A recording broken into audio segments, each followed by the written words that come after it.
DFM HD2 Houston. Insider access. Exclusive content. Sports Radio 610. The Texans play here. An Odyssey sports station. Check out the BetQL Network. Wagertainment for every fan. Get sports betting tips from the best in the game. Available on the Odyssey app and our sister station 650 The Bet. Sports Radio 610 presents Seth Payne and Sean Pendergast. We coming to H-Time. Let's get the work in, man. Let's go. Great day, great day.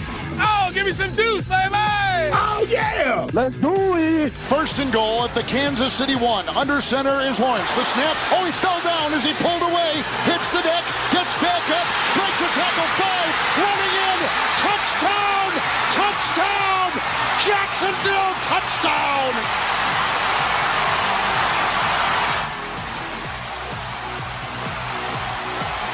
Flag has been thrown.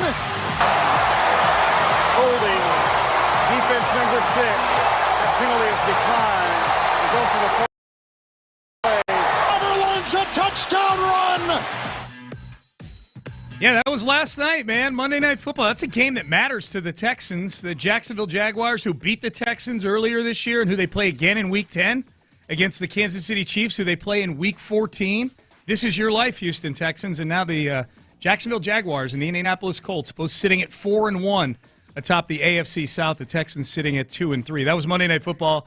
Perhaps if you were driving around last night or you were sitting at home, you heard that game on Sports Radio 610 as we welcome you in on a Tuesday here on Payne and Pendergast with you till 10 a.m. this morning. It was a fun game. It was crazy. It was a crazy game. Like, if you didn't have a rooting interest in that game, that was a fun game to sit down and watch last night. I turned into a Jaguars fan by the end of it. Whatever. Self-defeating tendencies, whatever. I don't care. It's so much fun to watch the Chiefs turn into this husk of a team they used to be. That's true. It is so much fun. It's so gratifying. It's so much fun to watch Pat Mahomes throw a point-blank interception. Why? Because he was partly confused by a defensive tackle dropping into coverage. Yeah. Old man Mahomes can't even handle, what is this I'm seeing in front of me? Throw the ball away. Devin Lloyd takes the ball back 99 yards. 99 yards. Oh, my gosh. That was credit to Thornton, by the way, on that play. Thornton, the receiver for the Chiefs. Did you see him trucking down through the paint on the return? I'm watching it. I'm literally watching it right now. Yeah, it is on ESPN right now. He tried. Yeah, he tried. I mean, he was running out of. I mean, like, it would have been. It's one of those situations where if he could have stopped the touchdown, I think he still would have been flagged for running so far down in the paint. But it still would have prevented. I see what you mean along the sidelines there. Yeah, running. Yeah, it would be one of those things like they'd have to penalize him and take it from the 6-inch line down to the 3-inch line or something. Yeah. Maybe they go to the point. Anyway, that was incredible. That was really changed the game. Cool. It changed the game. It was a fun football game. And look, this is why I'm not worried about the fact that the Jaguars are helped, obviously, by that win. There's only one good team in the NFL right now, and they're not in our conference. Detroit. It's the Detroit Lions. Yeah. That is the only team that you can look at and say, okay, that's a legitimately good football team. They've won their last 4 games by an average margin of 19 points. Yeah, remember Dan Campbell, a forlorn Dan Campbell after Week 1 when they lost by 2 touchdowns to the Packers, and everybody's saying, Ben Johnson, no Aaron Glenn. He's got to hire well. And look, he hired these 2 scrubs to replace these guys, and now they look better than they did last year. He's the argument against hiring an offensive coordinator as a coach, at least. You can point to him and say, all right, this guy is a leader of men. If you can figure out hiring the coordinators and working and being a complete and total head coach, then there's a lot of value in that. If you can find a guy like that, and so far so good, it's still relatively early in the season. You go over to the NFC, the Eagles, the Bucks. I don't think anybody's convinced that I don't know what the hell the Eagles are. They're a weird football team this year. The combined point differential for those 3 teams, the Eagles, the Bucks, and the 49ers, they're plus 24. Yeah. You look Combined. For some context, the Texans themselves are plus 47 on the year. Yeah, so there's not a legitimately tough football team that where you look at them and say, oh, boy, how are we going to beat them outside of the Lions right now in the entire league? The Lions, I always look at point differential, and especially now because the Texans are third in the league in point differential, so it's a fun thing to look at. Even at 2-3, it's fun to look at that. The Colts are right there with the Lions in point differential, but I think where you're kind of going with this, the Colts are a nice team. They've always had a decent roster with no quarterback play. They've had a really, really soft schedule to start the season in terms of where they played their games. This Sunday will be the fourth time in 6 games the Colts have played at home. The opponents haven't been that tough. And I agree with your sentiment, Seth. Even in a division where there's not just one but 2 teams that are 2 games ahead of you right now. There's 2 4-1 teams. If you're just waking up, the Jags beat the Chiefs last night in a thriller, 31-28. Even being in a division with 2 teams 2 games ahead of you, I will say this. The Texans picked the right season to start 2-3. You can work your way back into this. This AFC right now is just between the fact that the teams that are 4-1 and standings are flawed and the fact that essentially the Ravens and the Bengals have been knocked out of the race. I mean, you're talking about 2 of the teams, Seth, in the Bengals and the Ravens, that coming into the season – they had 2 of the top 4 quarterbacks in the NFL by every consensus power ranking out there. Joe Burrow and Lamar Jackson, they're both done. They're out of it. I mean, maybe the Ravens, if Lamar comes back in a couple of weeks, they go on a tear. But as far as like the percentages go, they're both out of it right now. If you look at the Chiefs, I mean, what they did last year was impressive, but they were winning a whole bunch of close margin games. And you can say, hey, they've got that savvy in the fourth quarter, et cetera, et cetera. Yeah. That's great, but if they had dug themselves this same hole last year when they were a better football team, there's no way they would have dug themselves out of that. Yep. And this year the pendulum has swung the other way in terms of their ability to win close margin games. It's just nipped them in the butt. And they're not they're not an impressive offense right now. Nope. I guess the one big X factor there is if Xavier Worthy continues to be a shot in the arm to them, and they, then maybe they get back on track offensively because of Xavier Worthy. Well, they're going to get Rashee Rice back from suspension after 6 games, too. He'll get arrested again. That's okay. There you go. Yeah, he'll get arrested again. If he doesn't, then that's huge, getting him back. So, they play the Lions next week. The Chiefs do. The Chiefs are staring. The one team you just said is a legitimately good football team.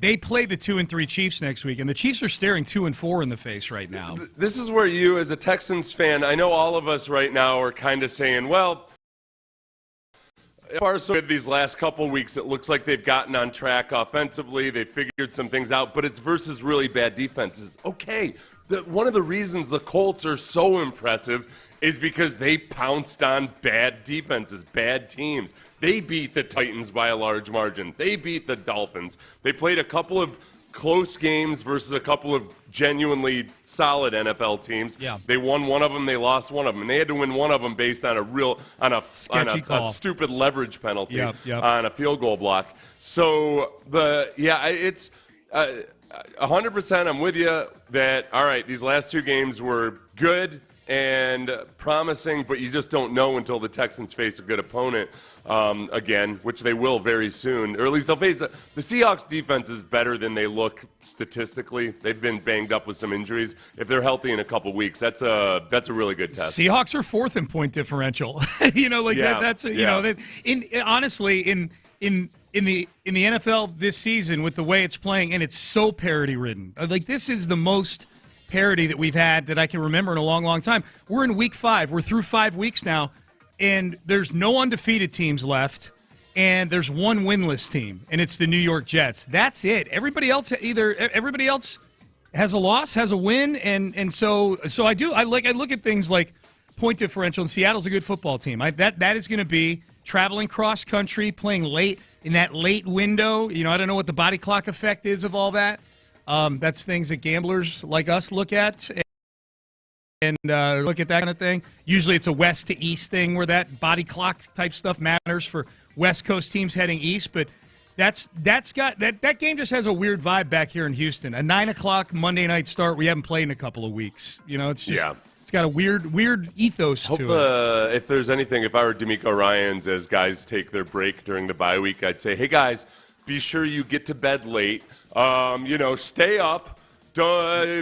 Yeah. You know. Usually a coach would be like, hey, just be sure you get your rest, relaxation. Don't take it. Domingo would be like, hey, go out clubbing.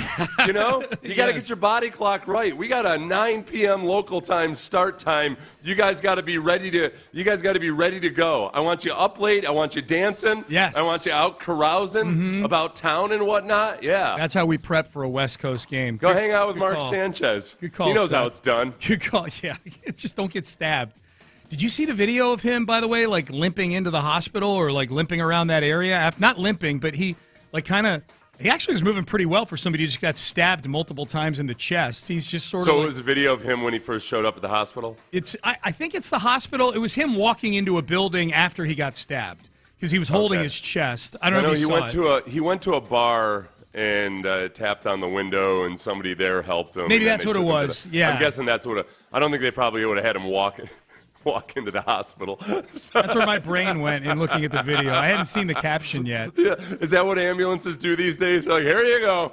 Listen, you didn't pay for the wheelchair serving. There's a hospital next to the hotel that he got into the fight at, and he just walked in off the street. Urgent care. We know that there's footage that the police have from the Marriott itself. It's funny. The article I read in Indy Star. There's a link to the Marriott when they say that there was footage. So I was like, oh, let me see what this is. It takes you right to the reservation page for the downtown Indianapolis. If you want to get stabbed, come stay at our hotel. It's one of those things where rates have gone up because people want to go visit the scene of the crime. Yeah. Take an audio book tour of it. Yeah. So there's that. And then Mark Sanchez went to a bar and tapped on the window. Some guy was closing up. Indianapolis, they close the bars apparently at midnight, and he got help there. Okay. And then he got officially arrested yesterday, which has got to be a tough thing where you're getting discharged from the hospital, but also getting arrested officially at that point. Yeah. They're kind of a bittersweet moment. They took him to jail, and I think he was out on like a few $100s bond or something like that. But it got upgraded to a felony yesterday. It was upgraded to a felony. Yeah. I'm guessing he doesn't have much of a previous history, so they probably felt like, okay, he's not a threat to society as long as it's not a grease truck driver at 12:30 a.m. Pushing 70, yeah. He probably had to sign something to say he's going to stay away from elderly grease truck drivers. Yes. Oh, sorry, I've got a restraining order. Sorry. Can't. Sorry, sir. I know you'd like me to autograph your Sanchez jersey right there, but you're above the age and you drive a truck, okay? There's nothing more badass than beating up a 69-year-old, excuse me. I warned you yesterday that I'm fascinated by the Sanchez story. I said, Seth, I just want you to know, this Sanchez story, I've got a Florio-level intrigue in this story. And the two things that intrigue me the most about the Sanchez story is that, number one, he got stabbed and he got arrested for a felony. You rarely get that exacta where the victim of a stabbing gets arrested for the felony. Usually the stabbing itself is the felony, and the victim is, he tries to get his day in court. Number two, I am fascinated by the visual. All we have is the visual because they don't describe it. But apparently, this guy tried to pepper spray Mark Sanchez, and he was like some anti-pepper spray cyborg still coming after the guy. Like the pepper spray had no effect. He was like shooting tranquilizer darts at a gigantic alien or something like that. It sounds like the old scare stories they used to tell us about PCP, yes. Angel Dust. Angel Dust. Yes. Some guy's all hopped up on Angel Dust and he can't. They shoot him 29 times and he keeps coming. Yeah. Mark Sanchez, were you or were you not on Angel Dust? I am curious. Was he on anything other than just he was at the bars drinking? I am curious about that. At the very least, a little bit of Red Bull or something. I've seen pepper spray, not on myself, but I've seen pepper spray impact drunks very negatively before. Red Bull seems like the kind of company that would seize this as a marketing opportunity. Dude, Sanchez out there can't be stopped. Red Bull gives you weed as just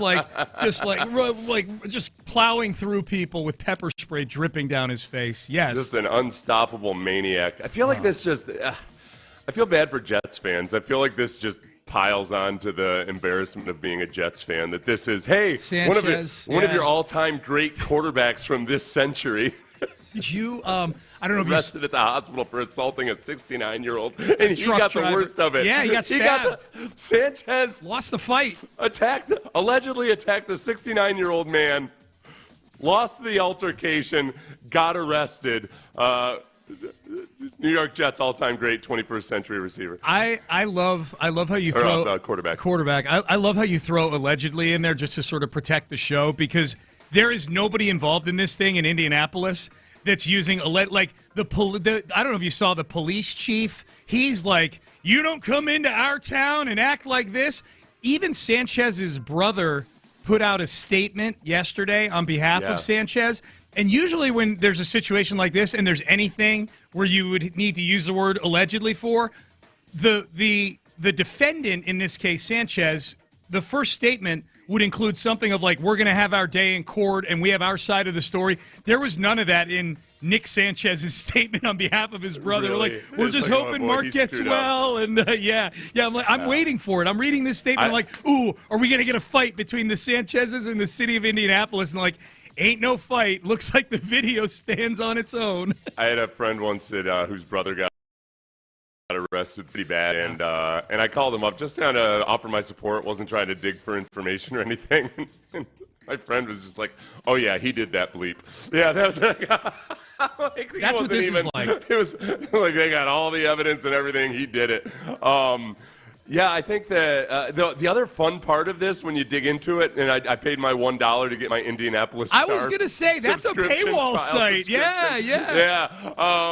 Is now, it turned immediately into the local DA and the governor and the mayor all battling over, because initially people want to say, see, the DA sucks, this is crime-ridden downtown Indianapolis, and it turns out that it's the Indianan is actually the victim here, and Sanchez, the guy from out of town, the business traveler that you'd be trying to attract to your city, is the alleged transgressor. Yeah. And now the articles I've read out in Indianapolis have turned more into like the infighting, or the political fighting, more so than the actual crime itself. Oh, dude, yeah. This is going to turn into like a season of The Newsroom or something like that, where it's just all these factions within Indiana going against each other.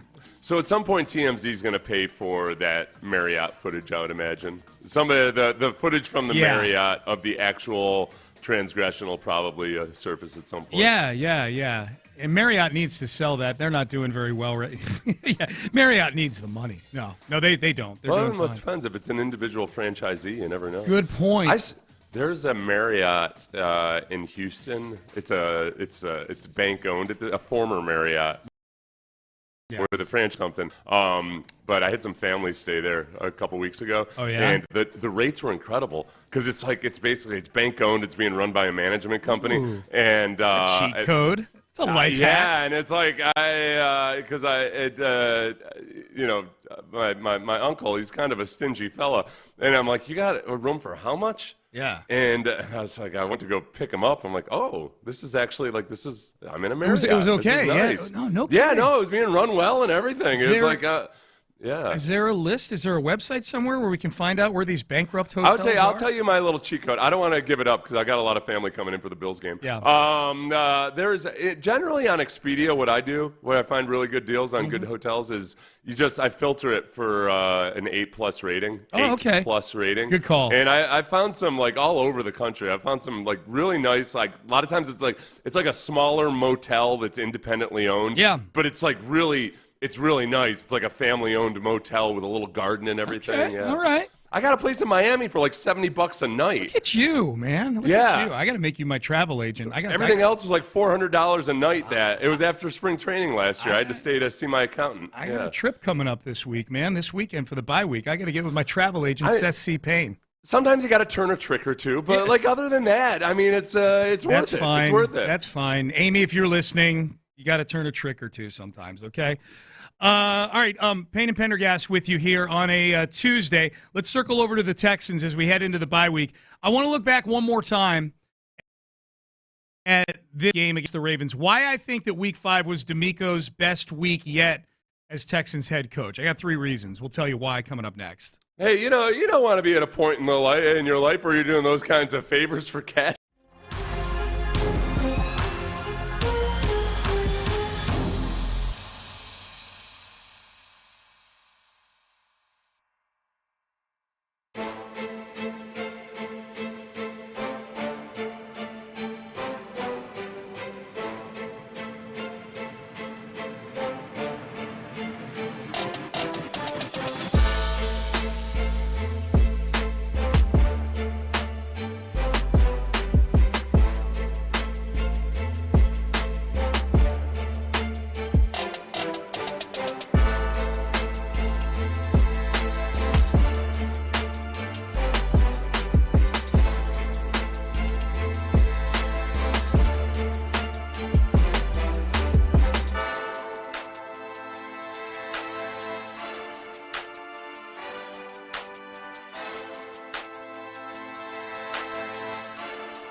Karam Injury Lawyers Studios. Sports Radio 610 presents Payne and Pendergast.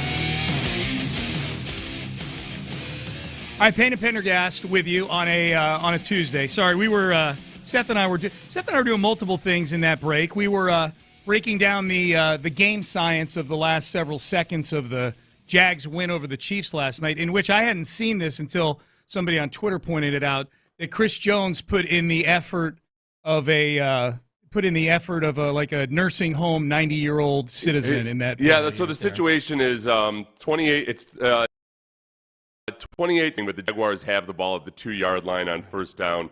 There's 30 seconds remaining in the game. No timeouts for the Jags, by the way. Jags don't have any timeouts. They need a touchdown. And there's a lot of people trying to defend Chris Jones by saying, well, no, the Chiefs were just letting him score. Right. It's very clear by the effort of the 10 other Chiefs on the field that they weren't just letting him score. And it would have been dumb to let them score at that moment anyway. Because when Trevor Lawrence falls down. Yeah. And, no. It's Chris Jones. Chris Jones is just standing there. He's lazy. He's just standing there. This is nothing new. Like Chris Jones, you've said this multiple times when he got his big deal last year, which is he's getting paid because he makes a few big plays every game. If you watch Chris Jones play to play, I think that's another reason why we went and looked at the PFF scores last week, and we happened to look up Chris Jones because we were comparing him to the Texans' 2 defensive tackles that find themselves in the top 10% at that position. Chris Jones is like 78th out of 120 interior defensive linemen, probably because he takes 80% of the plays off. He shows up. That's what I was thinking about in this moment. It's first and goal for the Jaguars, and Chris Jones is just saving himself for the final 20 seconds. It's like, all right, we'll go see what happens after this first down, and then we'll see what happens after this. Yep. Plus, I don't think the Chiefs are in a position, the way they've been playing offensively, that they can think, oh, we'll let them score. We've got 3 timeouts, and then with 25 seconds left, clearly we'll get into field goal range. Right. They can win the game. The goal line stand, this ain't the Chiefs from 3 years ago where Mahomes had Tyreek Hill on his team and premier Travis Kelce, and he could move the ball in 13 seconds into field goal range like he did in the playoffs against the Bills that year. And when you have that, I feel like now, because we've seen it a few times this year where defenses have let the offense score, the logic is running rampant. I see it way too often where people are suggesting that's what they should do in situations where it's clearly not. Like, you let somebody score when you flat out have already lost the game. If this team if this team doesn't score a touchdown, we've lost the game. That's right. Like this one, the Chiefs, with their very good defense, have the chance to win the game. There's no way in hell you tell them to let them score there. You do it when the alternative is letting them sit there and milk the clock and kick a game-winning field goal. To your point that we were talking off the air, you're like, okay, well the Jags, if they needed a field goal to win, then letting them score there makes sense, But they needed a touchdown. All right, Payne and Pendergast with you.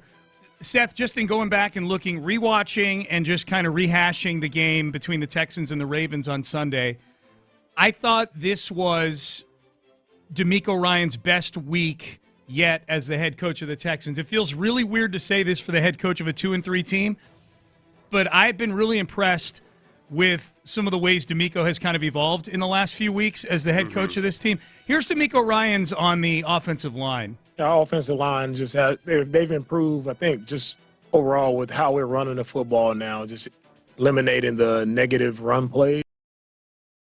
Our guys are getting a hat on a hat, being where they're supposed to be. And we still have things to clean up when it comes to protections and things that are happening that we have to get fixed, that we've talked about and worked multiple times, that we still have to clean up. So it's not where it needs to be right now, but we're doing a really solid job up front. Titus playing really good up front as well. So we got some guys doing some good things. Just got to continue to rein it in and play collectively much better. I've got other reasons, but I want to play that cut. This is a little one, but Landry and Cody actually pointed this out to me. Like, this time last year, the offensive line was worse, and DeMeco Ryans was praising them and criticizing the defense. Like, this might be the sign that the offensive line is actually starting to get decent, is that They're actually incurring criticism from D'Amico Ryans. This is like, when I was in high school, actually really just from about middle school on up, my brother was always, my brother who had become a good student later in life was always like right on the verge of being academically ineligible for sports because he just hated school so much. Yeah. And my mom, my brother got a B. It was up there on the refrigerator. Whereas, meanwhile, I was just kind of cruising along in anonymity at the top of my class. So, like, God forbid you put Seth's. So Mom didn't want Seth to feel bad, or Dan to feel bad, so she wouldn't put my stuff up on the refrigerator. Isn't your brother, like, really successful and rich now? Yeah, he is, yeah. No, and he did well. He was Dean's List in college and everything. He got academic religion when he got to college, and he all smart. of a sudden... He class freshman year, and he was so embarrassed by it that he, just... poured it on academically. But that's what D'Amico was doing with the offense last year. Yeah. He's like, okay, guys. Good job, guys. Good job. You only had 17 penalties. That's progress. He's putting a 42% pressure rate up on the refrigerator in the building. Yeah. Look at that. We're almost into the 30s. There was the one thing that I found, and I didn't realize this until I went back and watched yesterday. If you want to look for signs of improvement from the offensive line and crucially in-game figuring things out. You remember on that first drive, Nick Chubb had a nice run, but where defensive tackle was completely unblocked in the backfield. Chubb had to dodge it. So on that play, the center and the left guard, Jake Andrews and Juice Scruggs, were supposed to double-team that defensive tackle, but the defensive tackle slanted across Jake Andrews' face and came clean.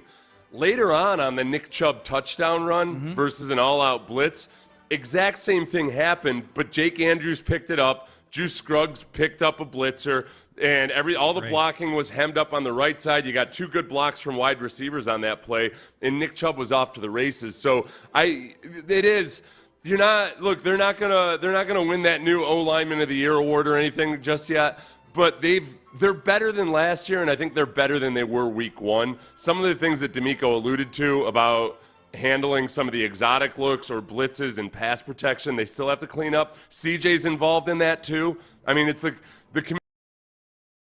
I think there are times where, like in the Jeffrey Simmons sack from a couple weeks ago, CJ made the right call, but not everybody heard it. Yeah. And that's one of if you go back and watch Tom Brady, because I know that CJ's been watching Tom Brady calls, like Tom Brady would he made damn sure when he was changing the call that everybody heard it. And so it's not just making the right call, it's actually communicating it to everybody. This is why I think it was D'Amico Ryans' best week yet as the head coach of the Texans. Is that anybody who came into that game on Sunday it's the injured and the banged up Ravens. They've lost games to teams that are worse than the team the Ravens put out there on Sunday, while D'Amico's been the head coach. They gave up 300-some-odd yards to Desmond Ridder a few years ago. They lost to Carolina a couple of years ago. They've lost. He's 0-2 against the Jets so far as the head coach of the Texans. They lost to Will Levis last year. And so they have lost and played in close games against teams that are bad before. They came into that game, and they put the foot on the throat of the Ravens, and they just boat raced them. They scored on the first 8 possessions of the game. They poured it on. They were going for it on 4th down in their own territory in the second half of this game. And I think, it's oddly enough, you would normally say that was his best week as head coach if he were to have beaten the Lions last year, a really good team. They didn't beat the Lions last year. But if he were to do that, it's weird that I'm saying it in a week where they just pounded a bad team. But D'Amico Ryans' teams have made a habit of keeping things close or losing to bad teams his first couple of years. Treated the Ravens like all their starters were playing. For the entire game, they treated the Ravens that way, and they poured it on, and it wasn't a one-score game. D'Amico has made a habit of coaching teams. Almost, it feels like the Texans have made a habit of turning games that don't need to be one-score games into one-score games. That's why I was so nervous when they got the offensive pass interference early in the game, that if they had kicked a field goal there, it's only 13-3, not 17-3. It had the makings of they're going to let these guys hang around all Sunday. Yeah. Just for some context as to, just numerically, D'Amico Ryans' first 20 regular season wins, 14 of them were one-score games.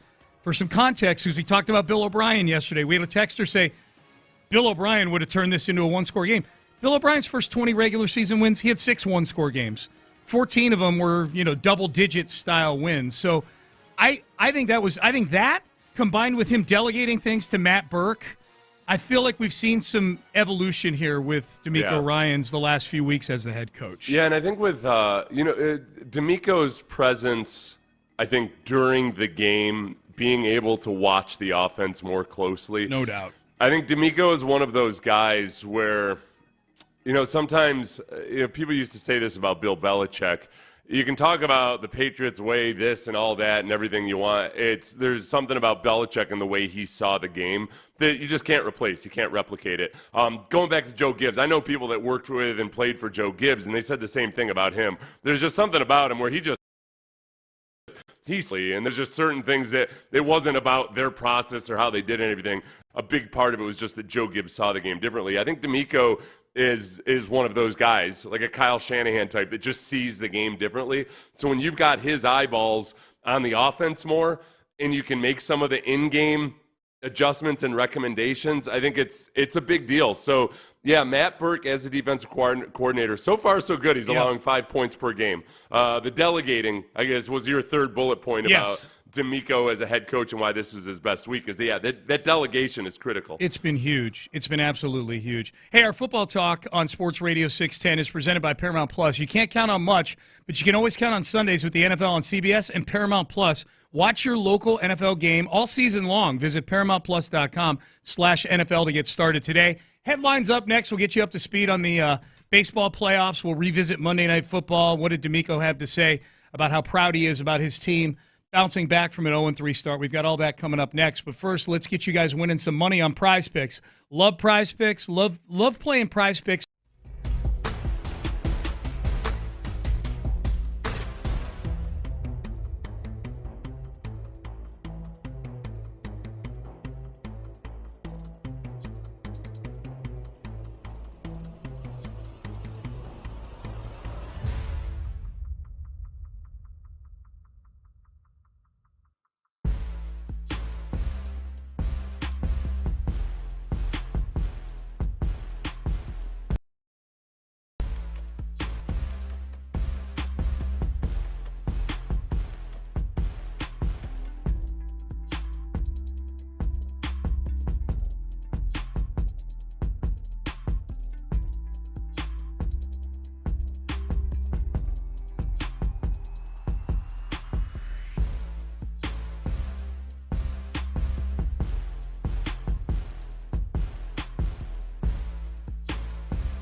Payne and Pendergast with today's headlines powered by Men's Tea Clinic.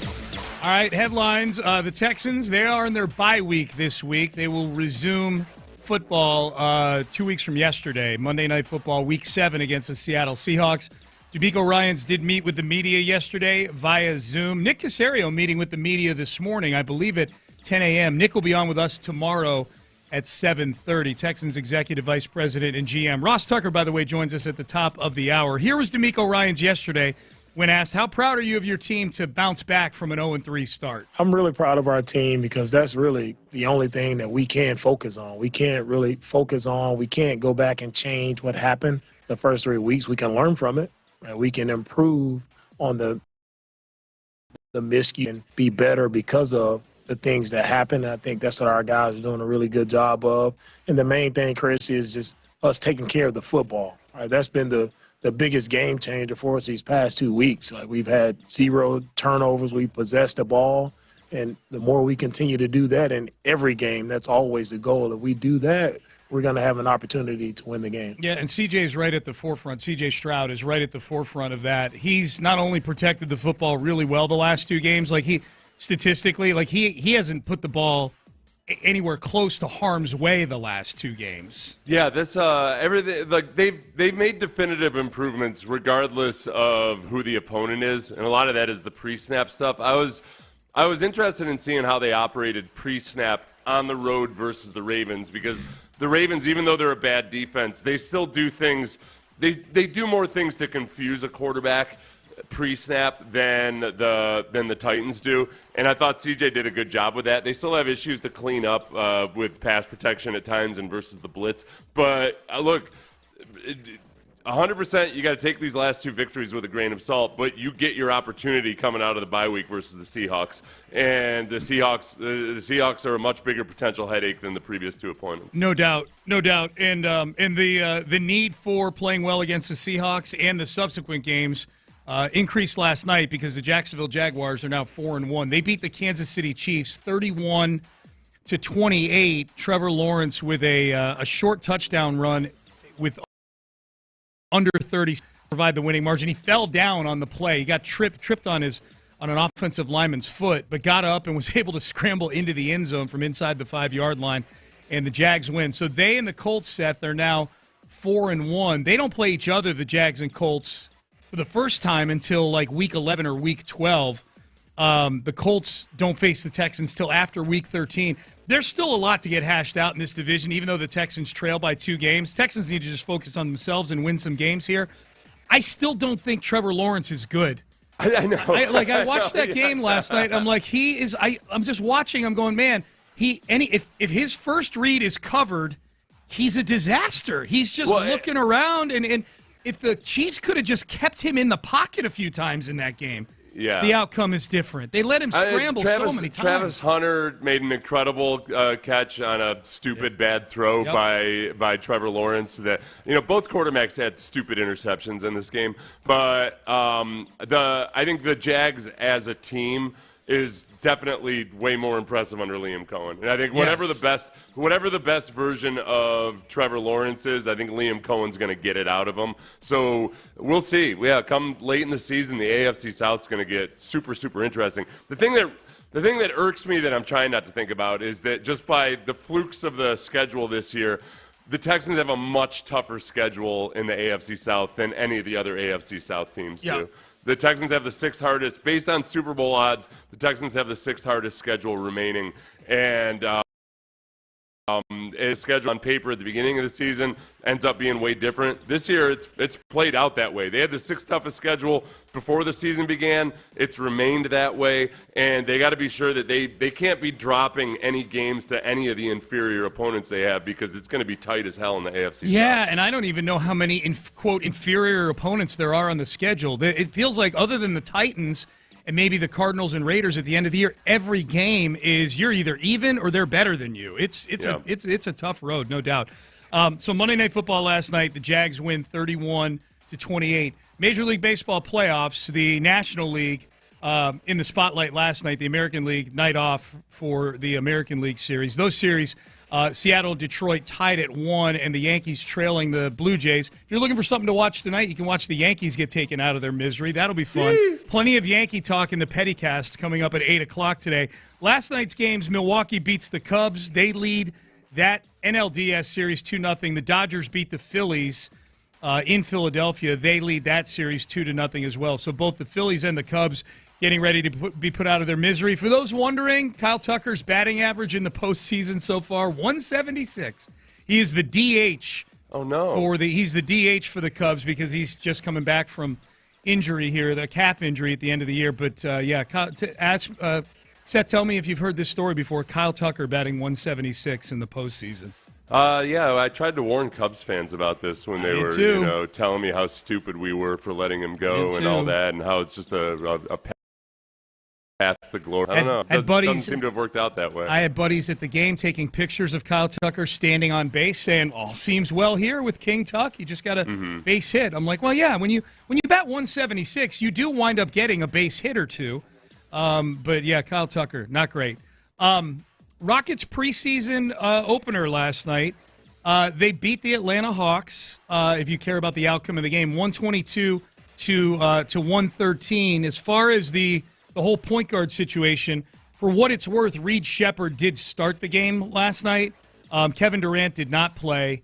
The starters played for their fair share of the first half into the second half. But you had a little Amen Thompson at point guard. You had a little Reed Shepherd at point guard. Doesn't look like anything got resolved last night. But they will play the Utah Jazz tomorrow night at Toyota Center. So those are your headlines for today. All right, up next, Ross Tucker, our Odyssey NFL insider, will join us. We'll get his thoughts on the Texans' win over the Ravens. Of course, Ross called the win over the Titans a couple of weeks ago. We'll get his thoughts on some of the things going on around the NFL. Is the AFC South the best division in football right now? It's the only one with 2 4-1 teams right now. We'll talk about that with our Odyssey NFL insider, Ross Tucker, coming up next. Trajan Wealth.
Pendergast, TFM HD2 Houston. Insider access, exclusive content. Sports Radio 610. The Texans play here. An Odyssey sports station.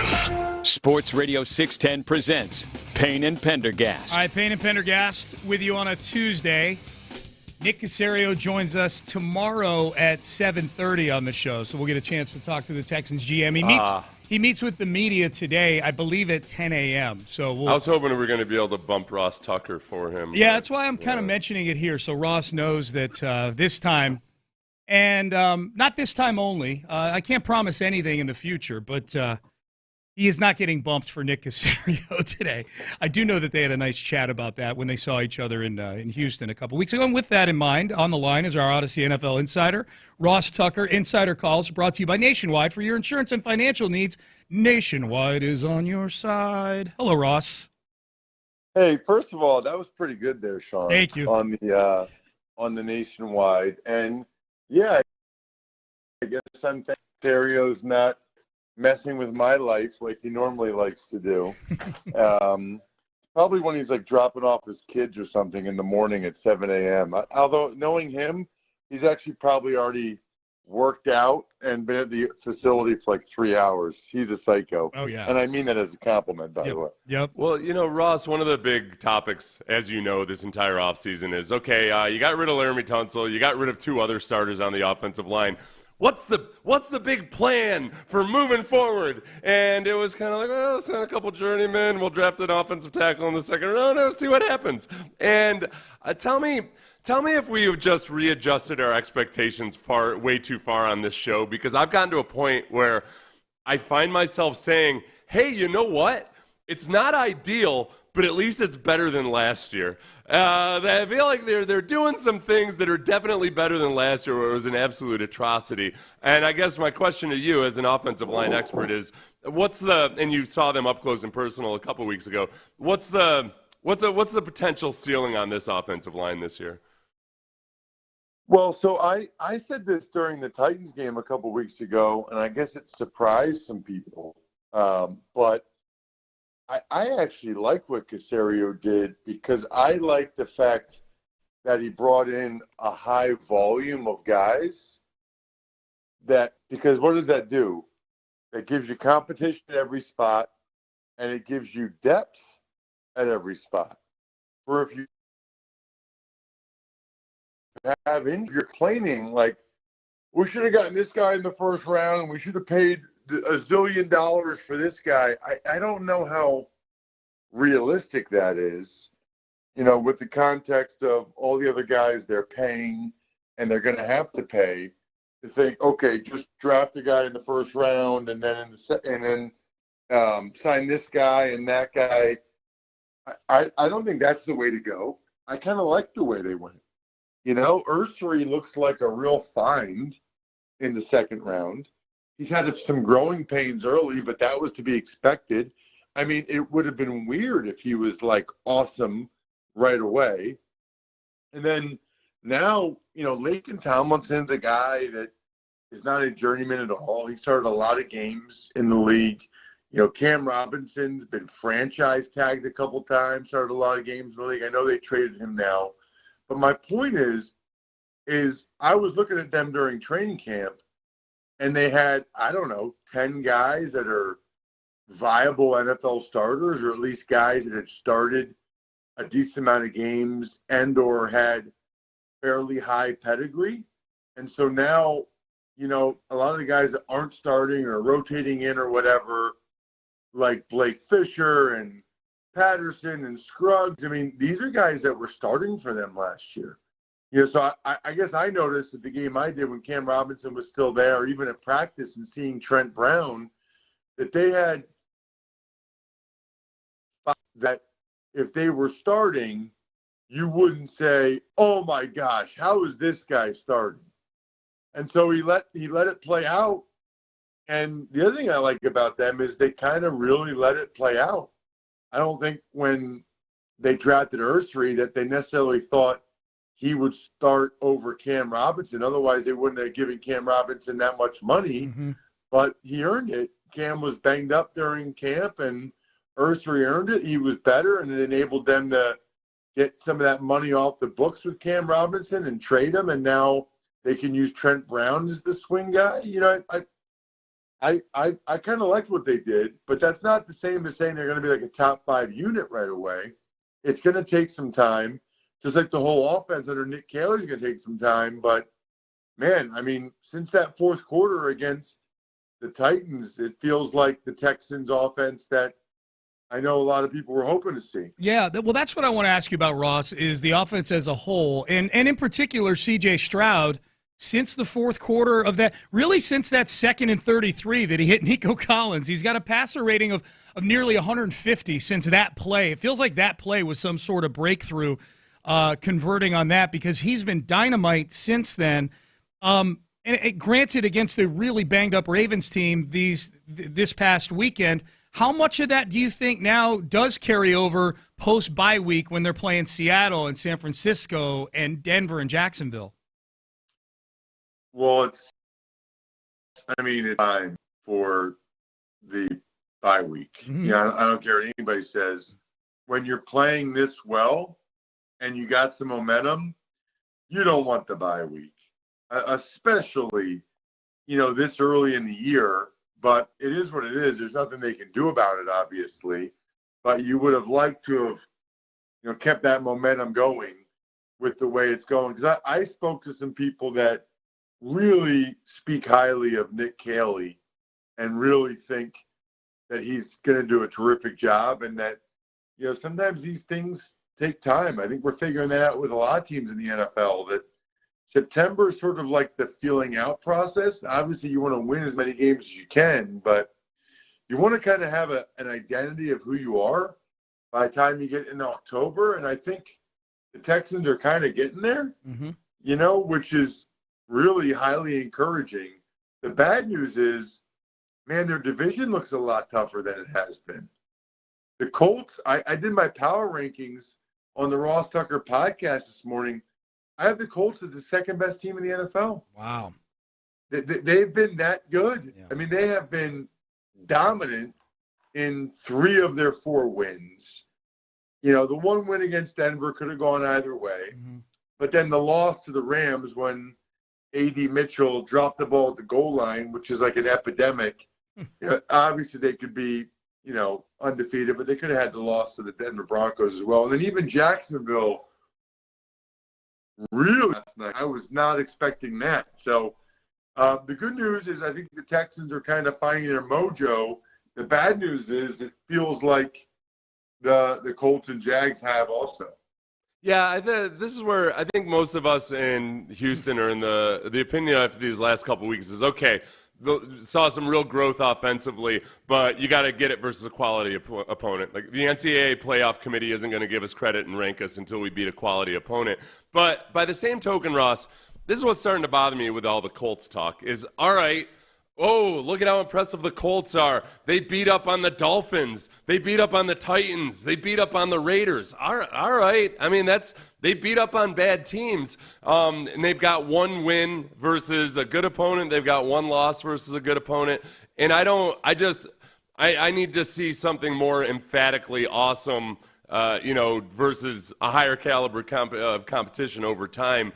And at the same time, it does give me a little bit more credence, I think, to be able to say, all right, you can't take nothing from these last 2 Texans victories. You can't just say, well, all right, they beat up on bad teams and that's all it is, and it doesn't mean anything at all. If we're also saying, wow, look at the Colts, they've been impressive.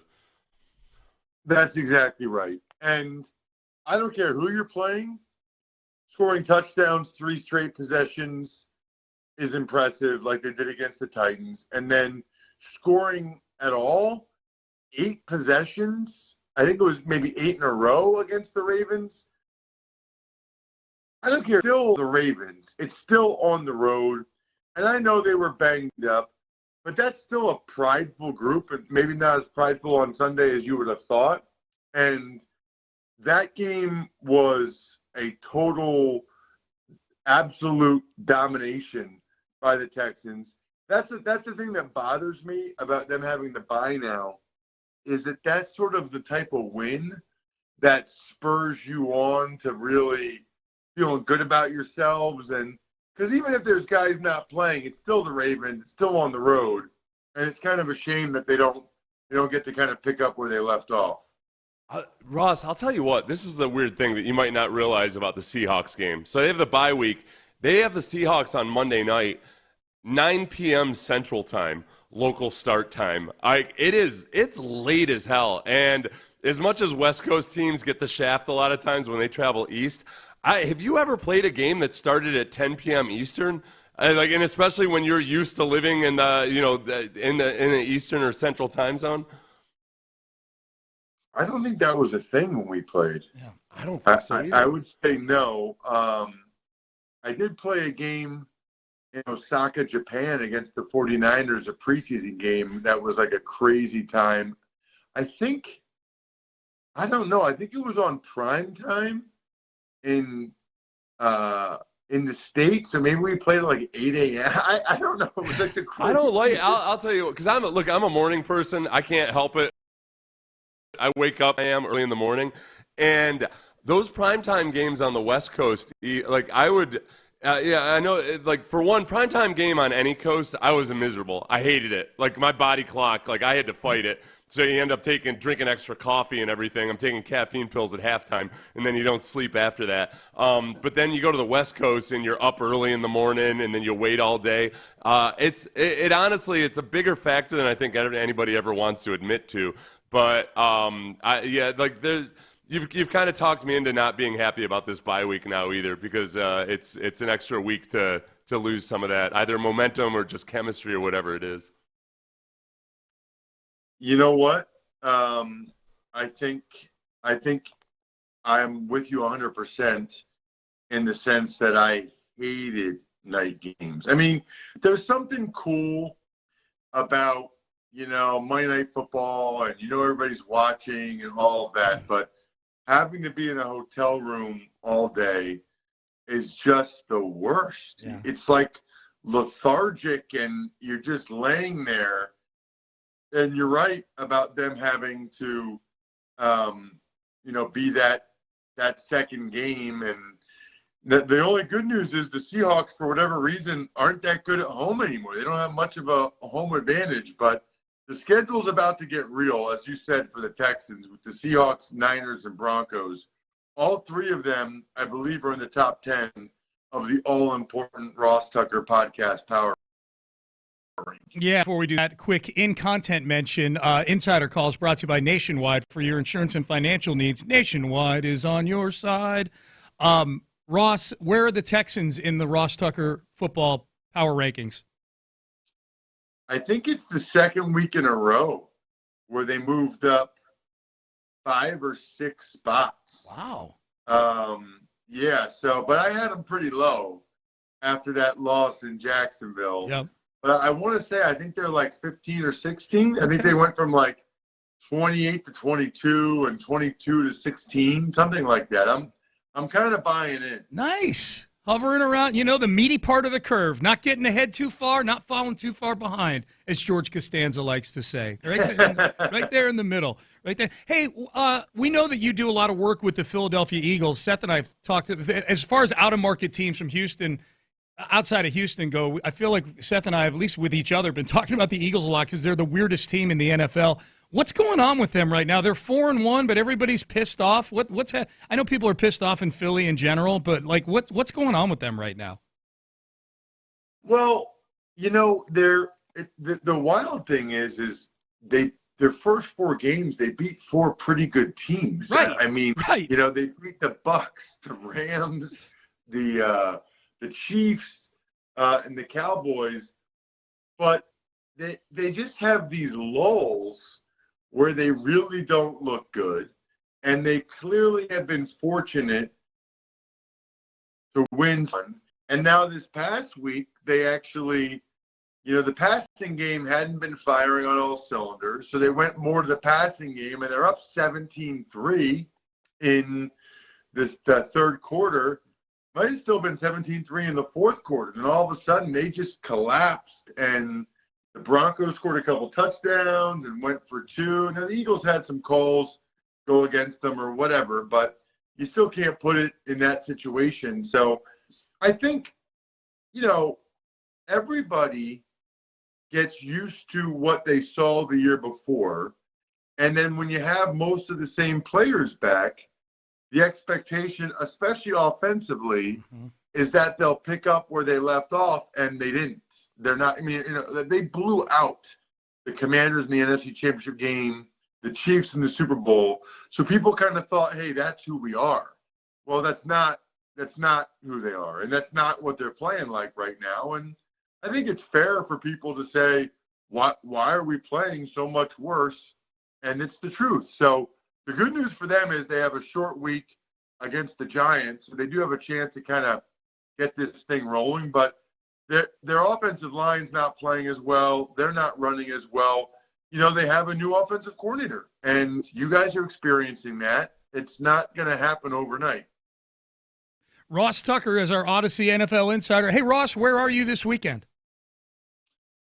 So this is actually the first weekend where I don't have a television game. So the buys. So there's buys. There's only 5 TV game, NFL games for CBS, and there's only 1 college game. This past weekend I did Navy Air Force, which was incredible, by the way. Yeah. So I only have a Westwood 1 game Monday night. I've got the Chicago Bears at the Washington Commanders. So it's last year's number 1 and number 2 overall picks, and obviously there's always the conversation, should the Bears have taken Jaden Daniels? The answer, by the way, is yes, but some Bears fans are still trying to convince themselves it's not, so we'll see. It'll be fun. Ross, you and I will be in that building at the same time at that game. What? Yeah, my wife and I every year during the Texans bye week, because my wife's a season ticket holder for the Texans, but I can never go to games with her because I'm working. So when we got married, the pact we made with ourselves was that during the Texans bye week, we would travel to a different NFL city each year to go see a game so we could watch football together. And we are doing, you'll like this, we're doing the Ravens-Rams on Sunday and then going down to Washington for Monday Night Football for the Bears and the Commanders. So I will be in the building there, Ross. Wow, that is incredible. And your wife sounds amazing. Well, she's a big Ross Tucker fan, too, just so you know. You know that. Well, clearly she has exquisite taste. I love it. Exquisite, yes. That's exactly what I thought. Yeah, and since you have the week off, you need to listen to whichever game JJ's doing and give us your critique or appraisal of JJ next Tuesday. Oh, what was that from Sunday's game?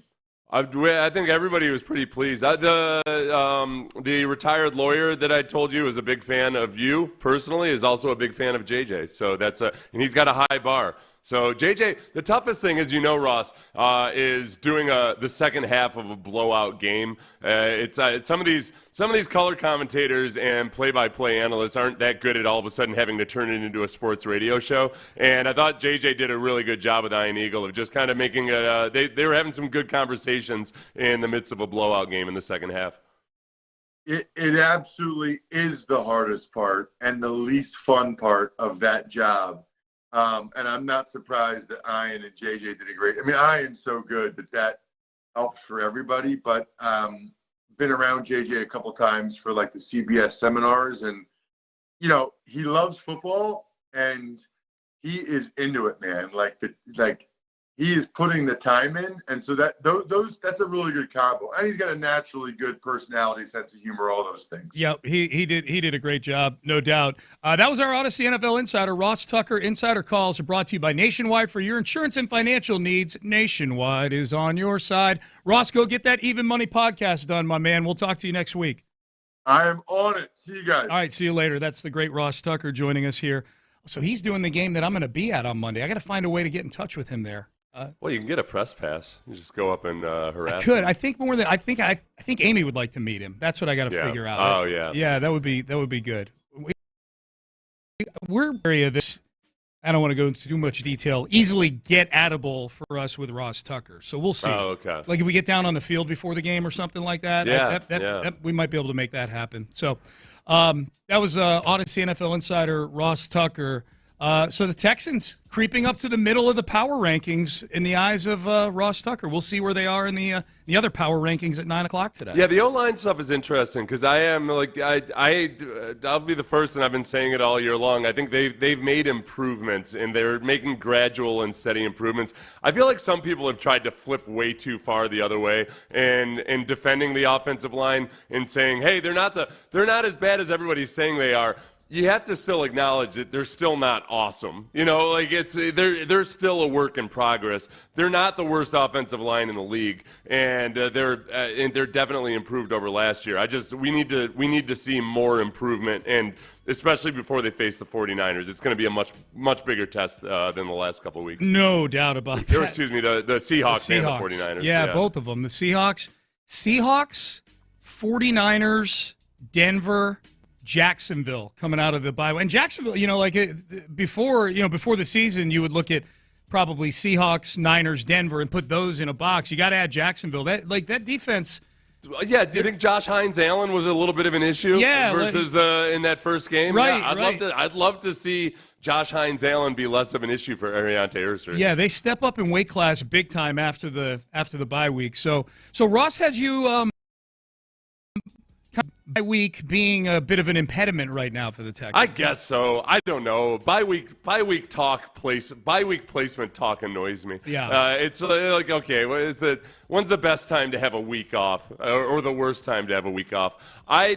I think that the biggest thing for me was that they just absolutely had to get a win going into the bye week. Yes. And because that's an easy 1-4 is a time you really got to worry about guys letting go of the rope. And not to mention, they're going home, they're talking to their families. Their families are all bastard annoying jerks that are going to talk all kinds of venom about how D'Amico doesn't know what he's doing and everything. If you're 1-4, it's good to have a 2-game win streak and some emphatic wins going into the bye week. No. If only because it helps you fight the propaganda from the hangers-ons, the agents, the family, all of those people that work to destroy the culture of a football team. Yes, because you can argue it. At 1-4, you could have argued it either way. Like if they lost to the Ravens, especially that version of the Ravens, you could be like, oh, I just need a week off. We just got to reset. You could also say, like, man, you lose a game like that, the first thing you want to do is go out and try to redeem yourself and go play football again. No, and look, honestly, Nick Caley, I am all in favor. Whenever I have a first-time coordinator, I want them to have a bye week 4, 5, 6 games into the season because their head is spinning. Any first-time coordinator, no matter how smart they are, their head's spinning to handle all this stuff for the first time. To be able to step back and kind of get some perspective on things, and you can watch, you can talk to the analytics people.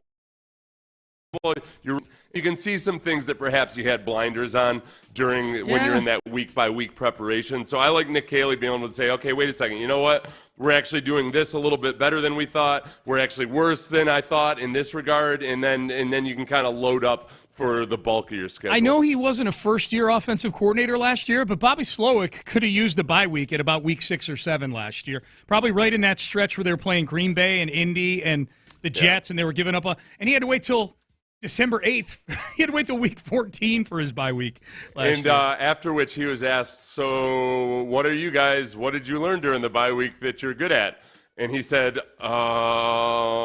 explosive plays? He said, pew, pew, pew, pew, shots. Basically, he said explosive plays, which meant every now and then we hit Nico. There you go. That's what we're good at. Did you happen to see that Jonathan Gannon apologized yesterday to the running back, DeMarcado, who fumbled the football? Yeah. He apologized to him because I don't know if you saw the footage on the sideline. He ripped into him, and it looked like he might have, probably accidentally, but kind of punched him in the arm. Yeah. There was a lot of the aggregators going, shocking in all caps, and then Jonathan Gannon punched Amari DeMarcado or whatever his first name is. I liked that one of Mercado's teammates was trying to kind of give him a pep talk, and Gannon came along and negated the pep talk. Did he ever? Hey, whatever he's telling you, Yeah, and I'm going to get 2 inches away from your face and tell you why it's wrong. And here's a punch in the arm, just for good measure. That's a tough thing. That's where being understanding the player comes in too, because there's usually most guys, if they're good dudes, they feel awful about it already. Yeah. It's the guys that don't care. They're like, you win some, you lose some. Like, I feel like that's the appropriate time to maybe give a guy a jab and let him know, like, no, this is not. You're going to be on your butt. So with Mercado, it looked like he was pretty upset about it. Looked like he was already pretty upset. Yeah. Yeah. DiMercato was definitely upset about it. In the locker room. He owned up to it. I give him credit. He's a rookie. I watched the locker room scrum around, after the game where he's kind of getting dressed after the game. He did it. For a young guy, he did a really good job of handling that situation. I remember Jabbar Gaffney had a really bad fumble once in a game. Gosh, I want to say it was against the Bengals in the first half.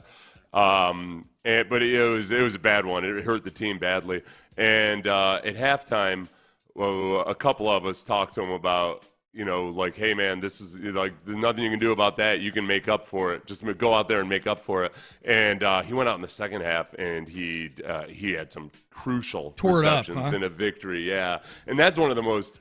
That's one of the, it's nice when you can have a bad mistake like that in the first half of a game and you've got time to make up for it versus doing it late in the game or costing your game a penalty and then you think about it the rest of your life. Yeah. All right, you cost your game the win and you just never stop thinking about it. He did, and I think DiMercato, cost them. They would have gone up 28-6. I don't think the Titans have that comeback if he ends on.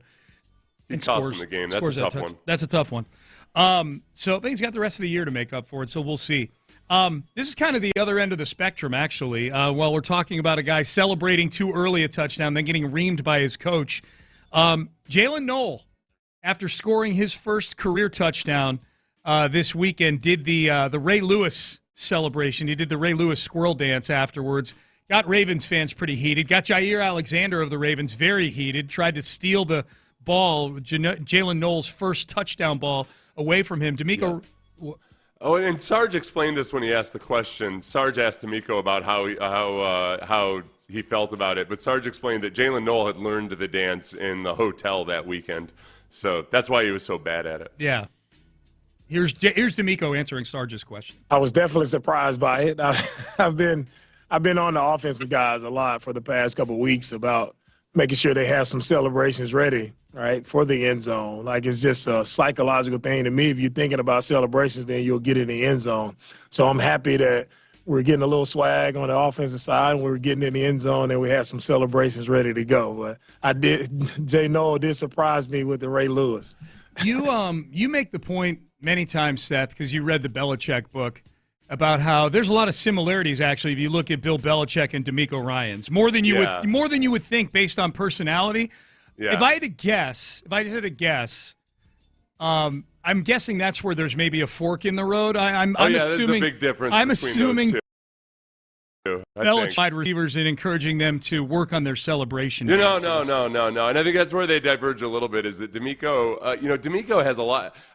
He reminds me of A.J. Hinch in this regard. Is that he's a former player and he understands that side of it. But he also, A.J. Hinch was a psychology major in college. D'Amico, A, just like A.J. Hinch, embraces the analytics. But B, I think he has a really good feel for a lot of the sports psychology part of the game. He does a really good job of reframing things. The way he teaches has a lot of grounding in sports psychology. And then the visualization of going through the whole process of like making it, visualize it as many times in your mind so that it feels normal. And it's relevant to Jalen Noel because during training camp, D'Amico talked specifically about Jalen Noel as a rookie that he had to explain, like, hey, man, don't make it into a bigger thing than it is. You're just playing football. Don't think about it too much. You're just going out and playing football. So I feel like for one of D'Amico's coaching points being have a touchdown dance prepared and ready. Yeah, that's very non-Belichick like. Interesting coaching point that I did not expect. I am here for it. A few people pointing out that DiMercato is not a rookie. He came in the league a couple years ago. Someone says he's not a rookie. LOL. Is that an LOL worthy thing that I thought he was a rookie and he's actually a third-year guy? All right, he's not a rookie. There we go. I stand corrected. He's still. I didn't hear you say he was a rookie, so there you go. Yeah.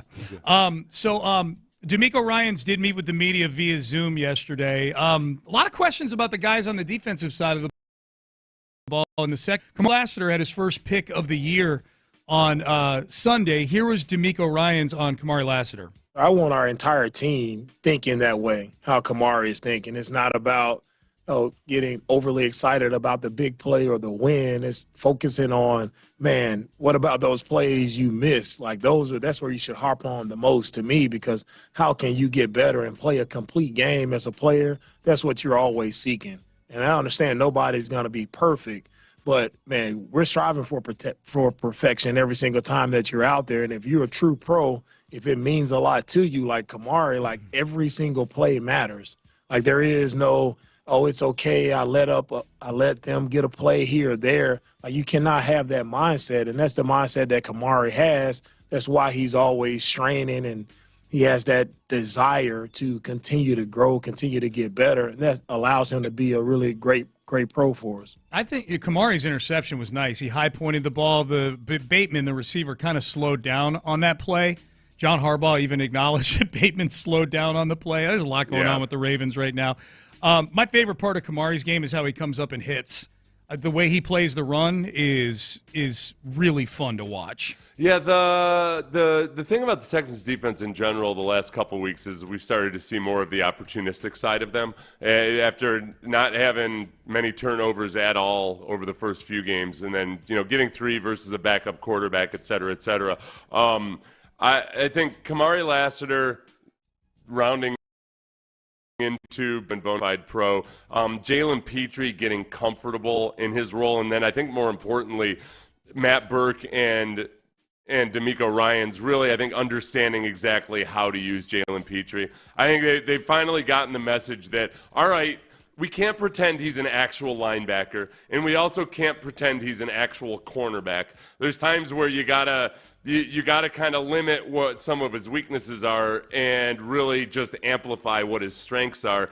And Petrie has kind of been set loose to do that, and it's been really good. I think he's going to continue to just make a lot of impact plays. I mean, Jalen Petrie in that hit on Derrick Henry was one of my favorite plays of the last 2 years, I think. Yes. That was just awesome. And that was on a run play where there were about 3 guys on the defense who were out of position on that play. They actually, they weren't glaring errors or anything, but guys were just a little bit out of position. But Jalen Petrie played his responsibility first and then came back underneath and made a tackle for what ended up being a 1 or 2 yard gain, but with a really authoritative hit on a dude that outweighs him by about 50 pounds. On the last guy you would think would look like that getting hit by a safety. That was the size difference and everything. In fact, here was D'Amico Ryans on the season Jalen Petrie's had so far. Jalen's been outstanding. Outstanding start to the season. The growth piece is what we saw for the past 3 weeks, like him attacking the football, now having 3 interceptions on the year. I mean, that's the growth that I've seen. Not only everybody understands how active he is around the line of scrimmage and blitz, but that's the piece of his game that's taken another step. I know he did that his rookie year. He had 5 his rookie year. To see him, not have any last year and now to come in and have 3, and there's many more to come from him. He's playing physical. He had a really, big hit yesterday. He's playing physical. He's having fun on the field. Like if you watch the tape and you just watch Jalen Petrie play the game, that's how I want everybody to play. Like he's out there flying around, having fun, being where he's supposed to be, playing clean football, and doing it with a huge smile on his face. So he's making a ton of plays for us, and I couldn't be happier with where he is right now and what he's doing for our team. We should throw MJ Stewart's name in there as well. Since C.J. Gardner-Johnson left, Seth, MJ Stewart has played safety well enough to where I look back at the first 3 games and I'm like, man, I can't believe I'm saying this, but if only MJ Stewart were starting for the Texans in those 3 games. No, a lot of things with a couple of the issues where I thought, okay, Jalen Petrie might have been a problem early in the season. It was actually probably because C.J. Gardner-Johnson was. What we were talking about is, there's times where you can't treat Jalen Petrie like he's an actual cornerback.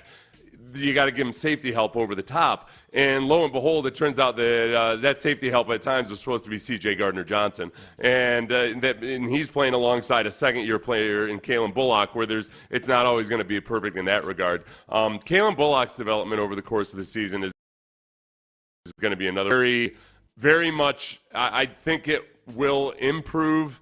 Not that it's been bad, but it becomes more and more of an asset as he gets more and more experience. Because playing that genuine deep safety, that center field position, that takes a whole lot of veteran savvy to be really, really good at it. And he just hasn't had the time to get all that veteran savvy. One last one from D'Amico. Here is the latest on safety Jimmy Ward. Jimmy he's doing well with his rehab. He's progressing really well. Now he's able to focus on strictly rehabbing. So I'm happy for Jimmy and situation getting resolved. Unfortunately, it took a long time for it to happen, but I'm happy that everything came out in a positive manner for Jimmy. All right, so there you go. It seems to me like it's pretty much a lock that Jimmy Ward's going to play football for this team again. Well, yeah, he will, and then he'll probably get injured again. I mean, he's 35 years old, and he's been injured. It's one of the more curious extensions, I think. I guess it made sense that you wanted to have a presence there, but he's with or without the allegations against him and being on the commissioner's exempt list, which he's been off of for a couple weeks now. He's dealing with an injury yet again. So it's not anybody that I get excited about. Like, oh, he'll be there in the playoffs. I think I'm more intrigued by Christian Harris and if he ever gets healthy again. I mean, he hasn't looked like himself every time we've seen him since he came back from that injury last year. And then Joe Mixon, just where exactly is he in America or on Earth right now? Yeah. We have no idea. Christian Harris, because I think it feels like he is healthy. It just might be this is who he is now after all the issues that he's had, I don't know if is he healthy? Well, he's not been on any injury lists this I know year. He's not on any injury list, but he had a serious calf injury, and he's not moving as well as he used to. Right. So it's not like he aged. He's not 40 years old all of a sudden. Yeah. So whatever that calf issue was, it seems like it's still affecting him somehow. Yeah. I mean, we're probably debating what the definition of healthy is. Like, I'm looking at on paper the NFL. Texans aren't saying he's injured, but it's 100% right. It's an issue. Like, he was supposed to be one of the guys, and he's an afterthought. He's inactive now. He's as healthy as Oscar Pistorius. There you go. Okay, yeah. Yeah, I don't know. Is that healthy? I don't. Yeah. I don't know. He doesn't have the blade feet. Come on. All right, Payne and Pendergast with you here on a Tuesday. If you're looking for some good Schadenfreude watching on TV today or tonight, we've got one for you. We gave you a little watch guide for tonight in the baseball playoffs coming up next. Pettycast, top of the hour. Stay there. But first, Texas Star Grill Shop. If you're looking to grill out here, we're going to have tailgate party.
Pendergast is driven by West Point Lincoln and Katy Freeway. 1 mile west of the Beltway, exit Kirkwood, under the giant American flag. Live from the Mokaram Injury Lawyers Studios. Sports Radio 610 in Pendergast. Today is actually, and this is a good lead into the Pettycast at the top of the hour. This is almost like a petty appetizer. If you're a petty Astros fan, today is a pretty good day because the early game at 3 o'clock is the Tigers and the Mariners. I think most Astro fans, I would guess, are rooting for the Tigers in that. We hate the Mariners, right? I hate the Mariners. I hate their whole vibe. I hate that they act like they've actually done something this century when, in fact, they're practically the only team in Major League Baseball that hasn't done anything this century. Plus, I still like A.J. Hinch. And then tonight, Seth, at 7 o'clock, big-time Schadenfreude watching. The Blue Jays try to take out the Yankees tonight after completely boat racing them the first 2 games of this series. The Yankees, oh my God. And the amazing thing about this is that we're going to get to watch the same GM in Brian Cashman and the same manager in Aaron Boone explain how angry they are and upset they are while they retain their jobs, despite still outspending the vast majority of the league every year. They collapse. At some point in the playoffs, they collapse. Sometimes it's in the World Series. More often than not, it's in the ALCS. This year, it'll be in the ALDS, and it's just beautiful. Who's this Los Pollos TV guy? I don't know. It's I'm assuming a Yankees account that's got 400,000 followers. Okay. But they are convinced. This is the tweet. Not even joking, MLB. Please investigate the Blue Jays' origination. This has another Astros incident written all over it. This doesn't even make sense. This is fishy. They're more than likely cheating because now it's the suspicion and the paranoia over sign stealing has run rampant. And how could the Blue Jays score so many runs in 2 games? It could only be because of sign stealing. I would remind Yankees fans that the Yankees themselves scored a total of 36 runs in their 3-game series versus the Brewers in March. So obviously they were illegally stealing signs then as well. Anytime you score you have multiple games where you score double-digit runs, there's got to be cheating. And that's in Toronto also. That's where the hotel is attached to the stadium. So there's got to be some nefarious thing going on in one of the hotel rooms with high-speed cameras. That would explain it for one of the games, right? But not both of them. Yeah. Well, they're both in Toronto. That's right. They're both in Toronto the first time. Okay, so now they have a fair shake. Yeah, I think it goes 2-2-1. So I think if there's a Game 5, they're back to Toronto. So I forget. No, you know what? Honestly, in my mind, I was going back to the wild card. I was thinking I had 3-game series in my head, because this is going to be a 3-game series. Yeah. This is. This will be. Yeah. Yeah. This will be a 3-game series. Oh God, I hope they lose by 27 runs. Oh, dude, yes, yeah. I want it to be batting practice for the Blue Jays tonight because you know what we get. What we get? Sad fan cam in Yankee Stadium. That's my favorite. They as they have been for a long time. The Yankees are a really good regular season. Based on bad pitching, but they suck against good pitching and in clutch moments. Yeah, and I mean Aaron Judge. I haven't looked at the stats. I assume Aaron Judge is having a bad series, as he does just about every playoff series. Probably so. Yeah, I would assume so. Unless I'm told otherwise, that's what I assume. So you get a little bit of that tonight. We'll have some good Yankee pettiness going on in the Pettycast here at the top of the hour. Just circling back to the Texans for a minute. Good morning, guys. Off topic, but is Jacksonville there? Meaning, have they arrived as a legitimate football team? As in, have they turned into a top team? Or are they in the Blake Bortles year where they made a deep playoff run? Saw the game last night, and I'm intrigued by the Jags. Trevor Lawrence is better than Blake Bortles was. Trevor Lawrence is still not a good NFL quarterback. I fear zero that Trevor Lawrence is going to take the Jags anywhere significant. He may get them into the playoffs. I mean, they're 4-1 now. So mathematically, I'd have to go look and see what their percentages are. But I'll remind you that 2 years ago, the Jags came into NRG Stadium, beat the Texans to move to 8-3. The Texans were 6-5, and the Texans came back and won the division with only 6 games left in the season. The Texans have 12 games left to make up 2 games. The issue is they're chasing 2 teams in the division now, not just one. I like watching Trevor Lawrence. Credit to him, all the credit in the world for keeping that play alive and running for a touchdown. To game winner to win the game. Yeah. Like that was very, very impressive. He's on the season 6 touchdowns, 5 interceptions. He's going to pass it. I thought he made some stupid plays last night. He got bailed out by Travis Hunter on one play. Travis Hunter made a great reception. Showed up a couple times in this game, looking a little bit more like who they would have traded for. I think the Jags as a team are a legitimately good football team. I just don't. And you can win a Super Bowl with a legitimately good football team. I'm still not. I'm not sold on Trevor Lawrence. I mean, the knock on him is that he's a first-rate quarterback, and a lot of the impressive throws he made last night were impressive throws, but it was just same guy just staring down his intended target like a laser. Yeah. So credit to them for that win last night. That was a fun football game. But no, I'm not sold on Trevor Lawrence. No, I'm not. I'm sold on the Jaguars, but not on Trevor Lawrence. Yeah, no, I think the Jags are moving in the right direction, and for all the joking we've done about Liam Cohen and the magnificent Gladstone, they have the makings of a good football team. They do. But ultimately, you need your quarterback to be able. Unless you're the Baltimore Ravens of 2000, you need your quarterback to make plays at some point. And he made some plays last night against the Chiefs. But I'm talking about winning 4 games against good teams in the postseason, and probably having to go on the road at some point. If you can keep Trevor Lawrence in the pocket and force him off his first read, he's trash. He's not good.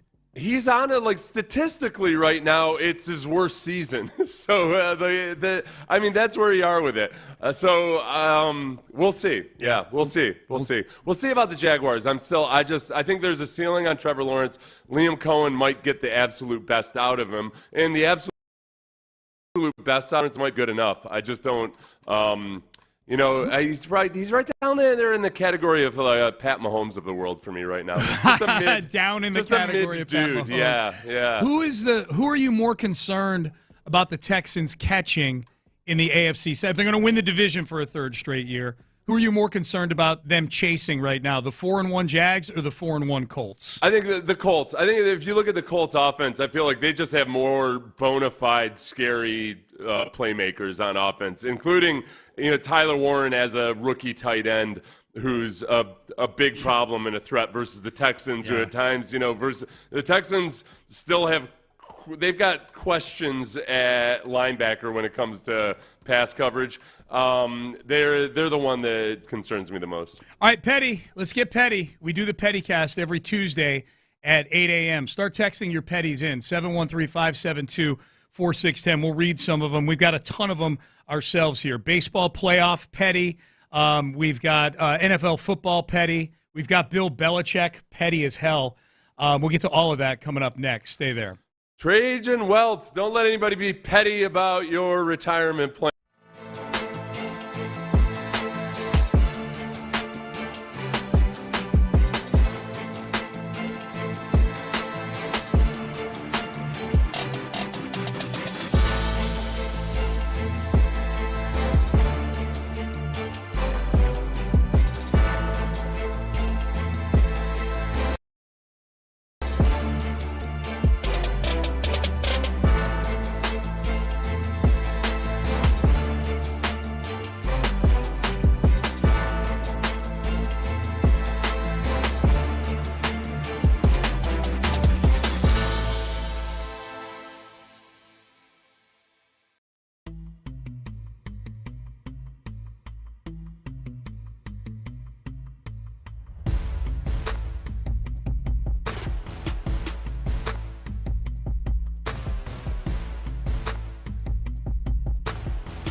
KILT-FM HD2 Houston. Insider access, exclusive content. Sports Radio 610. The Texans play here. An Odyssey sports station. Sports Radio 610 presents Payne and Pendergast. Not to brag or anything, but we just came in at 8 o'clock and 00 seconds for this segment, the Pettycast. So we got plenty of room to get petty here for the next 18 minutes. So stick with us here. We appreciate you tuning in. Hey, a reminder, this time tomorrow, about the time where I'll be asking Nick Cacerio, how you doing on time, Nick? You got a few more minutes for us? Because he joins us. Nick Cacerio joins us, Texans GM, at 7:30 tomorrow on the show. He meets with the media a little later on this morning. I'm sure you'll be hearing plenty of that throughout the rest of the day here on Sports Radio 610. All right, Pettycast time. Text in your petties here, 713-572-4610. What's got you feeling petty? Petty is the fact we are 16 points away from being undefeated, somebody said. Undefeated. All right, let's get to the famous people who are petty. Chris Canty, a former Baltimore Raven, a proud, at least until this week, a proud former Baltimore Raven. He does radio on ESPN nationally. He pops up on some of the debate TV shows in the morning on ESPN. Great morning to have him on yesterday because the Ravens got housed by the Texans. Chris Canty says the Ravens can't hurt him anymore. The Ravens can't hurt me anymore. Because you think it's over. They can't hurt me anymore. I told everybody last week that it was over. And Marcus Spears and Stephen A. Smith and Dan Orlovsky tried to convince me, no, the Ravens will be fine. Yeah. They'll be all right. Traeger, too, I believe, said that he Traeger wasn't said worried the same about thing. them. No, I'm not worried about the Ravens. I'm not worried about the Ravens. So are they done? They've been done. I told you that last week. They're done. What would you like to see them do now? I don't. You love Lamar. Do you want them to shut him down You know what I would like for them to do? Yeah. No, actually, tell me. Put up some damn fight. Because what I saw yesterday was an indictment on John Harbaugh as the coach. You can't roll out there at home and let the Houston Texans, who have been inconsistent on offense to say the least this season, drop 44 on your head, the most points scored since, 2008? It's the most allowed by the Ravens in a home game in Harbaugh's 18 years as the coach. Yeah. Come on, dog. Y'all got to be better than that. No, you don't. I was happy with their performance. I'll tell you what, it's interesting with both the Ravens and I think there's this feeling of they get talked about in the same way that they always get talked about, as if every team is just going to be the same from year to year and that the actual talent on the football field doesn't matter or whatever. With Canty, what I would tell him is, all right, yeah, a normal Ravens team wouldn't quit or wouldn't look as haphazard and awful as the Ravens did in the second half of that game especially. But how many actual Ravens were on the field? Mm-hmm. I mean, they've just been destroyed, decimated by injuries. The Chiefs, you've seen it coming. It's been a slow roll now for a couple of seasons. And last year they got by on it kind of felt like the late stages of the Astros golden era, where, all right, you guys have a real knack for winning close games, but the talent's not the same. Mm-hmm. And you're still a viable, obviously you made the Super Bowl, you still know what you're doing in the playoffs, but there's something that's different about it. The offense in the Chiefs hasn't been the same in a couple of years. I think with the Ravens, it's closer. The injuries are an obvious thing to point to, but offensively, they just weren't quite right before the Lamar Jackson injury, but you could still see they're still putting up points and there's still something there. It's just a matter of, okay, how do we get this to where we're actually as powerful and as potent as we used to be. I would put the Chiefs below the Ravens right now on oh no, the old guard is done. Yeah. I guess they're higher on that list. of like this is the old Chiefs aren't walking back through that door. I think agree. there's still a smidgen of hope at some point if they all of a sudden miraculously got healthy, the old Ravens could walk back through that door. Yeah, I would agree with that. All right, let's keep it moving here. Here's Mike Francesa, he's become a fixture on the either Pettycast or Take-A-Mania every week. Take-A-Mania is our Friday segment where we do the bad takes of the week. If you recall, this is a retro Pettycast flashback. This was Francesa a couple weeks ago when Aaron Glenn was filmed dancing down the sidelines after a blocked field goal for a touchdown in the Jets' loss to the Tampa Bay Buccaneers. First of all, I don't need Aaron Glenn. I'm going to tell Aaron Glenn something right here, okay? And I haven't been hard on Aaron Glenn. I've said nothing negative about him this year. And I'm willing to give him time. But I don't need a cheerleader on the sideline. I don't need one of these coaches who runs up and down with his team like he's still playing. You're not playing anymore. Use your brain. You're there to coach. You're not playing. So I don't need you jumping around and running up and down the sideline when your team finally makes a play. That is a coach who doesn't know what the hell he's doing. That's not a coach. I want the guy who's there thinking about the next play. Okay. We don't need to re-adjudicate that one. That was just basically, like any show of exuberance in Mike Francesa's mind, then is under fire because Aaron Glenn, and I'm pretty sure Aaron Glenn is a Q dog. Like there's a little bit of like a stepping to that, like where it's almost something like, all right, he's just doing something that he's done before. It's not a big deal. Right. It's the same as any, but Francesa can't wrap his old stupid head around something like that. Okay, so that's Francesa. Now Francesa's got to deal with the Q dogs. Yeah. Good luck with that, Francesa. Good luck with that, Francesa. Good luck with that. Be careful. Yeah. So that was Francesa a couple weeks ago. So we know kind of how he's been feeling about Aaron Glenn leading up to the Jets being now the only 0-5 team in the NFL after they got destroyed at home by the Cowboys this past weekend. Here is Francesa, who now he is saying mean things about Aaron Glenn. You can't throw a coach out in his first year. But you know what? The way things are going, Glenn's going to make it tempting. We're starting to reference Kotite. Do you realize, does Aaron Glenn realize what we are bumping into, what we are approaching when you start to bring up Kotite? And the Kotite Jets, that's how bad this has become. They're actually not worth any more words. Slurps it. They just stink to high heavens. Okay, so there you go. They stink to high heavens. Kotite, that's about as insulting as you can get for somebody who's coaching the New York Jets. The tough thing about the Jets right now, 3 of their losses have been by 1 score.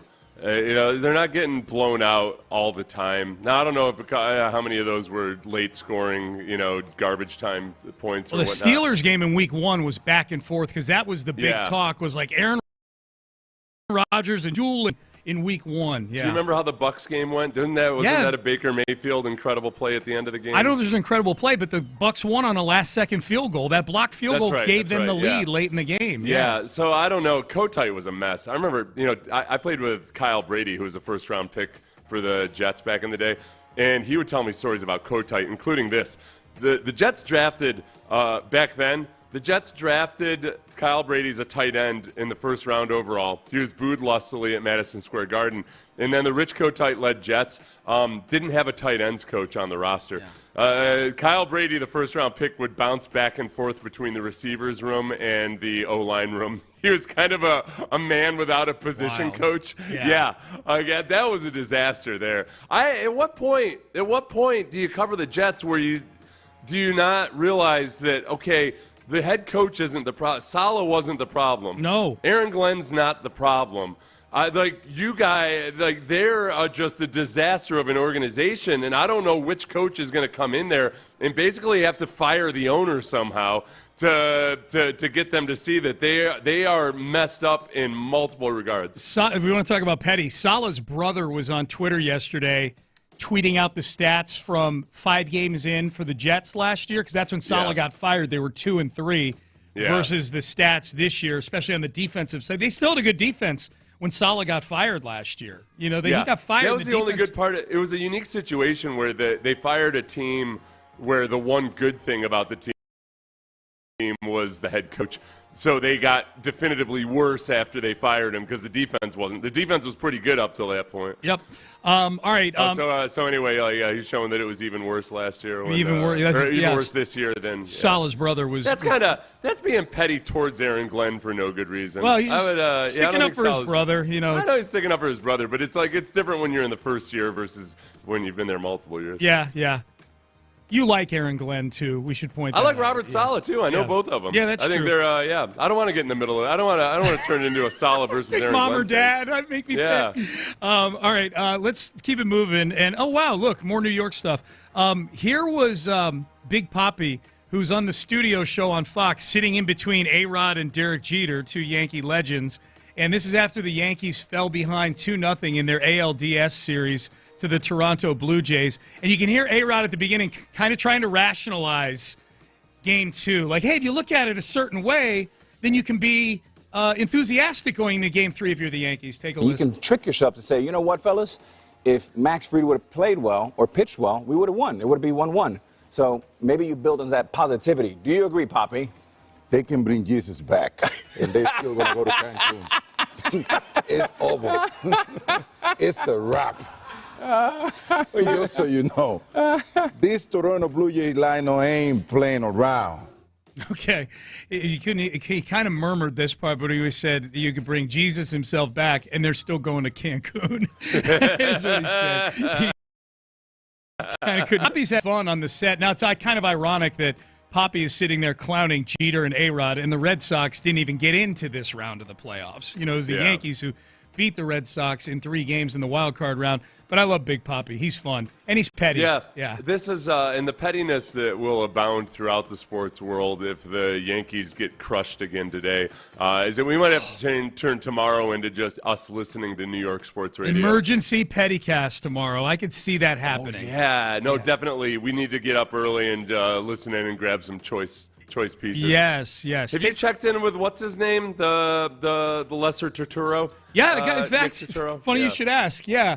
I've got him after Game 1 and after Game 2. Here's Big Nick Turturro, actor, noted New York Yankee fan, after the Game 1 loss to where the Yankees gave up 10 runs in the first loss of the series. Bad enough you're going to lose the game 6-1. Now you put in complete retreads. You could put in complete guys that don't compete. So now it's like 10-1.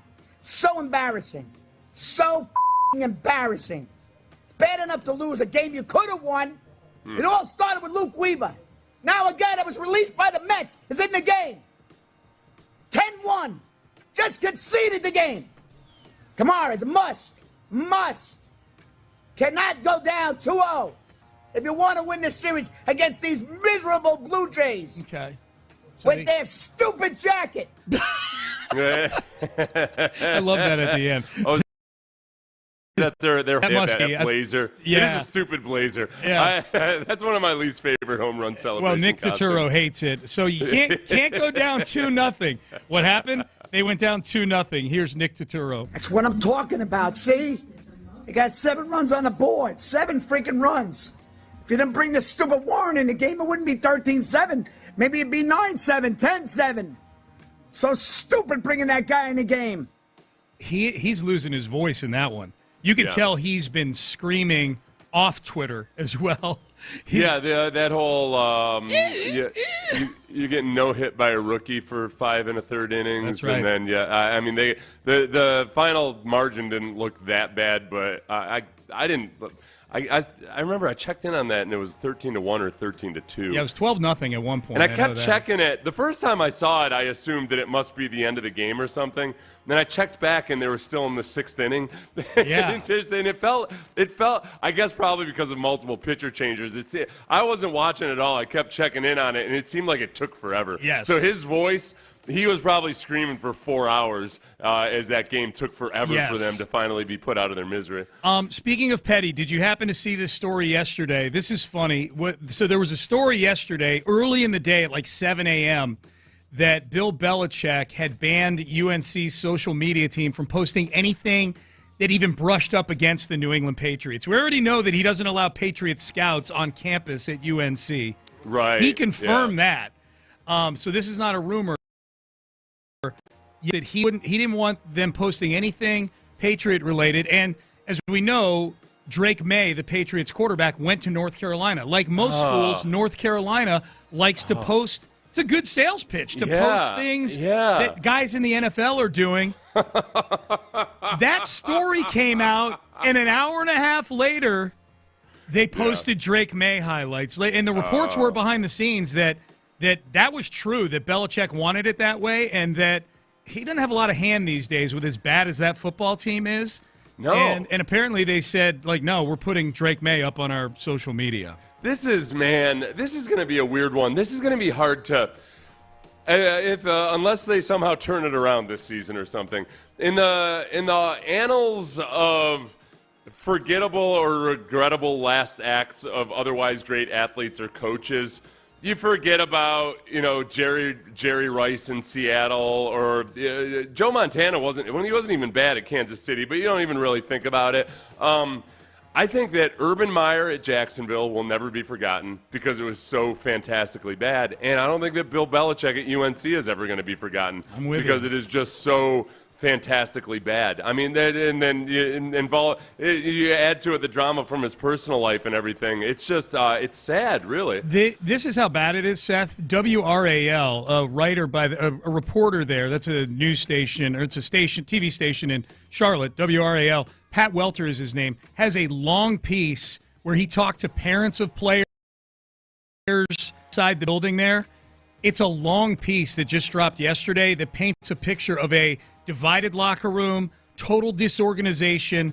I'm using exact words from the article: an unstructured mess, no culture, no organization, complete disaster. I love this. Everybody hates Mike Lombardi. Nobody likes him, is what the quote was. Mike Lombardi, who's Bill Belichick's GM for their football program there. He was described, Lombardi, as rude and nasty. Belichick didn't meet his new players for several weeks after taking the job, the Mac Brown holdovers. Really? He wouldn't let the parents approach him of the players that stuck with the program.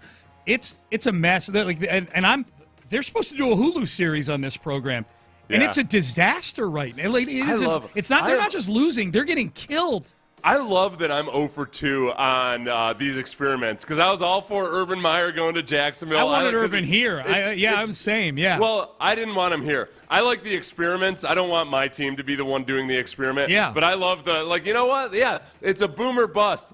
But I didn't predict that it would be that big of a bust with the Jaguars.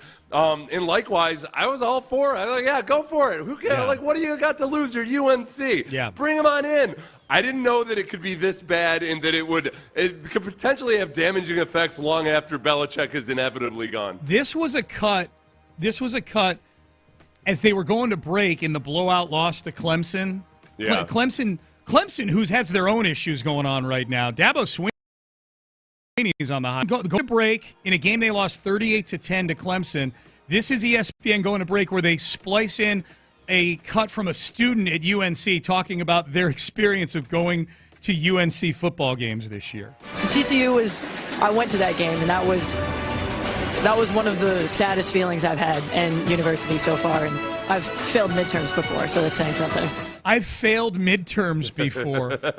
That's like something like that you can hear the banana in the background, like they're going to break, and usually you play stuff like that to kind of hype things up a little bit.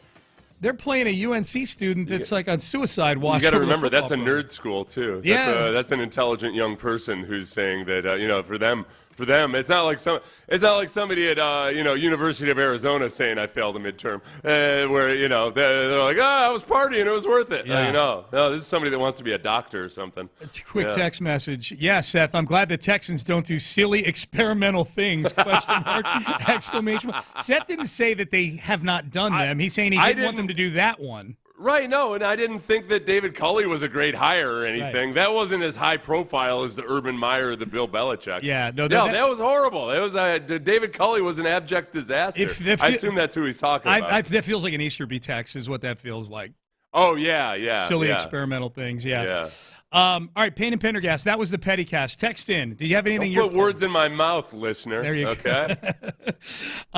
All right, I had an interesting question about the Astros over the weekend on my Twitter timeline. What grade would you give rookie year? Cam Smith is one of the most important players in this organization right now. What grade would you give his rookie year? I'm curious if my grade lines up with Seth's grade for Cam Smith's rookie year. That's coming up next. Plus, I'll remind everybody, I was the first person that ever raised concern about the fact that Easterby was in the organization, and I was the one that discovered that he was dishonest on his resume. And then everybody told me I was being such an idiot. And I just shut up and let it play out. You don't have to get hot. You don't have to get hot. Yeah. Zadok Jewelers, I'll tell you what, they've done business the right way.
Pendergast is driven by West Point Lincoln of Sugarland on the Southwest Freeway. Exit Kirkwood and take the first U-turn at West Airport under the giant American flag. Sports Radio 610 presents Payne and Pendergast. Payne and Pendergast. I don't think it's an exaggeration to say that Cam Smith is one of the most important players in the Astros organization. I mean, he's a guy who's going to be here presumably for another 5 or 6 years. He's still cheap.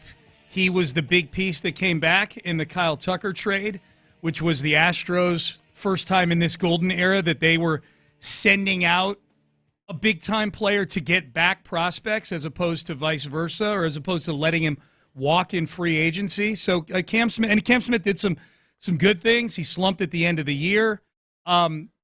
Sleeper Astros on Twitter, what grade would you give Cam Smith's rookie year? And just for just reference purposes, he finished with a 671 OPS.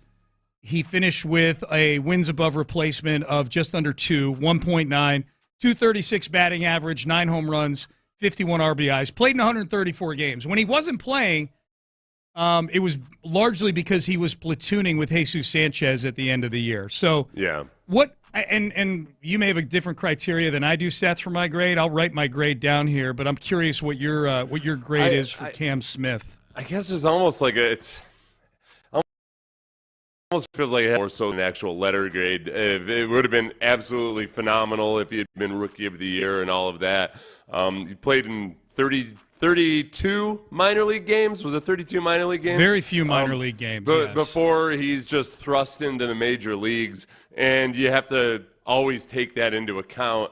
I try real hard to, not compare him to Kyle Tucker's first 3 seasons in Major League Baseball, where, Cam in a lot of ways did what it took Kyle Tucker really 3 seasons to figure out. Finally, in his 4th season, Kyle Tucker took off. But you can use that as a reminder that, all right, man, like it's not so simple and it's not so easy. I would give it, based on the fact that he was a plus defender in right field despite never having played it before and barely having played outfield at all, I would give it I'm going to give it a B- based on fielding. B-, and then also for the moments of promise that we saw. Yeah. The flashes of potential. I feel, like 1.9 wins above replacement for a guy with those offensive numbers is pretty good, and I think it's buoyed by his defensive prowess. Like, he took to right field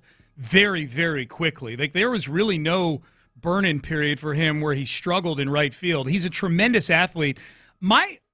This is the way I looked at it, Seth, and you and I are in the same neighborhood, I think, on this. I'm grading Cam Smith based largely on hope. My grade for his season is not like what did he contribute to this team that won 87 games. I mean, that's part of it. Obviously, that's where the numbers come in and the defensive prowess comes in. But given what he represents for the organization, like he's their future. He's a big part of their future. And I'm grading him based on the hope that he generated for me as opposed to just how many wins he generated for this particular team. Because as you point out, he was really thrust into this. There's been 0 minor league burn-in. I gave him a B+ because I feel like the hitting is going to come. The power, I know he only hit 9 home runs, but that's stuff that if you've got the makings of being a power hitter, you eventually figure that part of it out. As you become a more proficient, I think he's one of those guys as he becomes a better major league hitter overall, he's gonna by accident hit 20 to 25 home runs every year. He's too big a physical specimen to when he starts making consistent contact against lefties and righties. That's not he'll hit 20 to 25 home runs by accident. The defensive part is the huge part of the grade for me because it felt like when they put him in right field, it was like, all right, we want to get the kid on the field in some way, but he's not going to play third base, and he's obviously. He's never going to play third base for this team, at least not for the next 3 or 4 years because they've got Carlos Correa here now. So I gave him a B+, and I know his season in a vacuum is not worthy of a B+, but my big thing with Cam Smith is he's 22 or 23 or whatever it is. Did he generate enough hope for me that he's going to live up to what the Astros see and saw Kyle Tucker largely traded Kyle Tucker for him, and I suppose Isaac Paredes as well. Wisniewski is getting Tommy John surgery or got Tommy John surgery. B+ for me for Cam Smith. I think and part of that too is, all right, if he had, like, let's say if you just brought him up midway through the season, if you treated him more like a rookie that spent, like, you know what? Like, he had in May he hit 307, in June he hit 303. Like, that was when he was really getting into his groove, and it felt like, oh my gosh, this guy could be a rookie of the year candidate. Yep. And then it just kind of fell off a cliff. So if all you had seen of him was 2 or 3 months of action, and he didn't have time to hit that rookie wall, we'd probably have a much different grade on it. He had big hits too. Yeah. Like, there was a point where there was a point in the midway through the season with a fairly decent sample size, like in July, where he was hitting over 300 with runners in scoring position, which I don't know if you've looked, but this team had a lot of trouble this year. Not you, Seth. I know you looked. The listeners out there, the Astros had a lot of trouble with runners in scoring position. He was their best hitter in clutch situations for a big swath of the season. So I'm bullish on Cam Smith right now. Yeah, sure. I think it was, like, honestly, if you look at what's going on with the Cubs, presuming they lose this series, Kyle Tucker not doing anything for them as they lose this series. Really, he's a DH and he's not doing anything so far. Like, that was an awful trade for the Cubs. If they can't even get out of the ALDS and they gave up all those years of control. For Smith, the others as well, that it's still very much a victory, I think, in my mind, for that trade. Especially if it's a rental. You know, if it was for literally one season of Kyle Tucker where he faded again in the postseason. Oh, which it will. They're not going to pay him. They never were. Yeah. There's no way in hell they pay him. No, I don't think so. It'll be interesting to see what his market is. You know, for what he's looking for, there's only about 3 or 4 teams that would even be in the sweepstakes for that. So that'll be interesting to see. Alex Bregman's free agency is going to be interesting, too. And I'm assuming he's going to be a free agent again. All reports out of Boston are he's going to opt out of his contract. And Bregman himself, at his locker after losing to the Yankees in Game 3 of the wild card round, had this to say. You take a listen. Does this sound like somebody who is opting into the next year of his deal with the Red Sox? I feel like our team got better and better every step of the way. And the future's bright. Obviously, this sucks right now. This is brutal. We envision winning tonight and making a deep run, but proud of the fight in the room, proud of the guys. It was an honor to put on this jersey. It was an honor to put on this jersey. You know, like in movies that are about, you know, war and things like that, when they say, "It's been an honor, sir," usually somebody's dying in that scene. And in this particular scene, it would appear that at least temporarily, Alex Bregman, Boston Red Sox, is going to be dying. Maybe to re-sign with them. The wreck of the Edmund Fitzgerald, where it's been good to know you. Yeah. It's there's no happy ending to that song. Spoiler alert, kids! Before you go to your Spotify or whatever and look that up. Yeah, no, that ship goes down. It's at the bottom of one of those Great Lakes right now. Okay, not even a good one. It's like Lake Huron or something. Right, not even a good lake. Huron is by far the worst of the Great Lakes. It's horrible. It's hard to pronounce. People barely know it even exists. Nobody knows where it is. Yeah, like, okay, tell me. I hear about Lake Huron, but. I think Alex Bregman would be crazy if he likes playing in Boston and he thinks they have a legitimate chance to compete for a World Series, and that's important to him. If that's important to him, we don't know what his criteria is. Alex Bregman strikes me as somebody who wants to play on a team that has a chance to win championships. I think he'd be crazy not to opt in for the next 2 years with the Red Sox at $40 million. If he's looking for a long-term deal, he's not coming close to $40 million a year. According to MLB insider Mark Feinsand, the consensus around the league is that a Bregman-Boston reunion remains the most likely scenario. Though should the two part ways, yada yada yada. Yeah. But so for whatever it's worth, I don't know. I think that's him just being like Bregman's being a smart businessman, and he's not going to say like I'm a Red Sox for life. Right. No, you're right. No, you're 100% right about that. It's negotiation, no question about that. And I guess there's 2 ways he could come back to the Red Sox: opt into his deal or opt out and then re-sign maybe a longer deal. Kind of the Fred VanVleet thing where they like the 2 sides agree to maybe do a longer term thing with a little. I just think if like Bregman, $80 million over 2 years for Bregman these next couple of years is not a good deal for the Red Sox. He was great to begin the year, and then he pulled a quad or a hamstring or something, and he came back after that, and his stats kind of eased back into where Alex Bregman has been since 2019, which is a very good hitter. And I didn't watch a ton of Red Sox baseball, but I imagine defensively he was pretty damn good as well because that tends to carry over. I always wonder with Bregman, he's one of those guys that classically, do you worry that he works too hard, that he's in the batting cage too much? That's the kind of thing that can, over time, you're not always rewarded for being a hard worker, like J.J. Watt. That's who I was thinking of. As soon as you said that, that's what I thought of. You burn yourself out over time by being a maniacally hard worker, and I wonder if teams kind of look at Bregman that way, where sometimes guys like Kyle Tucker actually get rewarded for I don't think he tries all that hard, so which means he should age pretty well. Soupy physique and this laissez-faire look on his face. Yeah, sometimes it works. I wonder if Tucker just not giving a damn in right field is going to bite him at all, though. Just that, I mean, he hasn't been as good a fielder the last few seasons, and it's largely based on, frankly, just doesn't look like he tries as hard. Yeah. I wonder if that, so this year where he's banged up and doesn't produce in the playoffs, I wonder if some teams look at that and think all right, maybe this just isn't our kind of guy. I think the playoff thing bites him more than anything if this is how it ends with the Cubs here in the playoffs, because now this is two teams in several years where he's been a big nothing in the postseason. Seth get inflated numbers because of the Astro pixie dust that's sprinkled on them. Right. The difference is that with Correa or Kyle Tucker or George Springer, you would have various people just gushing about how much it means to have a guy like that in the playoffs. And I don't know if anybody's ever said that about Kyle Tucker. You said you yourself just said Tucker with Springer and Correa. You probably meant Bregman or somebody. Bregman, yeah, sorry, Bregman. Apologies. Yep. They'll say that about Bregman or Correa or George Springer, but I don't think people have said that about Tucker. No, God no.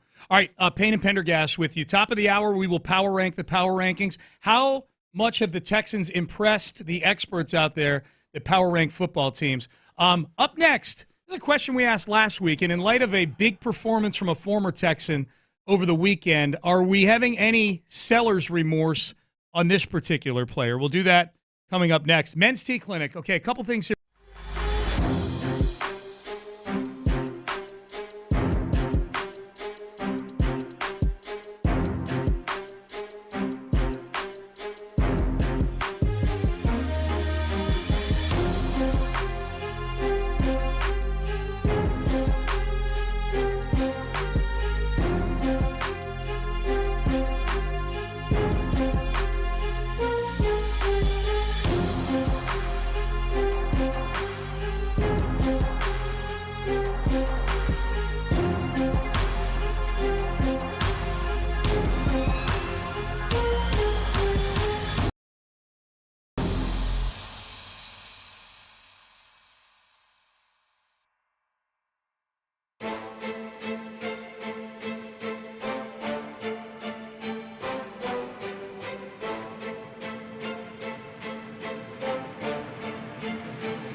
SportsRadio610presents.com. Live from the Mokaram Injury Lawyers Studios, Sports Radio 610 presents Payne and Pendergast. All right, we will power rank the power rankings at the top of the hour. What are the experts saying about the Houston Texans? I'm almost as curious. What are they saying about the Baltimore Ravens? Like, what are they? How do you look at the Baltimore Ravens right now? You know, they, as currently constructed with this injury list, they're one of the bottom 2 or 3 teams in all of football, I would imagine. Yeah, how do that's what they're going to say. I can't even look at you. Yeah. How do you factor in the eventual return of Lamar Jackson? So I'm curious about that. But we'll power rank the power rankings at the top of the hour. Stephon Diggs had a huge game on Sunday night against his former team, the Buffalo Bills. in Buffalo, wearing those icy white uniforms. Yep. They looked badass at the beginning of the game. By the end of the game, I was like, jeez, they look less at least. They look less badass when the scoreboard is in the same point of view as the uniform. Like, you look at the uniform, and behind it you see Patriots 23, Bills 20, and you're like, it's not quite as badass as it was a little bit earlier in the night. Josh Allen looked basically like Elsa by the end of it wearing that uniform. They're frozen uniforms, yes. Yeah. 10 catches for 146 yards for Diggs. And if you watch that game, there were several that were, okay, that guy's special kind of catches. You know, they weren't just... Oh, some toe tappers. Yeah, man. Sliding along the sidelines, things like that. Run after the catch, all of that. And look, the guy's about to be a father. He's got to be, you take life takes on a new importance when you're about to bring a new life into the world. Right. And when you're probably maybe a little bit scared of the baby mama. I would be scared of her. I think Cardi B is the kind of woman that's like, no, Stephon, you get your butt here. Nope, you make nice with the media. You do this, you do that. Yep. There you go. It's probably some good structure to his life that he's never had before. So you've come around on this actually being Stephon Diggs' kid. Not 100%. The important thing is that he thinks it's his kid. Okay. So he as long as, it has the same effect. What did she say that had you? Oh, I'm having a child with my boyfriend Stephon Diggs. Yeah. Which could mean multiple things. I mean, they're just raising a child. Yeah, that's true. Yeah. I love your skepticism. Should the Texans be having any seller's remorse? I know they didn't trade him away. They just let him walk in free agency, but should they be having any seller's remorse over Diggs at what? Keep in mind, the price he signed at in New England was 3 years, $69 million. No. I think that the difference between New England and Houston was that New England paid a premium for a guy in his 30s coming off of an injury, largely because they didn't have anybody in the wide receivers room. Yep. And it made sense for the Patriots. I think some people were still critical of it. I mean, there's a lot of unknowns. You just don't know what a guy in his 30s who's never had a major injury like that, who's shorter than one of his calling cards, what exactly he's going to look like coming back from injury. The Texans already have Nico Collins, and they paid him. They end up drafting a couple of guys no, I don't have any buyer's remorse over it. Yep. I mean, yes, would it take any good player in the league, and sure, I'd love to have that guy on the team, but it made sense. Yeah, at that price, I'm okay with the Texans. You throw in Christian Kirk, who started to do some things in this past, this game against the Ravens. Made a big play downfield. I'm 100% with you on that. I wish Diggs the best. It was really interesting on the broadcast because they kept bringing up, and you couldn't help but do this because it's Diggs playing in Buffalo in a big game on prime time, but they kept bringing up like how it ended in Minnesota and how it ended in Buffalo.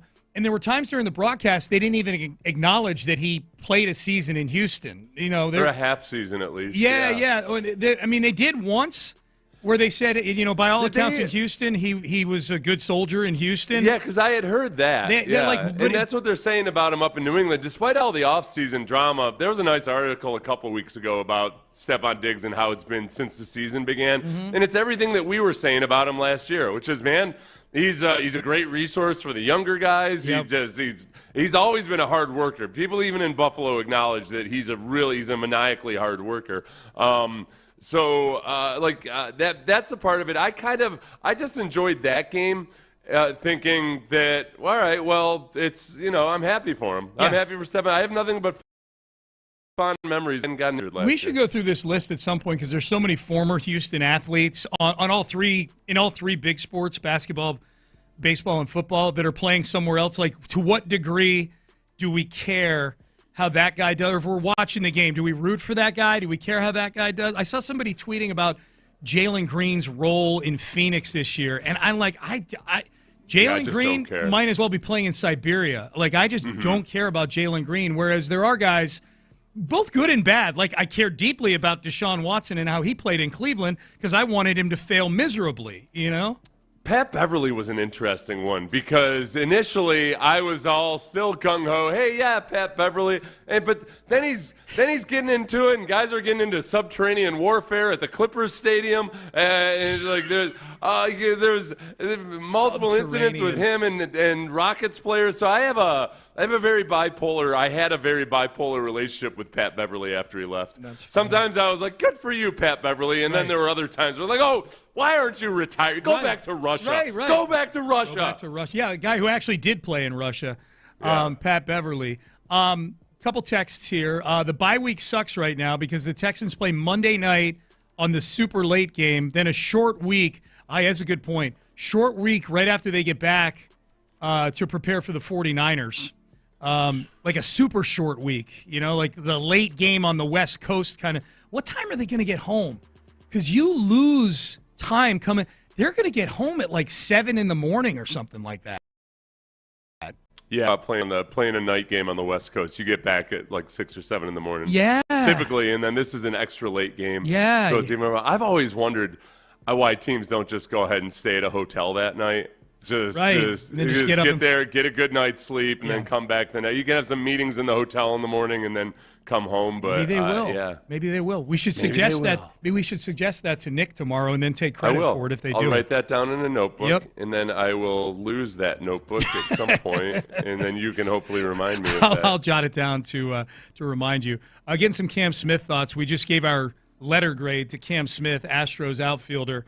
In the previous segment, Seth went B-, I went B+.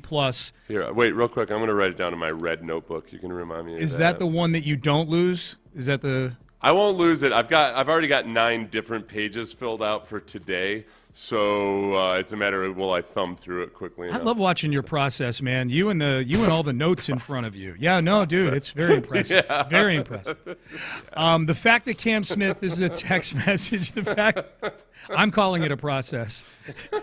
The fact that he's around a 2 wins above replacement automatically means he's at least a B for a rookie. Definitely not an A because of the batting output. Yeah, I think his defense, the fact that he is so good defensively, a follow-up text from somebody. Wasn't Smith an infielder? I think he did pretty good in the outfield. Also, Smith never played that many games. I think a rookie wall could be an explanation for the bad August and September, possibly. I have an issue with that texter. He's basically recited every point that we made about Cam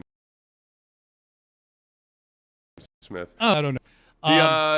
He played 32 minor league games before he comes up. And he had played a smattering of outfield in like summer league ball or something, but had never played in right field. So by and large, he basically, for all intents and purposes, had never played in the outfield before. Did you see what that jerk face Garrett, the web guy, texted to you and me on the group text? Jerk face is putting it nicely. Jerk face A's fan Garrett, the web guy. Nick Kurtz only played 31 minor league games, 117 games this season with 36 home runs. Yeah, the steroid findings at some point down the road.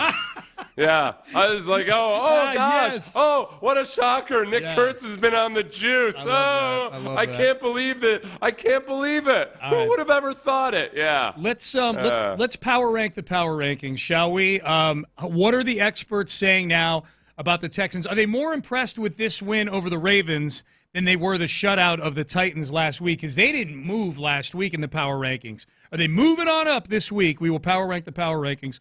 Coming up next, I will tell you as far as moving on up goes, if you're moving on up,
KILT FM HD2 Houston.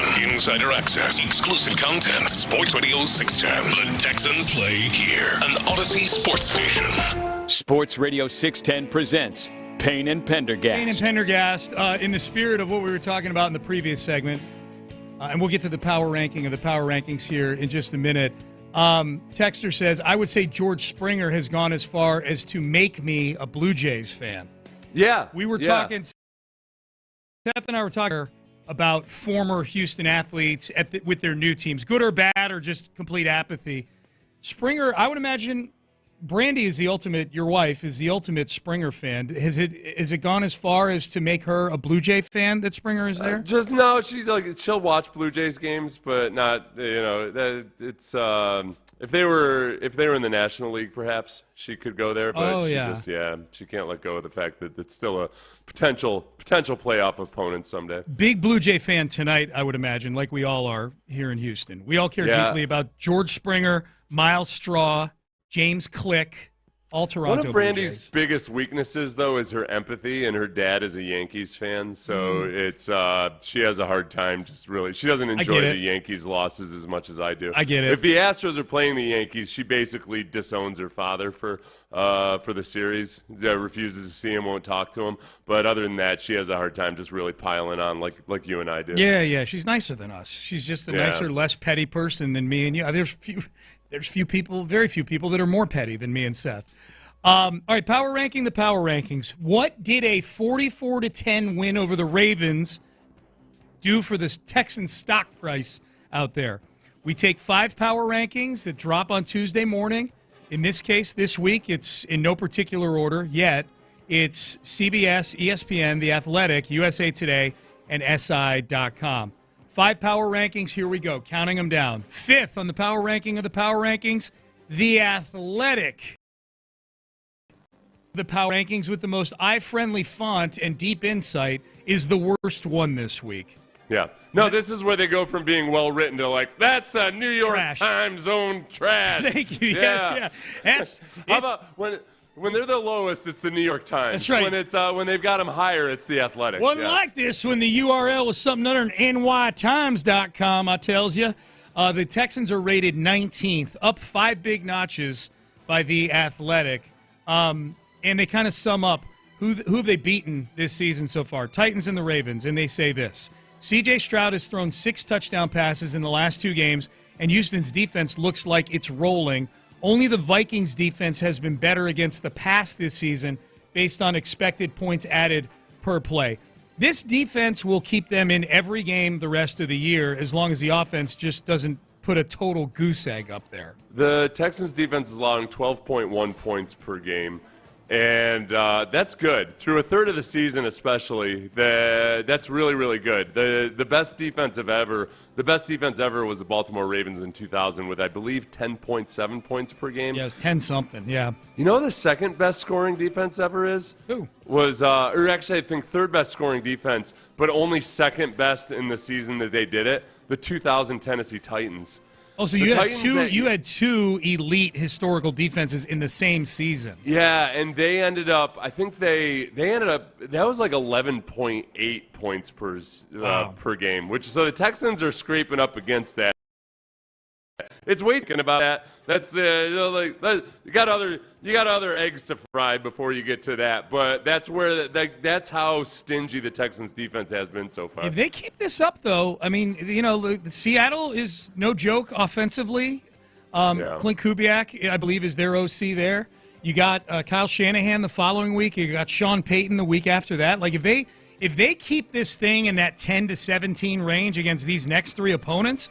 I mean, you are talking about a defense that can be talked about beyond just 2025. Like that's it would be interesting though too, because obviously scoring's gone up. It's not gone up as much as you always feel like it has, but it has gone up over the years. I need to see an inflation-adjusted metric for that. So for best scoring, like let's say theoretically, I don't know, maybe scoring's gone up 2 points per game or something. Yeah. Then all right, if you allow less than 12.7 points per game, you're as good as that 2000 Ravens defense. Yardage is down a decent chunk this year, but somebody made a good point on one of the broadcasts. Might have even been the Texans. It was and the Ravens. Vandermeer. Was it Vandermeer? Oh, it was Vandermeer. That's right. It might have been. Yeah, Vandermeer made the point that it's because of all these kickoffs, everybody's starting with way better field position than they've ever started with before. Okay, year 2000, it was 20.7 points per game, and now you're up to 21.8 points per game in 2023. So it's only gone up by. It's been a little bit higher. It's been like 24. It's been as high as 24 points per game in 2020. So it's one or two extra. Yeah. Say 1 or 2 extra points per game. It's fluctuated. All right, number 4, power ranking of the power rankings. Athletic, CBSSports.com. Pete Prisco has the Texans 18th, up 3 big notches. Why is Pete Prisco Why is Pete Prisco 4th on here? Because he doesn't write anything. He just writes 2 sentences. Put in some effort, Pete Prisco. The offense we saw against the Ravens gives this team hope. The defense continues to play at a high level. I knew that already. That's nothing. So the Texans 18th on the CBS. By the way, the Ravens 23rd on the Athletic, 22nd here. So as 1-4 teams go, they are thought to be better than all the other 1-4 teams. Probably because once Lamar Jackson comes back, they will be better than all those 1-4 teams. So Prisco has them 18th, Seth. So they're back inside the teens at least with all these guys. Look, they're 2-3. They're for all intents and purposes a 500 team right now, just in the muck with all of these other teams that are 2-3 or 3-2. The biggest difference is just the gap between, all right, your record versus competitive teams and your record and performance versus bad teams. Where are you on that? You're 2-3, but you've beat the snot out of a couple of bad teams. You've played 1-score games with a few of those good teams.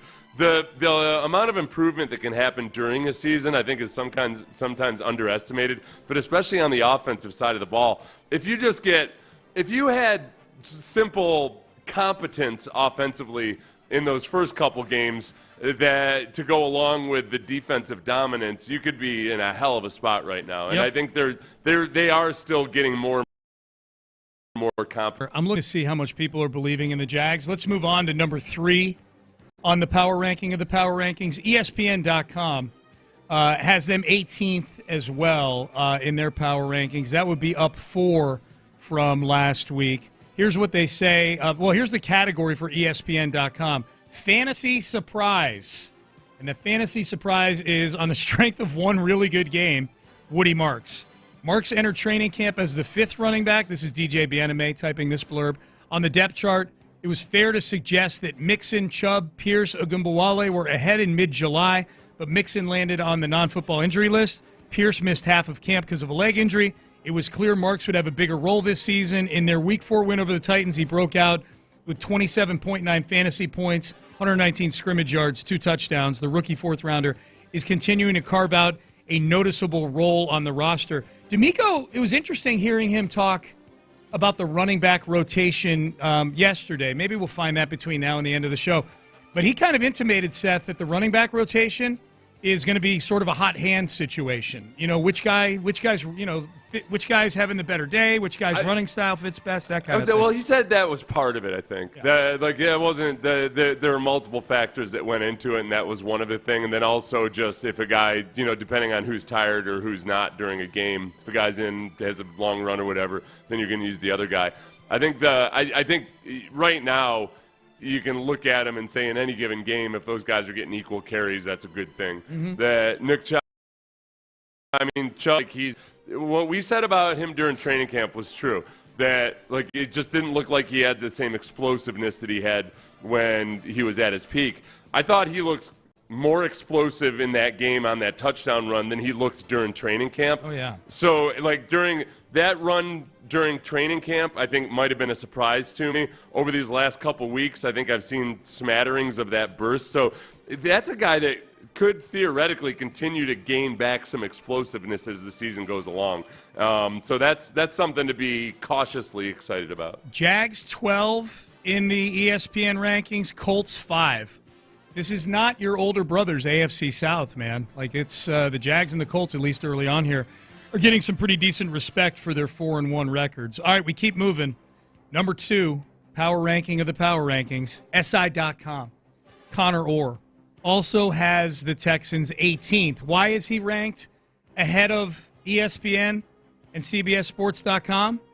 Because the paragraph about the Houston Texans, says this: I understand the ridiculous self-seriousness of the NFL, having covered the league for 15 seasons now, and I can say with absolute confidence that Jalen Noel scoring his first NFL touchdown on an unremarkable bootleg and then doing the Ray Lewis dance in a romp of the Ravens was one of the funniest things I've ever witnessed. Go off, King. I hope you got your ball back. Here's what it sounded like on the broadcast. 2nd and goal from the 4. Marks to the left of Stroud, who's in the shotgun. The toss to the left, throws back to the right. Got a man. Noel, touchdown, Houston. Jalen Noel, first career TD. I disagree that was a, quote, unremarkable bootleg. I thought that play was well designed. Boy, Woody Marks carrying out the fake on the pitch was really good. I thought it was a very well designed and well done play. Unremarkable, says you. Man, I should downgrade you, Connor Orr, but I'll keep you at number 2 because I like the line, go off, King. I think it's one of those things that, the credit to Cayley, they've spent the entire season kind of developing the bootleg and then variations off of it. And one of the, with CJ's running ability, which he's 100%, latched onto since midway through last season, it gives you those easy yards sometimes where there's nothing clear downfield, so he just runs for 5 yards. But it's helped set up some trickery. It also does help set up the actual run inside the tackles when you have that boot as a threat. So I think that Cayley's built kind of a nice package based on the bootlegs, the rollouts, and some of those things. Yeah. To the point where I don't know, maybe they've got enough. They've got enough on film now that maybe if you're at 4th and 1 down on the goal line, we won't flip out the next time they run a rollout or a sprint out without from the shotgun. I doubt it. The bootleg is one thing. The celebration is another. The Ray Lewis dance. Here was D'Amico Ryans when he was asked by Big Sarge, brought to his attention that Jalen Noel told the media that he really learned and taught himself the Ray Lewis dance the night before the game at the hotel. Here was D'Amico Ryans talking about the celebration. I was definitely surprised by it. I've been on the offensive guys a lot for the past couple of weeks about making sure they have some celebrations ready, right, for the end zone. Like, it's just a psychological thing to me. If you're thinking about celebrations, then you'll get in the end zone. So I'm happy that we're getting a little swag on the offensive side, and we're getting in the end zone, and we have some celebrations ready to go. But Jay Noel did surprise me with the Ray Lewis. I like that psychology right there. If you're thinking about your celebration, you're going to be, more inclined to give that little extra to get into the end zone. Yeah, well, the visualization is big, and D'Amico leans into a lot of sports psychology stuff. I think for Jalen Noel is a guy that was specifically cited by D'Amico as a guy that, during training camp needs to think less and just go out and don't make it into a bigger deal than it is. So kind of visualizing and seeing yourself in those moments and actually, catching the touchdowns and everything makes it feel a lot more A, achievable, and B, just like the normal thing that's what I do. I'm Jalen Noel. I catch touchdown receptions, and I do Ray Lewis dances in Baltimore. And though, two things about the dance itself. One, I don't know if I have to ask Sarge to see if he had more of a conversation about it. I haven't seen whether Jalen Noel said that it was a tribute to Ray Lewis more so than a taunting of the Ravens fans. I think it was. I think he probably thought of it as like, it's a tribute to Ray. At the time and the place, it might not have been received like that in Baltimore. Two, listen, if we want our rookies to be prepared, and D'Amico's been telling you to have a touchdown dance ready, why are you working on it and coming up with it the night before the game? Yeah. This is you need to dedicate yourself to your playbook as well as your touchdown dances. That tells me that Jalen Noel in school at Iowa State was a guy who crammed for finals the night before. He procrastinated on his studying. I feel like all the Texans rookies were up like in stripes there before their final parade. Oh, yeah. They're up all night working on their dances and everything. Yeah. They finally show up to the game 3 minutes before it's kickoff because they were too busy working on their preparation. Now I want to go watch their dance. Now I want to go watch Stripes today. Stripes, good movie.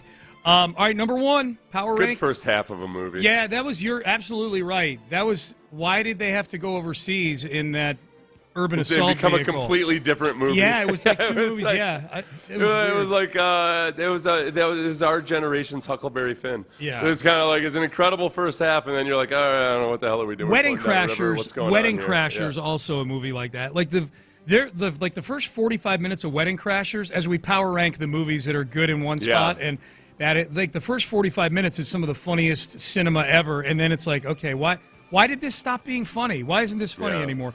It's really like the fifth through seventh minutes of a lot of a certain genre of film. All right, let's get to the good stuff. Okay, I've had enough. Yes.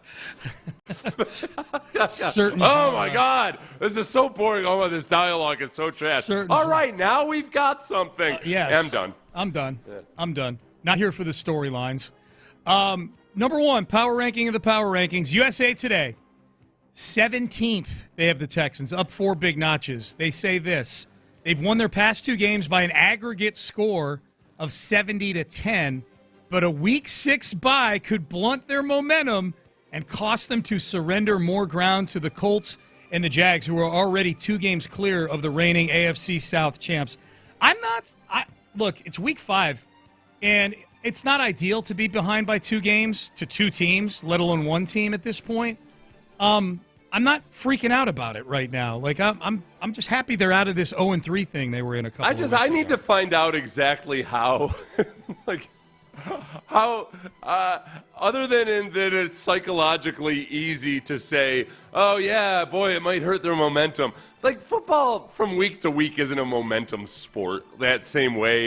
You're not getting into it's not like you've hit 3 3-pointers in a row or something. It's an extra week of rest. Are they going to come back 2 weeks from now? And really, they come back 1 week from now and start practice again and forget everything they've learned, and they'll no longer have a luster, a zest, or a passion for football. It's like, the first half of the season, we're just never going to end. Those 2 victories versus the Titans and the Ravens, I'm not feeling it. It's definitely a gambler's take, I will tell you that. Like, that's something like when you're handicapping, like, oh. Is there evidence for it? I have no idea. I'm just saying it feels like more like, I'll take the gamblers out of it. Feels like something Vegas would take advantage of. They're like, these schmucks out there think there's such a thing as momentum coming into or out of a bye week. It definitely feels like there's a separation between players and regular people when it comes to this. The momentum and the bye week and where it is, that kind of thing. This is where I prefer to think, and this is where it comes down to, okay, how much do you trust your coaching staff? I think there's a definable difference with some coaches after they've had a bye week and have an extra week of preparation to think about their opponent and everything. So I hope to think that that D'Amico, now that he's more of a pure head coach and overlooking the entire scheme, offense and defense, that they'll have an advantage going into that game because they have the bye week. Football Talk on Sports Radio 610, presented by Paramount Plus. Can't count on much, but you can always count on Sundays with the NFL on CBS and Paramount Plus. Watch your local NFL game all season long. Visit ParamountPlus.com/NFL to get started today. The weirdest story in the NFL so far this season is not going anywhere anytime soon. We will tell you what that is coming up next. But first, West Point Lincoln, the original, the OG West Point Lincoln location, Katy Freeway exit Kirkwood, is where you'll find Chris Poulos, the owner. Where Chris and his family own both West Point.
for details. Payne and Pendergast is driven by West Point Lincoln of Sugarland on the Southwest Freeway. Exit Kirkwood and take the first U-turn at West Airport under the giant American flag. Sports Radio 610 presents Payne and Pendergast. Okay, this Mark Sanchez story is in the running for weirdest story of the year in the NFL, and we've not heard from Mark Sanchez. We've only heard from his brother, who is kind of giving updates on his medical condition, not really talking about his legal condition. Just to get up to speed for the five of you that might not have seen anything about it yet, Mark Sanchez stabbed over the weekend on early Saturday morning, and as it turns out, it was in an incident where he was the aggressor with a 69-year-old truck driver. And the way that the prosecutor and the authorities in Indianapolis categorize it is they're basically fighting over a parking spot, is what the prosecutor said yesterday when he was speaking to the media. Sanchez hospitalized after the stab wounds, then arrested in the hospital. He gets out of the hospital yesterday and was released on bond. He had a court hearing this morning, I think earlier. I've not seen any stories yet on what the latest is with it. This was the prosecutor, though. Prosecutor's last name is Mears, who earlier this week laid out sort of the latest on the Mark Sanchez situation. We received an amended or an additional probable cause affidavit this morning. Again, this is something that happens in virtually every case here in Marion County. And with that, we have added more serious charges against Mr. Sanchez. At this point in time, we have filed a felony charge, a level 5 felony of battery involving serious bodily injury, which contains a penalty of 1 to 6 years. One of the things that I want to stress to everybody is that we are still in the early stages of this investigation.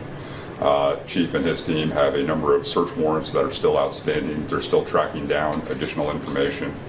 This is by no means the end of this investigation. This by no means means that these are going to be the final charges that we move forward with. Seth, I don't know if you've seen any of the pictures of the victim in this, the 69-year-old man whose name escapes me at the moment.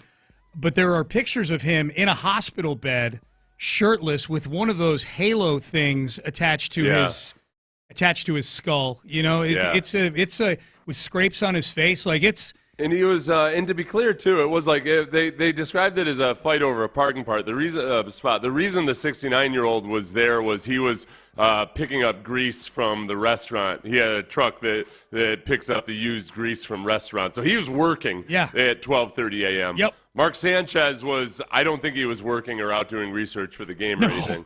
No, probably not. So whatever the guy, the only thing I wondered is, okay, is this guy, as he's on the job, blocking the precious Mark Sanchez's vehicle, and Mark can't get out, and Mark needs to get out. Damn it, I don't know. It's super weird. There's so many things that are weird about this story. The biggest one is obviously Sanchez was in some sort of altered state of mind, I would imagine, to be, essentially they make it sound like he was just walking through the pepper spray the guy was spraying at him, like the pepper spray wasn't affecting Mark Sanchez, and then he gets stabbed multiple times.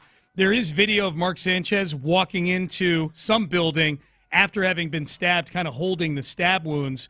The thing, Florio pointed this out, and I love that this is now on Florio's radar, that as of yesterday, Fox hadn't had any comment. The only comment Fox had on this whole thing was multiple commentators on their various studio shows over the weekend were sending along prayers to Mark Sanchez. They've not made any announcement on discipline, at least that I've seen, for Sanchez or on the situation as a whole. Florio points out there's a reason for Fox to tread lightly. It's possible that Fox will face civil liability for failing to properly supervise Sanchez during his time in Indianapolis, where he was preparing to call the Raiders-Colts game for Fox on Sunday. And indeed, right on cue, reports that the victim, Sanchez's victim, the victim that took the beating from Sanchez, is suing Sanchez and Fox now. All right. Okay. Look, you can sue anybody for anything. I totally 100% get suing Sanchez. That makes sense. What is Fox supposed to be doing in supervising a 38-year-old employee? I'm totally with you. Like common sense tells me you can't sue Fox for the conduct of a 38-year-old adult. But I don't don't know what the law. Well, I don't know. It seems like one of those frivolous lawsuits that gets thrown out pretty quickly, but it also might be the kind of thing that Fox is like, all right, make this go away. May I get a settlement all out right, of let's just get our hands off of this. Just whatever, throw some money at them, and there we have it. Unless they have some evidence that it was that somebody, a Fox employee, had gotten Sanchez plastered and it was their fault. Whatever it was, I don't know. I don't care. Florio, this is going to be the kind of thing that Florio cares deeply about, and none of the rest of us do. I think the video. Okay, the only video you said you saw a video of him walking into a building. I've just seen him walking on the street holding his. Looked like he was walking into shirt. a building. I'd have to go look at it again. But okay. Yeah, to me, the report was it had multiple angles. He was walking down the street, and then they flashed to another camera where he looks to be walking into a building. Oh, okay, yeah, I hadn't seen that one. Yeah. But yeah, he's holding his bloody shirt, and the report was that he tapped on the window of a bar that was closing, and somebody inside there helped him out. I don't. The fact that nobody from Sanchez's camp has said like, "Hey, wait for details to emerge" or anything. Nobody's saying like, "Oh, this is completely blown out of proportion." It feels like at this point I'll be surprised if Sanchez didn't do what the victim, or I guess the alleged victim, said he did. Yeah. And it's a 69-year-old guy who was working. Yeah. He's just backing up. Think about it. You're 69 years old. You've got a truck. You're going to go pick up some grease at the Marriott. He's picking up grease. Yeah. Yes. Like it's not a glamorous job he's doing at 12:30. Yeah, I don't know. Like, I don't think it's a guy that, so there couldn't be a more simple. Yes. He's 69 years old. Yeah. At what point did Sanchez feel like, no, I got to make this thing physical? This is there's no part of this yet so far that I've seen that makes me feel like Sanchez is going to come out of this looking any better than he does right now. The biggest tell to me that Sanchez did these things, these alleged things, is it's not the authorities acting the way they are, because I could see a police chief being like, hey, you're not going to come into our city on your angel dust and PCP and acting the way you were acting. I'm not saying he was on those things. I'm just being hypothetical. It's the fact that Sanchez's brother, Nick Sanchez, put out a statement to TMZ Sports, and nowhere, I'll just read it because it's only 2 paragraphs. This has been a deeply distressing time for everyone involved. Mark and our family are incredibly grateful for the concern, love, and support we've received over the past few days. Mark remains under medical care for the serious injuries he sustained and is focused on his recovery as the legal process continues. We would like to extend our heartfelt thanks to the first responders and medical staff. That's it.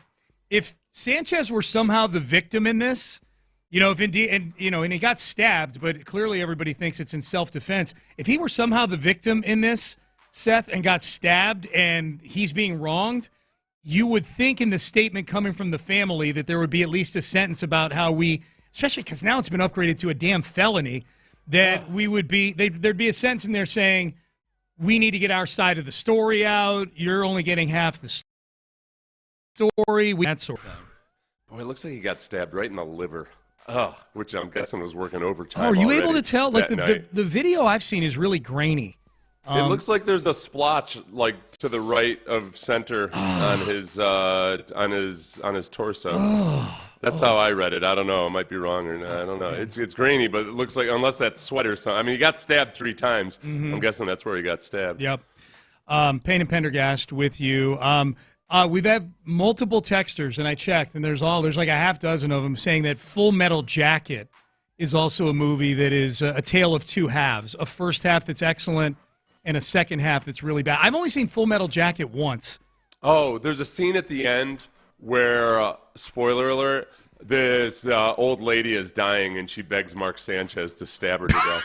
And it's at that moment that like Mark Sanchez has to come to grips with the duality of man. Both the saint and the devil. On either both shoulder. on his shoulder. Yes. Yeah. Is where he just There was an outlet, I think, in Indianapolis. I don't think it was the Indy Star, but there were people tweeting out the Mark Sanchez story and the picture that went with it. I don't know if you saw this or not. This outlet put up a picture of David Pollock and said, Mark Sanchez stabbed in Indianapolis, arrested for a felony. It's not even Mark Sanchez in the picture. It was a picture of David Pollock, former Cincinnati Bengal and Georgia Bulldog. Yeah. Dark hair, commentator, I guess, yeah. good-looking guy. The biggest thing about it is, this is really the most important thing that we have to keep in perspective is Sanchez seems to be doing okay. So we can totally 100% laugh at this without feeling it. And the alleged victim took some he's in looks worse like shape. he got banged up pretty good, but he's going to be okay. Yeah. Yeah. So now hopefully this turns into a point where this just turns more into like the butt fumble is now the liver fumble. Yeah. Something like that. It's a wild story. I wonder what knife the guy had. I kind of feel it makes it even more. It feels even worse that like this is an old man who is didn't have a gun for his protection. He had a knife. Yeah. That's what he had. It might not even been a knife for protection or anything. It might have just been his jackknife, Yeah. That he was like, all right, I got to do something here. And he's like flipping through. He's like, oh, damn it, nail file. Damn it, corkscrew. Yeah, here we go. Yeah. Yeah. Like he's just not even, like it doesn't sound like it doesn't sound one bit like a guy that was just didn't have an itchy trigger finger because he didn't have a gun to shoot him with. Yeah. Sanchez should feel really, really lucky that the guy didn't have a gun. Because if you're a truck driver who's picking up stuff in downtown Indianapolis at night, I'm sure a lot of those guys have a concealed weapon permit. I think most truckers do. I'm not going to mess with that. Yeah. We have a lot of truckers that listen to the show. If you're listening right now, safely text in and tell us, like, is that just part of the normal checklist of items for a trucker, like some weapon of choice? It's got to be. It's a long haul kind of a pain in the ass, right? Because you'd have to get different states. The different laws. I don't know how it all works. Yeah, I don't either.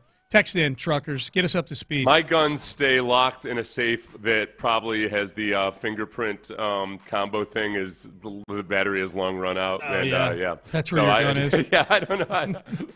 I never take mine out within a 200-yard radius of my house. Payne and Pendergast with you as we head towards the final segment. We'll find out what the guys on In the Loop have going on today.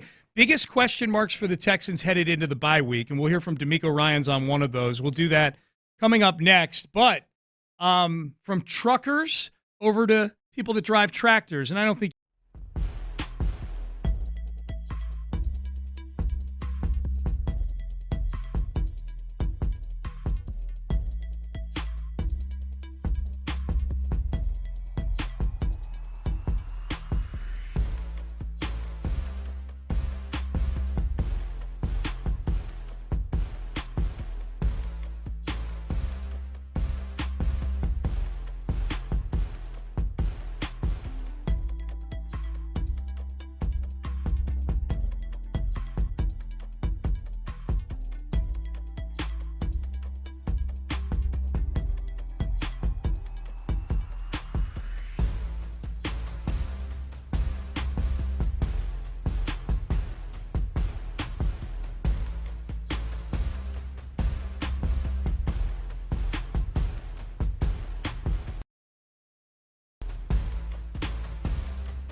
SportsRadio.com. Live from the McCarran Injury Lawyers Studios, Sports Radio 610 presents Payne and Pendergast. Payne and Pendergast. Hey, quick reminder, Nick Cacerio meets with the media later on this morning. I just talked to the guys on In the Loop. They'll have some of that for you later on today. We have Nick Cacerio joining us tomorrow, joining me and Seth at 7:30. So if you're looking for the latest in our long history of conversations with the Texans executive vice president and GM, the next episode of that is tomorrow at 7:30. So we look forward to Nick Cacerio, a little pre-bye week talk, and looking back and seeing where we are and some things with the team right now. When I had laid out the perfect Hollywood script for a Nick Cacerio movie this offseason, it would have started with, hey, GM under scrutiny for failing to put together a good offensive line, a controversial offseason in which he gets rid of Laramie Tunsil, who would be an awesome character in a Hollywood film, by the way. Like you would totally play Laramie Tunsil up as like whatever, all the cliches of a diva and all that stuff and everything. And then it would be the fans calling into sports radio shows saying, what the hell is Nick Cacerio doing with this offensive line? And then the schedule comes out and you've got a rookie offensive tackle that's going to be going against three of the best and biggest stud pass rushers in the league 3 weeks in a row. And that was going to be the big moment, the challenge that the hero faces. And then at some point, things have to turn. And maybe they started to turn a little bit. Yeah. We'll see. Yeah. In a classic 5X structure, we're going to have a couple more highs and lows along the way. Got to, but man. Right now, this is a little bit of a rising action. It's a long movie. We got to take the viewers on a ride here for sure. But you got to get them kind of enthusiastic. They're going to get knocked down to earth one more time at some point along the way. For sure. Yeah, it's going to happen. So what are your biggest questions heading into the bye week? Where's Joe Mixon? What's he doing? What's he up to? Not even football-wise. So where is he? Where is he? Yeah. What's he doing? What's he is he? Has his status on Facebook changed? Why does nobody know anything about Joe? The last time we heard anybody from the Texans of substance say anything about Joe Mixon, it was D'Amico Ryan saying, "We hope he's doing well." Which felt to me like they don't know what the hell's going on with Joe Mixon. Well, and the other thing I think that people dug into, and we'll hear from D'Amico on the current running backs in just a second, was brought to the team. We said in past tense, it sounded very like, okay, well, this is over for at least a little while for sure.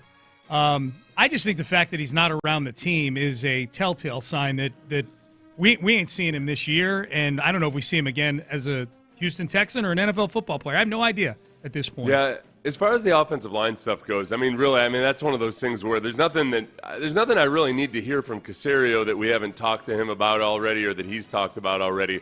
There's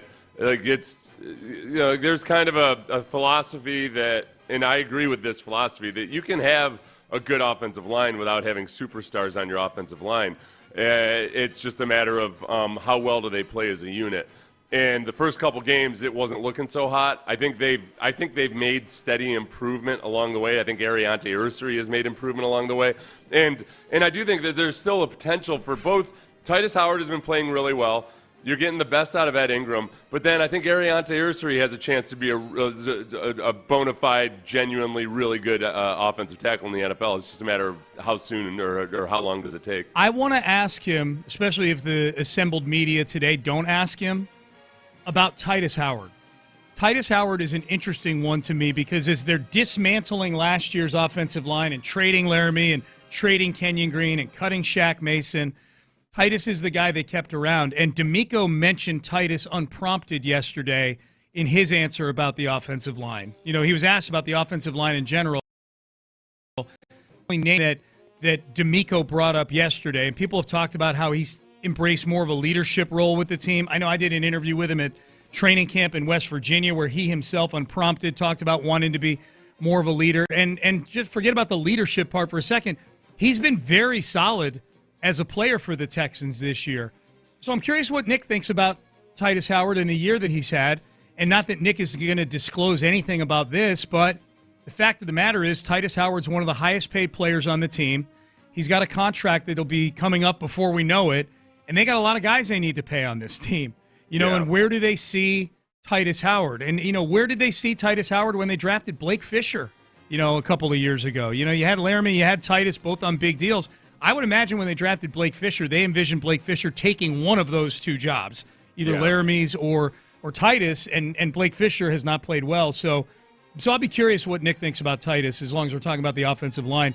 Here was D'Amico yesterday on the running back rotation, which appears to be a split to some degree between Nick Chubb and Woody Marks at the moment. Yeah, we continue to work both guys in. Some of it is game plan oriented, where we have particular runs for certain guys, and some of it also, Coach, is just the flow of the game. Like if a guy just breaks a long run or a guy's tired, like Coach Danny Barrett does a great job of rotating those guys. We have capable guys who can run the football, so we want to make sure they're as fresh as possible, and DB does a great job of rotating those guys in and getting them in on the plays that we designed for them. I think my biggest season where Dameon Pierce was getting inexplicable carries in week one, and Daria Gumbawale was on the field way too much in gotta-have-it situations, is that D'Amico there seems to be, when he's saying, well, both guys, and maybe the question was specifically about those two guys, but it seems like both through that answer and through the way the teams are using these guys, they seem to be done with the need for four guys to be touching the ball in the backfield anymore. Right, yeah, that's not the rolling tryout for running backs. I think that they've settled in on, for now, assuming that we don't see Joe Mixon anytime soon, that it's Nick Chubb and Woody Marks, and those guys will be used either by – what is it? Well, no, you didn't say anything. I was just going to add, and British Brooks, but in specific situations. Yeah, British Brooks. There's potentially an avenue for that. Right now, it's been kind of British Brooks as an ambush. And that's a fun one too. I'm glad they got more of that on film before the bye week, because it's one extra thing that teams have to prepare for. Mm-hmm. Is that okay? British Brooks is in there. Can be used as a fullback, could be used as a tailback, can be used as a tight end. There's a lot of different things you can do with British Brooks, but by and large, the lion's shares of the carriers are going to go to Nick Chubb and Woody Marks. And I think 2 weeks ago, I might have been clamoring for, man, you got to, at some point, just give Woody Marks the ball way more. And I would say after the first half of the Titans game, I might have been feeling that way. Mm-hmm. Now I think that you can see, all right, when the blocking is right, man, Nick Chubb still has something in him. It's not, and it's not just his strength and his vision. I think that he's got a little bit even from what we saw during training camp. Yeah. So being able to use those guys, the thing you have to watch out for is D'Amico mentioned having different types of plays or different plays for either of them. You just don't want it to be a tendency to where, Woody Marks is coming into the game. They're going to attack the edges. Nick Chubb's in the game. We know exactly what we're going to get.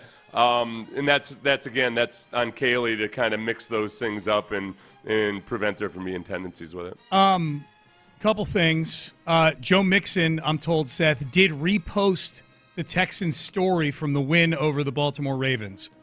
So did it have a location attached to it? I don't know if it had a location. So he is either alive or somebody is handling his social media for him to at least make it appear as though he's still dialed in on being a Houston Texan. He is on the payroll. Have a little tag in there that said like Madagascar or something. I don't know. Yeah, I'm not sure.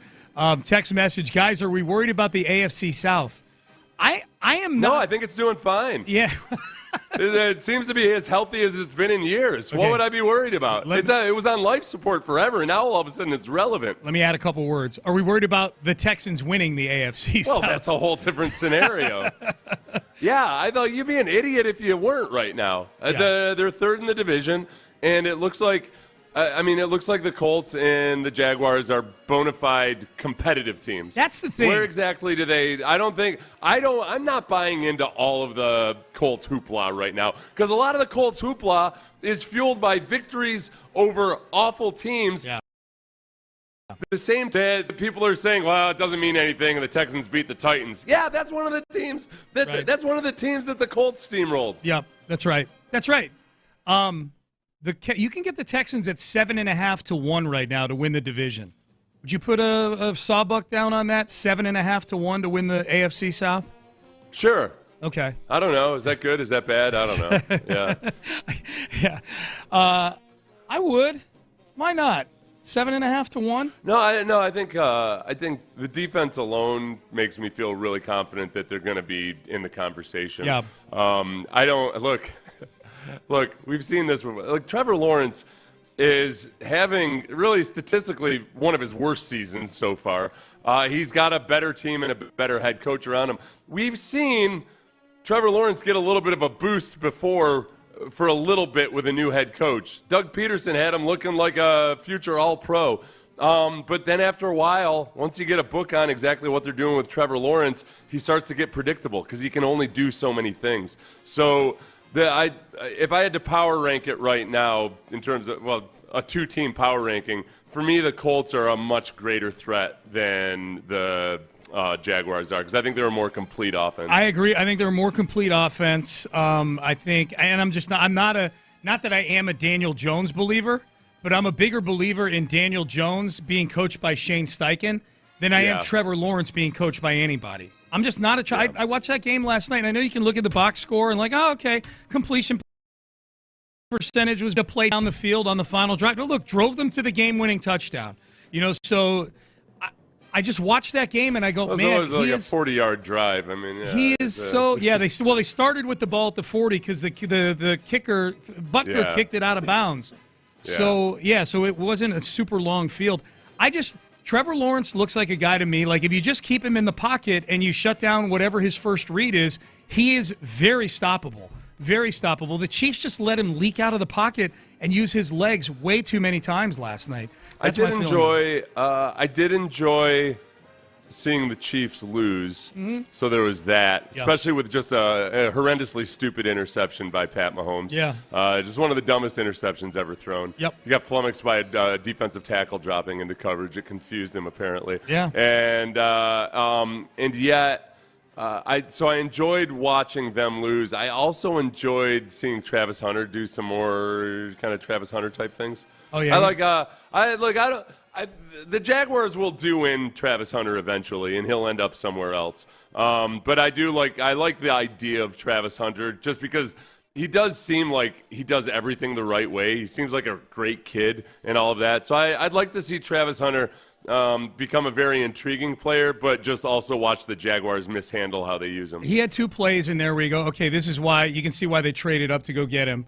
The play where he caught a ball out in the flat and made the first guy miss and then just beat the second guy to the edge and got like 10 yards on a play that he got 10 yards on a play that would have lost 3 yards on. And then the play he made jumping up over a defensive back on a horribly thrown ball by Trevor Lawrence was amazing. Yeah, like he made a couple plays last night where you're like, okay, I get it. The guy won the Heisman for a reason last year. There is also the fact that, he's being used a lot on defense, basically as a zone corner, so great. I don't know. Yep, we'll see. All right, Payne and Pendergast with you on a Tuesday. Nick Cacerio meets with the media today. That'll be something I'm sure comes up on In the Loop later on today. John Lopez, Luke Morrow in for a vacationing Reggie Atatula. Gentlemen, how we feeling? Good. I want to start by saying this is not a reflection of you because I've done this a million times myself. What did I do? But when you were talking about Trevor Lawrence, I was thinking about it's like talking about that girl.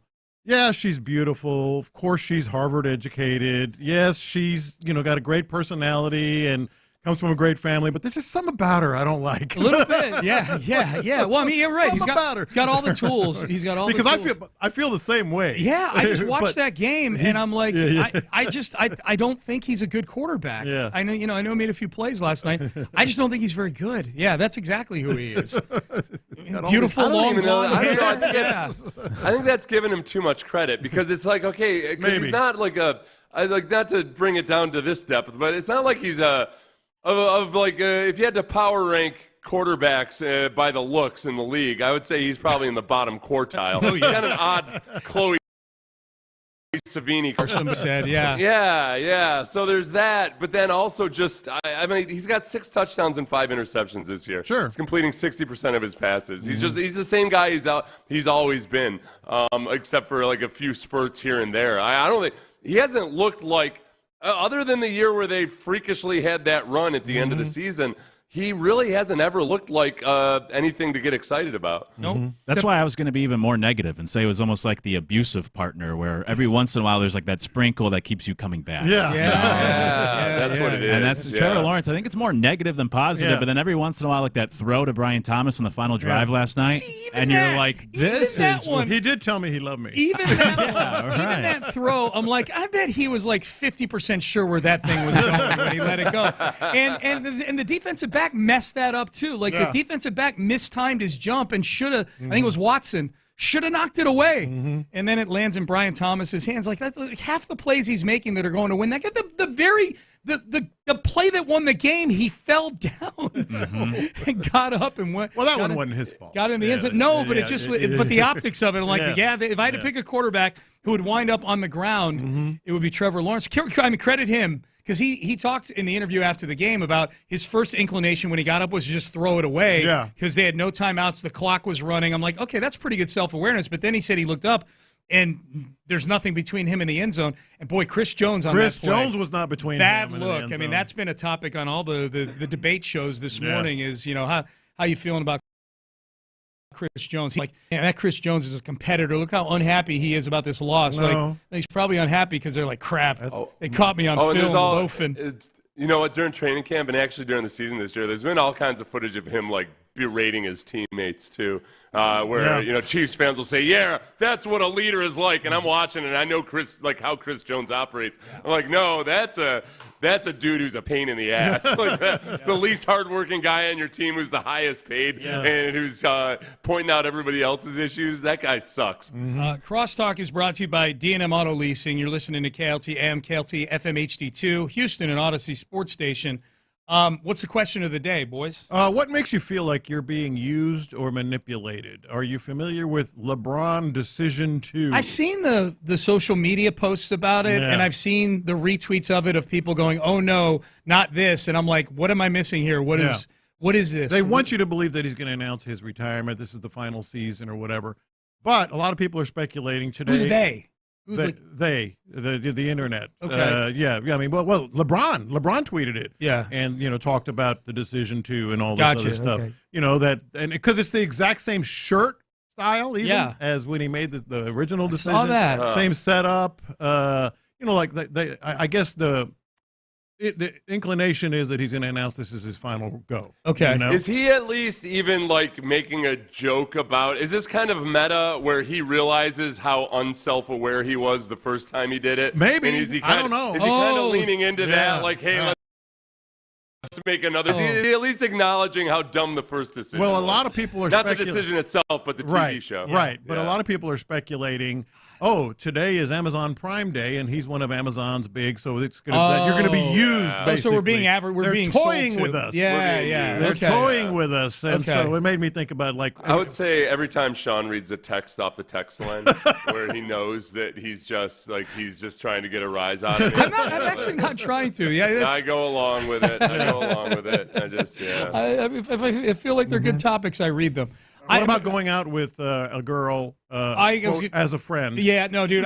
Yes, I had one of those in college for a little while. Oh, we were just friends. Let's just go out. Yeah. No, I had one of those, and drove her home from for spring break back to her parents' house. She was kind all of in. on the way. Thank you, buddy. Thank you, buddy. Yeah. So it's I could rattle off 3 college girlfriends where that probably happened for me. I got really tired of women always asking, wanting me to be there first, and I just felt like after a while, I felt like, all right. Poor thing. After being the first for 12 of them. After about 25. I'm more than just a gentle and considerate lover, okay? The one I always get is, hey, we should go fishing. Who's got the boat? Oh, yeah. Who's got the boat? Yeah, we should go to this or we should go to that. Yeah. Can I just say something about the Decision? Unpopular take. I liked the Decision TV show, and I think there's more free agents that should announce their choices on shows like that. It gets good TV, man. It was great TV. I'm glad you said that because I was thinking through it myself. I was like, okay, why was the Decision such a bad idea and everything? And I think a lot of people point that it was disrespectful to Cleveland somehow. I don't care about Cleveland. They were hanging them in the lurch. I think more than anything, I think that was like the moment where it just LeBron became a bit much. You just realize, like, oh, wait a second. Okay, I just don't know how much I actually like LeBron. This is. It was more the whole aura about the thing. I think that bothers people. And not 2, not 3, not 4. He did that a day later or whatever it was. Yeah. So, well, that'll be good. Okay. Yeah. I don't know if it was great TV, though, in the sense of it's almost like the March Madness bracket reveal where they spend like an hour on what really could have been like 5 minutes. You just come out, make your decision, and we move on. They really dragged it out. And then also it's so awkward, like whenever people replay the clip and he says where he's going and there's like no reaction. And Jim Gray's like, really? He's doing it at like the so Greenwich YMCA. He did it like the Greenwich, Connecticut. It was in front of the Boys and Girls Club of like Greenwich, Connecticut or something. What they should have done was invited a bunch of Miami season ticket holders to an undisclosed location and like take their cell phones, get them in there, and like nobody's allowed to, and they don't know what they're there for. They might have an idea for it or whatever, and then all of a sudden, that's where like the curtains come down. Where the wall spins around. That would be. Oh, see, I think we're on to something. I agree with you, Luke. It may have dragged on a little too long. And get Jim Gray, get that little worm out of the guy that's conducting the thing. Yeah, I'm not a Jim Gray guy. I get it. He's riding Tom Brady's coattails way too much, man. Tom Brady, it says here the next question I'm supposed to ask you. Yes, thank you. Let's have a conversation with my 7 pre-approved questions. My God.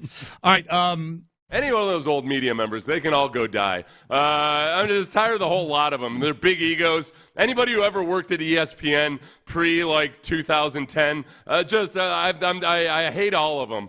Trey Wingo, these guys, they've got such overinflated egos and these like diva personalities for being lucky enough to be born when all of a sudden pock-faced nerds had a job on television talking about sports. And they can all of them. The old writers that thought they were something because no. Done with all of them, except for you, John. Yeah, I was just about to say, just feel like you're just sitting across from one of these old writers over here. John would agree with me on this. The ego, the massive I do. egos I was nodding my head. Yeah. Of some of those old-time sports media, they are insufferable. Oh, yeah. And they hold on to it. Like, they don't get it. They really think that. They thought they were writing the great American novel when they described a Saturday afternoon football loss. Yes. Okay, I feel like... Especially baseball writers. Yes, yeah. But, by the way, Crosstalk brought to you by D&M Auto Leasing. I feel like, real quick, Seth goes on that rant probably a couple, 2-3 times a year. Mm-hmm. Those guys are all getting old enough to where one day he's going to tell them to go die, and one of them is going to die on that day. Right, yeah. I mean, it's going to happen. Yeah, no, I know is what I'm saying. I can't wait for you to stick the go die landing on the exact day that one of them leaves us. All right, this one, I was going off on a big rant about the Texans one day. And I was right in the middle of it, and all of a sudden the news came out that Kubiak had gotten fired. Oh, wow. And I felt awful. Like, it was one of those things where I was like, all right, well, let's scale this back a little bit. I have a feeling you won't feel the same remorse when some SportsCenter anchor from 1984 dies. No, or not something even close. Like that. Yeah. Not even close. All right, Seth, antibodies to you. The ESPN people are the worst, though. Antibodies to you. Thank you. All right. And if you ever worked in Connecticut, go die. I worked in Connecticut. Well, except for your dad. Yeah. Watch your back today. I sold phone systems. All right, Payne and Pendergast, we are done for the day. We are out of time. Luke Morrow, John Lopez, Figgy Fig. They're in the loop, and they start now. That's right. Somebody check on Bob Ryan today. Rick Riley. Boy, he's high on the list. He is high on the list. Yeah, geez. Someone stay close by to him the rest of the day. We'll see if we get any news. Seth Payne Hex. I'm going to start checking Twitter. Yeah. Let's set Google alerts for all sorts of different names. Mm-hmm. Hey, you can join the conversation throughout 713-572-4610. As mentioned, Luke Morrow in for Reggie alongside John Lopez. And the birthday boy today, Figgy Fig on the steel wheels. Happy birthday. Thank you. I really appreciate it. 37 years old. Did you want that out there? I don't care, man. Yeah. And in typical Figgy fashion? Tell us about it. Yeah, so right now, if you see me on the YouTube and the Twitch and all that stuff, I'm rocking the Kids Meals apron and a hat. because today usually whenever I do my birthday, I don't really announce it. I just kind of keep it under the wraps and all that stuff. You and me both. Yeah, but this time I'm like, you know what? I, even though it's my birthday, but I don't want to make it about me. So, in honor of kids meals, man, I want everybody to, if you want to do something for me, do something for the kids in Houston. So, shout out to Jalen Petrie and his organization. He's doing, remember last season he did something called Feed 5 More? Yeah. This year he's doing something called Feed 5 Even More. So he's trying to get more people to donate so we can help the kids, the wonderful kids of Houston, and make sure everybody got, meals and stuff like that. So, yeah. So it's feed5evenmore.com. Yeah, so if you want to do something, go to feed5, the number 5, evenmore.com. You should see a donate button right there. Just hit the donate button. I think you can type your name in there. I don't know if you could type a message, but just put happy birthday, Fig, or something like that. I'm on it right now. Yeah, so that's all I want you to do, man. It's a great organization. It's a great nonprofit. Something close to my heart. So I want everybody to, if you want to celebrate me, let's donate to there and let's try to meet that goal. Yeah, I love it. It's an awesome thing you're doing for your birthday. Happy birthday to you, and hopefully you get some donations rolling. Well, send your birthday wishes on YouTube, Twitch, and on the text line 713-572-4610. And if you have a little something to give, feel free to give it to celebrate Figgy's birthday here today. Feed5evenmore.com. And it's the number 5, feed5evenmore.com. Yep. Look at that, Figgy. Nice. Yeah. It's done. Appreciate it, man. Yeah, it's done. That's all I want for my birthday, man. I don't ask for much. Yeah. But that's all I want for my birthday. Yeah, at what point do the birthdays stop? Because is it after the 21st birthday until you turn 40? Like, at what point do the birthdays no longer become a thing? That's a good point.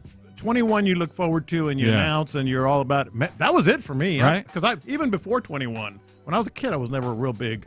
I was the same way too. Sometimes I try to get excited, but me and I guess it's a personal thing. I feel like I don't have a lot of friends. Yeah. So I'm like, I don't want to throw no party and nobody show up. And I think about all that type of stuff. So I was just like, I ain't going to do nothing. Yeah. Yeah, I'm with you. I was never into birthdays either. And I never liked the idea of doing something for yourself. Like throwing your own birthday party. Yeah. Like if someone wants to do something for you, okay, fine.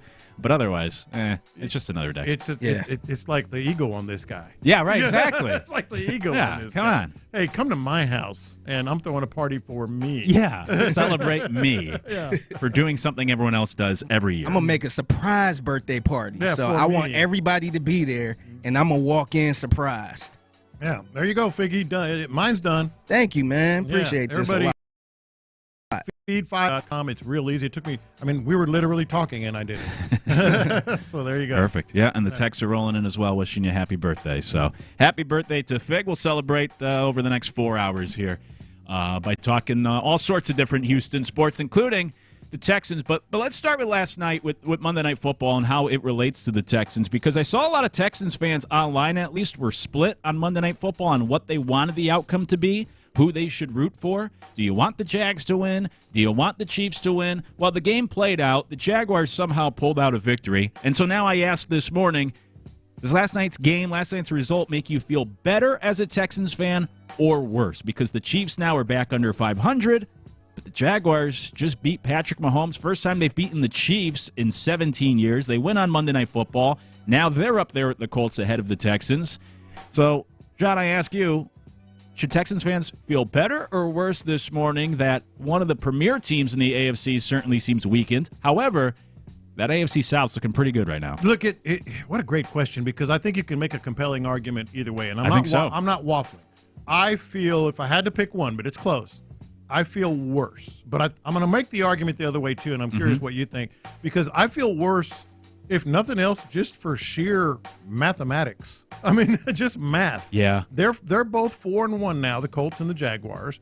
You're 2-3. That's 5 games in. You only have 12 games left. Like just the numbers, the clock is kind of ticking. But it's not insurmountable. You still have 12 games against the Jaguars, 2 games against the Colts. So you're in a good spot. And but the problem is they're both 4-1. You're 2-3, and the Jaguars just beat the Chiefs, who you still must play. And so there's a compelling argument that you feel worse. I do feel better in some ways, though, not just because of what I just said, because you have one game still to go against the Jaguars, even though you lost one, and 2 against the Colts.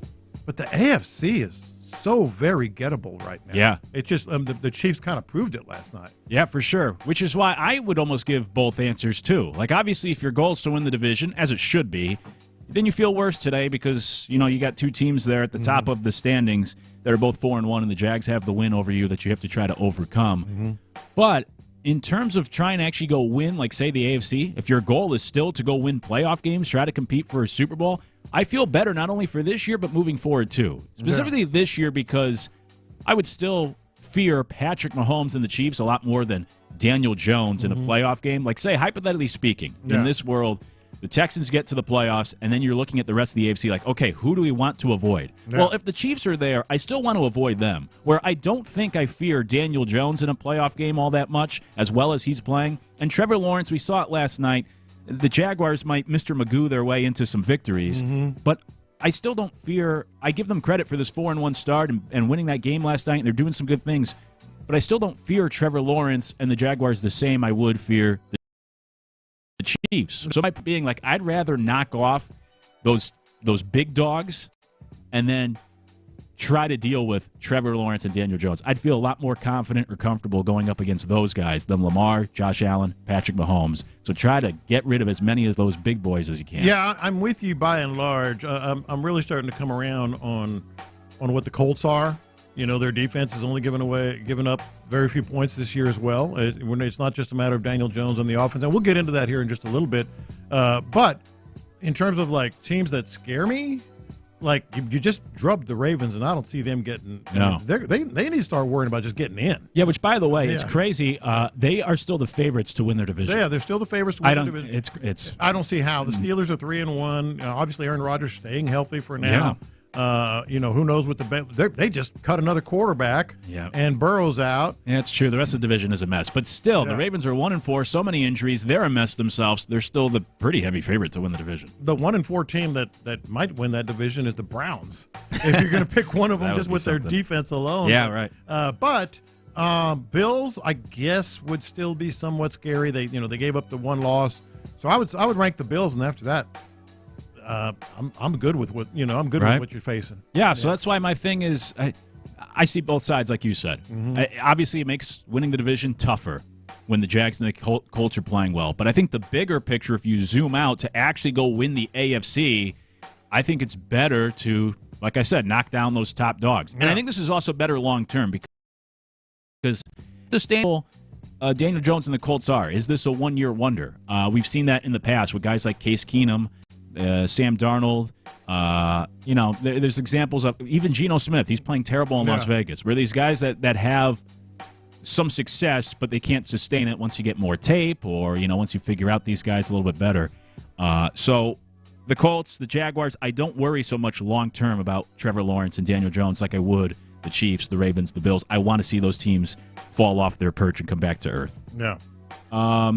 You could text in. We'll get to your text as well, 713-572-4610, because plenty of texts are rolling in. Obviously, we got a late start with the crosstalk, so we will continue this conversation on the other side, along with what are some things in the NFL that we were just wrong about now that we're about a third of the way into the season. What has surprised us so far? What were we mistaken about with this NFL season? We'll get to that next. Just getting started. It's In the Loop. Hey, Coach D'Amico.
Injury Lawyers Reaction Monday, supported by Shoppers John Deere. Game analysis, inside info, coaches' comments, and your reactions starting at 6 and going all day long. It's a Mokaram Injury Lawyers Reaction Monday on Houston Sports Leader, Sports Radio 610. Figgy, let's hit him big time.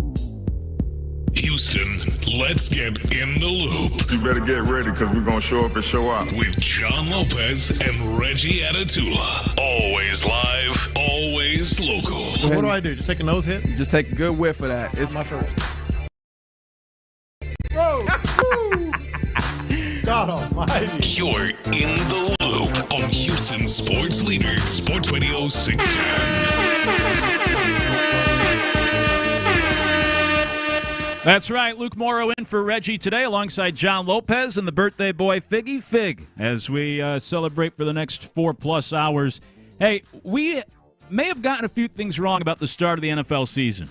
We'll get to that here in just a moment, and you can join the conversation throughout on YouTube, on Twitch, on the text line as well, 713-572-4610. As some of the birthday texts are rolling in, happy birthday, Fig. My son is 13 today. Someone said for the first 25 years, parents should celebrate for just keeping these little daredevils alive. Well, that's true. I like that idea. Happy birthday, Fig. Hope you get that bottle of wine from Tyler for filling in for him yesterday. Oh, yeah. And then happy birthday, Figgy. Donation made from Angie on the text line. Yeah, man. I'm looking at the donations right now. First of all, salute to John Lopez. You made the donation. You was the first one. And then we got Angie on the recent donations. We got Work Jones, and then we got Arian. Awesome. That's a good way to get a shout out. Yeah, man. Throw a little something at feed5evenmore.com. Yeah, it could be as much as you want, man. It ain't got to be $1 million or anything like that. Just a little something, man, because it's gonna go a long way. For sure. It's a great thing Figgy's doing for his birthday. Feed 5 even more. If you donate, we'll even shout you out here throughout the next few hours. Hey, we opened the show talking about Monday Night Football last night. Do you feel better or worse after the result? Because obviously a team in the Division I, the Jaguars get to 4-1, but one of the teams you always have to worry about in the AFC get knocked down under 500 again. Plenty of texts rolling in on that. People saying the most fraudulent 4-1 team I've ever seen in regards to the Jags. Maybe. Monday Night Football has me questioning Kansas City more than being impressed with Jacksonville. I actually do agree with that. I think Kansas City looked worse and Jacksonville looked good. Texter said we need Chiefs to just keep losing games because I think the Texans are fighting for the 7 seed anyways. And that was part of my thought process, too, was try to knock down as many teams as you can so there's less competition just to get into the playoffs. I still don't fear the Jaguars. Their record is better than what they are. The Jags are the same team that choked away a division lead in recent history, was another text. I feel better with the Chiefs' loss. Hope they don't make it to the playoffs after going to the Super Bowl. And then the last text I want to highlight, someone asked, is the AFC South the best division in the NFL? Now, people will tell you when you're wrong. In fact, we'll tell you some of the things we were wrong about in just a moment. They typically won't tell you when you were right. So I'll do it for myself. I remember. Let me tell you about me. Yeah, exactly. I remember when I was sitting in here with you, John, over the summer, I think it was, or right after the schedules might have come out a few months ago, and I made the case that this year the AFC South was going to be last year's NFC North because last year, remember that. The NFC North had all the easy schedules. This year, the AFC South, 3 of the teams have the 8 easiest schedules. And now look at the starts they've gotten off to. So that last text, I think I might agree with you. The AFC South is the best division of football right now, and I think in part, it was set up that way, much like the NFC North last year. Well, by record, you can't even argue it. Yeah, 2 4-1 teams. The only team, the only division in the AFC with only team in the division in the NFL that has 2 4-1 teams. So, yeah. Look at the standings. Look at the scoreboard, bro. Yeah. No, for real. And I think it's really surprising, too, because we kind of looked at the AFC North as like a strong conference or a strong division. And they are just falling off the face of the earth at this point with injuries and hey, how's the AFC West looking?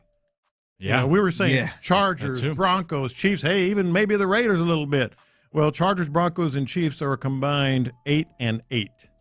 Yeah, 8-7. It's been a bizarro world where the AFC South and the AFC East, just because of the Patriots and the Bills, the rest of the division's terrible. But I mean, those have almost been the 2 best divisions in terms of top end talent right now in the AFC. So while I might have been right about the AFC South, we were all probably wrong about the North, about the West. What are some other things now that we're a few weeks in? Because, you see the Jaguars get off to that 4-1 start. That's probably surprising to a lot of people. It's their best start in 18 years. What are some things that have not played out exactly as maybe you expected through the first 5 weeks? Well, let's start right there.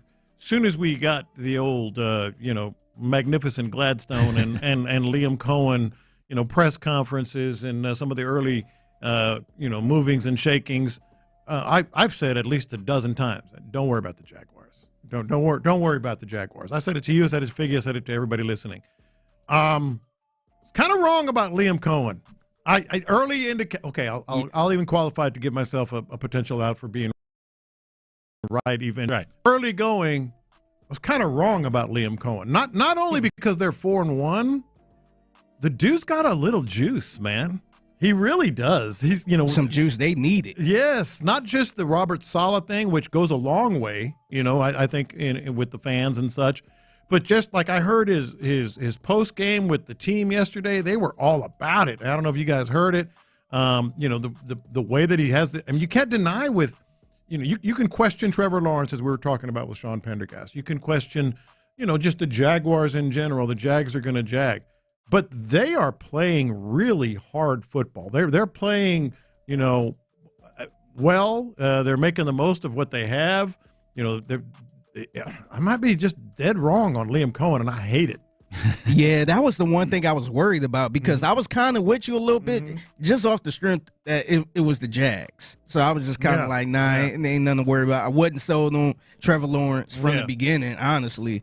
But in the back of my mind, I'm thinking like, man, when if he's the one to unlock Trevor Lawrence a little bit? They had two head coach, he had two different head coaches. I want to say the three. Third, yeah. Yeah, so I'm thinking like, man, he might be the one that unlock Trevor Lawrence and see the Trevor Lawrence everybody been waiting on.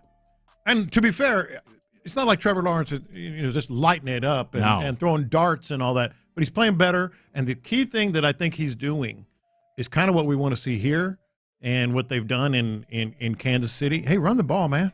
What do you have, 54 yards rushing line? Carried 10 times. Yeah, thereabouts. I think they're, and that's Liam Cohen. That I could be dead wrong. How about you? There's some other stuff as well. Yeah, and by the way, they just ran the ball. There was one point they ran the ball almost like 2/3 of the plays against the Chiefs. They were just running it down their throat. For me, I guess if I were to look at the NFL, I would go on the other side and say the Chiefs. I actually bet the Chiefs yesterday to still win the AFC because it was like plus 550, and we'll see how that goes. But I was like, it's still the Chiefs. They're always with Mahomes. They're always going to be good. They have not looked good.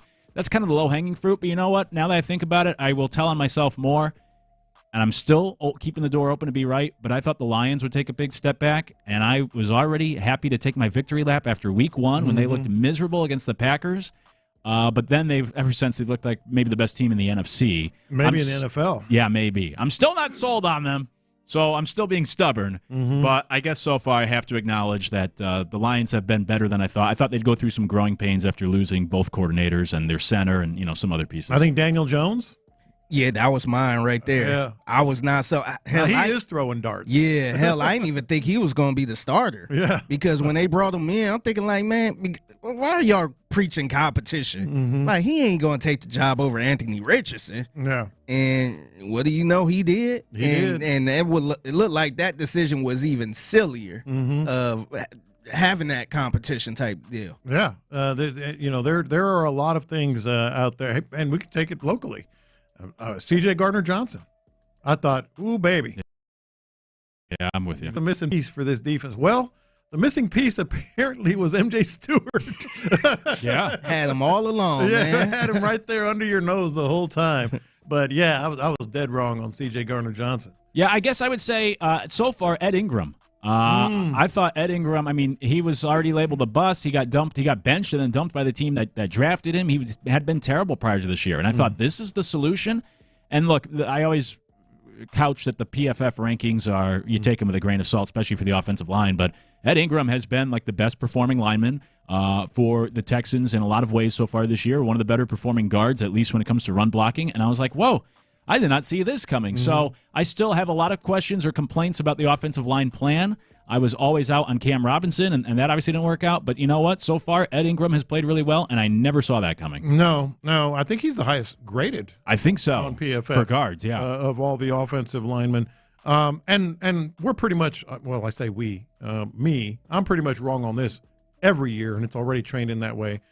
Those Chargers, baby, they look pretty good. Those Chargers look like they just might do it this year. I know. Just, oh, God. I know. I love Harbaugh, so I always want to buy in. I love Herbert. And the way they started, I was like, here we go. Yeah.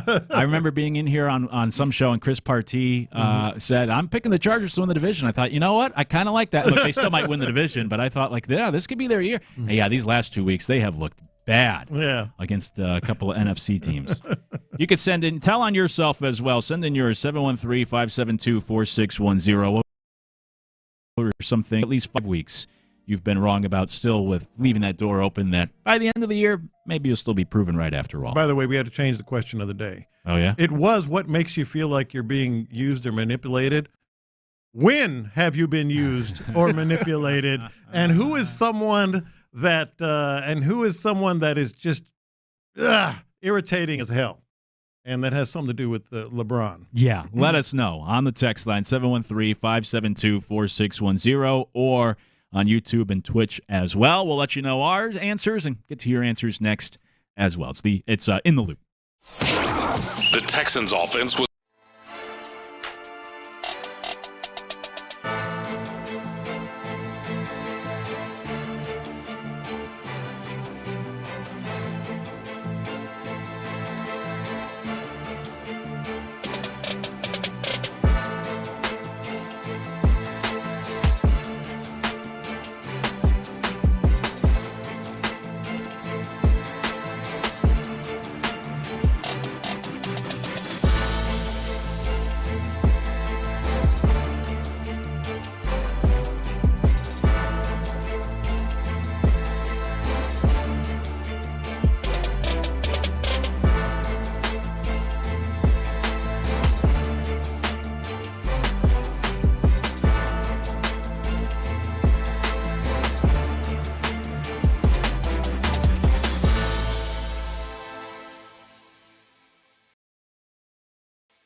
everything to gain. 800-323-8922. Live from the Mokaram Injury Lawyers Studios, Sports Radio 610 presents In the Loop with John Lopez and Reggie Atatula.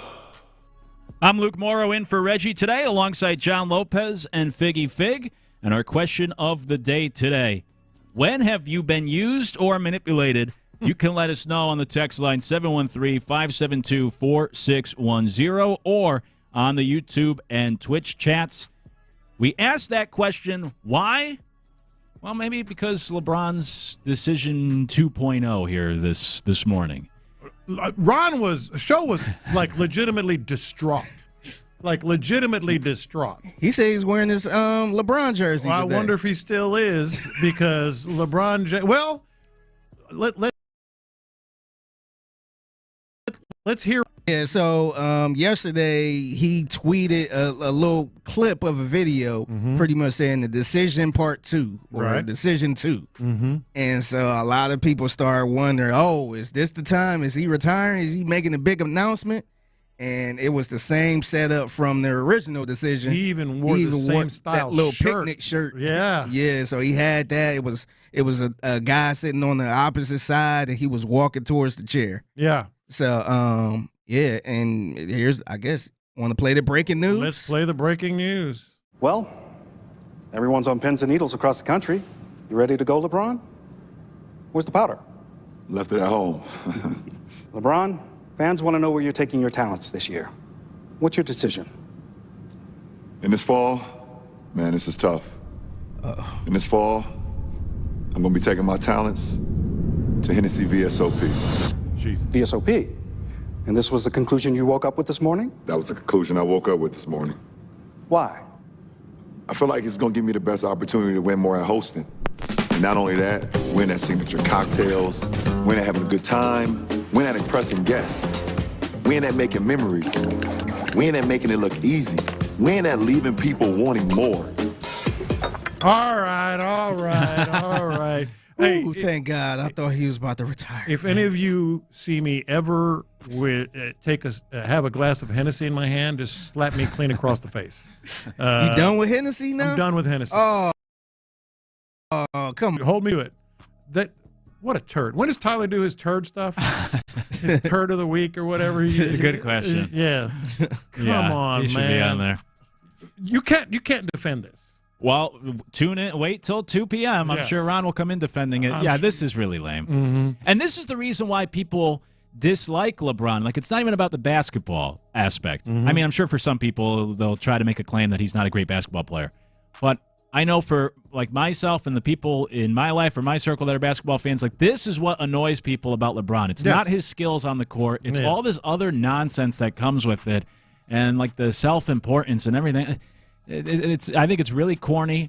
I think it's lame to run back the whole decision, which is already something he's been criticized for, and now use it as this advertisement to get everyone all excited or all worked up the last 12 hours just to be a Hennessy commercial.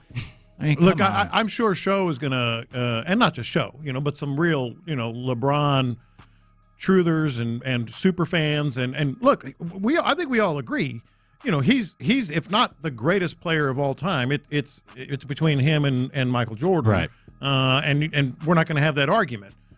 We know what he is, but he's also this. Yes, and this is it's so annoying. this is indefensible. And this is the crazy part about it. I actually think it's a clever commercial, but him tweeting the little teaser out for it the day before, with no context to it or anything, he ain't put hashtag ad or hashtag Hennessy or something like it. It wasn't nothing like that. And it got people are buying tickets across the country to watch, like, LeBron's last visit to Houston or his last game in L.A. The prices went up, what was it, like 400%? Yeah, for his last home game with the Lakers, the tickets were originally $85, and then they went up as high as the cheapest tickets were $445 yesterday. Yeah, so he completely manipulated and used people. And I'm sure people are going to do some gymnastics trying to justify it and keep defending him, but you can't. You can't do it. Not in this case. So when have you been used or manipulated like LeBron used everyone pretty much who was following this? Yeah, it's a good question. Let us know on the text line 713-572-4610. My initial thought was just like anytime I go to a mechanic or anytime I do any sort of like medical care, like when you go to the dentist or you go to the doctor and they're like, "Oh, you got to get this test, you got to do this thing." And I have no idea. When it comes to health, it's like, "Okay, sure, just to make sure I'm good." And then, it always turns out like, "Yeah, everything's fine." And then the mechanic, like I always admit, I don't know cars. So they always try to pull a fast one. It's like, "Oh, I don't know if you say it's really that bad. Like I better get it done." And I'm sure most of the time they're just taking advantage of me. But whether they're being truthful or not, every time I go to the body shop or I go do some sort of just regular medical visit, and they try to get you, upsell you on all these other things, I always feel like this is just a scam. Well, the worst one is the quick oil change with the upcharges. Look at your air filter. Yes. Good Lord, it's black. It doesn't look black to me, but I guess I should change it. Yeah, I say so. Oh, look, we can do your brakes right here, right now for blah, blah, blah, blah, blah. The other one is, and we do this at some point when we're young and dumb, when you go out with that girl and she makes it very clear once you're purchasing steaks and everything else, it's just so good to go out with a friend. Oh, great. Yeah, that's what I was thinking. That's exactly what I was thinking. Yeah. Yeah, and I got like that a couple times with some girls thinking I got a chance and all this other stuff. Yeah. And then when we got around everybody else, this is my bro. I'm like, oh, you got me with the bro. You call me bro. Hey, bro. And I'm like, man, your bro ain't spending no money on a date. Yeah. You ain't going out on a date with your bro. Yeah. So that got me pretty good. One got me recently, and I don't want to say it's a got because I needed this. But remember I talked to you off the air, Lopez, about my car situation. Oh, yeah. I put it in the shop and all that stuff. And it was some transmission issues. And I'm thinking in the back of my brain, like, it's probably going to be like $2,000 or something like that, which was going to get me anyway. Yeah. I was preparing for that. And then I got the call. They said it was $5,600, man. Oh my gosh, baby! I'm like, what? Yes. And usually, you know how they offer like, hey, you could do pay plans with this credit card. You can sign up for our credit. I'm like, yes. Let me check that option because there's no way in hell I can get this done. I ain't gonna pay you $5,600. And the thing is, it's easy to say, oh, just take your car elsewhere. Nah, I would have had to pay $700. Yeah. Just because I guess they took apart the transmission and all that. I'm like, man, I'm not wasting no $700 just to take it. Try to find somebody else that could do it. I'm like, I just get it done. Yes. But I feel like I got with that. Even though the car's running fine now, but I feel like I got. Well, yeah, and you don't because you don't know. Like, I had no clue to prove it. Yeah. Adding on too with the cars for me is also auto insurance these days. My rate keeps going up for no reason, like every month, and I call them and ask, and it's like, inflation. That's what they've literally told me. I was like, oh, great, thanks. And I just moved literally a mile down the road, but it's a new area code, and they said, well, that's a more dangerous zip code. Well, thanks for both of those things then. Thanks for all of that. And I was like, I literally moved like a mile, 2 streets over. You're telling me it's more dangerous here? And they jacked up my rate another like 25% this month. It's like, I moved across the street. Yeah, it's walking. It's literally walking distance. And you're telling me it's so much more dangerous here than 2 blocks over, and there's nothing you can do. Whatever they say the rate is, I call around, whatever. You got to pay it. And then when you and you've probably fallen into this, Figgy, both of you guys, when you get that text or, hey, do you got any access to the Texans tickets? Oh, yeah. Yeah, of course. Yeah, I can. Let me send Cal a note. Give me 12. Give me 12 tickets. Hey, you got some extra Texans tickets laying around? Texans tickets laying around? Brother, I ain't got no Texans tickets laying around, man. If I didn't have a credential, I probably wouldn't be able to go to a game. Yeah. That's how rare those tickets is around here. I always feel like I'm getting manipulated, and I am. I mean, I don't just feel it, I am. When you get those texts and they look so real about, hey, these taxes, or someone is using your bank account. Is this you? And I'm like, oh my God. Yeah, I mean, you just freak out. That's of course, that's advertising, which is what LeBron was. But somebody just said strippers. Yeah. They get you. That's a good one. Yeah. I got one that was kind of recent too. So I've been going back and forth to the doctor trying to make sure everything good with, my health. And I had ankle issues and knee issues and all that stuff. Just been going back and forth. And I recently went to the doctor, got some blood work done. and I get a little note in my chart app or whatever saying, hey, we're referring you to go to this doctor. And I'm thinking like, oh, man, something wrong. They found something wrong. And so I made an appointment with that doctor, charged me like $200 off rip before I even step in the door. Right out of the I'm like, damn. Yeah. You ain't even asked my name. Like, you already charged. You got your hand out. So went to the doctor. All she did was, hey, how you feeling? Da, da, da, da, da. Yeah, I think I need to get you some blood work again just to make sure. I'm like, what? So now they making it where she want me to get the blood work before 10 a.m. And y'all know my schedule with the job. Yeah. So the places don't open up to 8 o'clock in the morning. Yeah. And every place was booked. So I'm like, man, what you need to see the blood work again for? I done got blood work like 3 different times, man. Oh, my God. I'm with you. So this would be the 4th time. So I've health reasons. I mean, just the whole health thing.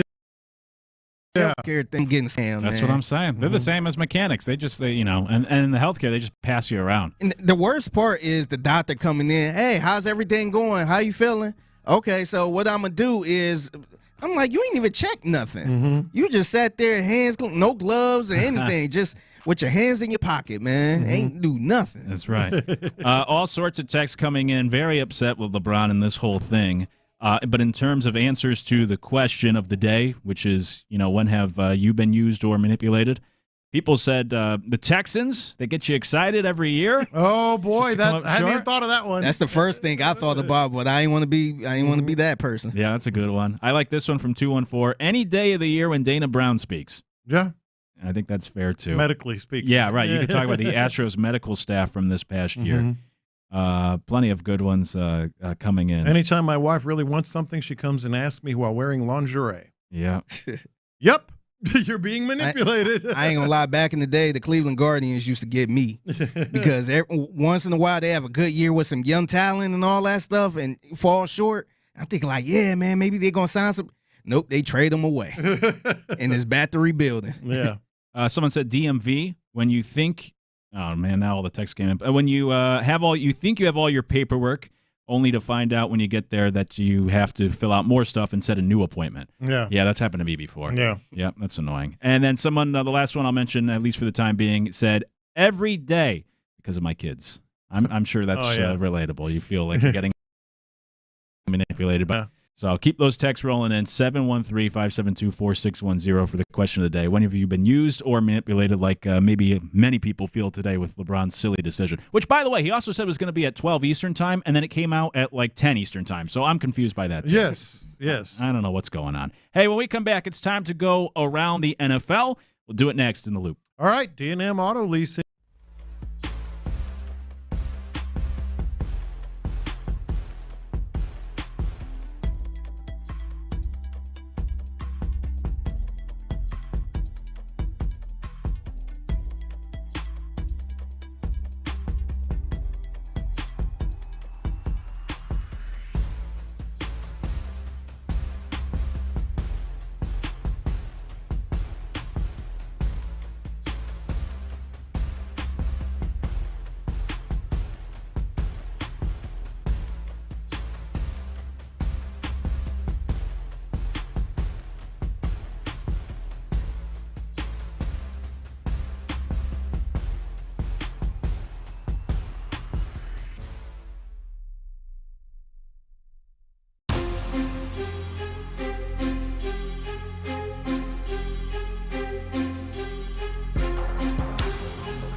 AFC Sports Station.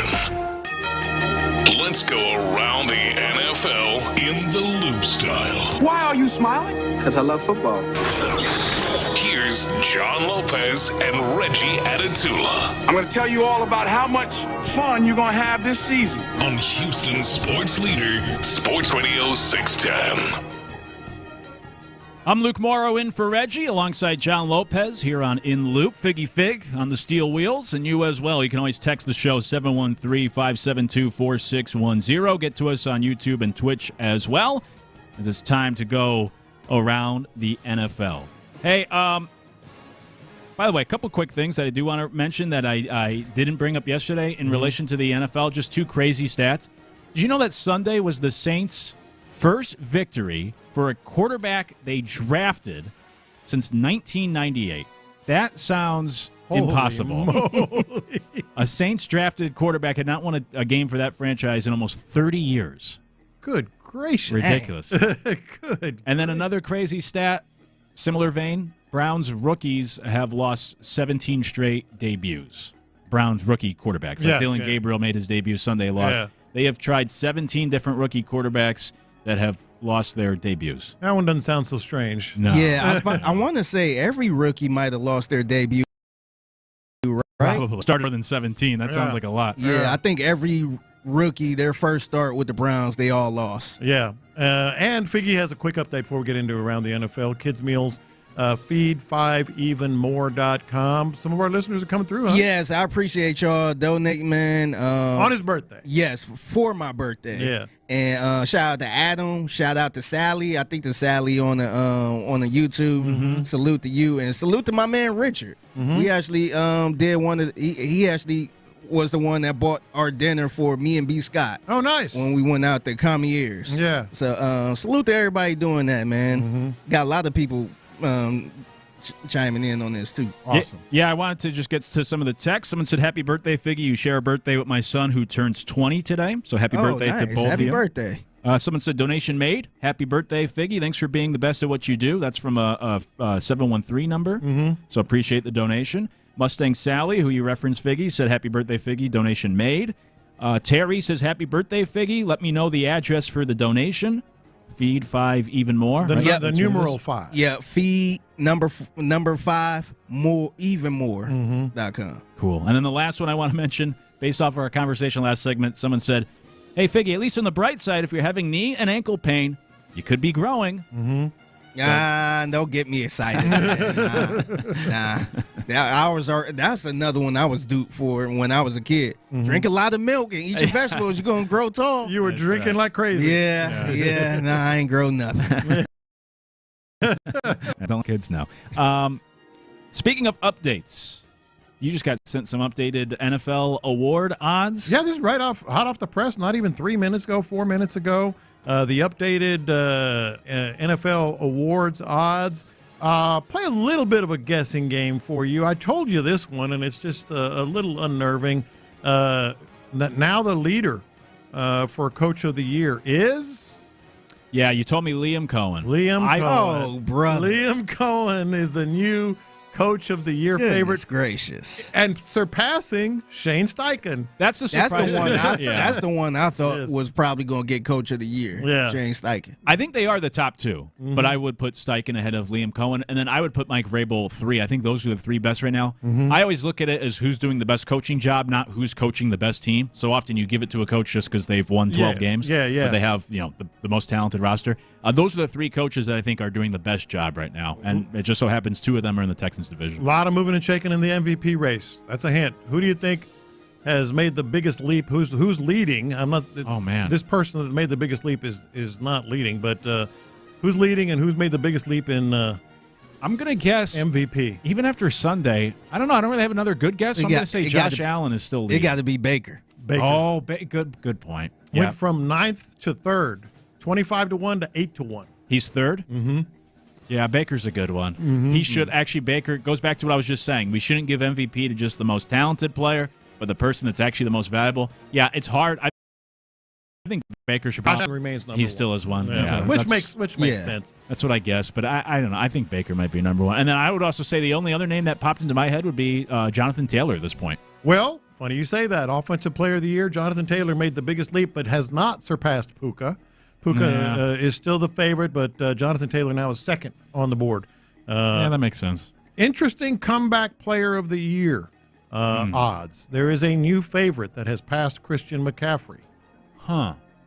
Any guesses? See, this one a little tricky because the first thing I thought about was Daniel Jones. Mm-hmm. But is that really a comeback? No, I don't think he should be included. That's what I'm saying. Is it like injury related? Usually. I know, so I'm trying to think who was injured last year. Dak Prescott is now the That's new fair. favorite. Okay. And Stephon Diggs moves into third. Oh, yeah. No problem with that either. Yeah, Stephon Diggs moves into third. And just to kind of put a bow on things here, Defensive Player of the Year is still Aiden Hutchinson over Micah Parsons.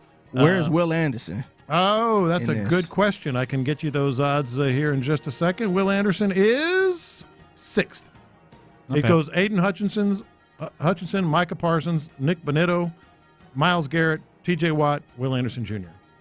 Yeah. So- Hutchinson could also be comeback player of the year after that injury last Absolutely year. could. Yeah, absolutely could. He's in the conversation for two. Yeah, I don't have a problem with it, really, any of those. Nitpicking, I would probably put Baker number one right now for MVP, and I would put Shane Steichen over Liam Cohen for Coach of the Year, but all the names you mentioned should at least be in the conversation. Yeah. So I have no issue.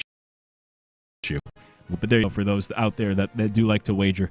Speaking of another update, Mark Sanchez. Has there been more added context or information to this story? Well, yes, and it ain't great. We're not going to play the audio, but I guess one of the law enforcement executives or leaders spoke yesterday and did hear about this. Added the felony charge potentially. Still investigating, but potentially adding a felony charge. And this happened quick. Usually it takes about a week or a month even. He's already getting sued. And Fox Sports is already getting sued by the victim. Boy, the optics of this are just a 69-year-old man driving a truck. Just doing his job. Going to take grease out of this, restaurant or hotel or whatever. And all of a sudden, whatever happened. And this guy, the pictures of him in the hospital bed are brutal. Yeah. I mean, he is beat up, cut up. I know, he got it worse. I know Mark got stabbed. The halo on his head and the neck brace. Yeah. Yeah, had an open gash in his face, his cheek. Yeah, it's ridiculous. Honestly, I'm surprised that, you want to wait for all the information and due diligence and all that sort of stuff, but just simply based off of what we already know, and there doesn't seem to be anybody denying or pushing back on the narrative that's out there involving Mark Sanchez. I'm surprised Fox hasn't already just moved on from him. Well, I am too. Maybe they haven't said anything. No. Yeah, no, I know. I want to say it was one of the pregame shows. They did a 10-second prayers to our colleague Mark Sanchez. Chris Myers, his broadcast partner, also opened the game on Sunday and saying thoughts and prayers out to Mark, with no acknowledgement for the 69-year-old who's also in the hospital, all beat up. Who was attacked, according to reports, and the police. And we knew that at that point. By the time it kicked off on Sunday, we knew Mark Sanchez was the one in the wrong. And yet Fox only said thoughts and prayers to Mark. It seemed odd. I don't get it. The video or pictures of a video of him, just big blob of blood in his torso and in his chest, and he's walking around.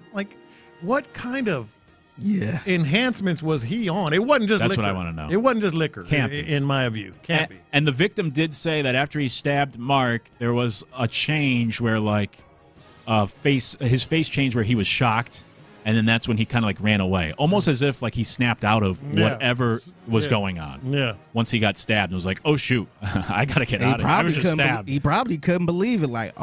Man, this guy had a weapon. I guess, yeah. Yeah, and I heard them talking about because it was a knife, and apparently it was the driver's knife. I keep a pocket knife in my truck at all times. Figure you've seen it. I keep it right there just for whatever.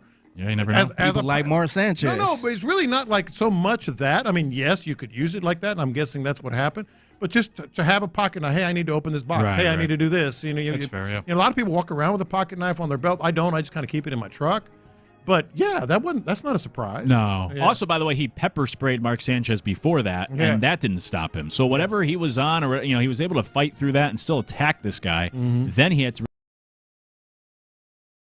resort to rough night. You get pepper spray. I'm out after that. When pepper spray does not even affect you, you're on something.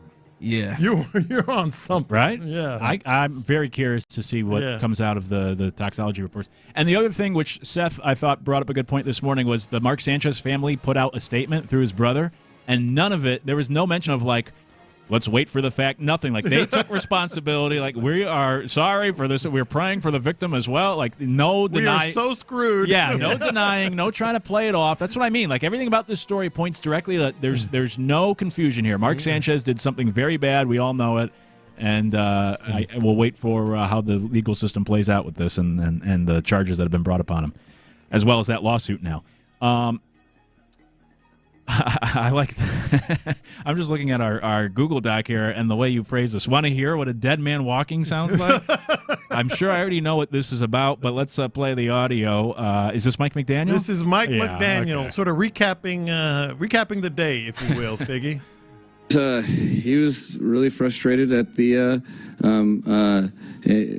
just like he's as I was, and we talked about the challenge ahead to get ready for the Chargers, and that was kind of the extent of it. Holy smokes! My 3-year-old granddaughter, and she's not even 3 yet. If she does something, I'm saying, "Why'd you do that, Natalie?" Has a better answer than that. That is not good.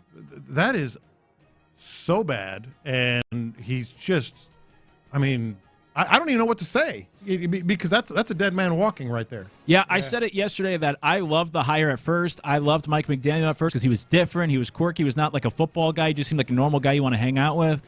But it's run its course. It's gotten old. It's gotten even weirder over the years to the point of that. And then also, it's just more fun when you win. But when you lose, like, that stuff's not as cute anymore. Yeah, it's not as enamoring, and it's not as, like I said, as cute. Yeah. And, oh, look how quirky he is, right. And that's our coach. You just sound like you're completely lost. Exactly. Remember that video of that kid trying to read something? It sounds exactly like this. Here's that little kid that was trying to read something. Have you ever had a dream that you want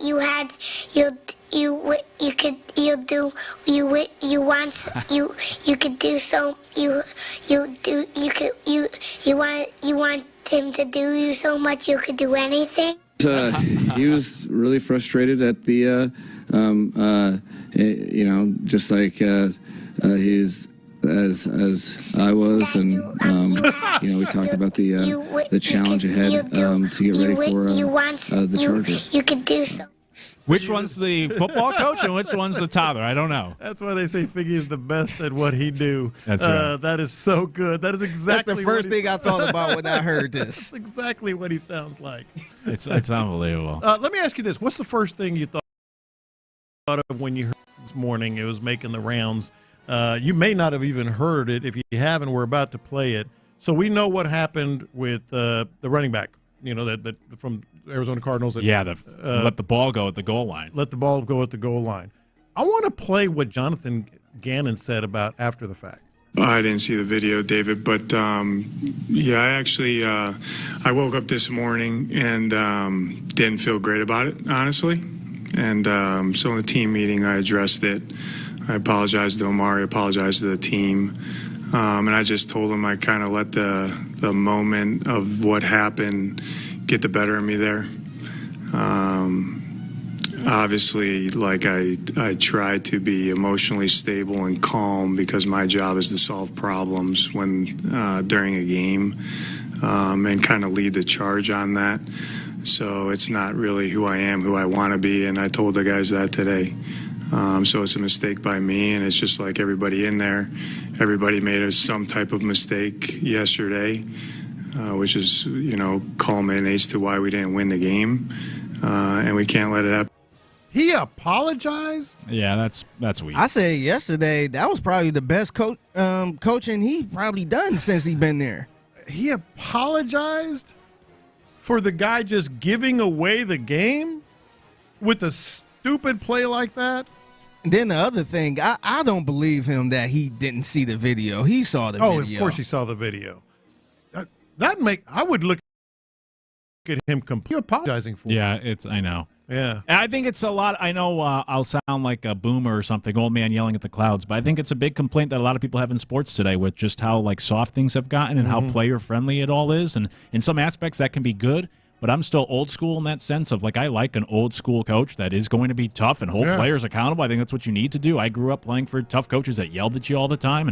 And with disciplined players make you run for mistakes and all that sort of stuff. So I'm all for it. But, yeah, I think we've swayed too far in the other direction where you have to be very, walk on pins and needles and be very careful around these players. I think it's really weak to apologize. I thought he had the perfect reaction because that is just an inexcusable blunder from his running back. Yeah. Football Talk on Sports Radio 610 is presented by Paramount Plus. You can't count on much, but you can always count on Sundays with the NFL on CBS and Paramount Plus. Watch your local NFL game live every Sunday all season long. Visit ParamountPlus.com/NFL to get started today. Nick Cacerio spoke to the media earlier. We'll see if there's some things worth mentioning from the Texans GM next. It's in the loop. All right, let's talk about Driftwood.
All day long, it's a Mokaram Injury Lawyers Reaction Monday on Houston's sports leader, Sports Radio 610. Live from the Mokaram Injury Lawyers Studios, Sports Radio 610 with John Lopez and Reggie Atatula.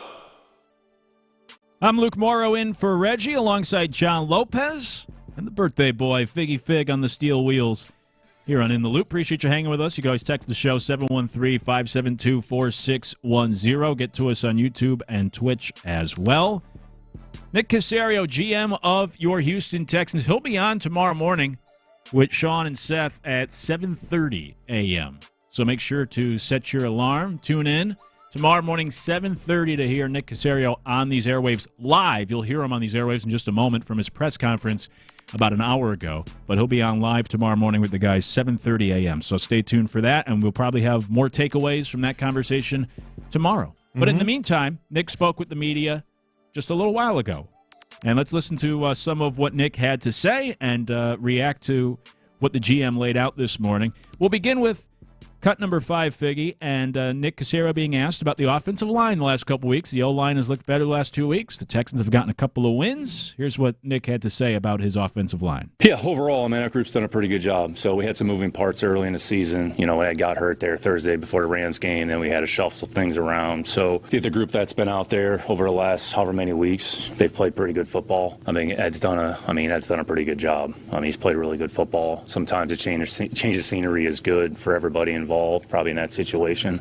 He's played good football. I don't know, he's like one of the top-ranked guards in the league or something ridiculous. I'm not saying he's the best guard in the league, but he's played good football. So Titus has played competitive job. So, Lakin and Juice have kind of rotated in there a little bit at left guard. And then I think the more that Tay has played, the better he's played. He's made some, call it, younger player mistakes, which that comes with the territory, but it's a good kid, good attitude, builds on some of the things that he continues to do well. So, overall, the group has worked well together and making progress. Cole's done a pretty good job with that, so we're going to need everybody, try to continue to build our depth, which I would say, with Trent kind of going from the practice squad to the roster is really more a depth situation. He was off the roster, but, we felt like, all right, we had a roster spot, so, there wasn't any, shenanigans involved. I'm sure everybody's looking at it like, what the hell are these guys doing? But I think it was really, there wasn't more than meets the eye. It was just a simple matter of just roster, moving from one spot to the next. It's just kind of hit me funny, the whole thing. He's right. We know however many weeks is 2. He said we've been playing pretty well for however. It's a good week. Put it this way, it's a good week for him to talk about the offensive line. Yeah. The week before last wouldn't have been so good. So he deservedly is taking a couple of bows there. But he goes, I'm not saying he's the best guard in the league. I'm not saying he's the best guard in the league. But, he's right. It was a good time for him to have this availability because the line has come together. Yeah, certainly. This is a good time. I also always love the use of the word shenanigans in any context. So that was a good word for him there. But, yeah, I'm curious with the offensive line. Look, the pressure rate allowed has gone down each week this season, obviously reaching its best. We can talk about the competition, and that's fair. And, the Ravens have, I think it's 5 sacks this year. The Titans are right around there as well. They don't get after the quarterback very often. Yeah. But the glass half full, you could also make a case kind of like this offense as a whole. Is the idea is it'll get better as the year goes on because you're throwing so many new pieces together, and the whole point of this offensive line, the selling point was more about the 5 fingers in the glove. They're going to gel. Yeah. So I am curious, and I don't know when I'm going to have a solid answer, but I'm curious if this is simply just the competition the last 2 weeks, or as we continue to go further along the season, is this just the offensive line kind of gelling, figuring some things out, the Blake Fisher aspect coming together, and actually getting better?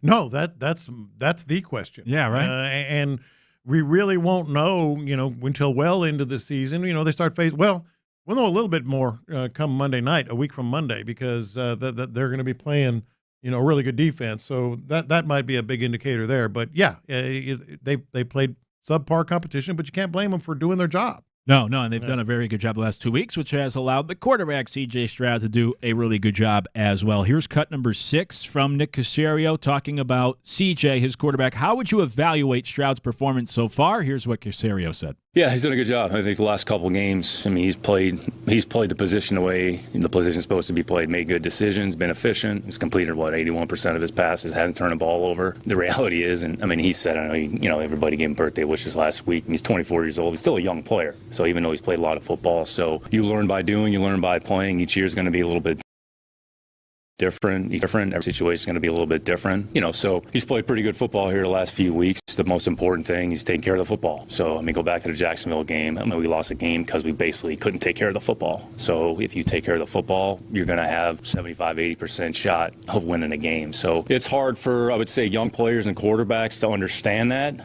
But the ones that take care of the football the best are usually the ones that play the best.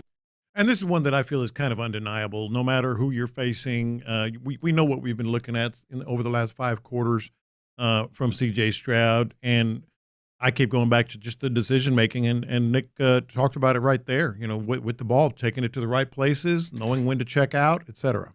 Yeah, zero. The stat that stands out most to me in these last 2 weeks is 0 turnover-worthy plays from Stroud. Mm-hmm. Not like one single mistake you could point to of, he got bailed out. That should have been an interception. Or what is he doing there? That's a bad throw, bad decision.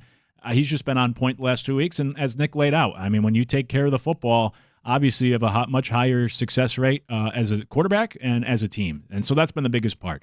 He's had time in the pocket. He's been able to get rid of the ball quickly, playing rhythm, but then also just he hasn't made any mistakes the last 2 weeks playing clean football, and that's what you need. And that was the big thing, too. His rookie year he was so good taking care of the football and then kind of took a step back there last year, and now the last 2 weeks he's done a really good job. So all positives right now when talking about this offense based off of the last 2 weeks. Yeah. We played the D'Amico Ryans press conference yesterday live as he was talking to the media, and we got a bunch of texts about, someone asked him about Joe Mixon. Mm-hmm. Well, about Joe Mixon, cut number 7 here. What can you tell us about your running back, Joe Mixon? Here's how Nick responded. Yeah, I think probably over the next, few weeks, we'll probably have a better idea. He's making progress, so I wouldn't put a particular timetable on it. So I think over the next 3-4 weeks, probably get a little more information here, kind of see how he's progressing. But, taking one day at a time. But I think once we kind of get to that period, probably have a better sense of, which way it's going to go, for the duration of the year. Wow. Wow.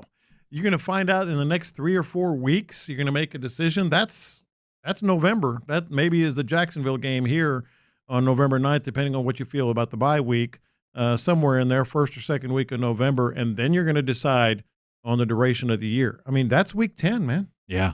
That's week 10 when they're going to decide. I think Texans fans can at least appreciate the clarity.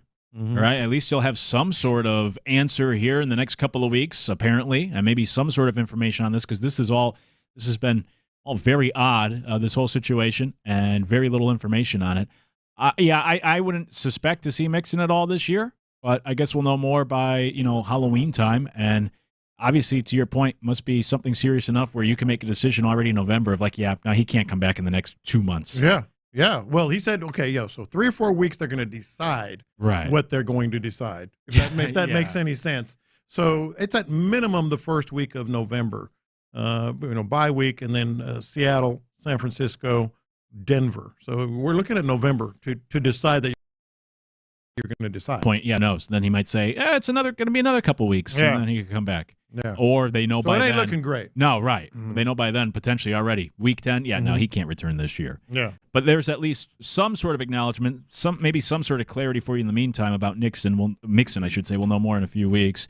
What have you seen from new offensive coordinator Nick Caley? This is cut number 9, and here's what Cacerio had to say about his new offensive coordinator. For sure, I think it's evolved. So anytime any of us are put in a position for the first time, you're going to have to deal with some ups and downs, and it's a learning process. So we've all been there. I've been there. Nick's going through it. You look around the league, there's a lot of coaches that go through that, but got a good attitude, taking the right approach. There's always a little bit of give and take, and, you want to try a little bit more of this, but maybe that's not the best thing for the team. Hey, maybe we're going to shift our focus a little bit here. So Nick's a smart guy. He's been around football for a long time, seen a lot of things. I think we've made some adjustments and modifications modifications as we've gone. So we've talked about this. You probably figure out kind of what you have with your football team over the first 4 to 5 weeks. So, we have kind of 5 games in the bank here a little bit. So figure out what we're doing well, what are some of the things that we can build on. And Nick's done a really good job.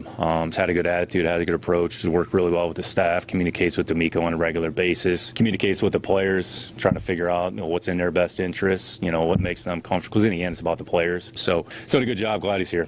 Yeah, look, I think we're going to have a really good feel for things coming out of the bye week because knowing what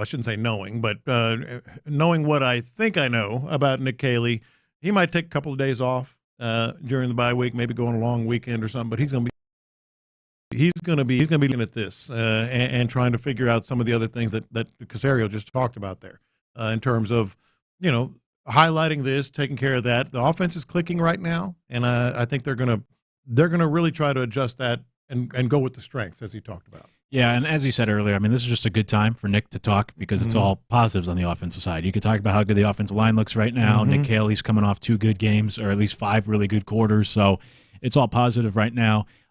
When you look at the rest of the schedule, the Texans are the number 1 defense. They still face the 5 defenses behind them. So, yeah, we are going to see Nick Caley and this offense continue to get tested. And I also tie it in with what I said about the offensive line, which is the big question about this team. Was it simply competition, or is it that this team's getting better and more comfortable the longer they work on this new O-line and new offense? Because Caley comes from the Patriots, where Belichick always used September to experiment, and then he comes from the Rams, where McVay never plays the guys in preseason, and like last year, they started 1-4 before they figured things out. So is that something that's going on here in Houston, or is that simply just they faced 2 of the worst defenses in the league last week, and they'll fall back to earth here maybe next Monday in Seattle?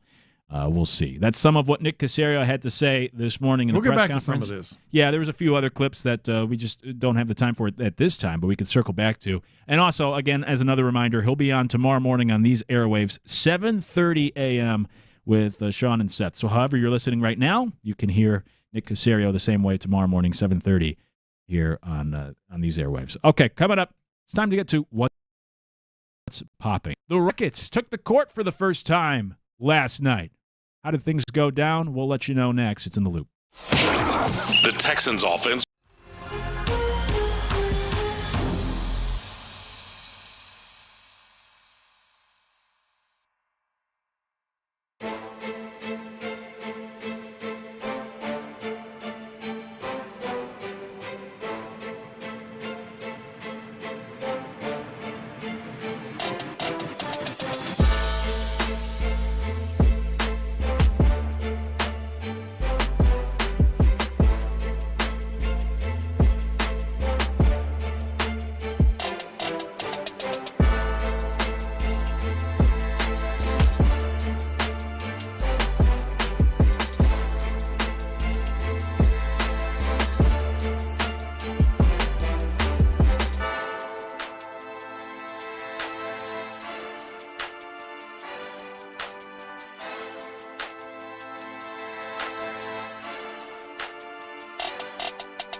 moves. Prime member Dave!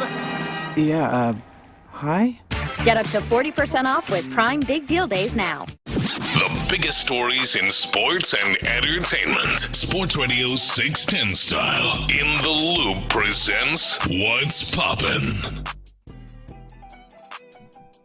Luke Morrow in for Reggie alongside John Lopez and the birthday boy Figgy Fig. I'll tell you what's poppin'. It's Figgy's birthday today. Man. And Figgy's doing something great by trying to give back to the community on his birthday. To give a shout out, but more donations or another donation rolling in. Yeah. Shout out to Tyler. I think it's Hammond, H-A-M-A, and shout out to Tyler for the donation. And you could get in on this too, man. It's something I'm doing for my birthday. I want to help kids' meals, and shout out to Jalen Petrie for doing this too. You could go to feed5evenmore.com. All right. And it's right there, man. It's easy to do. You could just do a little donation. Anything matters. So it ain't got to be $1 million or nothing like that. But you can see the goal on this page where you're trying to get to. So let's try to help him get to that goal. And plus, hey, he had a hell of a game on Sunday, man. Yeah, do it for Figgy and Petrie. Yeah, man. Two interceptions? Yeah, put a little extra in there for that. Those 2 interceptions too. What's that? What are those 2 interceptions worth each? Ooh. $20 each? Yeah. $25 each? Yeah. Put a little. Yeah. Put a little 25 for each interception. Yeah, exactly. Yeah, there you go. And then another 25 just to celebrate Figgy just on for his hell birthday. Of it. Yeah. No, but if you could give anything, of course, it's always appreciated. Feed5evenmore.com. Easy. All right. And if you do, we'll give you a shout out as well here on the air. Figgy will shout you out for giving back for his birthday. Something really cool that Figgy's doing here on his B-Day. Hey, what else is poppin'? Well, I know they always say there's a different audience throughout the day. So, I mean, we had the decision to. I don't know if we want to spend any more time talking about the stupid LeBron James thing where he built up this whole decision. People are wondering if he's going to retire. We talked about it earlier. In case you missed it, in case you're still wondering, what was LeBron going to announce today? It was all just a commercial for Hennessy anyways. Yeah. So. It was a commercial for Hennessy. Man. I think, though, and you're right, there's not a whole lot you can say other than this is like an indefensible LeBron. This is why you irritate people. Mm-hmm. You're the best or second best or in the conversation, however you want to put it, that's ever done it. But why is he polarizing? Why do people get irritated with LeBron? Because he went to such extremes. They went to such extremes because obviously Hennessy had his marketing people all had a part in this. But ultimately, LeBron said, "Yeah, I'll wear that same kind of shirt. Yeah, I'll wear we'll put the chairs across from each other like Jim Gray back in the day. I'm surprised they didn't have boys club kids there as well. It's Hennessy, man. They can't do it with Hennessy. Yeah, I'm out on Hennessy. Yeah. But see, the thing is, I don't have a problem with the creativity of that, spoofing that. My issue is you're tweeting that little tiny video of, hey, I got the like it's something more. Yeah, man. Yeah. Put ad on the end of that tweet or something, man, or hashtag Hennessy or something. Well, my big problem with it is you're digging into some people's hard-earned money when you tease it like that without the hashtag ad or acting like it's going to be some retirement decision or whatever. People were, maybe tens of, if not hundreds of thousands of dollars were spent between yesterday and today, at NBA ticket offices or secondary market off for, hey, now, it might be his last game, over at the Toyota Center. I'm going to buy, and those tickets went skyrocketing. You mentioned it earlier, tickets for his last Lakers home game from the time this was tweeted out by him, by the way, went up over 400%. Mm-hmm. Come on. That's just petty and cheap. Yeah, the whole thing is pretty lame. Just be a commercial. And I'm with you, Figgy, on the way he built it up. Yeah, at least include ad like people always used to do, or maybe still do on Instagram on those posts. Mm-hmm. Something instead of building this up to be something basketball related. And then, it's at Capone's vault all over again. What a pull the rug. It's Hennessy. Get out of here. It's just a commercial. Yeah, I would have been a little more happier if it was Amazon. Yeah, that's what a lot of people speculate. A cool little Amazon Prime Day. By the way, happy Amazon Prime Day, too. Yeah, that's true. I haven't even looked yet. I need to look about that. Yeah. See what I need here. Major League Baseball playoffs as we go through what's popping. Right now, the Dodgers if you look back at the results from last night, another good game. The Dodgers hold on to beat the Phillies 4-3, and so the Dodgers are up 2-0. The Brewers erase an early 3-0 deficit, take it to the Cubs. They're up 2-0. I know some Astro fans are taking joy in the fact that Kyle Tucker's hitting 176 this postseason while not being able to play the field. So the Cubs are down 0-2. So you look in the playoffs right now, the Mariners-Tigers are the only interesting series. They're tied 1-1, and they play today. Otherwise, the Yankees are facing elimination, Phillies are facing elimination, Cubs are facing elimination. Not only that, but facing a potential sweep. So maybe the Mariners-Tigers will give us something of interest here in the divisional round. And they're on the brink. I mean, 5-game series here. So just one. And by the way, Phillies facing elimination as they go back to L.A. That's a good point. That was 2 road wins, 2 impressive road wins. And I know you are something of a seam head. Oh yeah. As a lot of folks are, and I love a good play pulled off from spring training days that you maybe worked on. Actually, Freddie Freeman was talking about this after the game. I don't think they ever used it in the regular season. The old wheel play. Yeah. And if you don't know what that is, it's they were going to the Phillies in a kind of controversial manner. Some people are criticizing them. Yeah. Bunted to get the runner from second over to third, but the Dodgers had other ideas. Shows ball again, gets it down. Muncy goes to third, and Castellanos is out. Max Muncy, a perfect throw. Credit Mookie Betts for sprinting over to third. He gets there in time, and they get the lead out at third base. If you're a seam head, that was beautiful baseball. Yeah, that was perfect. Everybody rotating to the right. And Freddie Freeman talked about it. Figgy, you got that? We were talking about, so the whole conversation during was that, obviously, and then if we run the wheel play, that means there's going to be no one at second base. So that's when I chimed in. I said, if he bumps to third base, Max, you throw to Mookie. Tommy's going to first. I'll sprint to second base if it's not coming to me. That's why you saw me running to second. So we were just coming up with a plan on the wheel play to make sure we couldn't go home to second. And obviously, they pulled it off perfectly. Man, that was something. That was something. Yeah, you mentioned the actual bunt. I maybe I am playing the result because it didn't work out. But I am somebody, I'm old school enough that I do appreciate a bunt in the right time. Like I know Alex Cora got ripped for trying to bunt for the Red Sox in that series last week against the Yankees. I thought it was the right play. It just didn't work out. I don't know. Last night, the Phillies opened the bottom of the ninth with 3 straight hits. And I know the Dodgers made a pitching change, so it wasn't the same pitcher that gave up those 3 hits. But it just almost felt like, why take the bat out of their hands at this moment? You had the tying run at second, nobody out. And so the idea was get him to third with 1 out, score him on a fly ball or potentially a ground ball. Yeah, maybe even a wild pitch. I get it, but he could still score on a base hit from second. You just had 3 straight hits, new pitcher coming in from the bullpen. You're gifting him an out to begin. If it works, maybe I'd feel differently. But I just felt like, bunts are so controversial these days. I'm for bunts, but I felt like the Phillies let the Dodgers off the hook in that scenario. I am with you 100%. Everything you said. I thought, you're riding the hot hand here, so to speak. And, they're reeling. They're nervous. You're at home. Right. Just make some contact. Now, the downside is you're looking at a double play. Potentially, but still, I'm with you by and large. Yeah, so it didn't work out. Dodgers hold on. They have to use 3 pitchers in that 9th inning just to get the win, but now they're up 2-0 heading back home, which may make you Astro fans unhappy to see the Dodgers potentially advancing. But the Yankees, potentially good news. Yankees down 2-0. We'll see if they can extend their season today. They play at 7:08 tonight in New York. Mariners 3:08 against the Tigers. This is a great day for hate watching if you're an Astros fan. You can root against the Mariners at 3 o'clock. You can root against the Yankees at 7 o'clock, and hopefully you get 2 good results today. Yeah. We'll see how that plays out. NBA preseason getting underway. The Rockets had their preseason opener last night at home. They won the game against the Hawks. I think it was, 122-113. Kevin Durant did not play.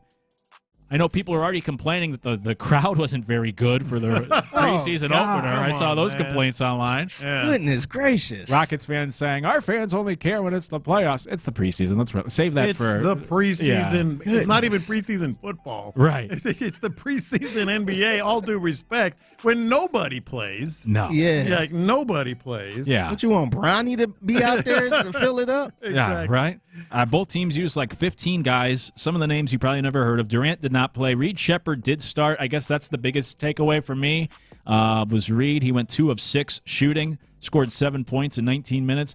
Anything else stand out? I was surprised Şengün played. Yeah. I mean, after the Eurobasket tournament and all that stuff. But he flashed a little efficiency, 19 points in 17 minutes. That's pretty good.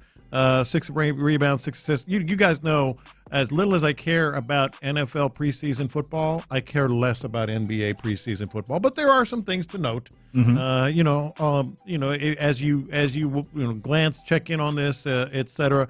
Şengün's efficiency would be one thing to note. I thought the big news yesterday wasn't even with the Rockets; it was with the was listed week to week with I guess it was an ankle sprain. They're in trouble before the season even begins. Yeah. He can't. Ja, just for one reason or another, on the court, off the court, he just can't stay on the court enough for them. And already with injuries to Jaren Jackson Jr. and Edey as well. So we'll see about the Grizzlies. By the way, the other name I did want to just highlight, J.D. Davison for the Rockets. New guy, came over from the Celtics, didn't play much, and he scored 17 points off the bench last night. So you talk about, the concern about the guards. He's a 6'1" guard from Alabama. I don't know, maybe there's a role for him at some point this year. Who knows? Without Fred VanVleet. So Rockets get the win to start the preseason. They begin 1-0. By the way, the NHL season begins today. Probably not to a lot of fanfare. I think it kicks off at 3 p.m. Central Time. Do you guys care at all? Any interest in the NHL season getting underway this afternoon? None really until we get to the postseason. I'm like one of those guys. Yeah, me too. Do people hype up the opening season for NHL though? Oh yeah. Like, is that a thing? Because I know you do it with baseball. Yeah. Do it with basketball. Obviously, the NFL. I wonder, do they had that same feeling for opening day?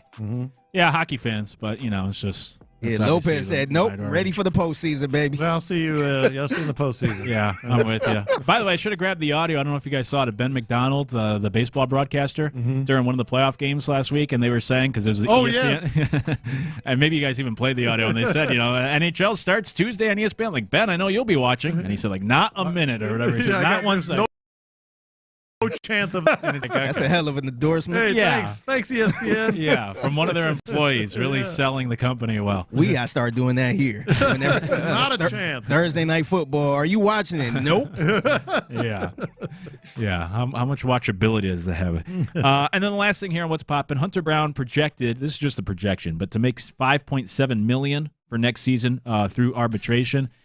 Sounds like a bargain. That is for an ace. Huge bargain. Yeah. But I'm sure you saw Chandler Rome's tweet about all the arbitration eligible Astros. Well, they got some tough decisions to make. Some of them not so tough. I think there's 16 players. 16. Dubon 5.8. Okert $2 million. Luis Garcia, we know he's hurt. Urias 4.4. A lot of these guys you might have to see falling by the wayside. Yeah, absolutely. Yeah. Arbitration's so tough because, like Aaron Judge, it's the reason why he didn't get his first big contract till he was like 30. And Hunter Brown's another guy with the way he's pitched the last year and a half. You'd think he'd Kyle be Tucker. due.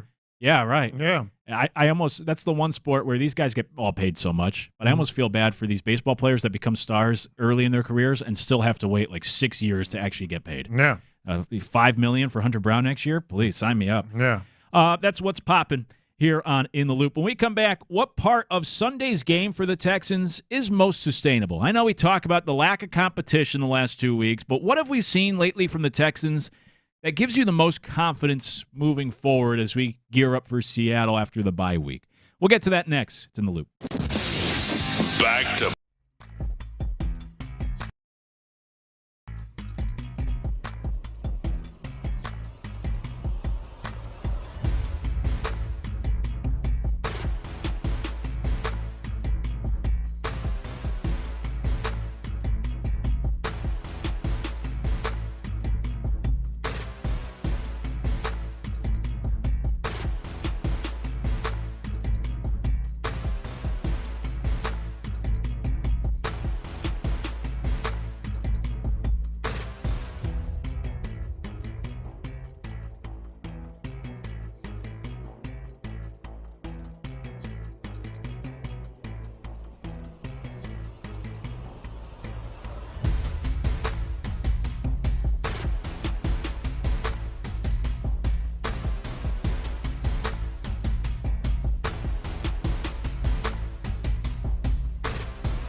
I'm Luke Morrow in for Reggie alongside John Lopez and Figgy Fig. And you as well here on In the Loop. What can we take from the last 2 weeks, or specifically Sunday for the Texans, and try to apply it to the future? What do you believe is actually sustainable? What gives you the most confidence moving forward for this Texans squad based off of what we've seen the last 2 weeks? Let us know, 713-572-4610. You can also get to us on the YouTube and Twitch chats as well, because obviously that's been the big question. Mm-hmm. And I've struggled with it as well, of how much of this is simply just Titans and Ravens, two teams that have a total of 2 victories. They have 2 bottom 5 defenses. The Ravens have been surrendering 30-plus points every week. You know, the Titans have had the worst offense I think I've ever seen up until the fourth quarter against the Cardinals. How much of this was simply that, or that things are starting to come together? So let's try to parse through that and see what might be sustainable based off of what we've seen. What's something that you would say, John, that stands out from the last week or two that you think, yeah, you know what, no matter who they're playing, this is something I think they can continue to do moving forward? I do have a thought or two here on, but I did want to kind of, ask you and Figgy and our listeners, like, there was really nothing bad you could say about this team after. No. like offense check, defense check, special teams check, run, and let's get a little more specific.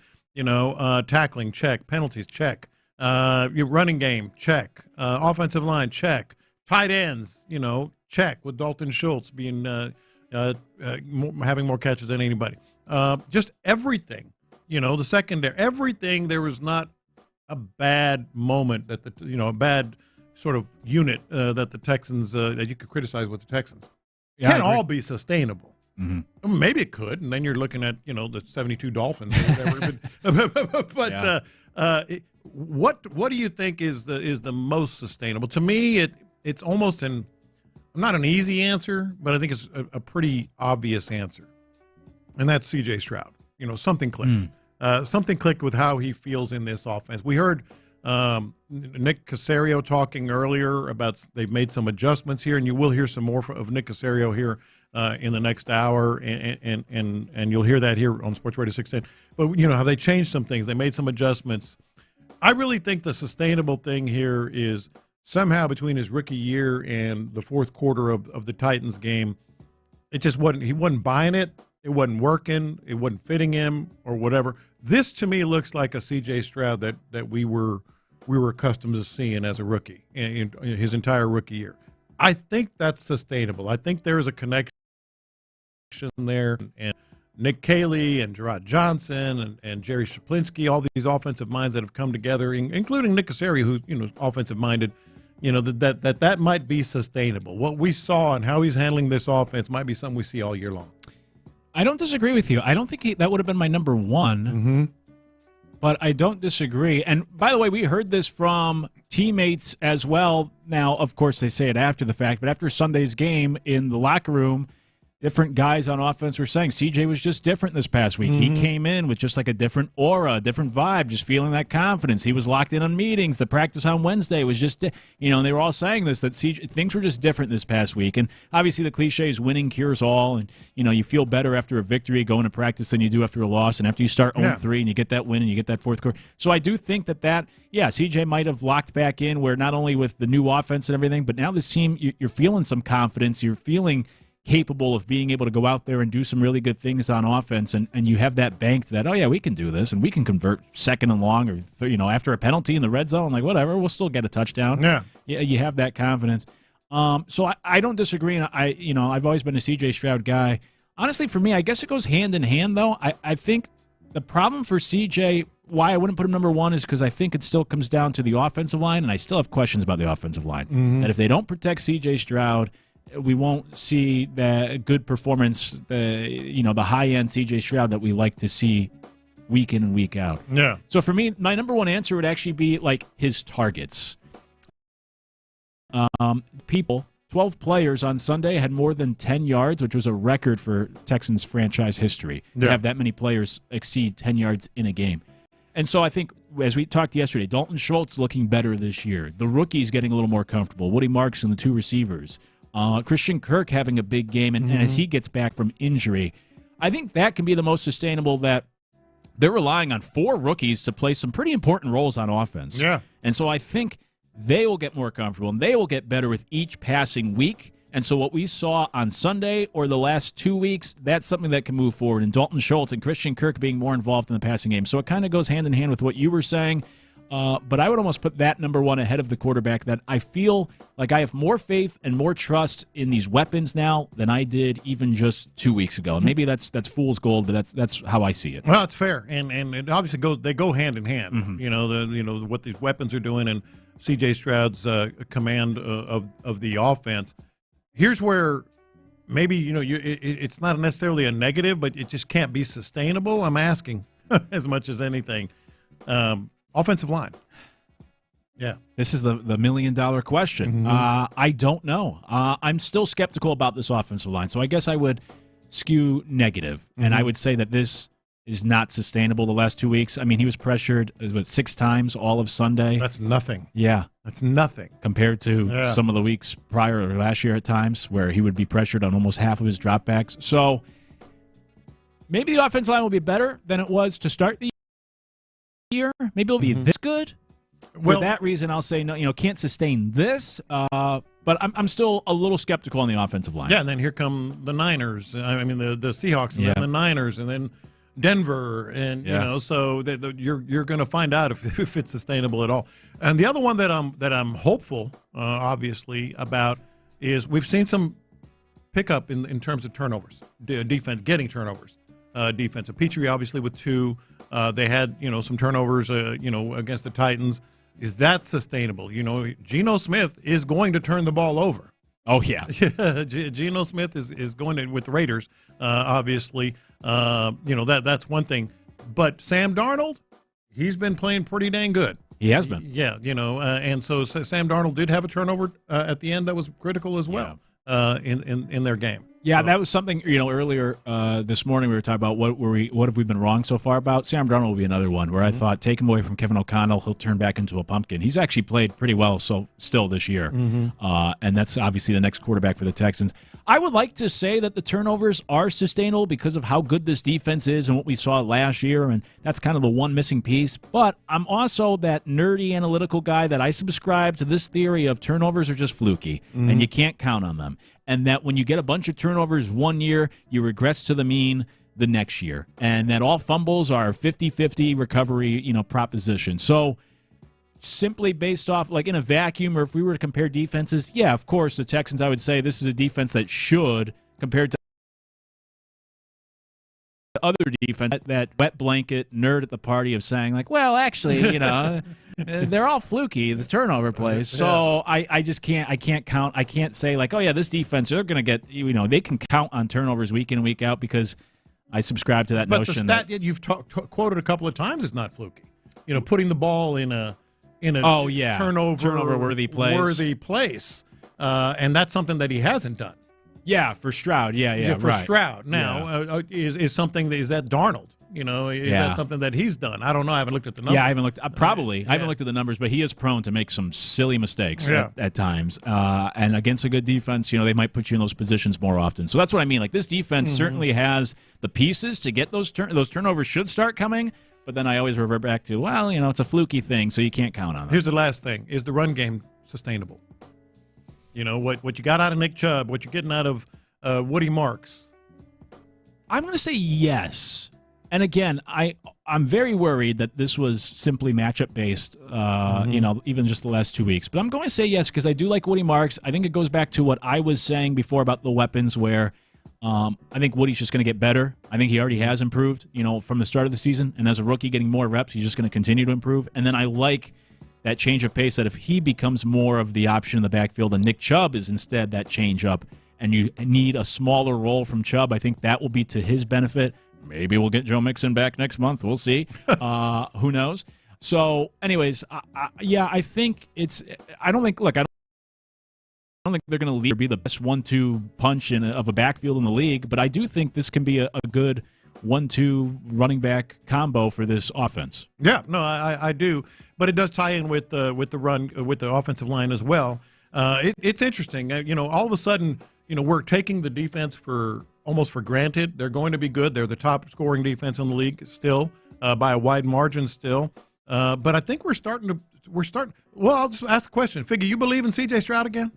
You believe in him? I do. Yeah. I never lost faith in C.J. Stroud. Yeah, that's weird, because just real quick, like yesterday, we were getting a couple of texts. You guys quit on C.J. Stroud. You said he was nobody here. I'm the number one C.J. Stroud fan. And really speaking for Reggie as well, we were always saying, and I almost was apologetic about it. I was like, I still believe that that's the C.J. Stroud that we saw as a rookie.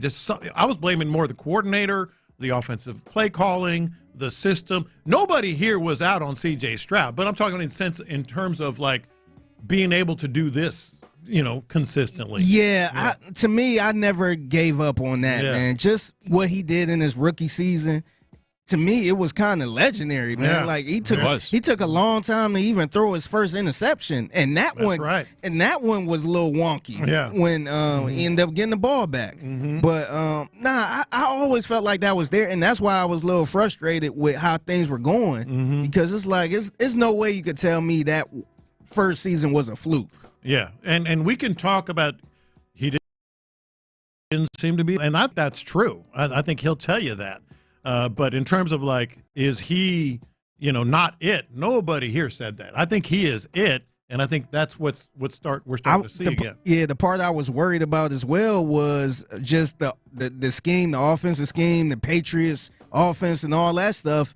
And you coming down to happen to pay him, Mm-hmm. and I was worried about that. Like, man, Mm-hmm. like I did have questions. Like, dang, was that maybe that first season Mm-hmm. was maybe that's all you gonna get, because now you got this Patriots offense, and now you got to pay him $60 million. Yeah, I was a little worried about that part. Yeah, no, I agree.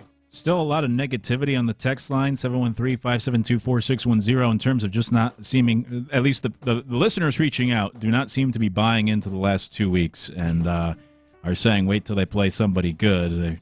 They're going to fall back to that 0-3 Well, we'll start. find out. That's why we're asking the question, what's sustainable? But see, sometimes you got to pay. You got to play the people that ain't that good, and just kind of get your confidence up a little bit, man. Sometimes you got to pick on somebody smaller to get your confidence up, right? Well, I do like this phrase from 713. They said, bullying the weak doesn't make you strong. They haven't played anyone good to trust them. Mm-hmm. That's the concern with this team. But Figgy, like you said, I mean, with all the moving pieces, I think this is kind of what they needed to build some confidence. It's like the kid that gets bullied all the time finally has a chance to bully someone himself and gets a little confidence out of it and can start standing up for himself afterwards. Yeah, someone said the fourth down percentage is crazy good right now. Yeah, the Texans, I think, are 6 for 7 on fourth downs. I don't know if that's sustainable. Yeah. That might that's regress fair. to the mean. That's fair. And then somebody else said the offense's tempo and quick passes are sustainable. The quick pass is the big thing. C.J. Stroud got rid of the football faster on Sunday than any other game. I think that's what you have to do to be success. The tempo, though, and I talked about this with Ron when I was with him last week, that's just – they have been better when they've gone quick, but you can't. It's I not don't think Chip you can Kelly. do it for 4 quarters. Exactly. Yeah. You can't do it for 4 quarters, and you can't do it for 17 games. So I don't think that's sustainable. This isn't Chip Kelly at Oregon, so you just gotta be able to win other ways in the NFL. Joe Flacco got traded. Oh wow! Joe Flacco got traded to the Bengals. Going down 71 South. My goodness. What is that? First of all, what does that say about both squads? What does that say about the Bengals? Yeah, they're in a bad spot. What does it say about the Browns? Man. Hey, it's Dylan Gabriel season, man. Yeah. Does Shedeur start to pop up a little bit more? Yeah, he going to be second. Deshaun? Yeah, making his way back. 40 years old. He's still on vacation, apparently. Judging from his wife's Instagram. Do you think Deshaun will start for the Browns at any point this season? Hell no. No, yeah, I don't think so. Hell no. But Shedeur all of a sudden gets in the mix. QB number 2 now. Yeah. Everybody been crying about it. Now he QB number 2. Yeah. This is crazy, man. 40-year-old For a 6th-round pick, that's not bad.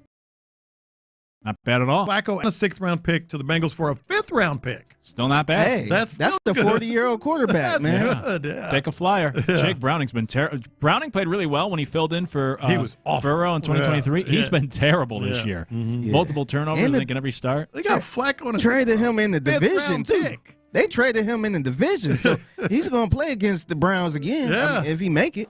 Yeah. It's like my favorite line from the movie Moneyball, where Jermaine Dye is being a difficult teammate when he comes to the A's, and then Brad Pitt's character says, the Yankees are paying you to be here. That's how little the Yankees think about That's you. right. He's like, so why don't you drop the ego? Yeah. Your last team, or David Justice, not Jermaine Dye, David Justice, but same idea, stop the ego. The last team you were with paid you to go compete against them. And Flacco, same thing. Goodness. Joe Flacco. Yep. Career earnings of $185 million. I honestly would have thought it'd be higher. You know who's looking down on him right now? His kids. Yeah. Like, Dad, you suck. That's right. Remember they said that? Yeah. He said, if you win another Super Bowl, then maybe we might consider you good. Dad, you suck. You suck. Well, maybe he could save the Bengals. Yeah. In that ridiculous division of quarterbacks right now. Cooper Rush, Dylan Gabriel, maybe Joe Flacco again, Aaron Rodgers. Yeah. Quite the division. Hey, it's time for our confessions presented by the Men's Clinic, and we'll do it next here on In the Loop. Hey,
Sports Radio 610. Sometimes it's sports, sometimes it's not. Whatever it is, Reggie and John are keeping it real. It's In the Loop's Lunchtime Confessions, presented by the Men's Clinic on Sports Radio 610. Watch this. These are my confessions. All right, how about this? A little bit of news, professional football news in the city of Houston that led to my confession.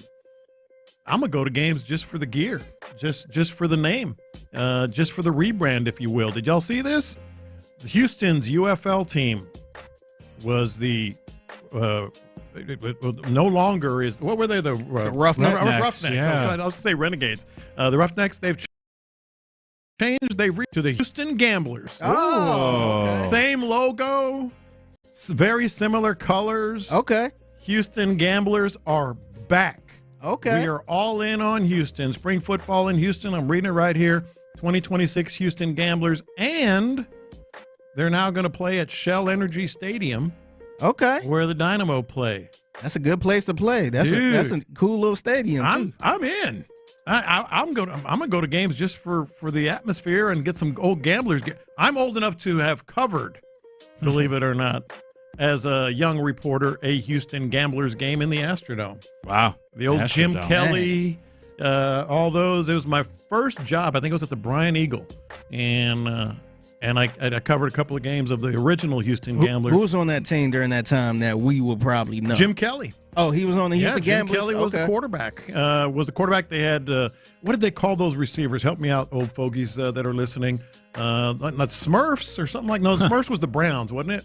They had the Smurfs. Anyway, but they had three really good receivers that ended up in the NFL. My former roommate played for the Gamblers. Did I ever tell you that? No. Brian Dawson played for the Gamblers as an offensive lineman. And they're back, baby. Houston Gamblers, Shell Energy Stadium. Let's go. Get those tickets today. Hey, that sounds cool. Doesn't it sound cool? Yeah. Look at the logo. That's the same logo that the old Gamblers had. Yeah, it does look cool. Yeah. Wikipedia tells me the Gamblers were well known for a 7-Eleven promotion in which they would drop 2 huge dice onto the field from the roof of the Astrodome. That sounds fun. Bring that. I forgot about that. Yeah, how about that? Houston Gamblers back. Yeah. Mm-hmm. These are my confessions. By the way, before I get to my confession, so are they playing in the same league as the Rough? I'm still confused about the spring football. The Roughnecks moved. Yeah. Because I thought it wasn't going to be another team. Yeah, so this is just replacing the Roughnecks. Same league. Yeah. Okay. Yeah. Huh. Where did the Roughnecks go? They rebranded. It's the Houston Gamblers. Okay, got you. Houston Gamblers. Okay, I thought the Roughnecks, I thought they weren't going to have no team here. Unless I'm wrong on that. Okay. Yeah, I could easily be wrong. That's what I mean. That's what I don't know. If they're in the same league. Maybe that's what it was. They got rid of the Roughnecks. UFL unveils the United Football League. This 26 minutes ago. 3 new franchises: the Columbus Aviators, Louisville Kings, and Orlando Storm, replacing those teams, while rebranding the Arlington Renegades to the Dallas Renegades and the Houston Roughnecks to the Houston Gamblers. Okay, so they are keeping the team. Okay, that is sweet logo, man. That's cool. I like that. Sweet logo, yeah. Yeah, I know. It was kind of sold as they moved away. They were gone. Yeah, I thought that was it. Yeah, this is almost like the LeBron decision, too. Actually, no, we're just rebranding. Fooled you. We're not going anywhere. That's right. It's a rebrand. Yeah. Anyways, my confession, this is kind of goes back to what we were just talking about last segment and throughout the show today. But I was looking around yesterday, last 24 hours, and so many people saying, like, C.J. Stroud is back. Rookie Stroud is back. And I don't know, there's something about that like, he never went anywhere. I don't like this whole conversation. Stroud is back. Yeah. It reminds me of Seinfeld, where Jerry's bootlegging movies, and then when he finally stops and he says, like, it's not me that's changed, it's the industry that's changed. And it's similar, where, like, it wasn't Stroud. He's the same guy that's been here.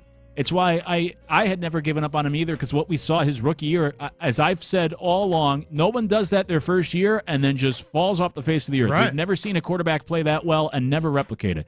So my point in all this being, like, it wasn't Stroud, it was the offensive line and maybe the play calling last year to start this year. So I know I'm kind of maybe nitpicking here, but it was annoying to look everywhere online the last 24 hours. He's back. Football people saying, like, C.J. Stroud is back. I don't think it's about C.J. I think it's about the parts around him. Maybe that's allowed him to come quote unquote back, but I just don't like that phrasing of, he went away and he was somebody else different and now he's found himself. No, I think it's just that he's getting a little more support around him. And this is the CJ Stroud that, we know he's capable of, but just this idea of being bad. I don't know. I didn't like that narrative. I get it. The old CJ is back is one way you could maybe do it, but I'm with you. These are my confessions. I gotta confess, man. I think I've been a bad dog parent, man. A bad dog? Oh, come on, don't say that. Yeah. So my dog, salute to my dog Jackson.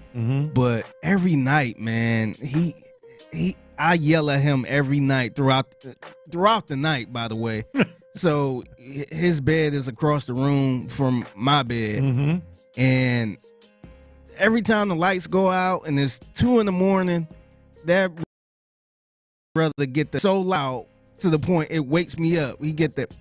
Yeah. What? Do you mind me asking? Is it gross? What body part is he licking? Probably down there. Probably just his whole body. I'm not sure. But all night you just hear that. Yeah. To the point, me and my wife, Jackson. Yeah. Like we just got to yell his name, then he'll stop, and then probably about an hour or two later, he going back at it. Yeah. Jackson. Yeah. Well, a lot of times, and I learned this the hard way, a lot of times when they're allergic to something, don't ask me why, I'm not a veterinarian, they start licking their paws. Oh, okay. Yeah, so if he's licking his paw, that's why I asked. I don't think that's I can't tell because it's pitch black. Yeah. But every single night, man, he just get that noise. It felt like he's right by my ear, too. Which it, So what'd you do? Jackson, stop. I just feel like I'm yelling at him all night. I kind of feel bad for it. Well, I mean, because I know animals like to clean themselves and all that stuff. But it be loud, man. It wake you up throughout the night. I'm sorry. You had me surprised when you said he doesn't sleep in the bed with y'all. I'm surprised he doesn't. Oh, nah. But first of all, me personally, I wouldn't mind it. But my wife it's a hell no for her, man. It's not gonna happen. Nope. She said nope. Like animals, she believes animals do not belong in the bed with humans. They're not animals. They're your dog. Hey, tell that to her. Hey, she gonna disagree with you. Yeah. You gonna kick Jackson out of the room now? Thought about it, to be honest. I thought about it, but he ain't gonna do nothing but come back in the room and just lay on the floor. Yeah. So I might as well just keep his bed in there. Yeah. But that brother be loud, man. Just tell him. And I'm a heavy sleeper. And I just keep waking Jackson. Yeah. Like, stop it, man. That's the thing with me. I'm a heavy sleeper. That wouldn't wake me up. Yeah.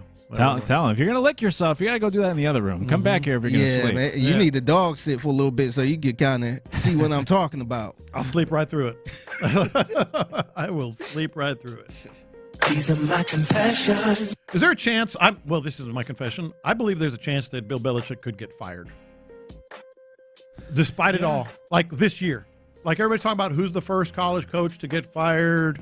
Is it going to be this guy or that guy? James Franklin, they're even talking about, et cetera, et cetera.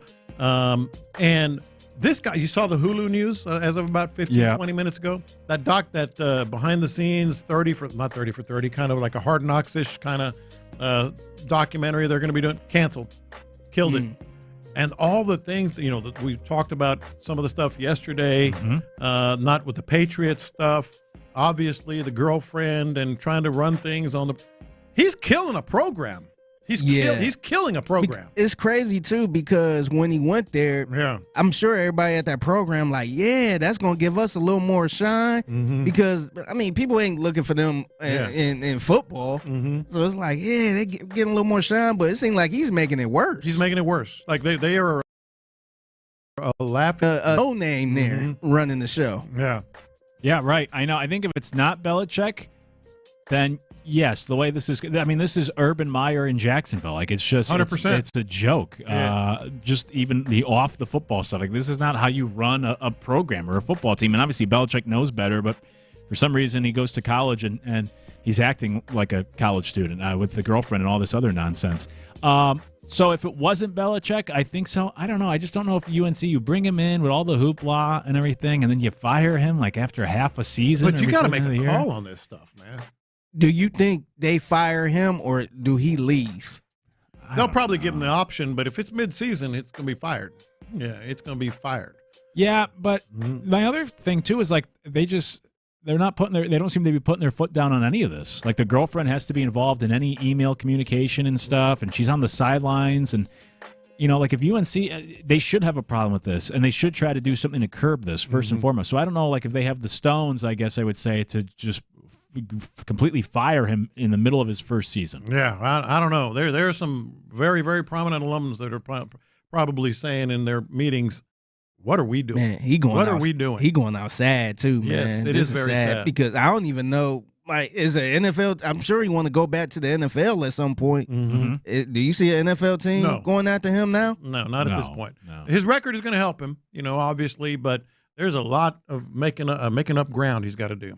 Yeah, and Pat Welter from WRAL also had an article yesterday where player coaches, board of trustees, the athletic department, so on and so forth. He talked to all sorts of people around the program, and he said, quote, "It's an unstructured mess. There's no culture, no organization. It's a complete disaster. It's a divided locker room. Players and parents blame Belichick for the culture." You could go on. You could go read the article. Like, yeah, it is messy there in North Carolina.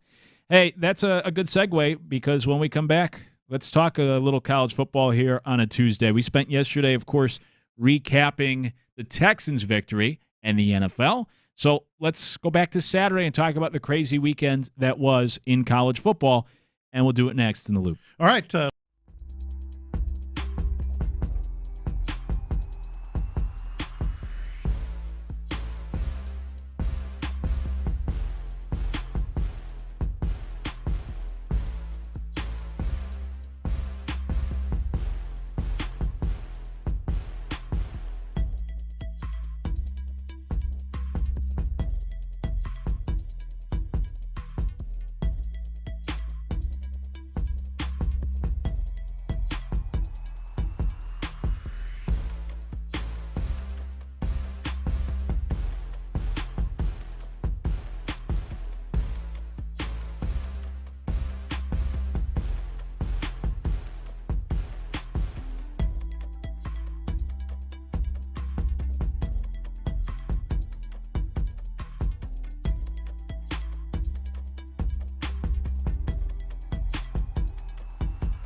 Dial 877-WEB-NOW-1 for a free digital consultation with AmericanEagle.com. Live from the Mokaram Injury Lawyers Studios, Sports Radio 610 presents In the Loop with John Lopez and Reggie Atatula. We'll get to our college football talk here on a Tuesday on In the Loop. I'm Luke Morrow in for Reggie alongside John Lopez and Figgy Fig celebrating a birthday today. Happy birthday to Figgy. And appreciate those not only sending the birthday wishes, but also sending donations on Figgy's behalf to Feed 5 Even More. Yes, feed5evenmore.com. .com, yes. Yeah, I'm doing it for kids' meals. This is Jalen Petrie production, so he teamed up with kids' meals and trying to feed the kids in Houston, man. And these are younger kids under 5. Yeah. So these kids aren't even in school. So sometimes we kind of think about school where they get their lunch and stuff like that, the meals, but the kids under 5, they don't know where their meal is coming. So the good people over at Kids Meal is trying to feed the whole city of Houston and try to look out for the kids, man. Feed 5 Even More. That's the numeral 5.com. By the way, if you do it, birthday texts have rolled in, and somebody said, "Happy birthday, Figgy." Jackson is licking his paws. He's allergic to something, That's which what I was is saying. what John said. Okay. Yeah, and he said probably the food, believe it or not. Our vet suggested we'd feed salmon and chicken. Try it for a while. Okay. Yeah, try it for a while. And don't buy, just boil a chicken with some vegetables. Okay. And just cut it up and give it to him. Okay. Yeah. Okay, I'll try that. Yeah. There you go. It's cheaper, too. Might solve those middle of the night wake ups from your dog licking itself. Yeah. By the way, before we get to college football, looks like C.J. Gardner-Johnson has found a new home, signing with the Ravens. That was just announced here in the last few minutes. Can't wait for that first media availability. How's that going to go, Figgy? Yeah, he probably going to have a lot to say. Yeah. And the Ravens kind of going out sad a little bit, ain't they? It seems like they're getting a lot of has-beens. I know, and also like what happened to Jair Alexander? Yeah, right. There's also just something, too, about the Texans just whooping them, finally, and then they go get C.J. Gardner-Johnson, who the Texans determined they didn't want anyways.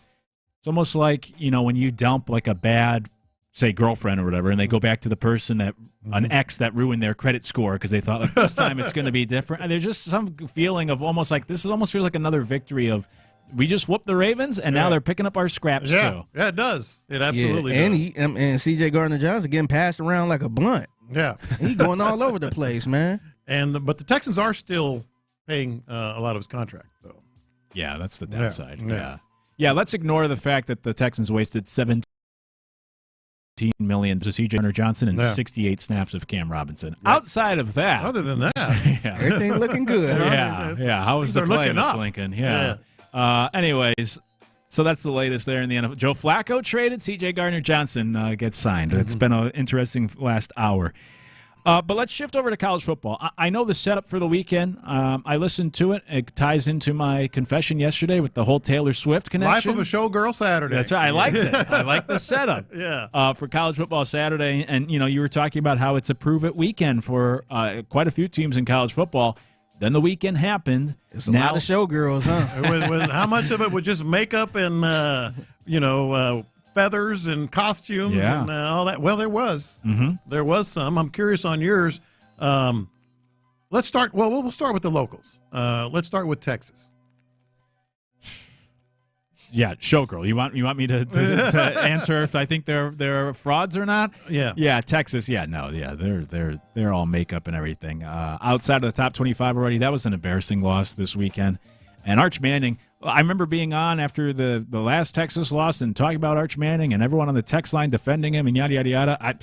It's been a few more weeks. I still don't feel much better about him. So, no, Texas, I think, certainly fraudulent. Penn State was the other one. We didn't even put that one on our list of games to watch. Oh, yeah. I mean, it was a given Penn State was going to beat UCLA. Yeah, they were favored by almost 30. Yeah. And UCLA was 0-4 with an interim coach. Yeah, just Penn State to me is always fraudulent. They're always that showgirls. I can't trust a James Franklin-led team to win big games. Yeah. Now, one of the games that we had high on our list, you went to, Figgy, Texas Tech and U of H. Man, the Red Raiders. Yeah. They have an offense that is something to watch. Don't sleep on their defense. I mean, they have a complete squad. Yeah, they was rolling, man. They were getting up to the line real quick. They were kind of like in a 2-minute drill at one point where I'm like, damn, they were rolling. I wouldn't look at U of H as like, I wouldn't call them frauds because it's still kind of early. Yeah, and I don't think anybody had them being 4-0 like this going against Texas Tech. But I think Texas Tech is just good, man. They're good. Yeah. That was my thing. I mean, I know Houston hasn't beaten anyone too impressive yet, but it was almost like what some people said about the Monday Night Football game last night, where it was more about the Chiefs not being very good than it was the Jaguars being good. Like you were more surprised by the Chiefs than impressed by Jacksonville, and it was somewhat similar where I don't really hold this against Houston. I think just Texas Tech's better than even I thought. I think they might just be a really good team. Yeah, I think they're good. Then the Aggies, had that Mississippi State here. Mississippi State had just taken Tennessee to overtime the week before. And it was interesting for a little bit in the first half, but the Aggies, that little wrecking crew vibe with the pass rush that they're putting up, their front seven, top 10 in the NCAA in sacks, top 10 in the NCAA in tackles for losses. Cassius Howell has multiple 3-sack games now, so they're bringing the heat on some talent, which we'll you on Friday with college football there. But no, the Aggies seem to be doing something. Pretty special as well, up to number 5 in the country. Let me ask you a couple questions though. The other game that we were looking at was Miami, Florida State. Was it fluff for Florida State? Kind of was. Yeah. Life of a showgirl stuff. Is Miami the best team in the country? Maybe, but for me, again, it's kind of like the James Franklin thing where Mario Cristobal's a great recruiter. I just don't trust him as like an X's and O's guy to win the big game. So, like on paper or the way they're playing right now, they very well may be. But if I was trying to pick like a confidence pick of who I think could actually go win the national championship, I just don't trust Cristobal. I think they would slip up at some point or choke a game, almost like Penn State did, that they shouldn't, lose a game they shouldn't. Yeah. So that's where I hold them back. Like they very well may be, but I still can't trust them to actually go and win a national championship and be the best team all year long. I still think the best team is Oregon. Yeah, that's fair. And Oregon took out Washington. We didn't really preview that game either. I still think it's Oregon. I think Miami is clearly in the mix as well. And you know what's weird is Ohio State, and maybe it's because they just haven't played a marquee game yet. Lately. They're just kind of quietly going about, still incredibly talented, maybe with a better defense than they had last year even. Yeah. So I think it's going to be down to Oregon, Miami, or Ohio State, and I would have to lean Oregon and Ohio State there probably. Yeah, I would agree with that. Yeah. Are there any teams that because I asked the question, having my own list, there's a couple of teams thinking you don't want to sleep on. They're still going to have a shot to be there at the end. And one of them, I still can't believe that I'm high on this team, but I saw them a little bit again, and they're pretty dang good. But I'm going to start with this one. Notre Dame. Notre Dame had those 2 losses to Miami, one of the best teams in the country, to A&M in a thriller at the end, which is, again, another one of the best teams in the country. But Notre Dame still has everything. If they can just win out, are you buying that? Yeah, I guess so. But here, I pulled up the schedule to see. Currently, they have no other ranked teams left on the schedule. So my fear would be that even if they run the table, and obviously the rankings will change and teams will be better when they play them.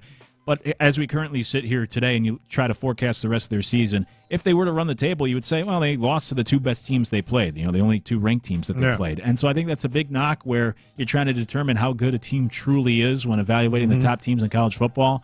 And you start 0-2, you lose to 2 good teams, and then you run the table after. I know a lot of times teams can be disqualified from early season losses. So all this is to say, I don't know if I would, even if they even ran the table, that I could buy into Notre Dame because, like I said, you lost to the 2 best teams you played. And I know they were both close losses. They could have went either way, but you gotta beat at least one ranked team for me, and they might not have a chance to do that the rest of the season. Yeah, and then another team which could be shot out of the water this week, but I have loved what I've seen, and I'm not a fan, trust me.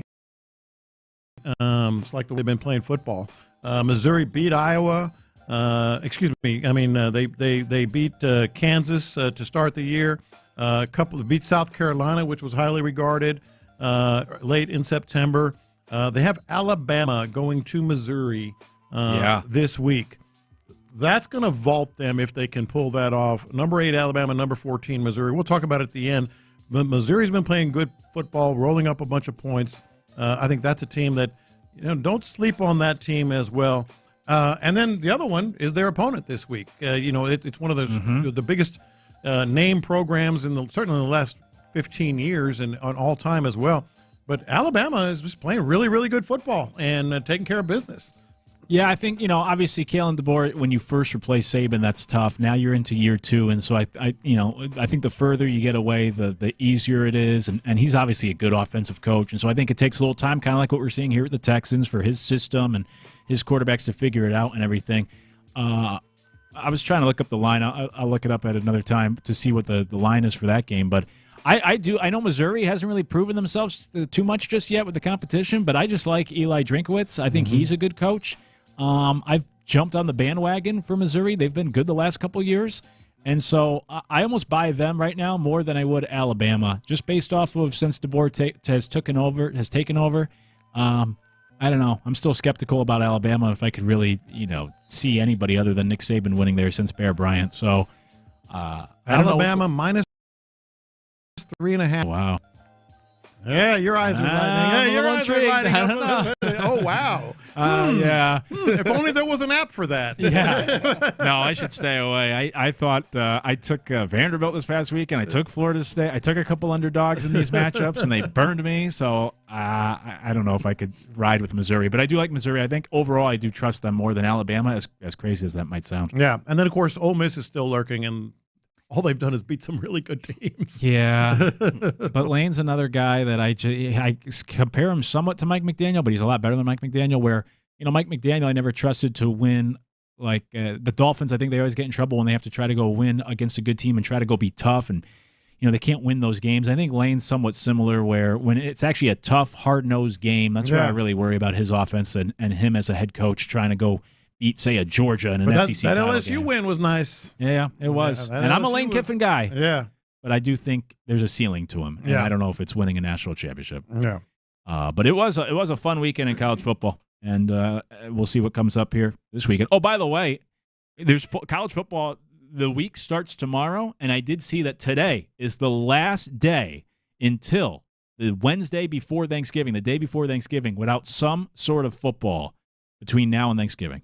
Wow. So from now to Thanksgiving, we have football every day, whether it's college football or the NFL. So enjoy it. Speaking of which, time for a giveaway here. Caller number 7 wins 4 tickets to the Houston Cougars game on October 18th.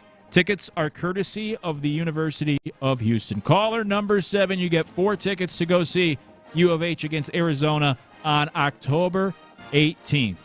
Caller number 7, give us a call now, 713-572-4610. Coming up, we'll circle back to the Monday Night Football game, some Cacerio audio as well, and why the Texans are still in a good position in the AFC. We'll do that next in the Loop. Speaking of college football, how about a little underdog fun? You can do it right here, right now in Texas.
insider access, exclusive content. Sports Radio 610. The Texans play here. An Odyssey sports station.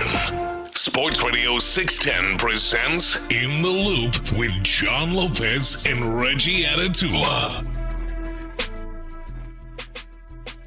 I'm Luke Morrow in for Reggie alongside John Lopez and Figgy Fig here on In the Loop. You can join the conversation as always, 713-572-4610 on the text line, and also can get to us on YouTube and Twitch as well. Nick Cacerio, programming note first and foremost, Nick Cacerio will be on tomorrow morning with Seth and Sean on Payne and Pendergast, and he'll be on at 7:30 a.m. tomorrow morning. So however you're listening to us right now, you can listen to the GM of the Houston Texans, Nick Cacerio, at 7:30. But Nick also did speak with the media earlier, having his press conference earlier during our show. And, there's a couple of clips that we did not get to earlier that we'll circle back to. Mm-hmm. But also, a lot of people are asking about Joe Mixon. It's a big storyline and wondering, what exactly is going on with Joe? When, if ever, is he going to be able to return and actually do something for this offense? And so Cacerio was asked about this earlier. We'll re-rack this. Here was Nick Cacerio when asked about Joe Mixon, and this is what the GM had to say. Yeah, I think probably over the next, few weeks, we'll probably have a better idea. He's making progress, so I wouldn't put a particular timetable on it. So I think over the next 3-4 weeks, probably get a little more information here, kind of see how he's progressing, but, taking one day at a time. But I think once we kind of get to that period, probably have a better sense of, which way it's going to go, for the duration of the year. Yeah, that's what really, if you were inclined to believe, and I think a lot of people were sort of leaning, I don't think we're going to see Joe Mixon this year. If you were inclined to believe that, that's not exactly going to, dissuade you from thinking that, because he said in 3 or 4. Basically, what he said is in 3 or 4 weeks, we're going to come to a decision on the rest of the year. Well, 3 or 4 weeks is the first week in November. Yeah, and so, I would be inclined to think that they're leaning that way. Yeah, well, it's stigoing bad enough that they can't make a decision yet, right? Like, it's like, all right, let's give it a few more weeks. And then it's bad enough that by Halloween, they might be able to decide, like, oh, yeah, he's not going to be able to return by February, so let's just shut it down. Yeah. So there is something there. And I know a texter I said some clarity, and I do agree with the texter. There is still no clarity about the actual injury. We're still wondering, like, what exactly is going on here? Why is this, whatever it is, keeping him out the whole year? What I was trying to allude to is at least clarity that maybe by Halloween we'll know he's in or he's out, instead of wondering, is Joe Mixon actually going to play? Yeah, I know Nick Cacerio said he ain't putting no timeline on it, but he did put a timeline. Yeah. When to kind of look out, and that's way more than they ever put out. D'Amico didn't give you anything. Remember, we were wondering at training camp when he was going to practice. Yeah. Like, we were like, there was like reports that he was in a walking boot or rumors or something, and we're like, I don't know. I mean, we'll see. And then all of a sudden it just starts escalating and kicking the can down the road. And now it's like, hey, he probably ain't going to play this year if what we think is believed. And that type of stuff is a lot, man, because remember, we had people testing in like, oh, why y'all so worried about like that? That means a lot, man, to know if they come out and say, oh, he ain't going to be around for the rest of the year. That give you time to prepare for other stuff, for plan B and plan C, instead of sitting there hoping he's coming back. And like I think that means a lot. Yeah, certainly. And look, you might feel a certain way about Woody Marks now after seeing him play 5 games, but the loss of Joe Mixon for this offense, especially when you're talking at the start of the season, is huge. So it is interesting, though, now that you bring it up and kind of refresh my memory. I guess I kind of it was so downplayed at first that it is kind of fascinating how much it has grown, where it was kind of like, oh, it's nothing. We're like, hey, do you think Joe Mixon will be back next day? Yeah, and then it turns out, he's out for the year, and there was really not much of a chance he was going to be able to play this year. But to be fair, still not official. It's just not yet. To hear Nick Cacerio say it, 3 or 4 weeks we start to decide, that doesn't sound good. Say he doesn't play this year, how big of a loss would that be for this offense, or do you feel comfortable with Woody Marks and Nick Chubb right now? The loss to me, or the potential loss, is you don't have, in my view, you don't have anyone behind these two guys that can help you win to this, to what we saw. The offense, the running game looked as good as it did here in the last 5 quarters or whatever. I think right now it's Nick Chubb, it's Woody Marks, and then you don't have a lot of confidence. I mean, you're going to put Dare back in there? and Damian Pierce. I think that's what it is. If you had Joe Mixon and Chubb and Marks, well, then you're in good shape. Certainly. Yeah. And I'm a big experience guy, so it was my whole thing with Fred VanVleet where, like, come playoff time or winning big games, I want him out there instead of Reed Shepherd kind of learning on the fly. And so I'd say the same thing about running backs. Like, I would love to have Joe Mixon out there who has played in a handful of playoff games instead of the rookie Woody Marks who's still kind of learning as he goes, and trying to figure it out in some big spots this year. So I'm with you there. Here's more Nick Cacerio, and I'm sure, by the way, he'll be asked about that even further tomorrow. But here was more from the GM earlier today talking to the media. C.J. Gardner-Johnson actually just signed with the Ravens. That news broke while we were on the air last segment, and we brought it to you. But here was Nick earlier today, asked what went into that decision. This is cut number 10. I mean, similar to kind of Cam's situation, kind of take the information. In the end, took a shot on goal, didn't work out, move on, and let's focus on, the rest of the team and the players that are here. So there's really nothing more to it. I mean, I'm not trying to oversimplify it, but that's the reality of the situation. So certainly wish him well. It's good to work with. In the end, that's a decision that we made and moved ahead. Yeah, I mean, just pretty. I like how you tried to make it like it's no big deal. Pretty evasive there. Yeah, I like that line. Took a shot on goal. I mean, how much did they pay him? What was it? Took a shot on goal. You paid a lot of money. Yeah, I know. I just know the number no big is. deal. We just focus on the people that's here now. Yeah, didn't work out. We, we moved on. We moved on. Well, with a lot of your money. Yeah, I just know the total number for him and Cam Robinson. The two of them cost them $17 million. Yeah, or is costing them $17 million for, like I said, 3 games of C.J. Gardner-Johnson and 68 snaps of Cam Robinson. So, yeah, that is big. I get taking a shot on a guy, but when it is a bit of an investment, that hurts. And then also when it was billed, like that was billed as the move of the offseason. And to be such a letdown, that's kind of been the theme in some of our conversations today because of the Decision 2.0. Letdowns, when something is built up and then it's like, oh, this is all it was. Same thing. Like C.J. Gardner-Johnson, we were excited. We were all excited, rightfully so, about that move. And then 3 games later, it's like, actually, he's the problem for, he's holding back this defense as great as it is. It could be even better, and we're going to get rid of him after only 3 games.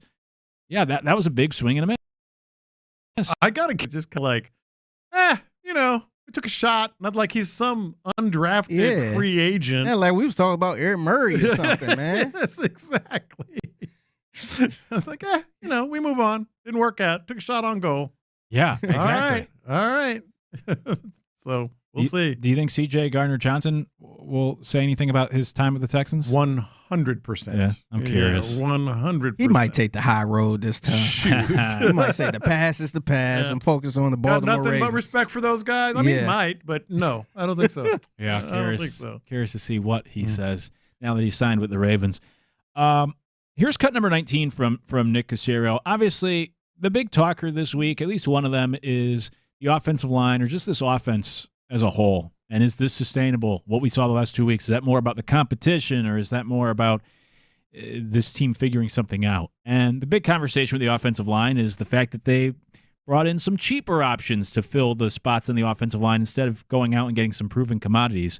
Anyways, here was Nick with the media trying to hold his feet to the fire a little bit, asking, why did you go that bargain route instead of some other options on the offensive line? Here's cut number 19, what Nick Cacerio said earlier. Yeah, I think we have to be careful about making assumptions that there were players that we didn't have interest in. So, I mean, look, I'm on the phone, like, during the course of March, we talked to everybody. So I would say we were interested in a lot more players than maybe the picture's been painted. Sometimes it works, sometimes it doesn't. So if you don't acquire a player, then you pivot to the next option. There's a thing like different in our approach. So again, I'm not sure who those players are, who we're exactly talking about, like what the perception is of like who's a top tier player. So, I mean, I think kind of beauty is in the eye of the beholder. So again, we've been interested in a lot of players. We've made attempts to acquire a number of players. Sometimes it works the way that you think it's going to work, and then you got to evaluate the market and figure out what makes the most sense. So, I mean, that's the approach that we've taken since we've been here. It hasn't changed, and I think I'd be careful about just making an assumption of what our level of interest was or was not in certain players. See, now that one, you have to agree. It's hard to. We don't know. I mean, they're working all the time. He's working all the time in terms of deals in the off season and such. And so maybe there was some interest in some quote unquote higher dollar offensive linemen. The one thing that is undeniable though is that he had, and I'm guessing with input from Cole Popovich and others, he had a profile of a type of offensive lineman that he wanted. The New England Patriots guys, the Trent Brown, the Andrews, et cetera. So maybe it's just not so much, hey, we're kicking the tires on everyone, but he had a particular profile of the type of lineman that he wanted. Mm-hmm. Hey, it's working out right now. We'll see how it plays out. Yeah, it is. I did not like the plan this offseason. I like the first. I've said this numerous times on these airwaves. I like the first part of the plan of kind of tearing it down. I did not like the plan in terms of how you chose the replacements. With that said, as I mentioned earlier, I thought Ed Ingram was a terrible move and a waste of time, and he's actually been really good. So they can prove me wrong this year. But I did not like the last 2 weeks. So offensive line has held up well. We'll see if that continues throughout the season. A couple texts, by the way, came in for British Brooks talking about the backfield without Joe Mixon, giving shout-outs to British Brooks as a guy that can help in that backfield down the street. Well, I like British Brooks, and I think he's been so versatile, and certainly the little dives that they're running with him have been effective. I don't know if you want to make a down-to-down living, with British Brooks. No, not that he can't, handle some, but in terms of like that level of running back, with Woody Marks and Nick Chubb, that's what you're missing. Yeah, I agree. I think he's more of like a curveball. Yeah. Gus and Katie says, when you spend $18 million on the left tackle and they're gone already, that's not a shot on goal. That's what's so funny about it. We took a shot. Yeah. What are you going to do? Yeah, both those guys. Cam Some Robinson, guy from CJ McNeese State that, was an undrafted free agent. All due respect to McNeese State, but you know what I mean? It's not, no, you're spending money on these cats. Yeah. Text line also says, I'm going to call BS on that last thing that Nick said. The Texans weren't linked to any high-profile offensive lineman in free agency. Mm-hmm. Let's see, a few other texts coming in about, someone else took a shot on goal, didn't work out. Well, that was a pretty damn expensive shot on goal. Yeah, certainly. Mm-hmm. And then someone said, you have to cut your teeth at some point. This is in reference to what I said. Fred VanVleet wasn't always experienced. He had to go through the fire as well. And talking about Woody Marks. I get that, absolutely. And I want these guys, of course, they have to get experience at some point. I don't want them to get experience in the biggest moments and still be learning. Like, you have to get experience in every career. And like even in this radio thing, where to get experience, typically you go to a smaller market first. Or even like you start as an intern or you start shadowing. They don't just drop you into WFAN in New York and be like, all right, learn on the fly as you go. Go! Yeah, like it could be too big of a stage. So similar for Woody Marks down the stretch, similar for Reed Shepherd this year. That's my concern with those two scenarios, but we will see how things play out. That was Nick Cacerio talking to the media, some of Nick from his media availability earlier. He'll be on, as I mentioned, on these airwaves tomorrow, 7:30. He might be asked some of the same things. We'll see what he says, and I'm sure we'll be playing some of that audio here on In the Loop tomorrow and on 610 throughout the day tomorrow based off of what Nick has to offer up. But if you want to hear more from the GM, tune in tomorrow morning, Payne and Pendergast, 7:30 a.m. Nick Cacerio will be joining them at that time. Okay, with that said, Football Talk on Sports Radio 610 is presented by Paramount Plus. You can't count on much, but you can always count on Sundays with the NFL on CBS and Paramount Plus. Watch your local NFL game live every Sunday all season long by visiting ParamountPlus.com/NFL to get started today. Hey, this time each and every day, we get to Figgy's mixtape. By the way, in case you're just tuning in, it's also Figgy's birthday today. Yes, sir. So happy birthday to Figgy. Send in those happy birthday texts and congratulations on the text line and Twitter and Twitch as well. Figgy, what are we getting into today? Yeah, so I'm still shout out some people on my birthday and all that stuff. So I'm gonna be getting into that. Plus, I've been really, really fascinated by these videos that have been circulating on TikTok, and I'm gonna let you know what it is. All right. Looking forward to it. We'll do it next. Here, Figgy's mixtape coming up after this. It's In the Loop. Hey, Coach.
Presented by Shoppers John Deere. Game analysis, inside info, coaches' comments, and your reactions starting at 6 and going all day long. It's a Mokaram Injury Lawyers Reaction Monday on Houston Sports Leader, Sports Radio 610.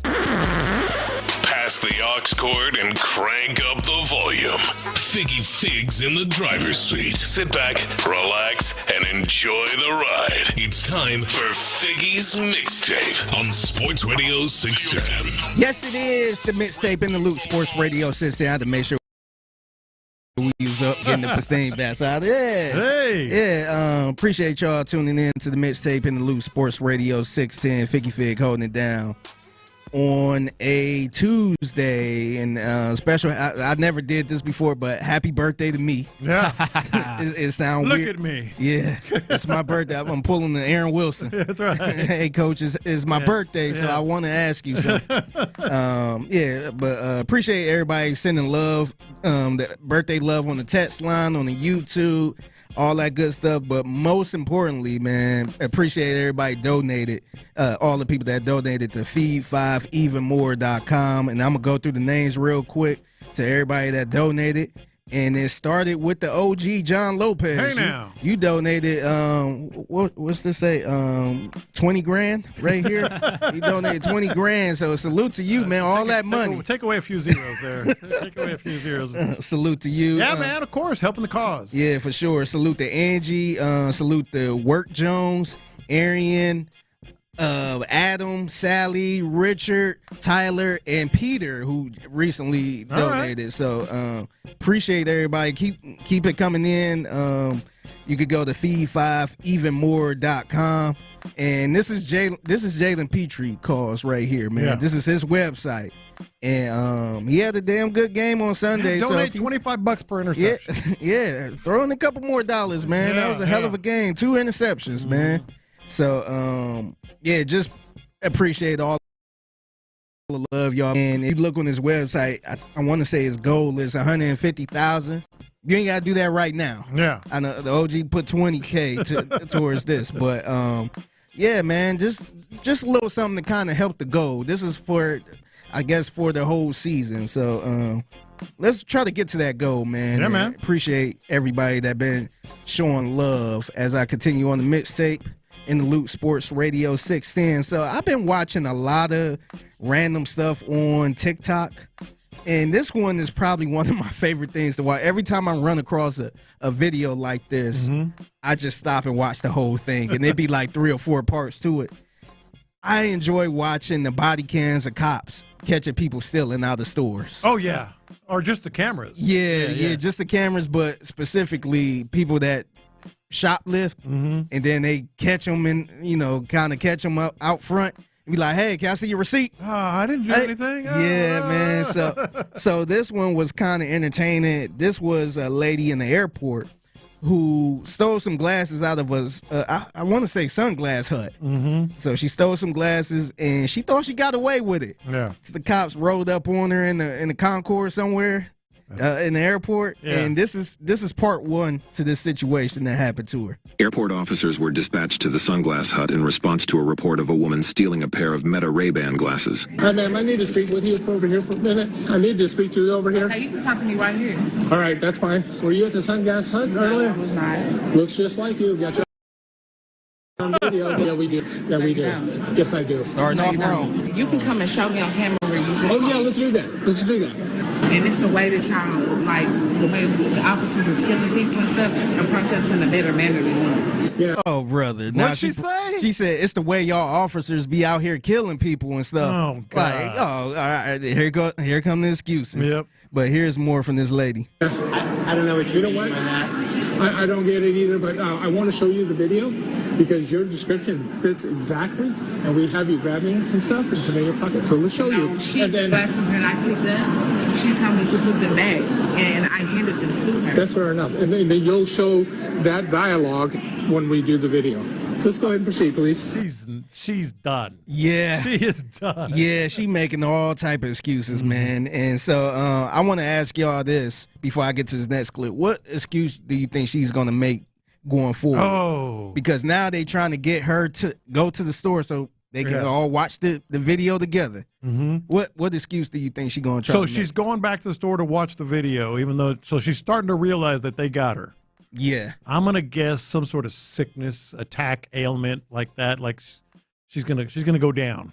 She's gonna go. Oh, interesting. She's gonna take a dive. Yeah. Did you say this was in an airport? Yeah, this is so in the she's airport. on a flight. She waiting for a flight. I was gonna say that was gonna be my excuse. Was like my flight's boarding. I can't. Oh, okay, that makes more sense. Can't go check the footage. Yeah. Well, this is where she go with her excuse. And then I was on my way to the restroom to change my tampon, and I changed my hair on my pants, so I want to change my tampons, and then you guys can gladly wait right out for this. I'm about to pee and change my tampon, then we can go. You can wait right here until I No, you're under an investigation right now. And You're that's being fine. detained. No, and I'm bleeding. Yeah, we have a bathroom downstairs. Well, I'm bleeding. We have a bathroom downstairs for you. It's private. It won't even be anyone. Okay, well, go get a woman. Go get a woman, because you can't tell me I can't pee and I'm bleeding. And I got blood on my bathroom. We're giving you a private bathroom right now. There's a private bathroom. I don't trust that.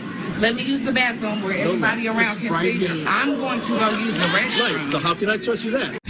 Good Lord. She said, I got to change my tampon. I'm bleeding. She said tampon enough times. Yeah, seriously. Yeah. So they said, at first they were about to let her go to the bathroom. They thought about it like, wait a minute, she might discard what she got in the bathroom. Yeah. So they said, nah, we could go to a private, more secure bathroom. Yeah. And that way, we can kind of get down to business. Yeah, I'm guessing she didn't make her flight. Yeah, it's looking like that. So now they got the lady going downstairs, I guess, to a more secure spot to kind of talk it out a little bit. Yeah. And so I guess they're trying to explain that they saw her on camera. She just denying it and all that stuff. Yeah. So here's more of her trying to plead her case. I put it back. I handed it to her. No, we watched the video. You can check me and everything. I don't have no glasses. So and I swear to God, I wouldn't even risk it. You don't understand, because if you understand it, you will be happy. I know, but I am hearing you out, but you didn't let me finish. So I'm going to give you some information. We watched the video camera. We did see you take the glass in your persons, and we saw you walk out. We didn't see you go back in and give it back to her.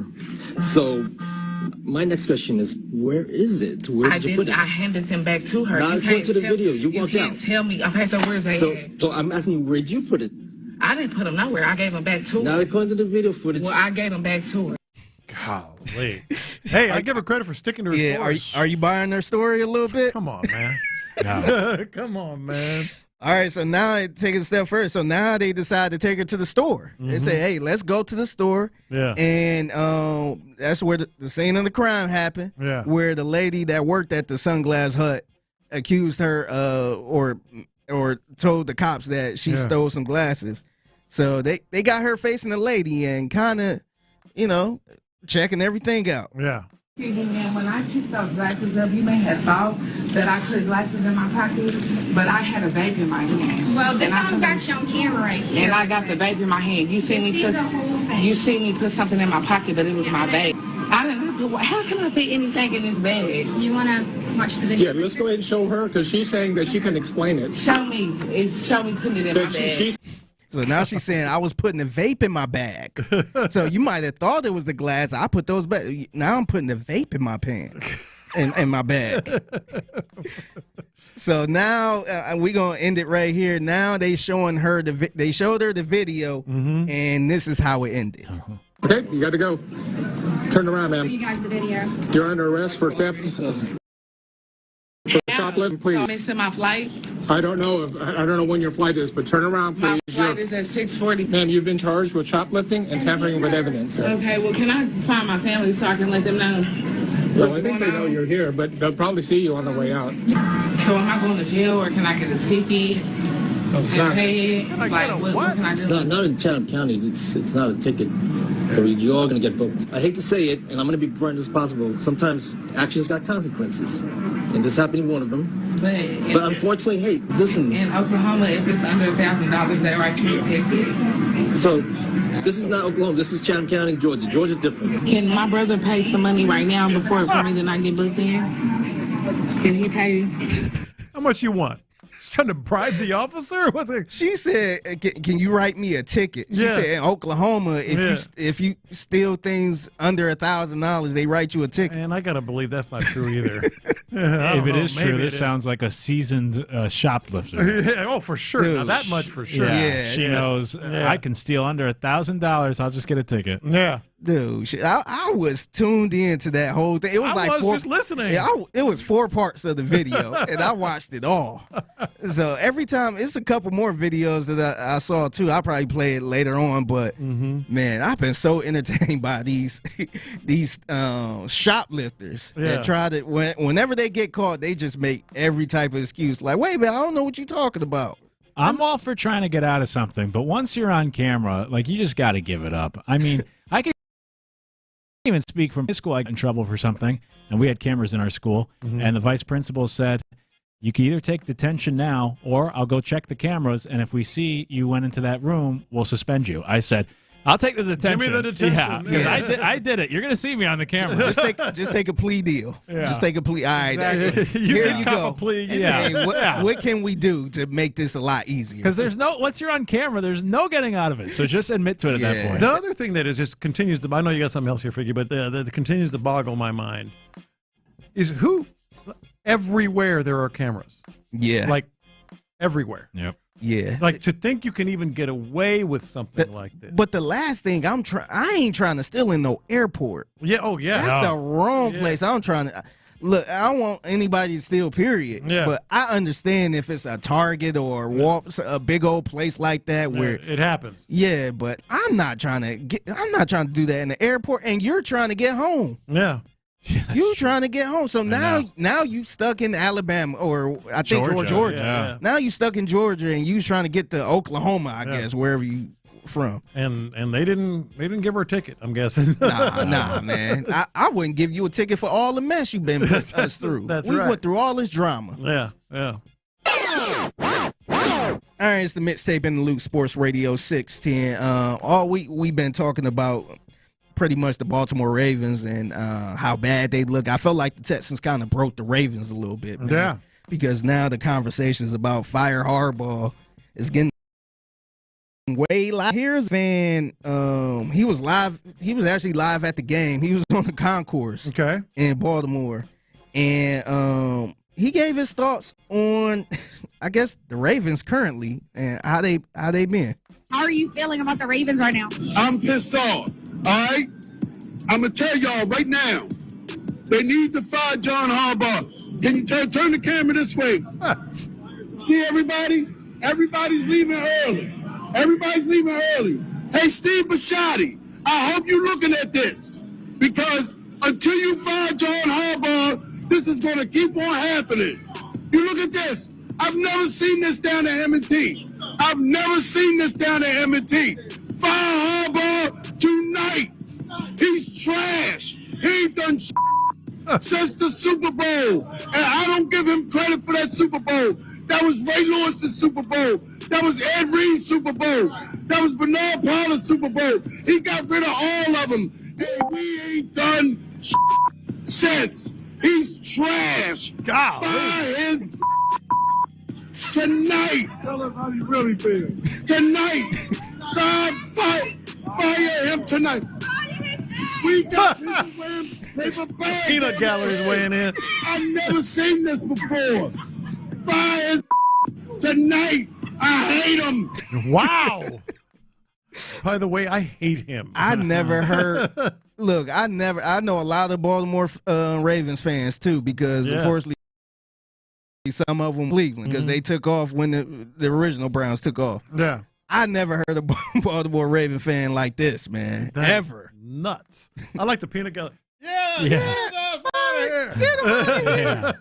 Tell him. Man, it's crazy. I feel like the Texans kind of broke them a little bit, man. Yeah, well, I mean, the Ravens fans have had such a charmed existence for the last 25 years. So it's almost like all the Patriot fans, too, that were freaking out after Brady and when they were finally going through some down. Like, they're just not used to it. So when you have a down season like this with all these injuries and things are a mess and they're not going well, They're just not used to losing games like this and getting blown out and allowing 30-plus points every week. So it's hard to handle. Yeah. It kind of reminded me, remember when we was up in Boston for the Army-Navy game and just talking to some random fans? And they were just like, yeah, the Patriots are trash. Oh, my gosh, yes. They were just trashing the Patriots. Like, you would have thought they were the Browns. And we were looking at them with our mouths dropped. Like, what, do you realize how many Super Bowls you've won? Yeah, I'm like, boo. And then I think somebody was like, oh, they didn't win the Super Bowl since 2018 or whatever it was. Poor baby. I'm like, oh, poor you. Boo-hoo. Yeah. I think our cab driver was going crazy on. I'm just like, man, look at y'all, man. Yep. That's a damn shame. Yeah.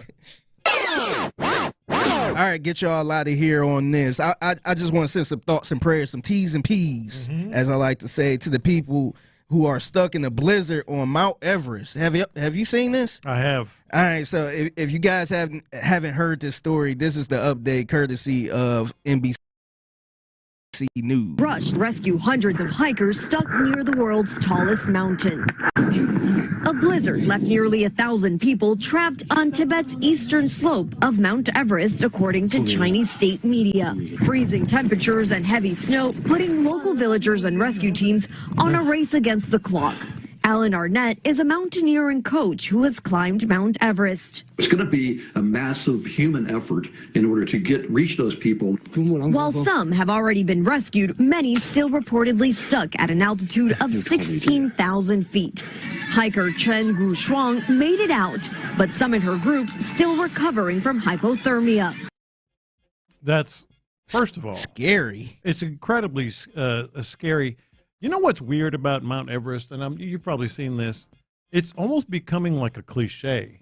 Like there are traffic jams, they have a climbing season when the weather's right, and like it sounds like, oh, he climbed Mount Everest. Like over there, they're like, who hasn't? Yeah, I mean, there are hundreds of people lined up for, almost every day during these things to climb Mount Everest. They have these tours now, and not that it's easy, don't get me wrong, it's incredibly difficult. People still die up there, but it's almost like trendy. It's becoming like a cliche. Yeah. Well, when you started the story, I thought like it'd be like a group of 15. What did they say? 1,000 people? I was like, oh my gosh, it's so many are stuck up there. Yeah, I'm not sure what the update is, but the last time I checked, it was like 600 left stranded up there. And that's what had me thinking about it. Like Everest is like, again, I don't mean to downplay it in the least harsh conditions, but it's become like a tourism industry. It's jumped the shark? It's jumped the shark. Yeah. It absolutely has jumped the shark. Would you do something like that? Because I know your wife is a hiker. No, I wouldn't do that. Guys, I wouldn't do that because the cold would get. I don't want to mess with that cold of weather. No, we go on long hikes. I can't do it now, but when I was younger, I always wanted to go to the running of the bulls, but those days are over. I had my window in 1992 and missed it by 2 weeks or 10 days or something. I was going over to cover the Barcelona Olympics. I'm like, let's do it. But the window was 2 weeks different from when I left. Oh, okay. Yeah. So, oh, well. Yeah. Might have been a blessing in disguise. Yeah, it could be trampled by now. Yeah. Right. Yeah, a little different. That's kind of scary, man. I'm not a hiker at all, man. I did go, I want to say I went to Joshua Tree Park. Oh, nice. That's cool. Yeah, that was cool. That's my limit right there. Yeah. I'm not trying to do Mount Everest or anything. I'm good on that. But again, shout out to all the people who wish me a happy birthday and all that stuff, man. Really appreciate the love. Got another donation for Corbin. Salute to Corbin. All right. Just made a donation. So appreciate all the love y'all been showing me today, man. It's been a fun one. Yeah, absolutely. Happy birthday to you, and thank you to all those who have donated. By the way, I also don't get the people that do, like, maybe not the hikes, but you do, like, those mountain things on a horse, or even, like, maybe somewhere. I don't get that. I don't trust an animal where you're, like, on the edge of a cliff going and straight stuff. up and stuff. Yeah. It's funny you mentioned that because watching the video of this story, it was a horse. It was a horse there. I'm like, man, what are y'all doing? It's fun. Yeah. I don't know what that horse is going to do. For all I know, it might have a heart attack and drop me off the cliff. Get out of here. On the text line, someone said, Figgy, have you noticed how Luke grabs the microphone like a rapper? I keep waiting for him to spit a hot 16 bars. I noticed that, I think the first time I ever worked with you, man. Before he started, he just kind of grabbed it to the side. Yeah. Sports where they're all sorts of terms. Yeah. It's just habit. I don't know. I've never rapped before, and I'll never try. But I got to write you a verse or something. There we go. Yeah, we'll try it by the end of the week. Hey, that's Figgy's mixtape. Happens at this time each and every day, 1:20 here on In the Loop. When we come back, we'll put a bow on things for this Tuesday and catch up with the fellas from The Drive. Talk about that new LeBron James Hennessy commercial, I'm sure. We'll do it next. It's In the Loop. All right, let's get you that new property you've been dreaming.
healthy and focused.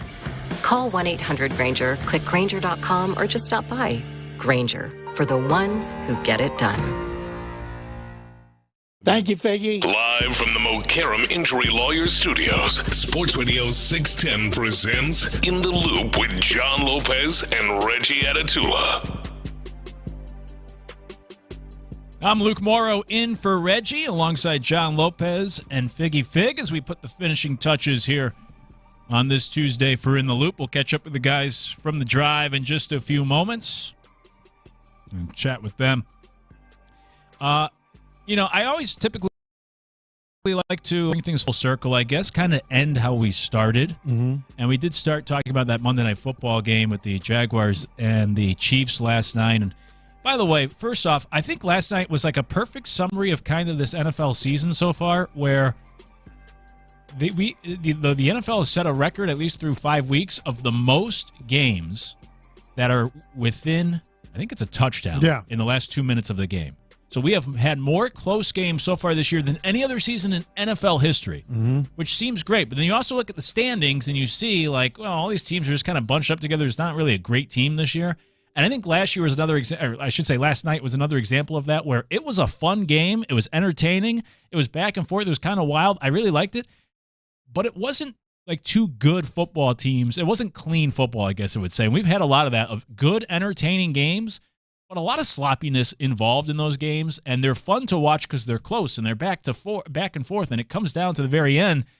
But it's not necessarily like a high brand of football. There's a lot of sloppiness and mistakes. Even the Mahomes interception, a lot of penalties in that one. Trevor Lawrence, stumbling over himself throughout the night.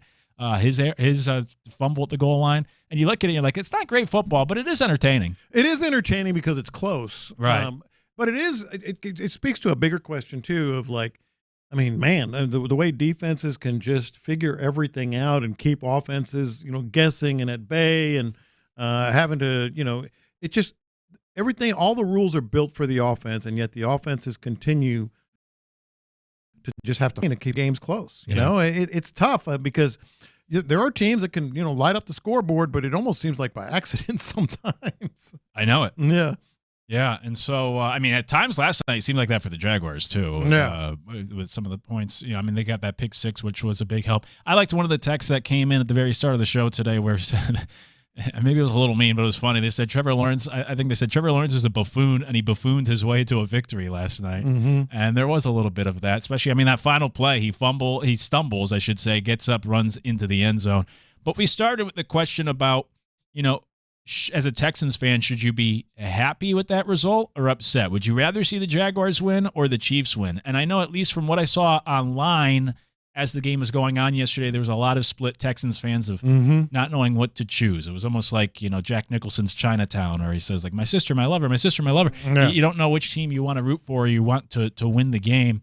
But now that it's happened with the Jaguars winning last night, they're 4-1. The Chiefs fall under 500.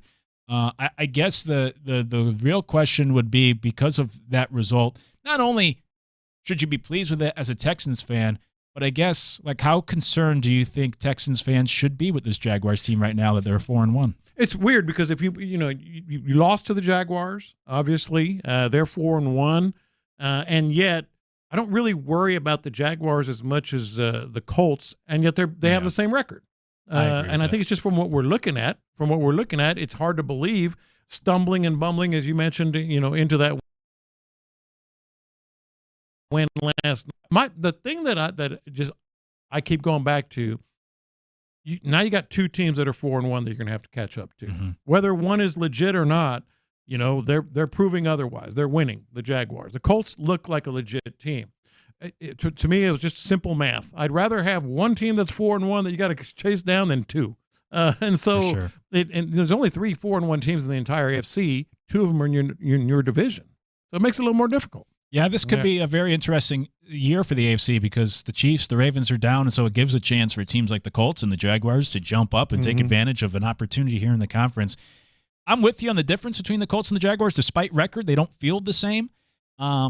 And, Bill Parcells always said you are what your record says you are. But I do think there's a difference between those two teams. And I saw one of those graphs this morning where it compared, I think it was based off of EPA, and it showed the team's offense and defense. And it was one of those, whatever those graphs are called with the 4 quadrants, and you want to be like in the top right. And the Colts are actually the number 1 team. Like they have the best balance right now between offense and defense. Yeah. But the Jaguars were right next to the Texans of really good defense, and then just kind of like they were right at the average, the median for offense. So that's where I think the difference is of, the Jaguars, they don't feel as well-rounded as the Colts. And then also the other part for Jacksonville, and we talked about this a little bit in a different conversation earlier about turnovers.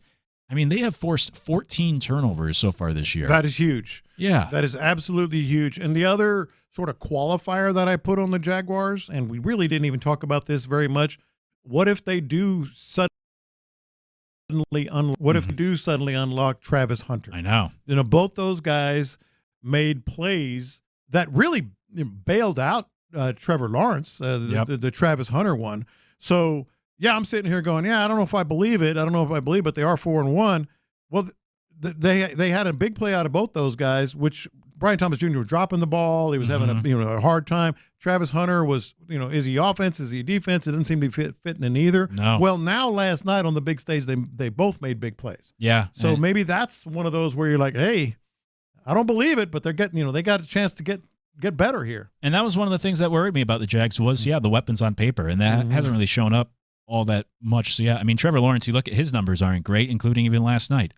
He has almost as many interceptions as touchdowns on the year. Quarterback rating is 78, QBR 48, where 50 is like average. So statistically, he's kind of been below average, and yet they're 4-1, which I think goes back to your point where Daniel Jones is playing, whether you believe in him or not, he's playing like an MVP. Trevor Lawrence isn't, and so that's where you certainly, I would imagine, trust the Colts or fear the Colts a little bit more than the Jaguars right now, even though they're both 4-1. With the Jags getting that win last night against the Chiefs. I think I've talked myself into, though, that was almost better off. Knock down the Chiefs as much as you can. Same with the Ravens. Get those top dogs down. And if it's the Jaguars and the Colts that stand in my way in the AFC, I feel a lot better about that, competing against Daniel Jones and Trevor Lawrence than, say, Lamar Jackson or Patrick Mahomes still, with this current slate of weapons they have. And I mean, they've got their own things to worry about. Like the Ravens, they playoffs. Yeah, at this point. The Chiefs, obviously, 2-3 is not what they want to be. The Chargers, fortunately for Kansas City, spit the bit a little bit. We'll see on the Broncos. But no, they got their own things to worry about in those divisions. The only team that I think is still in good shape despite losing is Buffalo in the AFC. Yeah, I agree with that. Yeah. Other than that, Colts probably, maybe not even probably, the best team in the AFC outside of Buffalo. I would put Colts right now, based off of how the teams have played, I put the Colts number 1 in the AFC. I think they've earned that. 346 said, I always want the Chiefs to lose. Someone else said the Colts and Jags are going to have their hearts ripped out by the Texans. I'm looking forward to the Colts Texans matchups. That's going to be fascinating. Hey, Crosstalk sponsored by D&M Auto Leasing, and let's not waste any time and get right to things here at the fellas from the Drive as Ron and Clint are in here. And Ron, obviously, we talked about it yesterday at Crosstalk. It was a big conversation earlier. A lot of people reaching out. Oh boy! Hey, don't even try. Better, man. Don't even try on this one. Much better now. Ooh, I was nervous. I thought we made losing. Hennessy, baby. Oh, come on, yeah, man. You can't make excuses on this one. I'm not making excuses. I was nervous.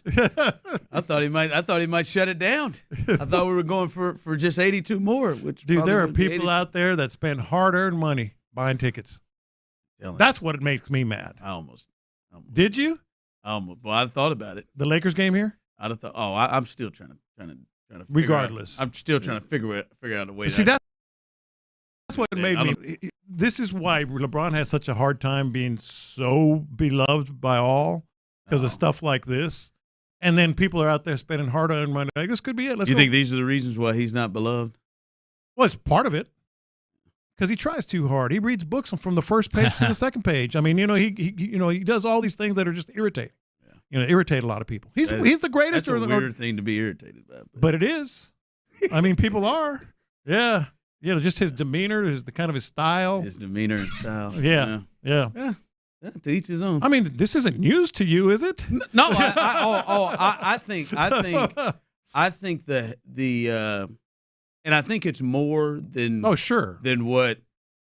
Actually, let me change it. I don't think it's as much as we think about it. I think it's. You more think there's underlying? Yeah, I think there's. Too many, I don't doubt you. I think there's too many. There's too many people who are constantly watching. Him. I think it is the craziest thing. The hatred for LeBron, like the hatred that goes past. Damn, man, he keeps winning. Yeah. Or the hatred that goes past. I'm a Jordan guy, and I like the like. There are cats that like think he's a bad dude. And that's the furthest. That is strange. Furthest thing from the like truth. that. Like the there's a normal. I can't stand him like Mahomes or like Brady or Jordan's the only one who seems to not deal with that because it was a different time. But he's a bad dude. Like what you said. Boy, I just hate his demeanor. That's really weird. Well, I'm saying it's what's irritating. No, I'm just saying. Like I think it is. Like we have fun, and I kind of push it more. Obviously, I'm a LeBron guy, but it is the hate as a person is weird to me with LeBron. It is strange. About as far from the truth as you can get. No, it is. Like that is the dude you would want to marry your sister. Yeah. It is so strange. But hey, he almost had me there. I mean, I almost went out. I think I'm gonna go out and give you some Hennessy. Yeah. Oh God. He got me. He got me. I mean, that's got to be an expensive bottle, right? Yeah. VO or what is it? Whatever. VRSO or something. I didn't know what all the letters stood for. Too many letters for me. I mean, if you're ever going to spend it, LeBron's going to get you over the hump, isn't he? He's going to push you to it. Man, I got to support, man. Yeah, maybe for those Rockets tickets when they come to town as well. Yeah. I also don't get honestly, the biggest thing for me was it was announced that it was going to be announced at noon, and then the news came out at like 10 a.m. or something. That was weird. I didn't get that was the most confusing part for me. But anyways, go out and get yourself some Hennessy today and take a deep breath that LeBron, for the time being, isn't going anywhere. How many more years do you think? I think this is last year. You think this will be? There is zero. Oh, if this was his last year, we would have had a tour. Zero chance that he doesn't announce it's his last year. No. Remember, Steph announced it in November. There's going to be a last year shoot. J-Lo. There's going to be. Not Curry. Who was it? Did we lose Steph? No. I missed Steph. No, somebody. Kobe. I could see Kobe. Kobe did his late. Yeah. There's going to be a last edition shoe. Yeah. There's going to be a tour. There's going to be an announcement. He is going to make $1 billion. Yeah. That 1 year off of that. And for the league, the fact that it's his last run. Whenever that happens. For the league, he's going to make millions. He's going to make millions for TV, all of that. It'll be a hero's effort. Yeah, that's right. Doing it for the people. ABC, nothing to do with him. Amazon, they're going to be fighting over that last game. Well, that part's true. Absolutely. Yeah. Hell yeah, they're going to be fighting over that game. TNT might come up again. Yeah. Well, our time here is done until tomorrow morning. In the meantime, you're listening to KILT AM, KILT FM, HD2 Houston on Odyssey Sports Station, and The Drive is now live. That's right, The Drive is live. Someone texted in, I hate LeBron, and if you let me call in, I can tell you exactly why he's hated. Nah. Exactly why he's hated. You can text in exactly why he's hated. That's sure. It's the strangest thing ever to me. Beyond the basketball part, it's the weirdest thing ever to me. But it is a Tuesday. Tyler is back in the building. A little under the weather yesterday, but I've only seen it. Oh, he does have a Kleenex box next to him. Little nasally, not because of the whiskey. It ain't that old whiskey whining, is it? It's I don't know. That one goes away quicker. I wish it was. The whiskey wine, you're not even really aware that it's there to yourself. Everybody else can hear it. But when it's the sickly wine, it's like, boy, this is awful. It's painful to talk. Yeah. Many people wondered if you just had a hell of a weekend. And hell of a weekend in bed, for sure. Hell of a weekend in bed. But he is back in the building. All you got to do is check T's Instagram feed and Twitter activity if you want to know if he's really sick or not. You know, that is really funny, actually, you said that, because someone said something along the same lines to me yesterday. We're like, yeah, I figured you might be real sick. It's been real quiet out there in the Twitter spaces. I think when I checked the OIG story, I think there was 2 stories on there. And they were real lazy ones too. They were just let me get something out. I'm laying in this bed with not quite a fever, but feeling like trash. Let me get a little something out. Yeah. All you gotta do is check the OT's IG, and you know where he's at, man. Yeah, that's when Courtney knows that I'm really not feeling good, is when I don't eat. When you don't eat? When I'm not eating. That's when she goes, all right, man, what's up? You good? You all right? Like, I can tell you're really struggling. You don't want it to this? No, have you eaten today? Absolutely. Okay, good. Just checking. Store it up. Got a good sandwich. Yeah, it's good.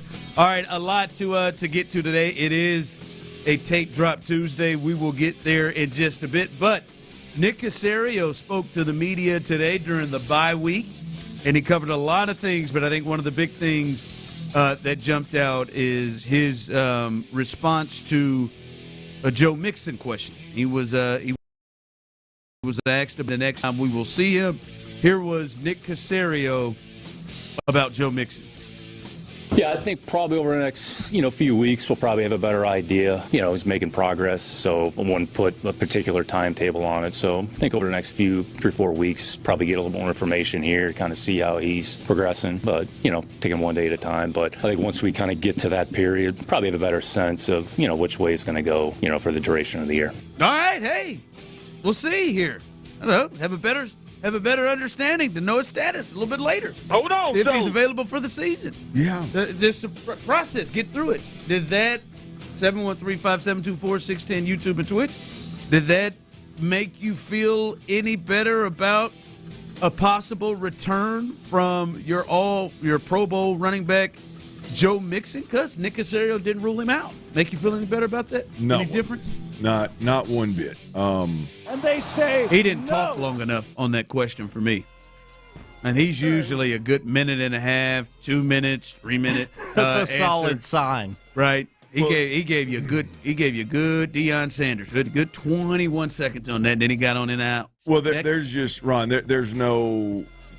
When you look at this situation with Joe Mixon, there is absolutely zero reason to be considering bringing a guy back in 2 or 3 weeks, or making a decision on whether he'll have a chance to come back in 2 or 3 weeks when he is nowhere to be seen, when he's not around the organization, when the head coach clearly his tone changes. Hey, we're worried about the guys that are here, kind of deal. I appreciate Nick for trying, but that doesn't change it one bit for me. I think we've seen the last of Joe Mixon, unfortunately. Yeah, I'm with you. I didn't think Joe was coming back. I was on Fox 26 earlier today with our guy Nate, and he asked me you did a little TV today, huh? Did a little TV. How'd today. it go for you? Not bad. You ain't been edged up in a minute. Nah, I the brushed hell my you doing, teeth. man? Yeah, hell, man. You better hope Courtney doesn't see it. She's gonna have the TV paused when you get home tonight. Edged up is the least of my concerns and problems right now. But I told him. I said, "No, man. I think Joe's played his last game." He said, "Really?" I said, "Yeah. You don't?" Yeah. What do you know that we don't know, Coach? I love Joe Mixon. Me too, Bob. Me too. And then we got the general manager who generally is long-winded, short-winded, and then we got the head coach who seems to act like he's never heard of the person. Hey, and you got a guy that's been in jail twice. That they're just thankful that he's with the team and he's progressing. He's progressing, in a good manner. But Joe Mixon, we'll check in a couple weeks. I mean, come on, man. What are we doing? Check in a couple of weeks. Shoot, D'Amico said. We hope he's doing well. Danico Autry and Jalen Reed are they're looking to maybe return from the public. That's what he just went into, just naming other players. So we'll see on that, but at least it was an update. Yeah, it was something. It sounded better than what we've done. The problem is that would have been what ideal back. Just a couple of weeks ago. When the other guys came back, that would have been ideal right there. But no, we got. He gave us. Yeah, we understand. He told us a little bit more about J-Rock. So you're telling me there's a chance for J-Rock? Yes. Yeah, Jalen Reed. He told us a little bit more about J-Rock, but Joe, we'll see. Stealing my nicknames, man. He likes That's my boy Jared McBride. I always called him J-Rock. J-Rock? Yep. There you go. All right, there you go. Well, there's another J-Rock, several J-Rocks. All right, it is Tuesday, Clint, and this had to be, I would imagine, an enjoyable tape drop for you to watch. An enjoyable all 22. What did you see from the Texans' domination of the Ravens? Yeah, look, I'm going to go ahead and get the buzzkill out of the way. Boy, the Baltimore Ravens are bad. Is it? Yeah. You recognize any of those guys out there? I mean, I don't know. I mean, I don't remember those guys. But the whole thing, though, Ron, there is obviously a step down in talent when your defense is missing. Your defense in particular is missing that many players. But I mean, there is a lack of talent. There's a lack of want to. There is zero fear that they're going to be yanked off the field for poor play. I mean, it's bad. They let that rope go early. I don't know if they ever. I'll be honest with you. I don't know if they ever got in the tug of war pit, man. I don't even know if they got down there and grabbed onto the rope. They just came in and stood next to it. I was hoping that what I saw was more about the Texans and them being, doing some things in a different fashion, and it was to a certain degree. But boy, that was a group of guys in them Ravens uniform that showed up and just said, "Hey, man, we're here to take an ass whooping." I mean, we have shown up. We're going to show up and we're just going to pick up this paycheck, and y'all kick the hell out of us, and then we'll go back. Like they were a directional school. Oh man. I mean, it's like boxing nowadays, where these guys are coming in and they got a big following on social media, so they're like, yeah, I'll come in there and take an ass whooping for $1 million. Sure, why not? Yeah. And that's what it looked like. So first and foremost, the Ravens are just. I know they were missing some good players, but you cannot be that dependent on that level of player. Like your play, you can't fall off like that. I at first when you said something about Harbaugh being in a hot seat, I thought that may be a little strong. Man, just didn't play for him. After watching that, yeah, man, there is a major problem from a depth perspective with that organization that I thought was a lot healthier than they are. But look, if you just tally up the contracts that the guys that were out have, I mean, it chewed up 90% of your damn salary cap. So maybe that has something to do with it. But boy, first and foremost, it is blatantly obvious from start to finish. Offense, defense, sideline to sideline. They were worse than Tennessee. They're worse than Tennessee. Hell, it looked like it. I mean, they are significantly worse than Tennessee. At least the Baltimore Ravens team that showed up. Now, I want to tip my cap to a couple guys. All right, the obvious one is Nick Caley. After watching again, I don't know that things are going to come so easy as they did in this game. And I hope like hell that Nick Caley's not sitting over thinking about, oh, yeah, boy, 19 is going to be a guy that we can depend on in the red zone. Boy, we're going to be able to 13 is the Christian Kirk that we signed from that went up for 1,000 yards in Jacksonville. Yeah, all these different 8-9 guys are going to catch the football. I hope that's not what Nick Caley is thinking, because the truth of the matter is these guys aren't going to create that level of separation. But with that said, given what he was faced with, Nick Caley was as good as I thought he was, first and foremost. Number two, there's a play in this game where I thought I was going to have to get a Dalton Schultz jersey. I thought I was going to have to get a Dalton Schultz jersey. Luckily, the DB backpedaled quick enough to not get pancaked. But Dalton Schultz, boy, if he can just bring half of this level of physicality and energy to a better opponent, Dalton Schultz is. I saw him take somebody 5-10 yards down. Every bit of it early in the game on a long run. It was beautiful. I'm telling you, man. Dalton Schultz says Dalton can act like when he comes on the radio. Came on the radio with us last week. Dalton can act like, oh no, man, it's just another year, man. Somebody has got in Dalton Schultz's ass and said, hey, man.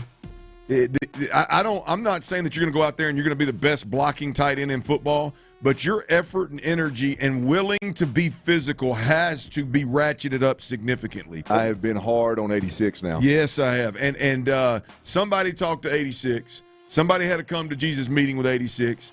And the truth of the matter is right now, 86 is playing like a $12 million tight end. He's catching the rock. He's influencing the defense in a way that it's going to create opportunities for other people. He is a safety net for C.J. Stroud, and he is doing work in the run game. So 86, once again, I tip my cap to you. Now, damn it, you got 2 weeks to get healthy. Take it to Seattle, and let's see what we can do up there. The other one, in the same vein, Ron, is we better get used to Xavier Hutchinson being on the field. More than just more than anybody not named Nico. More than that back shoulder catch. He got him too touchy. That part of it. I'll be honest with you. He probably blocks, I bet, as well as anybody of the receivers out there. Well, that's where I was going with it. And you know how this group, boy, they just love a receiver that'll come down there in the box, boy, and put a hat on somebody. Man, shoot that guy right there. You're going to play until we blow one of your knees up. I bet Nick just sits up. Nick Cacerio sits at home and watches Hines Ward film and just gets with some yogurt. Yes, no taste. Some no sugar yogurt. No sugar yogurt, baby. Just watches Hines World. But all joking aside, when they bring the motion in from outside the box, they bring it into the backfield kind of deal, kind of in between the tight end tackle spot. Which immediately brings a safety down in that hole where you're going to run the ball, so then he can go up there and block him. So the thought of like bringing him in also brings the DB in, which is an interesting approach, which I'm not a big fan of. But with that said, there were 2 or 3 times, and I'm heavily weighing the first half. The second half got out of control and was like, whatever, man, I'm not worried too much about that. But the first half, when there was still a game being played, yeah, I'm going to tell you, man, 19 did some things that I think are going to keep him on the field for the season. I don't think, unless they trade for an outside receiver that is a legit, like a dude that is just a game changer, or a take the top off the defense kind of guy, 19 is, you're going to get a heavy dose of 19 because he don't mind getting blocked. He don't mind getting rolled up in that run game either. Yeah, there ain't, and there's nothing of the last couple of weeks that would make you think. I think they think their guys are ascending. Right, I think they think him and Higgins are. Yeah, I mean, look, right now it's easy. Look, right now it's easy to be high on this offensive line. Right now it's easy to be high on the separation that you saw and the plays that you saw being made in the pass catch game. Look, it's easy to feel really good about your running backs right now. I'll be honest with you. There was some wind taken out of my Texans sails when I watched how bad Baltimore is. I thought this was I was still viewing this through the lens of well, they don't have much talent because everybody was hurt, but damn it, they play hard. Damn it, they're physical. They don't quit. We said, man, Nick Caley. I mean, any button he pressed worked, right? Yes. Anything they wanted to do, they seemed to get yards. Yeah, no, it was impressive, and I will tell you too. Again, now this is another one where the wind is taken out of my sails a bit, but like Nick Chubb on that touchdown run. Like, there's a different burst right there than what I expected to see from Nick Chubb, right? I hoped like hell I would see it. I didn't expect it given what he's been through and given the age and the wear and tear on his body. There may be a little different gear for Nick Chubb, which I think will be big, obviously, down the stretch here as well. Yeah. So, no, hey, listen, I will still say, and I know you watched the film, I will still say, even though the Ravens – weren't really the Ravens, or I don't know who the hell they were out there, but still, they executed at will every single time. Yeah. Right. And you can argue they needed that more than anything. Yeah. I mean, you can argue that the Texans needed, like, I believe the Texans needed that game to get right, another game of get right on offense. I think they needed that more so than if you could, obviously the record matters and timing, but let's say you could go to Seattle and win a game 10-7. Your offense doesn't do nothing. You get a defensive touchdown. You still got offensive problem. Like, I will argue that what we watched on Sunday was more needed for this team than a defensive victory over a better opponent, right? They needed that. So you warning fans, it won't get as easy as that was. Sunday. I'm not warning you. I'm telling you, you can set yourself up for failure if you want to. I'm telling you right now, it ain't going to be that easy. Baltimore's going to bring it. It's going to be a problem. Seattle is. Yeah. I'm sorry, Seattle. Yeah, Baltimore sure as hell didn't, right? Yeah. Seattle is going to bring it. It's going to be a problem. The atmosphere is going to be a problem. It's gonna be a hell of a matchup on Monday night, boy. You better bring it. What we've seen the last 2 weeks better be real, or it's gonna be a tough trip to Seattle. All right, coming up, some news. Boy, one player in the NFL is thinking, "Damn, 1 week too late." Just coming across the board here. We'll tell you what that is coming up next. All right, look, for many of y'all, it's happening, man. Your hair's thinning, your crown's disappearing. Maybe that.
Injury Lawyers Reaction Monday on Houston Sports Leader, Sports Radio 610. What? Live from the Mokaram Injury Lawyers Studios, Sports Radio 610 presents The Drive with Stoerner and Hughley.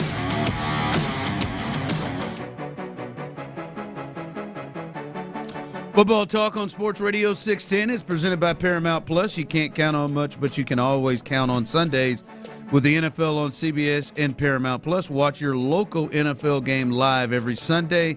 All season long, visit ParamountPlus.com/NFL to get started today. Some news here. Farmer, Houston Texan, free agent safety Chauncey Gardner-Johnson, otherwise known as C.J. Gardner-Johnson, is signing practice squad per his agent Kevin Connor.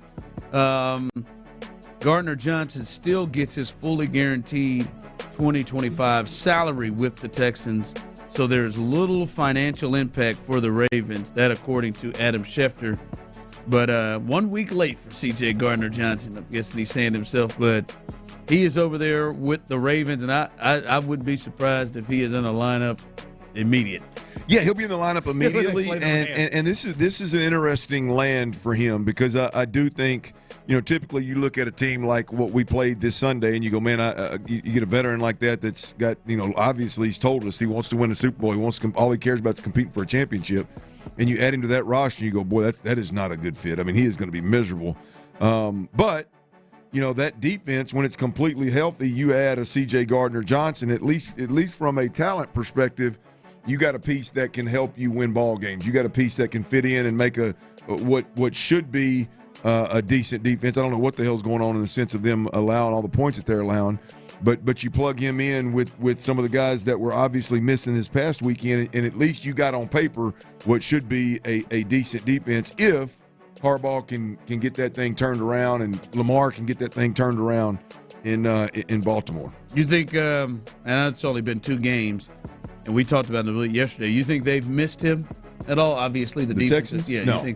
But do you think we've looked at you think the opponent has something to kind of hide that?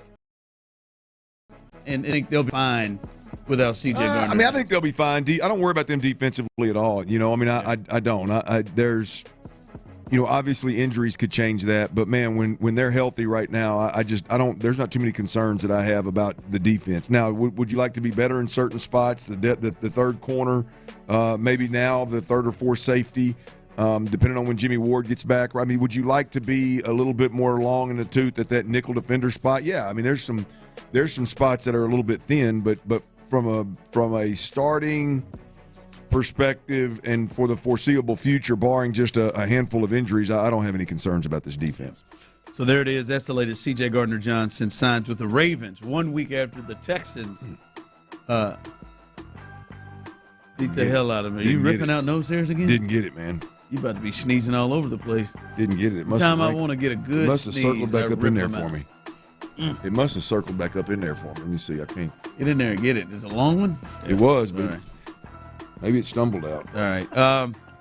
Watching that game, and now you've watched the film of it, and I wonder your thoughts, because clearly Lamar Jackson, obviously, we would know you had to be a fool not to understand how much he impacts the game. Yep. How different do you think Sunday's game would have been if Lamar was on the field? Very, very little. Very little. I do. Obviously, I think it would have been a different level of pressure. And Lamar Jackson, if he just goes out there and accounts for a couple of touchdowns, at least time that game's a little closer. There's pressure on Nick Cayley. There's pressure on this offense. But like we said yesterday, I think the Texans could have scored high 50s to 60 points had they kept the foot on the gas. And I don't even think Lamar in that instance would have been able to keep up. Yeah, I watch it and I want to say, because I do think obviously offensively he changes. Like I think he changes Derrick Henry. I think he changes, especially if he's at full strength. He changes all of those things. And I almost want to say, yeah, even as a defender, right? You feel different when you go out there and it's Lamar and not Cooper Rush. Like you feel, but damn it, Clint. I mean, this is the first game he's missed, and they've been giving up 35, 37, 40. It didn't matter. Like maybe the Texans score 35. Maybe the time of possession swings. They don't have as many possessions. I think it would have been. I think it would have been different offensively, but I also think the strength of the team for the Texans is the defense. Yeah. And we did watch Kansas City the week before, give him a tough time anyway, right? Like he went out, they'd scored 13 points, going to the fourth quarter like that. And he had gone out. So I think it would have been a bit different, but I think the Texans still would have won comfortably, even if Lamar were out there. Yeah, look, I don't think there is, and obviously a lot of it's predicated off of his legs and his legs in combination with Derrick Henry's legs, and then everything else kind of unfolds from there. But you look at Zay Flowers, you look at Isaiah Likely, how they showed up. Obviously, Mark Andrews. I'll be honest with you, the way the Texans are built right now, from a speed in that secondary, from a speed on the defensive side of the football, I think this is as difficult a team for Baltimore or anybody that has like we saw last year with the Buffalo Bills when they came in here. They didn't have their number one wide receiver, and boy, they just stymied the Buffalo Bills offense. Yeah. Like I think if you don't have weapons, at least one like top 5 wide receiver or something along those lines, you're going to have a really difficult time against the Texans. They are just too good, really across the board, for a quarterback and a running back that doesn't have weapons around them to have consistent success. And I think any way you slice it, Sunday the Texans offense was going to have consistent success. Yes, and they would have had to try to keep up with the Texans offense just because that defense is just. I mean, he can't go over and stop. And I think as we said, the proof is we watched them with him. And they were still doing it, and they had Kyle Hamilton and Roquan Smith. They had them dudes out there, so it's been a struggle. And I'm with you. I don't think it would have mattered a whole lot. All right, the Texans are in their bye week right now. They will come back and get ready to play the Seattle Seahawks on Monday Night Football in their next game. But they're in the best spot possible right now after they're starting going into the bye week. This still may be the remaining issue for the Texans. We'll discuss that coming up next. But before we do that, guys, I'm telling you, if you're out and about and you're trying to figure out, you get out there and you look in the backyard and like, what do I do here? I want to upgrade my grilling situation.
Why? Gonna go Nolan Ryan on your ass. Where does he come up with this? I mean, I was nervous the whole The way. high heater. What made y'all nervous? I was nervous the whole way. I mean, you're disgusting. Live from the Mokaram Injury Lawyers Studios, Sports Radio 610 presents The Drive with Stoerner and Hughley. Yeah, Tyler, you were disgusting. You were disgusting that day. No. Talking about chins and stuff. You're lucky they don't find you like they did Jerry's ass. I can't afford what Jerry can afford now. Let's not play. $250K. Again, I'm not as much as you. Like you get really annoyed with these fines. Yeah. I think they go. Like when I hit that number, I want to know specifically where that's going. Like, where's that fine going?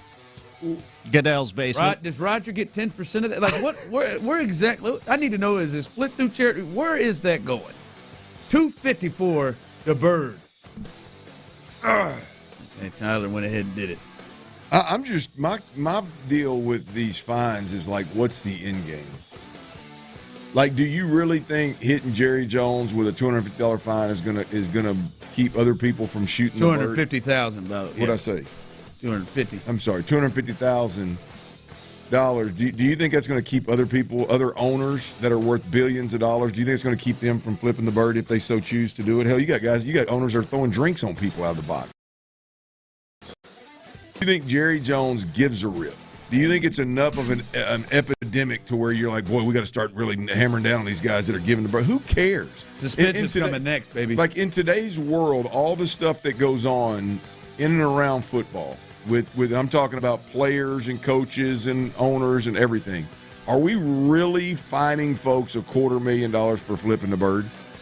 I don't have time to have a bad time. Well, I mean, what do you think? Are you suggesting you don't think there should be a consequence for a guy flipping a bird? Yeah, I think one of the owners of your team, I think flipping the bird at your patrons is probably something that you want to at least do something to hinder. Like I would imagine that's probably not the business thing. If I know maybe some people would love it, it's probably not the deal if Cal and Hannah was up there just letting it rain, and that was a normal. I mean, like I said, if it were an epidemic or something, and like you had to, like it just, I mean, these guys, these, but a one-time owners are just, come on, man. Yeah, you think because Jerry Jones flipped a bird, all of a sudden all the owners in the league are going to start flipping birds out of booths? Nobody.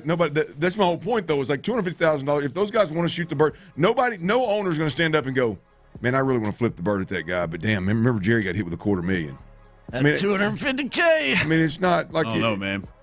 I just don't. Mark Davis is think twice about it. How much money he got over there. I mean, like I said, you got guys throwing drinks on folks. Yeah, and that ass just should have been hit too. I'm sure he did. I'm sure he did. They do. Like, I mean, you damn sure can't have that. Did Bill O'Brien get fired when didn't he middle finger the Denver Broncos fans? He cussed them smooth out. Yeah, he cussed. I'm certain he got fined for that. Surely, there's no chance. I don't know. I think the camera phone has changed everything, man. And it's just like, golly, you could find guys for, I mean, good gosh, you could find guys for anything. Yeah, I'm just not a fan in leadership stuff. Like Sarah Fraser can't just go out here and just start, just bang bang, bang bang. I mean, two of our leaders, they admitted that the F word was their favorite cuss word. That's different. Oh, you can hear me? So I can say F you. I can admit that the F word I can scream out of a box F you, but if I shoot the finger, I get fined. Well, no, I don't. I think he would get fined if he yelled at fans F you. I think he would get fined too. Yeah, I just think in today's world, I think that's a stretch. I just want to know where it's going. That's all I mean. I understand. Like you got to have. There's got to be a consequence for just you out there at the stadium in the suite, just throwing the fingers down at people. Well, he actually disguised his. You see the video? I mean, he actually was waving. Hey, how y'all doing? Boop. Hey, how y'all doing? Boop. I had to zoom in on the video to see that he was shooting the finger. I'll put it to you pretty clear what I said. Because he was waving, boy. He was hitting them waves at him. No, you, F you. Everybody else, how y'all doing? How y'all doing? You pointed at him. You, bing. Yeah. Goodell's remodeling that basement, man. You ain't lying, man. I need 10% off the top of that thing. That fine leather. Troy Vincent said, "Let me hold a little bit of that fine extra rich mahogany." All as they head to their bye week.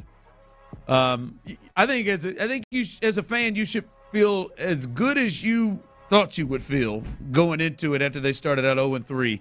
Back-to-back blowout wins, 70-10 against your last two opponents. But they are 2-3 right now. And I think, Clint, the biggest thing in the issue right now for the Texans is maybe not as much as, how are they going to play against better opponents and all that stuff is Clint, the damn Colts and the Jags have now jumped out. It's the Jags, they win last night on Monday Night Football, and they come back and beat the Chiefs in that crazy game last night. They get to 4-1. The Colts are now 4-1.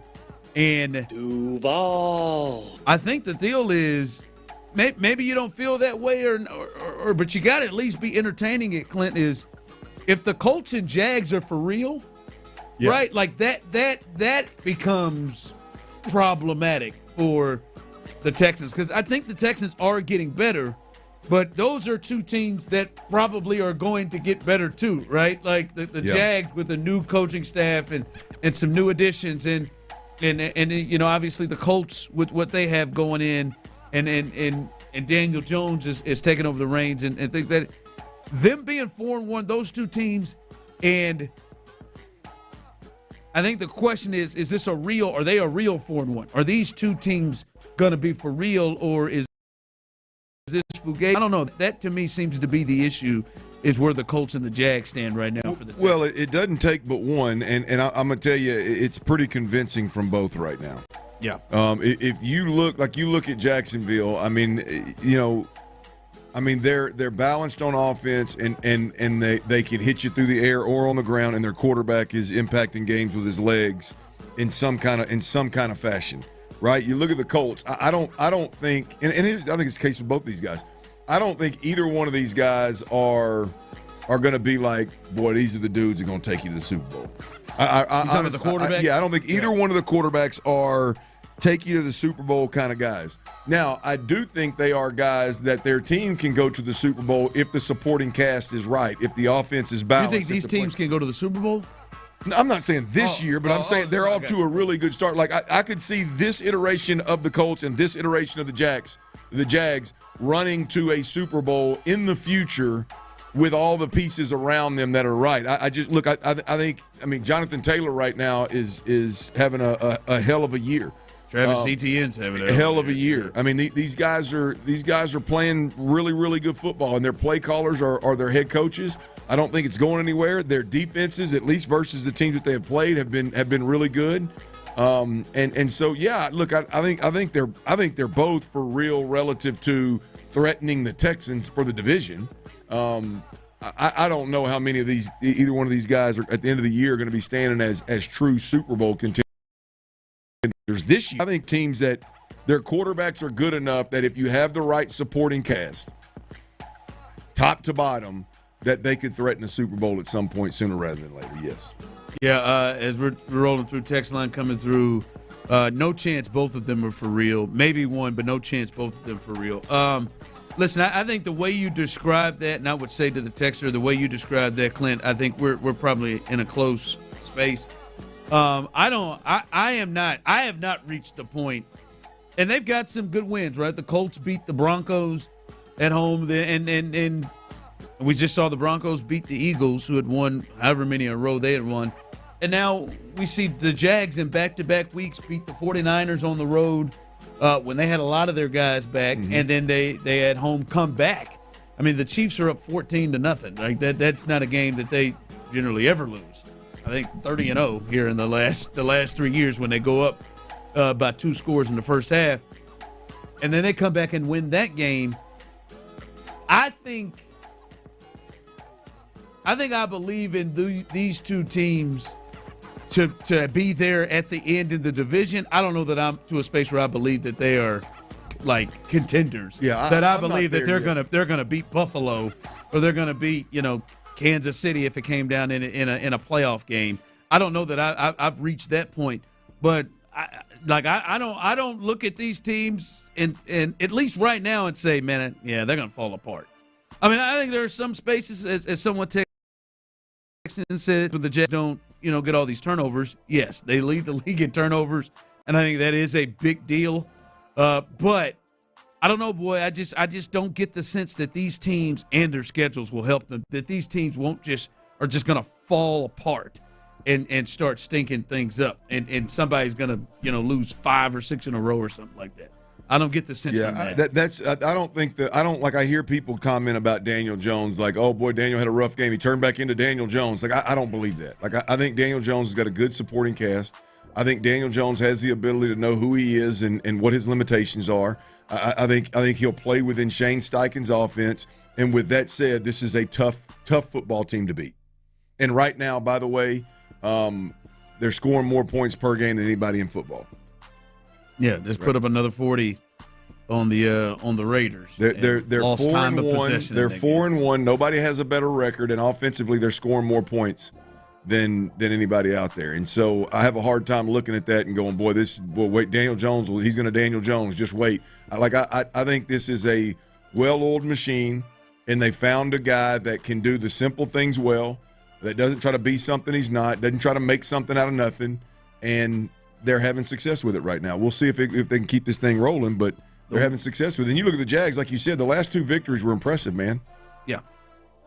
And we can poo-poo their defense and the turnovers if you want, but that's usually what makes a great defense that is playing at the top of the league in defense is they're turning the football over.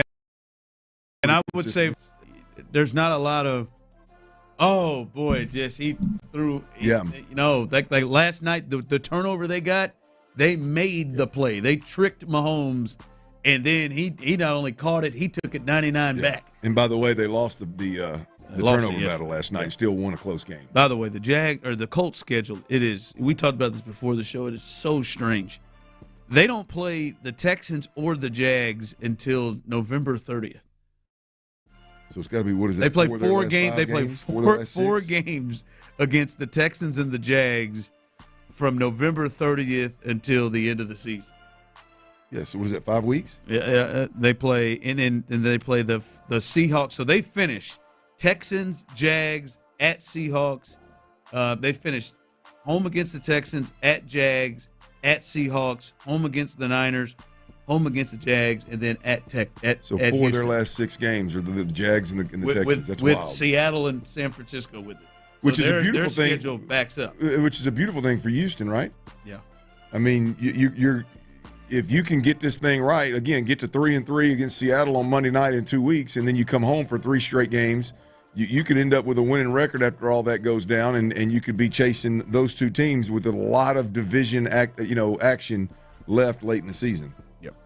All right, coming up, speaking of playoffs, another big move made around the NFL that, the Texans may want to keep an eye on. Does this matter much to them? And one thing that he's starting to really enjoy to see improvements on. We'll see if we believe that he's correct on this. That's coming up next. All right, y'all, check it out. Football season is in full swing, baby. And Underdog Fantasy is the best place to get in on all the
Insider access, exclusive content. Sports Radio 610. The Texans play here. An Odyssey sports station.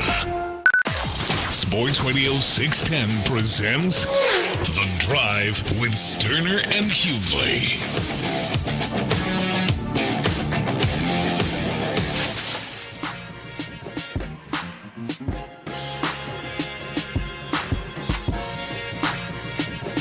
All right, we just talked about the Jags and the Colts. That may be the thing right now that's the issue. The Texans are playing much better. I think you got to feel a lot better about them. But I also don't think after 5 games many people thought that the Colts and the Jags would be 4-1. Like that you would be chasing both of them with that. But also, Clint and Tyler, another move's been made, and you got to start. The Texans are starting to look around playoff teams with you. All right, and there are a couple of 3-2 teams, 2-3 teams, and Clint, the Cincinnati Bengals, who started out 2-0, they've lost 3 in a row, and obviously we know Joe Burrow is down and is going to miss a lot of time. I think it's supposed to be a few months. And maybe comes back at the end. But they've been struggling with Jake Browning, and they ended up winning the game, oddly enough, against the Jags in the second half, and he threw 3 picks, and they still were able to finish that game and find a way to win. But they have just not looked like a competitive offense. He's got 2 games where he's got 3 picks in him, and he struggled again. We heard yesterday Zach Taylor wasn't committal. Was non-committal with Jake Browning in terms of him being a quarterback for his team on Sunday. And then we see earlier today that they trade within division with the Cleveland Browns, and they acquired Joe Flacco to join this team. I don't know how soon Joe will play, but I feel like that's going to be the plan moving forward for the Bengals. And we've seen Joe. We've seen Joe in Cleveland. And Joe in Indy at times, pretty good backup quarterback. They're 2-3, just like the Texans are. Does this to you make Cincy a better football team and more of a threat in that kind of playoff horse? Yeah, absolutely. I mean, look, this is survival, right? I mean, this is survival until Joe Brady comes back. Joe Brady comes back. Burrow, I'm sorry, comes back at the end of the season. And you hand the reins back over to him with a chance to get into the playoffs. I think that's ultimately what this is. And like you said, Jake Browning is a good backup in this league, but Jake Browning is not a starter in this league. Watching Jake Browning play, Jake is very limited from a skill set perspective, but he tries to play the game like he's Pat Mahomes. A lot off schedule, a lot of that's because they can't protect him maybe, but at the end of the day, holding the football and trying to play a Joe Burrow brand or trying to play a freestyle Pat Mahomes, Josh Allen type of brand, and you just ain't got that kind of game. And so you bring Joe Flacco in here. The key here is it looks like they've already named him. He's going to be the guy that's going to play this week. I mean, he's on number 1 on the depth chart. I'm not just looking at ESPN, but he's number 1 on the depth chart. But I think they're going to try to get him ready. That'd be wild. He's already. Yeah, but look, here's the deal: is I've said this. I've been wrong many times, but I just firmly believe in it. Is when you have quarterback issues, and you're in this particular mode here. I don't know that I really like what the Cleveland Browns were trying to do, but or understood what they were trying to do. But when you're the Cincinnati Bengals and you lose Joe Burrow and you've got an inexperienced guy that just doesn't give you a chance to win and isn't able to overcome some of the issues that this offense faces, then you bring in a veteran guy that is not going to be rattled, has seen it all from a pressure perspective. There's no scheme you can throw at him that he hasn't seen. Now he's shown the propensity to throw picks at a high level as well. And they 4 quarters all of a sudden, throw 4 picks in a game. So you know what you're getting with Joe Burrow, but just get the ball to the guys, right? Like you got dudes out there. I mean, you could argue this is as good a group as hell. I can't argue. I don't think Joe Burrow's ever played with a set of wide receivers like this. So yeah, I mean, I think this is a good move. I'm going to assume, Ron, that there's some level of crossover between Stefanski and similar system. And what's my man's name? Cincinnati Bengals. Zach Taylor. I'm going to assume there's some crossover there. from a terminology standpoint, so it's probably pretty easy for Joe to get in there and understand what's going on. It may take a week or so, and you unfortunately you're staring down the barrel of the Green Bay Packer defense and Micah Parsons, so that may not be pretty coming up this weekend. But yeah, look, I think it's a good move by the Cincinnati Bengals. I think it's a survival move. Because they were going nowhere. Oh, they were going to waste the year. Yeah, and they still may not. Absolutely. I mean, with Flacco, but I would trust Flacco more. Well, you look up, Ron. You made this point earlier in the show. I mean, you look up and I mean, there's going to be a team that's going to win. That's going to be the one seed that could have 3 or 4 losses instead of 2 or 3. Like the records this year at the top of the AFC. Teams are just much closer. Right? Yeah. There's no great teams, as you said before. I can right now. Like I would think that there's a slew of 1-loss football teams right now, and Kansas City's not in that bunch. Baltimore looks to be on the wrong side of it, and so I mean the AFC is going to end up their division in particular with the Steelers, the Browns. The Bengals, that Ravens team you're talking about. Yeah. I mean, you look that division's wide open still. So yeah, I think this is a survival move of hey, we think we can compete with Joe Flacco, that is, and then if we can be in a position to where when Burrow does get healthy, we have a puncher's chance. Let's not just let the season go down the drain. So yeah, I love this move. Yeah, text line coming through. Flacco was worse than Browning this season. I don't even know what their numbers are, to be honest with you. I know one side had Jerry Jeudy and David Njoku. All right, not horrible. Yeah. Neither one had a great running game. The other side has Jamar Chase and T. Higgins. So I don't know. I wonder if Browning would have been worse if he were the Browns and Joe was with the Bengals. Well, I mean, let's be honest, guys. I mean, what Cleveland Brown quarterback not named Joe Flacco has done anything other than look lost when they do play? Manziel had his moments back in the day. Fair. I mean, you could have gone with Baker. No, I mean, with late with Stefanski, right? I mean, like, look, there's just, I mean, Joe Flacco has looked as good in that offense as anybody. My point is it doesn't seem like it's a real quarterback friendly spot. I mean, Deshaun Watson looked like garbage. They ran Baker Mayfield up out of town. They had several backups play that could never stick. Now one would say played. It's just a mess in Cleveland at the end of the day. And so you go to Cincinnati, and I'm not saying it's not a mess there, but at least offensively they've shown the ability to put some things together and score some points at a high level. And so we'll see. I like the move by Cincinnati of not just letting the season go down the drain. At least try to salvage what you can until Joe Burrow gets back. Yeah, to that texture, that's just not even accurate. What's that? Like, I look at him like, damn, Joe got 2 touchdowns and 6 picks. And then I look over at Jake and see, what's Jake Browning's number? No, Jake got 8 picks. he got 6 touchdowns. I think Jamar Chase and them helped, but he got eight picks and less yards. So, well, I don't know enough about. To be honest with you, I don't know enough about Cincinnati. I haven't studied their film. I don't. Are they protecting the quarterback at a high level? Are they running the football at all? I mean, what are they doing? Jerry Jeudy, I like. He's been a head case everywhere he's been, and I mean, what I don't know what that offense looks like. I don't even know what their quarterback's up against. I haven't watched enough of Cleveland Browns football to know. I have watched enough of Cincinnati football to know that you're not going to get protected real well, but you damn sure got a really good chance. If you can distribute the football accurately, you got some dudes on the other end of it that are as good as anybody in the league at going and getting it. You got some dudes on the other end of the football that can catch it a short pass and turn it into a long touchdown. I mean, you got some different level, different caliber players in Cincinnati, and so I would expect that Joe Flacco would play better in Cincinnati. Again, I still feel better about the Texans right now than the Bengals situation, but I do think the Bengals at 2-3 with the same record of the Texans, I do think they're better.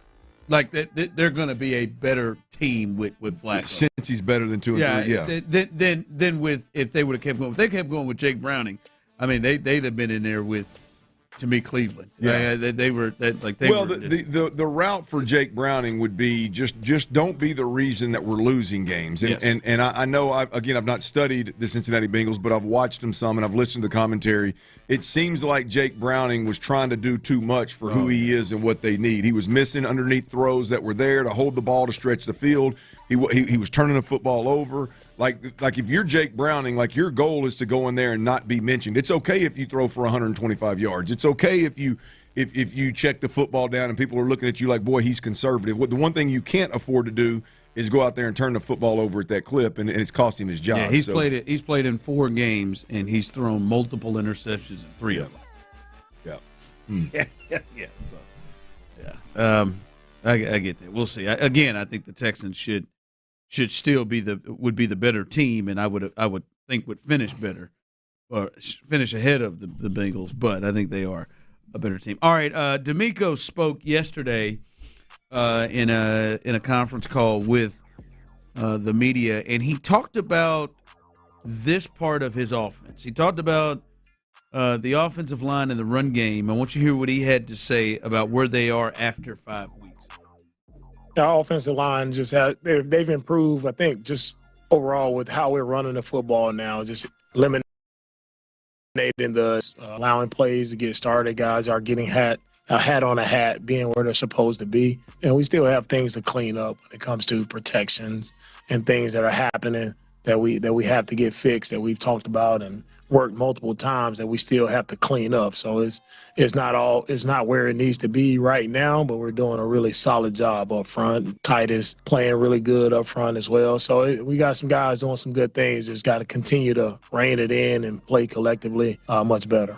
You heard there D'Amico saying he really likes the way they're running the football here in the last 2 games against the Titans and the Ravens. They rushed for 35 carries in both games. 35 carries in both games against the Titans. They went for $129 and a touchdown. Against the Ravens, they went for 167 and a touchdown. And you're watching the film. We're doing that every week. Are you seeing a real upgrade in their run game? And furthermore, do you see this thing having the potential to be a strength for them on the offense?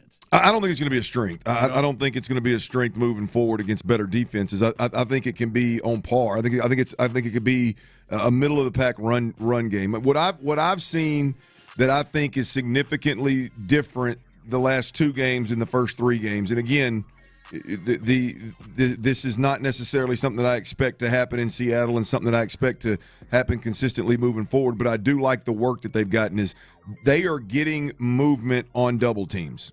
Right, you watch some of these really good football teams. I think maybe it was Jacksonville last night. Somebody I was watching this weekend, and it is blatantly obvious that their number one priority on a double team was the down defensive tackle. So much so to the point that the guard and center double this down lineman, and they never come off of it. And the linebacker that he's supposed to come off to runs right by him and gets into the backfield, right? This is a game not consisting of the Texans, right? The Texans weren't playing in this game, somebody else. But the back has so much room to make that linebacker miss, and that linebacker's coming downhill so hard that he doesn't make the tackle. And so now all of a sudden you've got a huge running lane.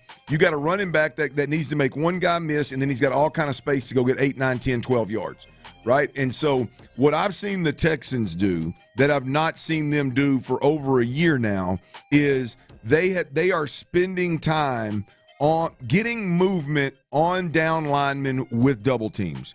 They're less worried about getting to the second level, and it seems like the thought is more of, damn it, you get movement on that guard, on that defensive tackle, and if you can come up to the second level, so be it. If not, don't worry about it. Just keep getting movement, and that has been, I think, has been obvious the last 2 weeks.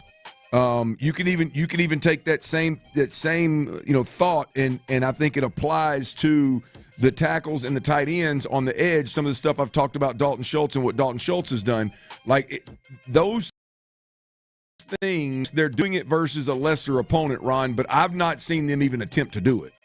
Like, I've seen them do more of this pick and roll crap where they're just trying to block somebody and almost get in their way, where it looks like the last couple of weeks we're starting to see signs of them moving mass, in an aggressive manner instead of trying to just shield people or pick and roll people and they're actually blocking folks. So, does that carry over versus a better opponent?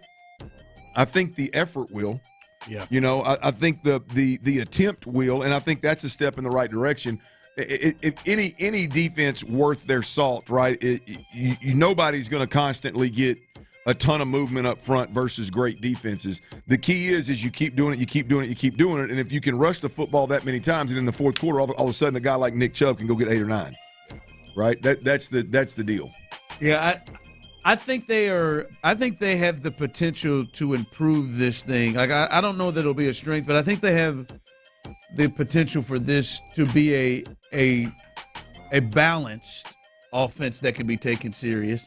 Right? Like I don't think that we will look and be thinking, all right, they just got to ditch that because that's just not working. Like I can remember the last couple of years, and there were times it felt like it even earlier in the season, like these are just wasted downs. Just handed it off. These are just wasted downs or wasted downs. Now, I think with the personnel line with Marks, for me, with him, you don't have to block it perfectly for him to be able to get through and gain yards. And then, as you said, Nick Chubb is so physical that he's able to just kind of power his way through things and showed a little bit of a burst in Baltimore.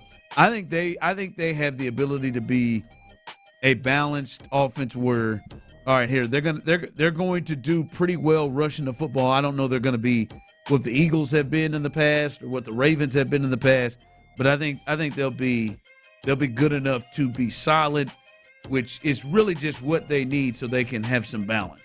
Right? There was one point in that game they had 19 rushes and 19 pass attempts, I think Ian Eagle said, and that's just that's what you need. That's what you need, and I think that's what they want to do. All right, coming up, it's Tuesday, so let's do a little real or fake. I give you a statement. You let me know if it is real or fake. We'll do that next. All right, y'all, we got to talk about these cold Coors Light now. I got to do it every day, and it is.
#1 Generac dealer, GeneratorSuperCenter.com.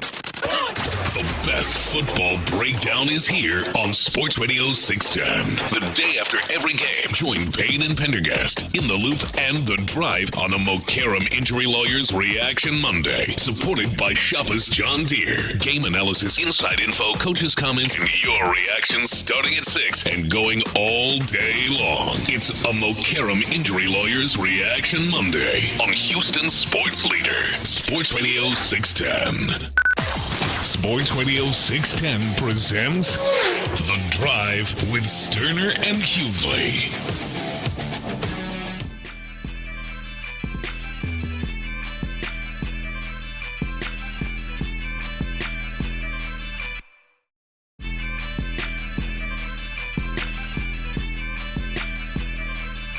All right, it's Tuesday. Let's do a little real or fake in here. Let's start here with you, Tyler Milner, who's back in action. The Astros, real or fake, need to make major moves going into next season. Major moves going into the next season. Real or fake? Oh, very, very, very, very real, especially whenever it comes to arms, starting pitching. Never thought I would have said that two seasons ago when there seemingly was a plethora of starting arms in Houston. But no, definitely got to make some moves. I mean, look at bats too, but my mind starts with the arms and ends with the arms. You definitely got to get some cavalry to ride in on that front for the Houston Astros. Very real. Real or fake? They need to make some major moves to look different. I think it's real as well, Ron. I mean, look, when you look at it one of two ways, right? You got to get Hunter Brown some help. Just the starter level, top of the rotation caliber arms. You've got one right now. And if you look at it, they've also been burnt significantly with the whole, well, let's let some guys get healthy. Yeah. Let's see what McCullers looks like. Let's see what Javier looks like. Let's see what Garcia does. Let's see what this guy does. Let's see what that guy does. And they come back and they all get injured again. And again, that may be an Astro thing. It may be that player thing. I don't know what it is. But the simple fact is they've got to get some proven arms. They got to get at least one, if not two, big-time proven arms in here that aren't dependent on the Astros getting right or the Astros, bringing back to life kind of deal. Some guys that know exactly what they're doing. They don't need to change anything about their arm slots. They don't need to change anything about the spin they're generating. They don't need to do anything but continue being themselves. They're proven starters in this league. I'm with Tyler. I think, yes, the answer is real. And it has to be in the form of starting pitching in a big way. I think it's real. Hell, I mean, Framber not being there is already a big thing, right? You said it in a way of they need to get Hunter some help. Like Framber's a big thing to have to replace, right? Mm-hmm. And it feels like, Clint, there may be Clint Tyler, 2 new starters that they need to add that aren't here. There's no Blanco this year. There's no Wisniewski. At least the start, right? We know Luis Garcia is gone. Maybe Christian Javier is back in it. I just don't think you can run the old Lance McCullers back into the starting rotation. At least just come into the season and count on that. I think there's got to be at least 2 moves there in the rotation. And I don't know, man. I just hate their outfield. Well, I hate their approach to outfield in general. Wherever how they landed there, I just I don't love the thought of because what is it? Cam Smith, Jake Myers, and Sanchez. Well, you got Cam Smith and Sanchez in right. You got Jake Myers in center, and then you got Altuve and Yordan Alvarez in left. Or Sanchez played over there sometimes too. To me, that is a space where I feel like they need to add something more consistent somewhere, something more consistent than what they're getting. I see some people saying they need to get rid of the first baseman. Yeah, I see that a lot. We talked about that last week. I don't know, boy. Abreu's gone. I'm talking about Christian Walker. I don't know that. All right. Damn it. Real or fake, Clint? Ohio State is the best team in college football. Real or fake? Oh, I think it's real. I think it's real right now. I think those around Ohio State are not as good as we thought they are. Look, I think Miami's a really good football team. I'm not completely sold on Miami being as good as everybody thinks they are. A lot of them looking at them at number 2 right now. I don't know that Oregon is. I don't know really who they are. Are they one of the elites, or is this just a year where the schedule has lent itself to them being 5-0? But I think Ohio State is the one team that you can look at and say they haven't slipped up early season. 1, or number 2, what we've watched is just no doubt about it elite and at the top of college football right now. I think in that category, that's Ohio State stands alone. Obviously, like I said, I think the other 2 teams that are in the conversation, probably Oregon and Miami, but I would take Ohio State over them. I do think Alabama is at 4-1 has been really, really good the last couple of games. Kalen DeBoer, Ty Simpson. They're coming. You know, I think A&M's got a real chance. I think if Marcel Reed can keep rolling and keep getting better, and they got to the top 5 now. Yeah. I mean, I think they got dudes. They definitely got the dudes to be one of the best, if not the best, in the country. So we'll see, man. I think it's very the best in the country right now. Yeah, man, Miami's schedule has just been. I mean, they've beaten 3 ranked teams already, and Notre Dame, who we watched that A&M team beat and play pretty well. They beat to start the season South Florida, who was rolling and beat teams. They beat this Florida team who just beat the hell out of Texas. I mean, they got 3 ranked teams in Florida they've played thus far. And listen, I was skeptical of them. I didn't love what Beck was doing. And then they came out, and I thought for sure Florida State would get them this weekend. And really that game scores a lot closer than it actually was. I mean, it was like 28-11 at one point before they started, onside and whatever. So, listen, Ohio State has looked very good in their games they've blown out, but Texas is really the only team they played. And now we're looking at Texas like, how good is Texas? Mm-hmm. Which they only won 14-7 in the first game. To me, this is tough. It's to me because I think Miami has the best resume. But Ohio State, you can say, has been pretty impressive. If it were to me, to go with the who you've played and who you've beat, I would say Miami is probably the best team in college football. I really was impressed with Oregon until I watched Penn State play this weekend and lose to UCLA. So that's a tough one. All right, Tyler, will always be the better candy to get over fruit candies. Oh, that's the realest rule we've ever done on this little game, I think. Yeah, absolutely. Chocolate, I mean, it's scientific, too. It releases certain chemicals in your brain as soon as you taste chocolate, makes you happier. Absolutely, chocolate over fruity candy every day of the week. If you force me to pick one over the other, I would go with fruit candy. I mean, I'm sorry, I would go with chocolate, no doubt about it. Now, I will say this. There's some Starburst right there. That can just get this is not a paid advertisement. All Reds. But True Fruit right now, those chocolate-covered strawberry True Fruits you keep in the freezer. I've never heard of those. True Fruit.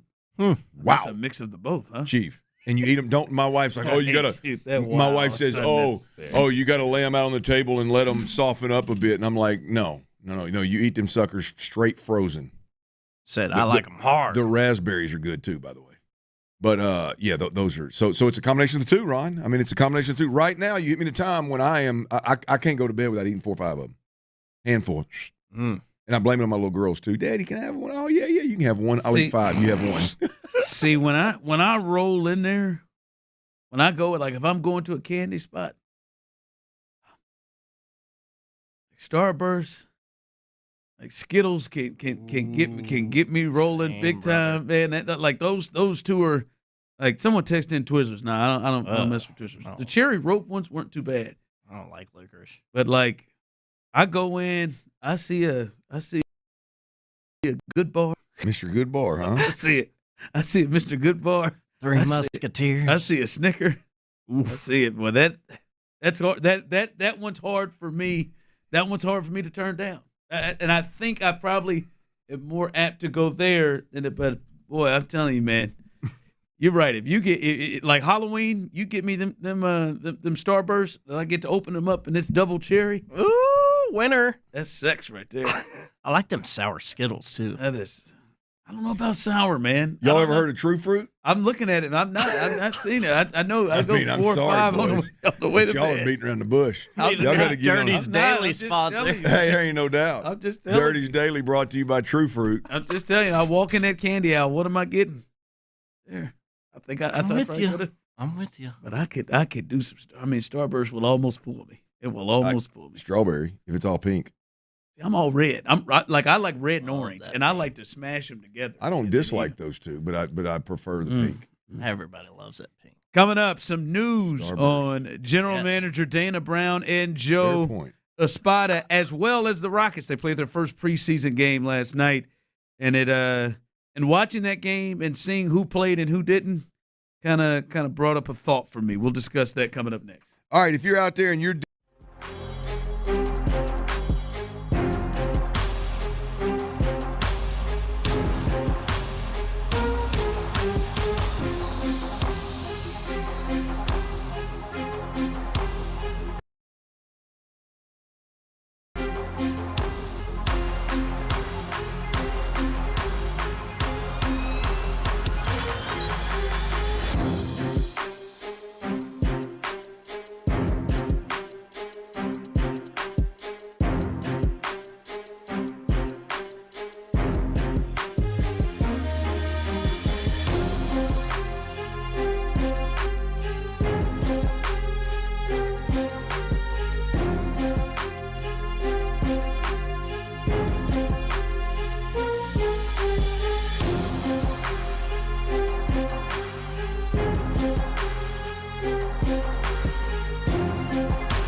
Mokaram Injury Lawyers Studios. Sports Radio 610 presents The Drive with Stoerner and Hughley.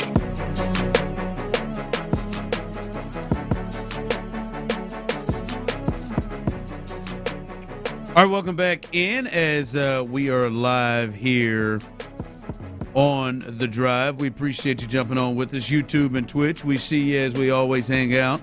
Tyler is back in the building after being a little under the weather yesterday. He's back with us. By the way, from the text line here, as I see this coming through, every time in the chair we can hear the squeaking noise. Sit your big ass up. That's not my chair, dog. Not my chair. Not my chair, dog. Yeah, it's that old arm on my dealy on my microphone here. So you can kiss my big ass person. Yeah.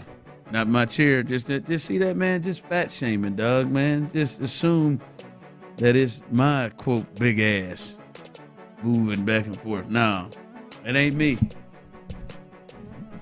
It's not Ron. It's not Ron or his ass or his chair. It's my boy Ron? It's the arm on my microphone here.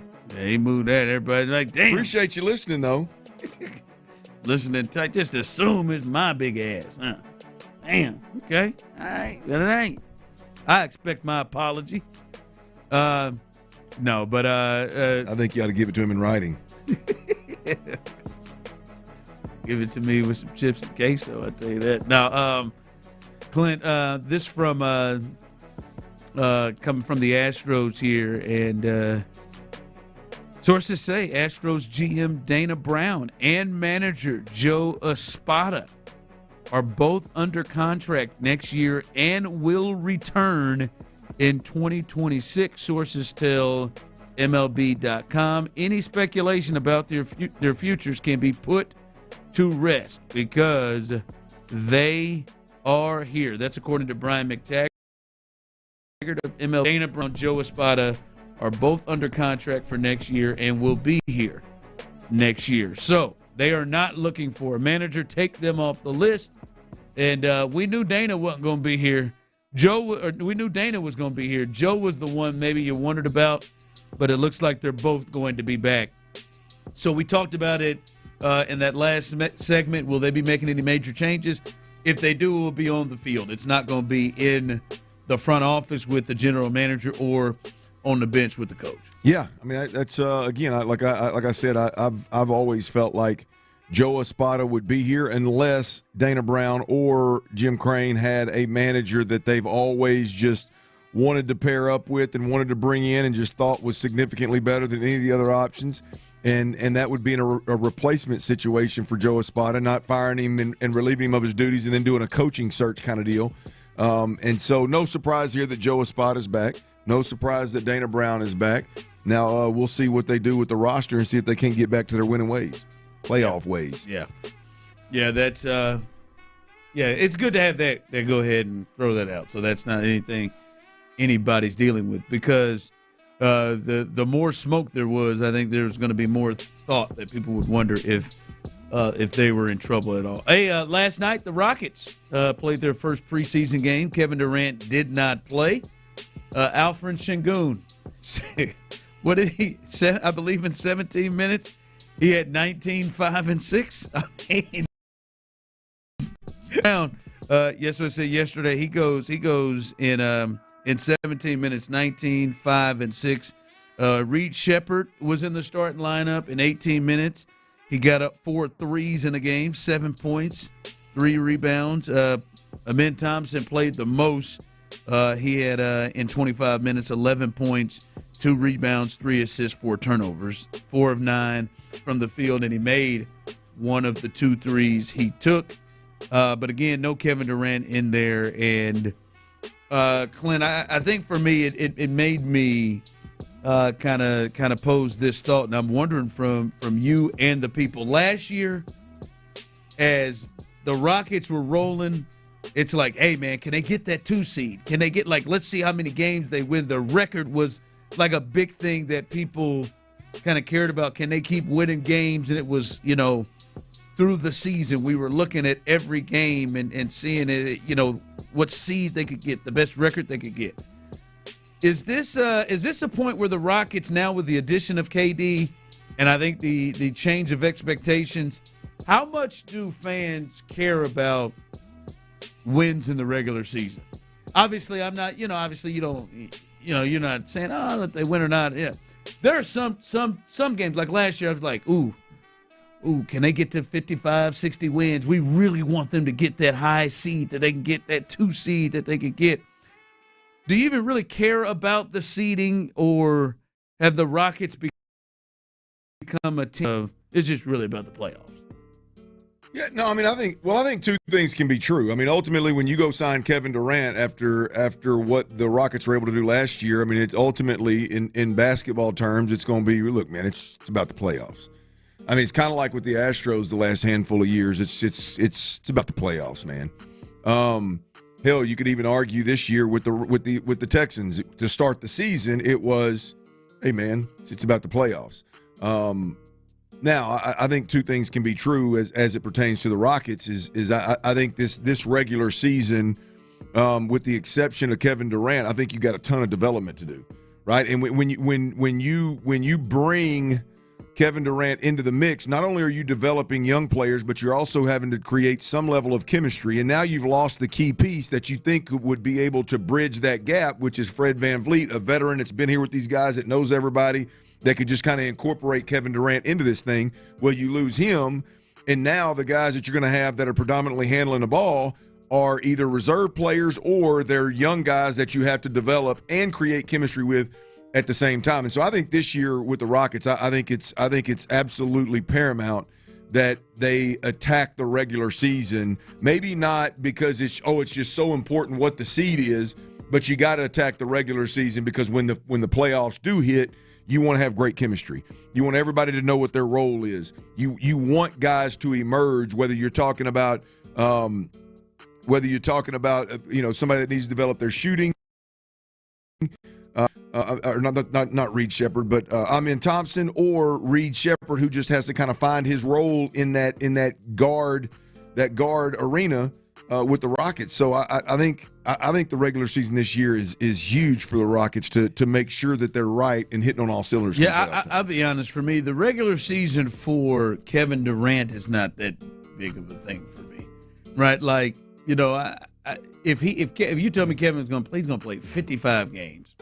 Like that doesn't bother me. I know some people want him to play 70. It doesn't matter for him because I know what it's about with him. But Smith, Shepherd, Thompson, some of those Eason, some of those guys, I still think the regular season does matter for them to really, as you said, develop and pick up their game. And I think those guys care about wins, right? I think those guys still are in the space. Like right now, the Warriors, like the players, they don't give a damn how many, what their seed is. Right. Like, the Nuggets, they don't care if they're a 4 seed, 5 seed. I bet Kevin Durant doesn't care. I think it's more about matchups. I think the young Rockets do. I think they still do, and I think kind of the fan base, you look at it, kind of still does in a way as well. So for Kevin, I don't care. But those other guys, I still think winning games and them being a big part in their role winning games is still a big deal. If they're the 4 seed, they're the 1 seed, none of that matters. Now, I mean, I'm not talking about play-in. That's a little different. I don't, outside of the, right. the 6 seeds. But yeah, it to me, if they won 55 games, 60 games, it's not that big of a deal. Have those guys developed to where you need them to when the playoffs start? It's beyond just getting to the playoffs, though. I mean, to me, that's the thing. I mean, you've got to. There's got to be some level of we got to get used to playing with KD. We've got to develop. We've got to have chemistry. And who are we? What are we going to look like? What is the KD version of the Rockets going to look like? And I know basketball isn't as schematically driven as football may be, but there's still a lot of chemistry is still a major deal, especially when you get to that point in the playoffs. And you want to be full stride when that does hit. So I think this regular season for the Rockets probably means a little bit more than maybe next year's regular season and the following year's regular season, hopefully. All right, what you got coming up at the 4? It's a Tape Drop Tuesday, baby. It is a Tape Drop Tuesday, and we got to cuss and discuss a few things good and a few things bad with the Baltimore Ravens skull dragon that the Texans gave them Sunday afternoon. We'll do that next right here on Sports Radio 610. Before we do that, though, I got to tell you about Orchard. Look, if you're out there and you are selling your home, I'm just here to tell you, you can't do it without locking arms with Orchard, right? The best case scenario is that there is a bidding war created around your home. And with the Fast Track Offers program at Orchard, that is exactly how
AILT FM HD2 Houston. Insider access, exclusive content. Sports Radio 610. The Texans play here. An Odyssey sports station. I mean, what are we doing?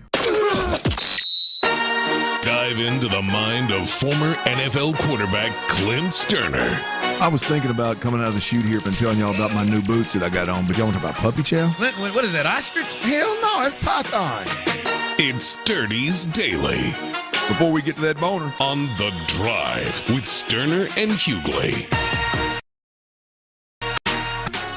Dirty's Daily brought to you by True Fruit Strawberries, hyper chilled in white and milk chocolate. I'm telling you, it's my midnight snack. You can have it any time of the day, but it is absolutely the perfect combination of chocolate as well as fruit snacks, all in one at the same time. And Ron, it is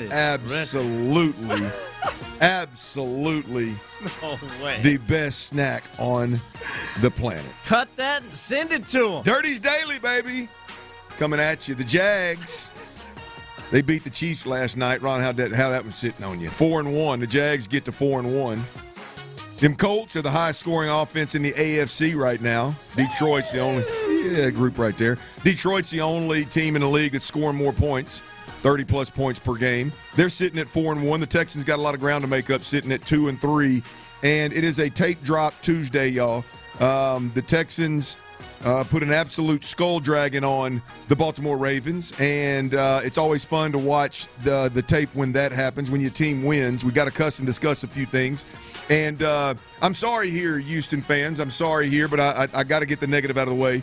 If you want to call it a negative, I got to get it out of the way. You got some negative, huh? Look, I mean, we got lucky. We're 0-3. We caught the Titans. We caught the Baltimore Ravens, right? The Titans, obviously, one of the worst teams in football. The Ravens, one of the most injured teams in football. And I'll be honest with you, I thought that was what we were looking at, was going up against a very healthy organization that typically has good depth, that's typically very well coached. They play hard. They're one of the more physical organizations over the last 20 years. I thought that's what we were facing. And I'm going to be honest with you, the game film probably showed you this, but the tell of the tape, the all-22 tape, absolutely showed the Baltimore Ravens are absolutely cooked. They should be ashamed of them damn selves, Ron. It was absolutely pathetic. There is a lack of talent. There's a lack of want to. There's a lack of physicality. If you're a Baltimore Ravens fan, you should be beside yourself. Forget about the fact that you were missing 7 Pro Bowlers. I get it. Nobody expected you to win that game, obviously. But there is no reason that your team should be that dependent on guys to set the tone, to be physical, to go hard, to tackle, to show the will to get your job done, the alignment, the assignment, the effort, all the simple things. The Baltimore Ravens were absolutely trash. And so, I don't want to – here's the thing. The Texans have done some really good things over the last 2 weeks.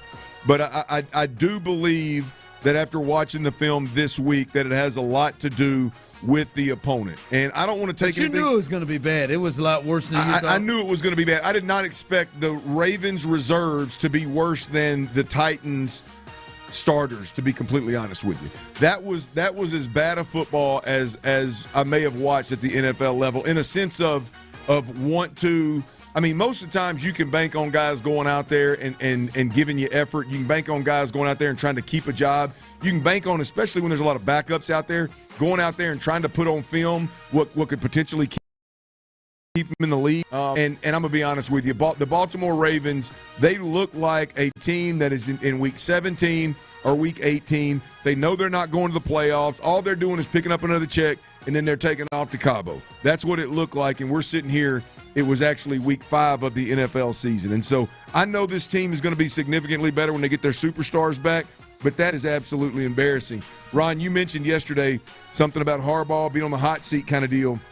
And I was like, you got to be kidding me. There ain't no way. After watching that film, absolutely. There is more than justification to point at the head coach and say, hey, man, what are you putting on the field? Yeah, he was going all week long about what we got to do. And, hey, let's pick up our guys. Let's play forward. It's our season. We're at home. Let's not. Yeah. And they did that. Well, Ron, I mean, like you think about it, like it should have been from a sense of motivating your players to get them to play hard and to, to do what their assignment is. Align, assign, do your job. You know, I'm not typically one of those guys, but it should be very easy for John Harbaugh to motivate his guys when it's a bunch of backups. Of, hey, guys, you're playing today for what you could buy yourself another 5 years in the NFL if you show out today. It shouldn't be hard to motivate. That was an extremely, extremely poor performance by the Baltimore Ravens. Unacceptable, pathetic. And so I don't want to blow anything out of proportion in the sense of what the Texans were able to do with them. Now, I do think there were a couple of things on tape with the Texans that are noteworthy and should carry over into the regular season. I mean, into a game versus a better opponent, right? Obviously, I'm thinking it made me think of the preseason football that I watched with the Baltimore Ravens. But there's two guys, Ron. I'm going to start with 86, man. I gave 86 hell week in, week out on a daily basis when he wasn't playing well, and I got to tip my cap to Dalton Schultz once again. I mean, there's several plays in this game where it's almost like he took my dare and my challenge seriously of trying to get a pancake block. In fact, there's one of them. There's one where I'm just glad the DB could move his feet and backpedal as fast as he could, or it would have been a pancake because Dalton Schultz was running his feet trying to get the guy on his back, no doubt about it. But damn it, Dalton, this is the version of Dalton Schultz that you want. This is a guy that could go up there and run his catch total up.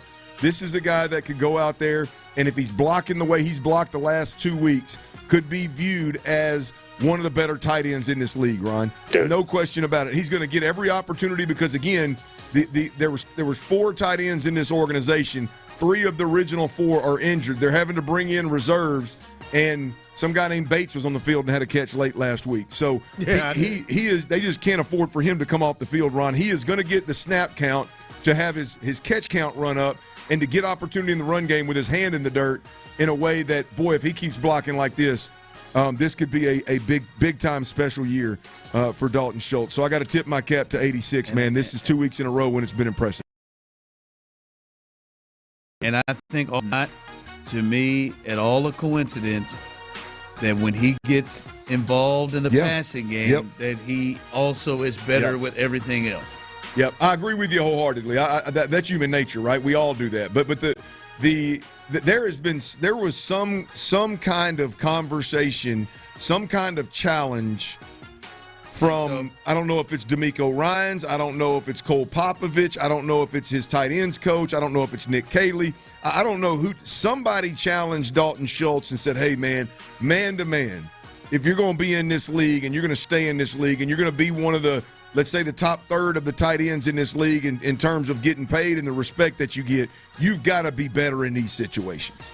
This isn't just a happenstance at Dalton Schultz all of a sudden, like he puts it, oh, no, it's just another year, man. No, there is a different level of effort. There's a different level of physicality. There's a different level of finish. There is a different 86 out there right now the last 2 weeks. Take that to Seattle, and this offense has a much better job of succeeding. Right? Now, another guy that stood out on tape this week in a major way, and he had a great game through the air, Xavier Hutchinson, 2 touchdowns. Right? The back shoulder was absolutely tremendous. The little shake into the flats was one where they created a little separation, throw in the ocean for the quarterback. Both of them, great job. But where Xavier Hutchinson stands out, Ron, is blocking in the run game.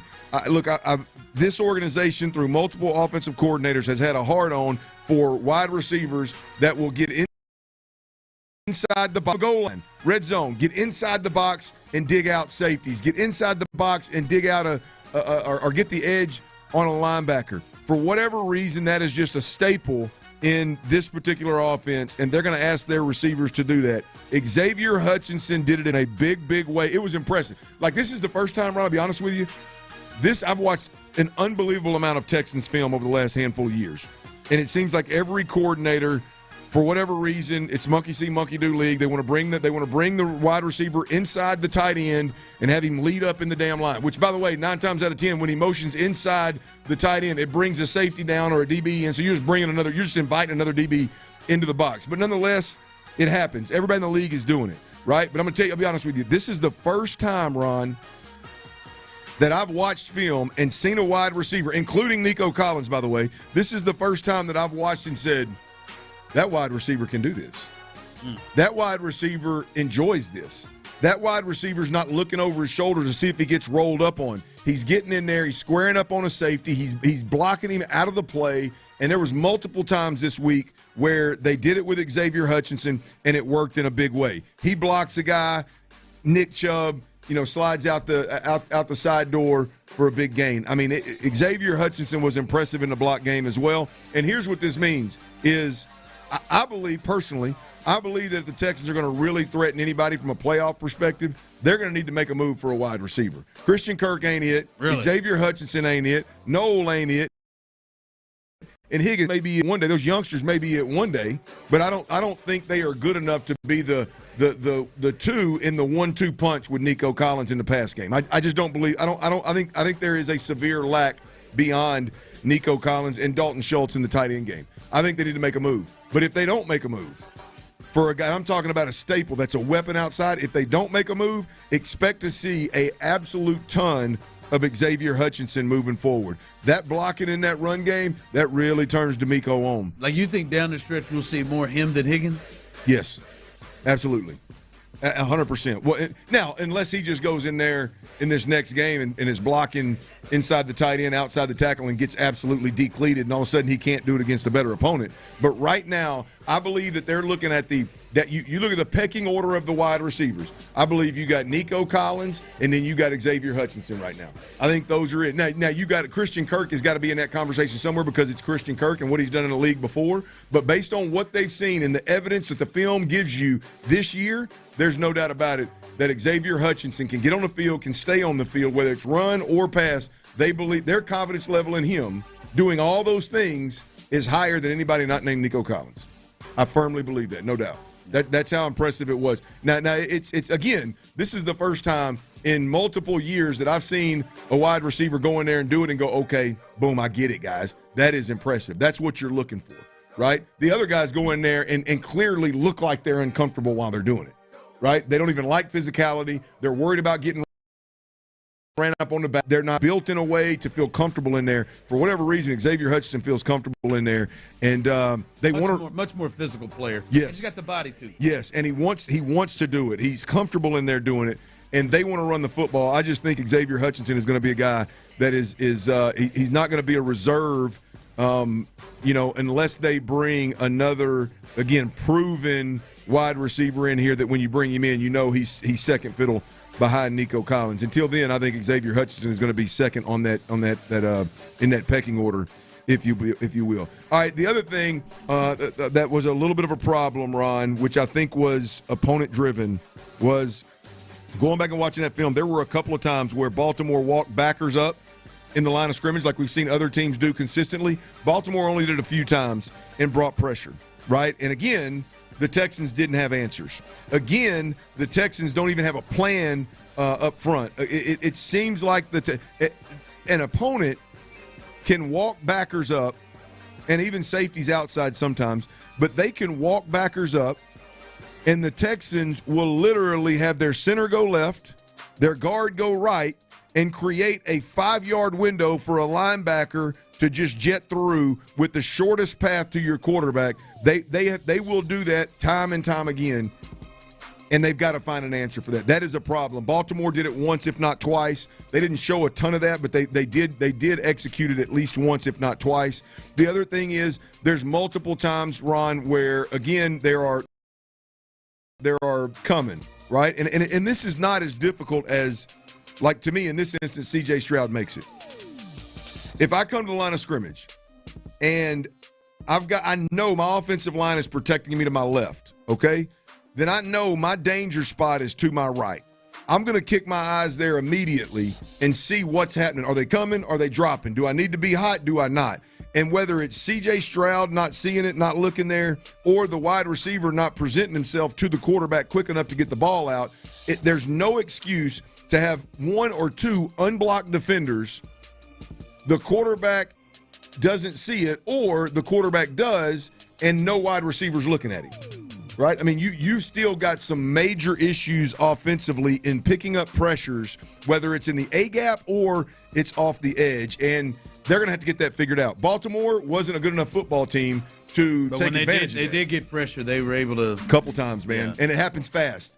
And the thing is, Ron, is like to me there is no reason.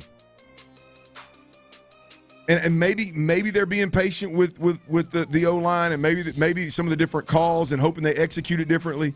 But there is no reason on God's green earth for an A-gap pressure to consistently threaten your quarterback. They're showing it.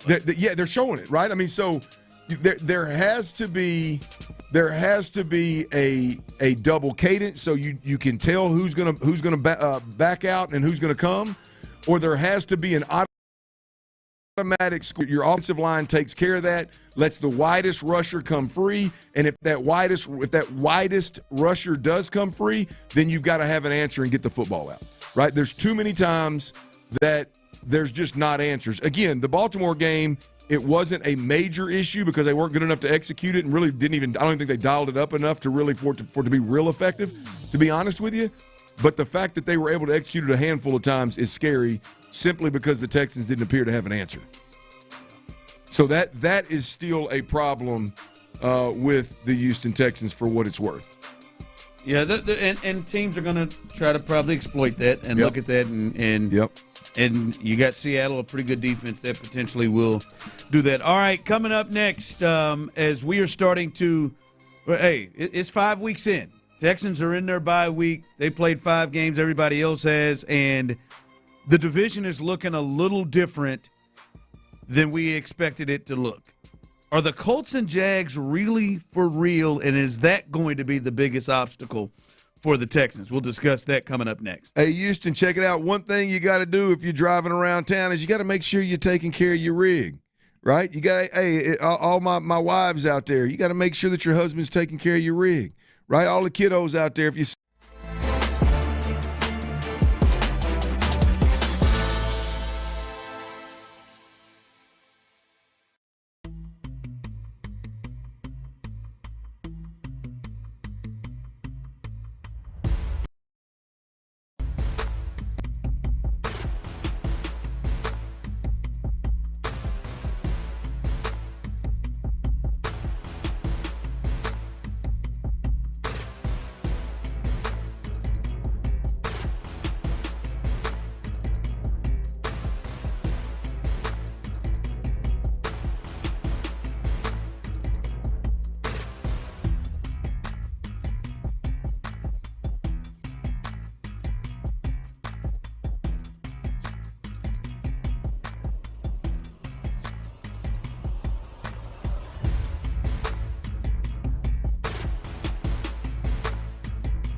A Mokaram Injury Lawyers Reaction Monday on Houston's Sports Leader, Sports Radio 610.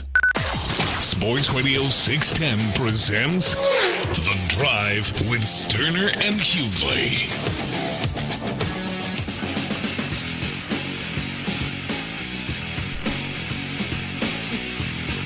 Welcome back into The Drive.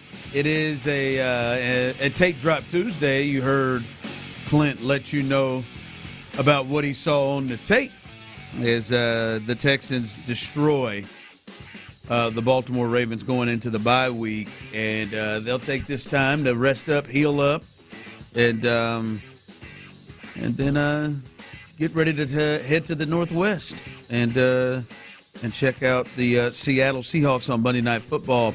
Coming up in about 15 minutes, you will hear an update from the general manager, Nicholas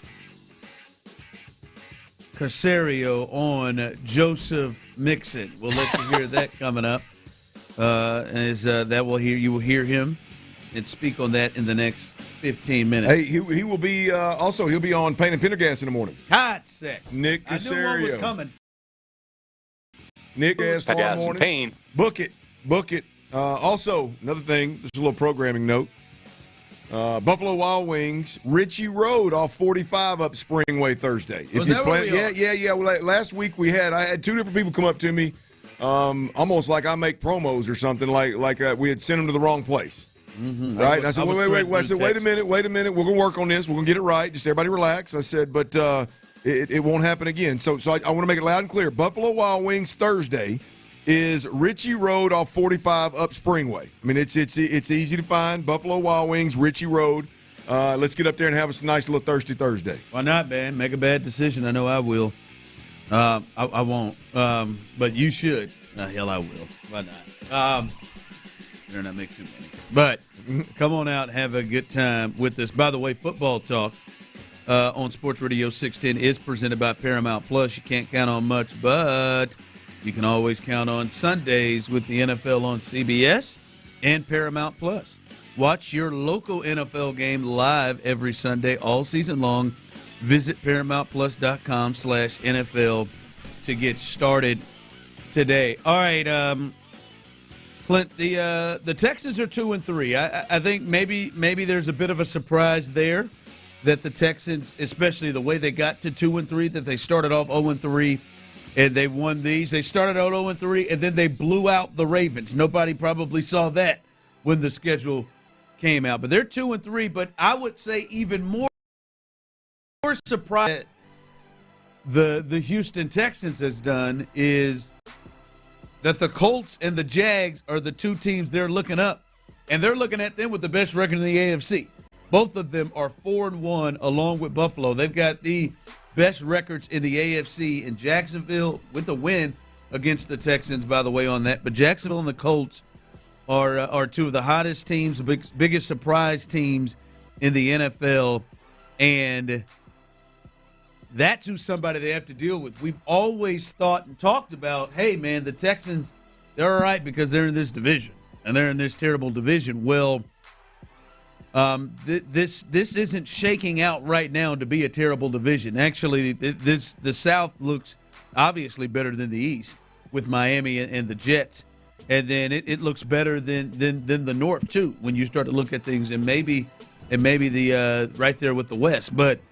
This looks like a different issue than maybe we thought they were going to have. They're 2-3 and looking to try to come out of it, Clint.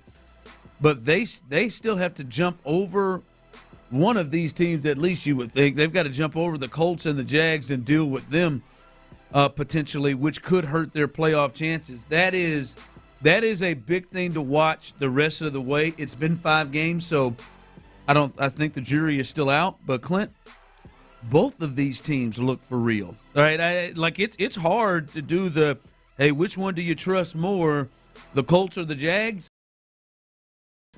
Hey, Clint, is damn near equal for different reasons with these teams. They both look like they are teams, Clint, that aren't going anywhere. Yeah, no, look, I don't think these are Super Bowl contenders. I think they're problems in the AFC. They're definitely playoff contenders, right? Yeah. Yeah, absolutely. Yeah, I don't think they're Super Bowl contenders. I think they're playoff contenders. And I think most importantly, they are problems in the AFC, right? Until it's early season, until this thing kind of water's going to find its level and the best teams are going to emerge, and it may be Jacksonville and Indy, but right now I think it's fair to view the Jacksonville Jaguars and the Indianapolis Colts as absolute problems in the AFC. And I think, obviously, as legit front runners in this division, right? I think it's fair at this point. I think we've seen enough from both of those teams to say that right now they are better football teams than the Houston Texans.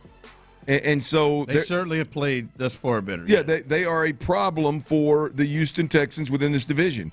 And I don't think they're going away anytime soon. I think they've both got offensive-minded head coaches that are calling plays and look really good doing it. I think their play callers are weapons on the sideline. I think their quarterbacks are quarterbacks that, with a good supporting cast, without a doubt can win this division, without a doubt can be a playoff contender, and without a doubt can upset some folks. Again, I don't think these are quarterbacks that can put a team on their back and take them to a Super Bowl. I don't think either one of them are better than C.J. Stroud right now. I don't hit a C.J. Stroud, but if they keep playing the way that they're playing right now, it's very, very possible. Right. Daniel Jones is in the MVP. Through 5 games, he's in the MVP conversation. Yeah, I mean, look, his offense, Daniel Jones' offense, which is one that nobody expected to do this, but 5 weeks into the season, they're sitting at 4-1, and they're the highest scoring offense in the AFC. Right? You can dig into their schedule and look at this and look at that. That's fine. But right now, there's one team in the NFL that's scoring more points than them, and it's the Detroit Lions. Right? And so, Daniel Jones is not a guy, again, that's going to put the organization on his shoulders and go win a Super Bowl. But I do believe he is a guy that knows who he is. He knows what his limitations are. He knows how to use his weapons. He knows how to play within the system.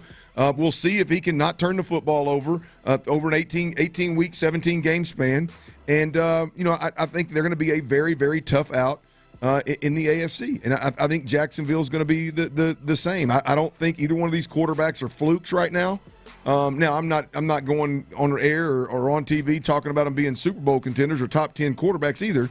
But I think they're quarterbacks that you can win with. And I think they're going to be a problem for the Houston Texans. They're going to be a problem for the AFC moving forward. For the text line coming through, for the last couple of years, both the Colts and the Jags have shown signs of talent, but with the lack of direction. This year, both seem more steady at the top potentially. We can catch them, but I don't expect it to be easy. Also from Black Greg, both the Jags and the Colts look like teams who are peaking too early and will come back down to earth by November. Maybe. That point of view, and that's the opinion that we hope comes true. I could see that more with the Colts. And Jacksonville is, I mean, there's a lot of new that you would think that they would get better. Like there's a lot of, all right, this is Liam Cohen who's here for 5 games. The thought is they would get more comfortable and better in the offense. Yeah. As it moves on. Now Daniel Jones is somebody you feel like, you know, how long can he continue to play this? But if you've watched the Colts, and I've watched them, like it's easy life. Like they're like he's putting up big numbers, but he ain't making plays the way that Drake May was having to make plays out there. You know what I'm saying? No, he's not having. It's easy money to go with everything around. Well, let's be honest too, Ron. Both of these quarterbacks have the ability to do some really good things and be consistent, and they both have shown the ability to go out and throw 4 interceptions, have an interception problem. Yeah, they've both been inconsistent now, and they've both been with crappy organizations, with bad head coaches. So they've all had things working against them. It seems like now they have offensive-minded head coaches that are real weapons that are putting them in position to play at a high level. And you look at both teams are scoring points. And both teams, the Jacksonville Jaguars in points allowed per game, they're number 8 on the defensive side of the football. The Colts are number 3, right? So you take all that offense we were talking about, and then you look, their defenses are top 10 defenses. The Colts are top 3 defense in the league right now in terms of points allowed. So what we're seeing is very real. I think what we're seeing real for the division. Like this is like I just don't think they're gonna. Either one of these teams are going to fall apart. I'm not saying the Texans can't run them down and catch them, but I'm not. I just don't think it's going to be like, all right, we're going to look up and the Jags have only won 2 more games. That's a great point. I think their floor is high. Their ceiling, we don't know yet. Their ceiling is the one that is one of those like how good can they be as a team. But the floor, I think I agree with you, Ron. I think the floor is high, and I don't see either of these teams looking up and losing 7 in a row. Yeah, I don't see that. I don't see that. All right, coming up, we'll let you hear from Nick Cacerio as he gives an update on Joe Mixon, the name of the player we don't know a ton about. We'll let you hear what Nick had to say coming up next. All right, y'all. Academy Sports and Outdoors.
eBay. Things people love. Secure Pacific. Injured? Call Mokaram Injury Lawyers, 281-222-2222. That weak-ass hip drop tackle. Live from the Mokaram Injury Lawyers Studios, Sports Radio 610 presents The Drive with Stoerner and Hughley. All right, Nick Cacerio, he spoke with the media earlier today and talked about several things as he traditionally speaks during the bye week. As Clint said earlier, tomorrow he will be on with Payne and Pendergast. We got a time, I'm guessing 7? That is usually 7:30. 7:30. Hey, sorry, 7:30. Payne and Pendergast will be joined by the general manager, Nick Cacerio, so stay tuned for that tomorrow morning. Set your alarm for that right here on Sports Radio 610 Payne and Pendergast. Nick Cacerio. All right, Nick may not talk about this. He did address it today with the media. Joe Mixon. It's been very secretive, quiet around him. Hell, we haven't seen him at all. And this was Nick Cacerio discussing the future and how they are dealing with and handling the Joe Mixon situation. Yeah, I think probably over the next few weeks we'll probably have a better idea. He's making progress, so I wouldn't put a particular. I think over the next 3-4 weeks, probably get a little more information here, kind of see how he's progressing. But taking one day at a time. But I think once we kind of get to that period, probably have a better sense of which way it's going to go. For the duration of the year. All right, thanks, Nick. Look, for me personally, you all can have your thoughts on it. That in no way changed my thought process whatsoever and how I believe that Joe Mixon. I think Joe Mixon has played his last game for the Houston Texans. I will be shocked off my ass, and I'm sure many of you will be there to personally let me know how wrong I am, but I will be shocked off my ass if Joe Mixon suits up for the Texans, not only again, but even more shocked if he does it this year. I just find it very odd. You go from what we've seen from him literally since the season started in the offseason, in OTAs and mandatory minicamp and training camp, preseason being that we've just not seen him. I still don't believe that whatever progress that he may be speaking of in the next few weeks will change his status. And I think you have said this before, and I completely agree.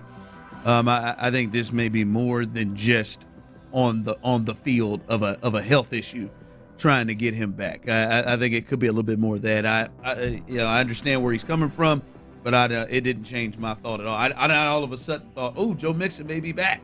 Yeah, this doesn't change anything for me. The interesting thing is there's several, right?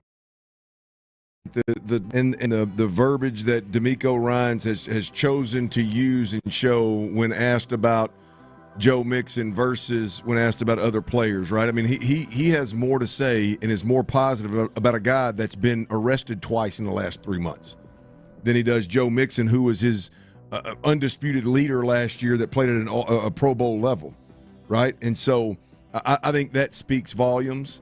I think when you look at the Texans situation, you're young on offense. There is definitely not enough leadership. There's less leadership than is ideal on the offensive side of the football. You're having to install a new offense. You've got a new offensive coordinator. You're paying this guy $9 or $10 million this year. This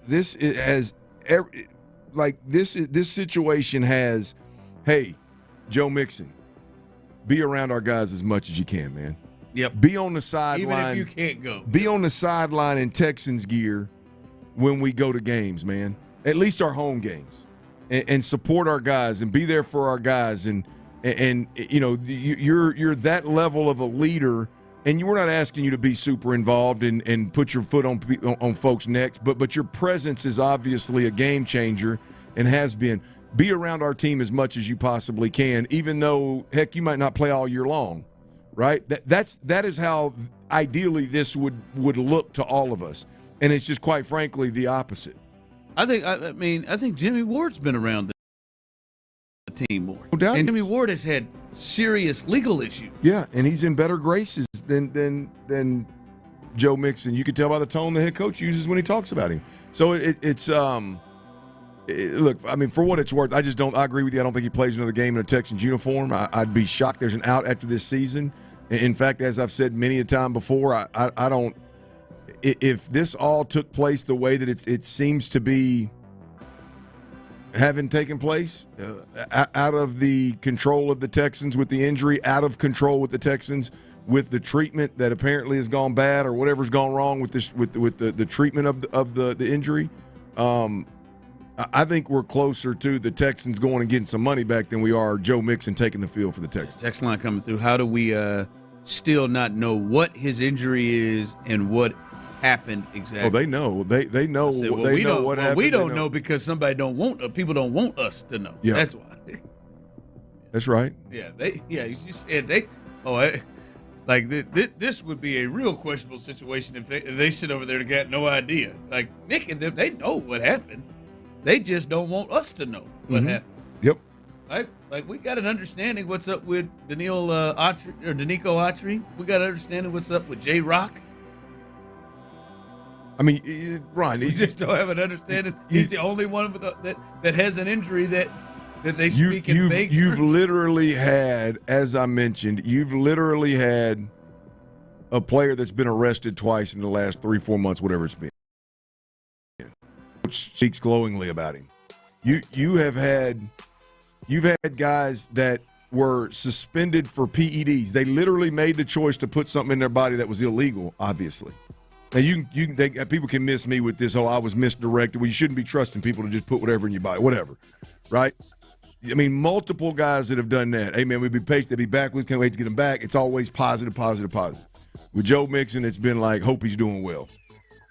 I mean, it's wild, man. It's wild. It's something different. So that is the latest there with Joe Mixon. I guess we'll learn more in the next 3, 4, 5, 6, 7, 8, 9, 15 weeks. We'll learn more. Thought you were going LeBron on us. He's back, folks. Just to kind of get an update on something we talked about earlier, Jerry Jones got fined $25,000. $250. Or what I say, $250,000 from the NFL for what they say, flipping the bird at fans at the Jets Cowboys game in New York from his suite. He went on our sister station, 105.3 The Fan today, as he often does, and I think it was with Sean Sharif and company. He went on with the fellas, and this was his explanation on how this happened. You know, that was unfortunate that was a kind of a exchange with our fans out in front of us. There was a swarm of Jet fans, Cowboy fans, and the entire stadium was brimming with the enthusiasm of Cowboys, and certainly late in the game. And that was inadvertent on my part because that was right after we'd made our last touchdown, and we were all excited about. There wasn't any antagonistic issue or anything like that. I just put up the wrong show on the hand, but that was inadvertently done. And I'm not kidding. It was, if you want to call it accidental, you can call it accidental, but it got straightened around pretty quick. I've had a chance to look at it. It got straightened around pretty quick, but the intention was thumbs up, and then basically pointing at our fans because everybody was jumping up and down excited. This man, dude. That is great. Get out of here, dude. He's lost it. And that's why I think you can't find it. Oh, JJ's lost it, man. I'll be honest. That is plausible. His explanation, I don't know that I believe him. But it is plausible that Jerry went in and banged out the wrong thing. Again, I don't know that I believe him. That's a hard one. That's dicey. That's dicey. As someone who's well versed in sign language, but the way he said, the way he talked about it, and my man, mid-80s, he's got that, has him dealing with some of those things, like that thing on his lip last week. What'd he say now? I'm serious now. He said, "I'm all of that dental if you want to," but I'm serious. Hey, another thing. I'm sorry. Has he made him? I've never heard anybody say the word cowboy and Cowboys the way he does. Like it is like, just listen to how he says, and he'll say it multiple times in there. The Dallas Cowboys. Like, the way he says cowboy is just, I've never, like, I feel like he makes it sound so much bigger and glamorous than just the word cowboy. You know, that was unfortunate that was a kind of a exchange with our fans out in front of us. There was a swarm of Cowboy fans. Cowboy fan. I've noticed it every time it says the Dallas Cowboys. Like, he says it every time. Like, he make himself have to say Cowboys. Now, I'm not talking to these yahoos on the end of this phone. Not Jet fans, but Cowboy fans. Cowboy with the Dallas Cowboys. Like, I don't know, man. I think the fine at least needs to come down, and it's halved. It's 125, huh? Yeah, I think so, because I think it's plausible.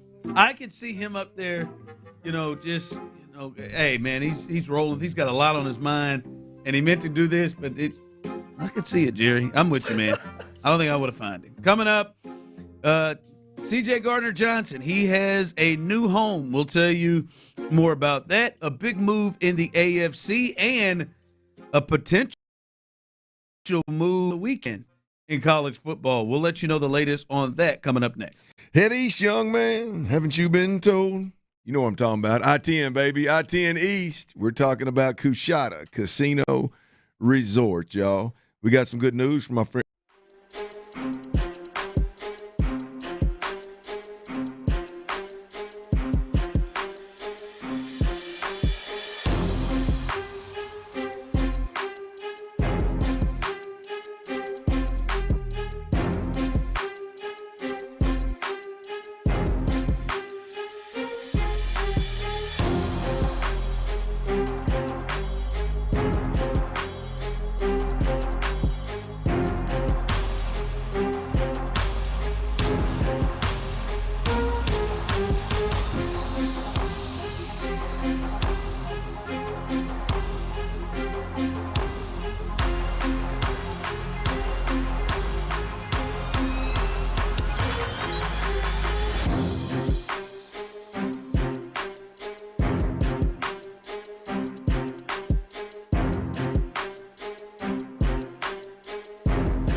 Auto Parts. KILT FM HD2 Houston. Insider access, exclusive content. Sports Radio 610. The Texans play here. An Odyssey sports station. I said, oh, Lord Jesus, it's a fire. Sports Radio 610 presents The Drive with Stoerner and Hughley. It's the 5 o'clock fire. It is 5 o'clock. Congratulations. Hopefully you're off work. Luckily for you, old dirty show, T Mill, a.k.a. Psycho T, a.k.a. the face that produces the place. He's back, and he's in the building. Hopefully T Mill's best bets will jump on. You got a little help. Is that game delayed? Or are they going to start that, or have they postponed that game? Which, the game I'm doing best bets for? The Tigers and Mariners, I think, have been postponed, or at least has been delayed for a long time. I didn't know if you were... All tonight's picks will be for this elimination game between the Yankees and Canada. Well, Tyler, did you get my glass? Did you get the glass I got you last week? I did, and I appreciate you. Yeah, man, no problem, bud. I thought about you, man. Thanks, Clint. Appreciate you, man. Yeah, man, I got you taken care of. We took care of you.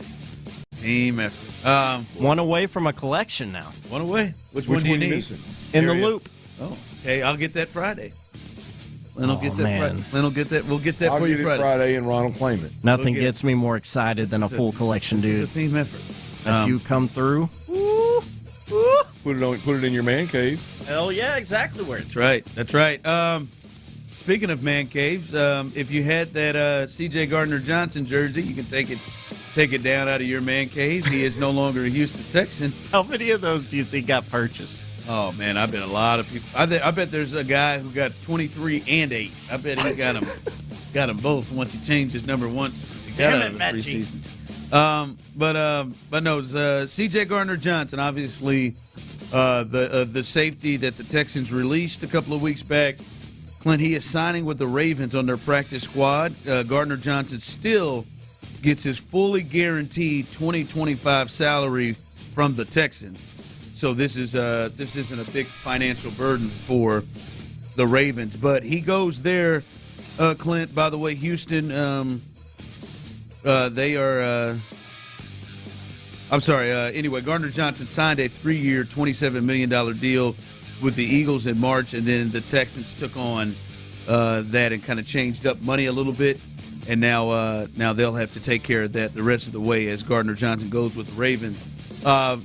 It would have been interesting, Clint, if the Ravens, and he would have had to play against the Texans. That would have been an interesting thing. But this is no surprise. I know after you watch the film, and maybe we will continue a little bit of that a little bit later on. But after you watch the film, this defense needs help and help in a hurry. And C.J. Gardner-Johnson, somebody at least that we watched, was on one of the best defenses in football and playing 95, 96, 97% of the snaps the first 3 games of the season. He will definitely help this Ravens defense that is void of players and just struggling overall. Well, let's be honest. C.J. Gardner-Johnson is glad that Baltimore didn't pick him up a week ago because that would have been a tough one to stomach any way you slice it, how bad they were, but definitely against the team that cut you. Now, the $7.7 million that they paid you for about 3 games worth of service obviously would make it a little easier to stomach. But, this one really doesn't move the needle much for me. I like C.J. Gardner-Johnson from a player perspective. I think he's really a good fit with what we used to know Baltimore to be. I don't know. I'll be honest with you. I am shocked at how bad Baltimore was when I watched that film. So I don't know what's going to happen in Baltimore. I don't know if folks that are saying it's over for Harbaugh and Baltimore is done and not who they used to be. I don't know if that. At first I was like, y'all are crazy. Now I'm like, I don't know if that's not the case. So I do like C.J. Gardner-Johnson added to a healthy Baltimore lineup. Like that secondary with Kyle Hamilton, Starks, the rookie from Georgia. Yeah, on paper, it very, very promising, and you would think he would be a good, a great add to that defense. But boy, after what I watched, I just don't know that I can think that this defense can be helped by anybody, much less C.J. Gardner-Johnson. Yeah, they needed help prior to all of their injuries, and obviously I think Marlon Humphrey and Roquan Smith are going to be multiple weeks. We'll see. I didn't think Kyle Hamilton would miss the game, but he missed the game with a groin, so we'll see. They'll need some help, but he is back. I think he probably comes. They got him on the practice squad right now, and I imagine he's probably playing immediately. Well, if he can't get on the field with that squad, boy, he better thank the good Lord that we paid him that $7 million. I would think that he's on the field rather quickly. He'll get to see the Rams for the second time this season. I would imagine if they were playing Thursday night, he'd be on the field. Yeah, he'll be able to figure things out. So that is the latest. C.J. Gardner-Johnson finding him a new home in the AFC. 5 o'clock fire. All right. Other news here in Cleveland. The Browns, they have traded Joe Flacco and a sixth-round pick to the Bengals for a fifth-round pick. And Joe Flacco looks like he is – I don't know if he's going to do it immediately. Hell, we just talked about C.J. Gardner-Johnson. You think if they played Thursday, he would play. There's a little different situation from safety to quarterback having to jump in. We'll see. They needed an upgrade at that position, and I know Joe is old and has struggled, but Jake Browning has been struggling big time. He's had 4 games that he has played. 3 of the 4, he has multiple interceptions, including 2 different games with 3. And they're 2-3, and they got to believe we're still in it. We got to do something to just stay afloat. And I think they are a better team. I don't know if they're better than other 2-3 teams like them, the Texans, the Chiefs, but they got to do something because I think they were going absolutely nowhere at all with Jake Brown. Yeah, look, I think this is a salvage the season, survive long enough to get Joe Burrow back and hopefully have a chance to either make a run in the playoffs or be in and have Joe for the playoffs, right? I mean, that's what this is. I mean, really, I got to believe that when I don't watch Cincinnati film, but I got to believe if you were to watch their film, that Jake Browning is leaving a ton of plays on the field, and then he's also turning the football over. Like, you just can't win with those things going on, no matter how good your defense is, no matter how good your supporting cast is offensively. And so you bring Joe Flacco in. I got to believe there's some level of crossover with the offenses between Stefanski and Zach Taylor in Cincinnati. I got to believe it's an easy transition. And the thought here is that get a quarterback in there that is not going to be surprised by pressures. He's not going to be surprised by any scheme that they throw at the quarterback, and can simply just make the layups and make the free throws. And then when you got guys like Cincinnati does outside in Jamar Chase and company, then can obviously take, as the game dictates, you can take as much risk as you would like to, and a lot of times you're going to end up winning. I just think this is about getting a guy in there in Joe Flacco that can manage what's going on and give you a chance to survive long enough for Joe Burrow to get back in the saddle. Their last 3 games, Clint, they've lost 48-10. He threw multiple touchdowns, or threw multiple interceptions against the Vikings. They lost 28-3 to the Broncos, and then 37-24, and it was not that close to the Lions. They haven't even been competitive in those games. By the way, they face the Packers at Lambeau. That's the game they have coming up. For a veteran like him, you think he can get himself to be ready? Assuming there's some level of crossover between the 2 offenses, and I don't mean like similar concepts. I mean, because everybody has similar concepts. I'm talking about terminology. Like, if the terminology is somewhat similar, or he's played in an offense with similar terminology somewhere in his career, then I would think it would be pretty seamless. I mean, you look at the fact that they're playing Green Bay, the next game Sunday, then if you just look at, because I tell you what Dak Prescott did against Green Bay is Dak Prescott, and I don't know if it's him or the plan or a combination of the two, but they had a really good plan to eliminate Micah Parsons, either run right at him or boot away from him, or they all of their plans, and it seemed to work flawlessly. You want to talk about a guy that you could expect to do something like that at a high level? I don't know that Jake Browning's ready to hand throws him, plus be able to handle where Micah Parsons is. Joe Flacco's a guy that's got to be able to come to the line of scrimmage, do all the things that a quarterback typically does, and also be aware of where Micah Parsons is and make sure that he is accounted for within a game plan. And look, I don't even know if he's going to play Sunday, but that is a good explanation of what you could expect from Joe Flacco versus what I think is probably unfair to expect from Jake Browning. Right, Flacco brings you the ability to survive and maybe let your playmakers make plays where Jake Browning wasn't doing that. So and turning it over at turning it over. Right. So I would be willing to bet you if you watch at least the last couple of weeks of Cincinnati Bengals, I bet you there is a ton of plays, easy completions left on that field, trying to get the ball down the field, trying to get the ball to Jamar Chase, trying to do X, Y, and Z instead of just surviving and staying ahead of the chains. That is a reason why you make a move. Yeah, I don't know that this is going to keep them afloat where they want to be, where they can make the playoffs. But I would trust more that Joe Flacco would be able to put me in a spot where he doesn't consistently lose games. Yeah, like you're losing games. Well, I mean, you look at it, Ron. Have they played Pittsburgh yet? No. You look at it. They got them in 2 weeks. The best team in their division right now is Pittsburgh, and it's early in the season, so catching them is not far fetched. And you've got 2 head-to-head matchups with them, and so that division is there for the taking. I would imagine. Look, if you look up what is Pittsburgh 3-1. If you look up and they were 3-1 and Baltimore was 4-1, I don't know that you make this move, right? I mean, you're 2-3 and you're chasing. And if it was a Pittsburgh team that you feel like right now with this Joe Flacco move that which I think is probably fair. You got a chance to make a run in that division and turn this thing around. And then again, if Joe gets back, Joe Burrow that is gets back, then all of a sudden you hit the ground running in the playoffs. And you got a chance. We'll see. It's a long shot, but we'll see. Yeah. So that's interesting. Within division, Joe Flacco is now. By the way, that means Shedeur is quarterback too with the Browns. Moving up. Shedeur Sanders got in there and slid into. By the way, does it or is Deshaun Watson back in the fold? Deshaun is out.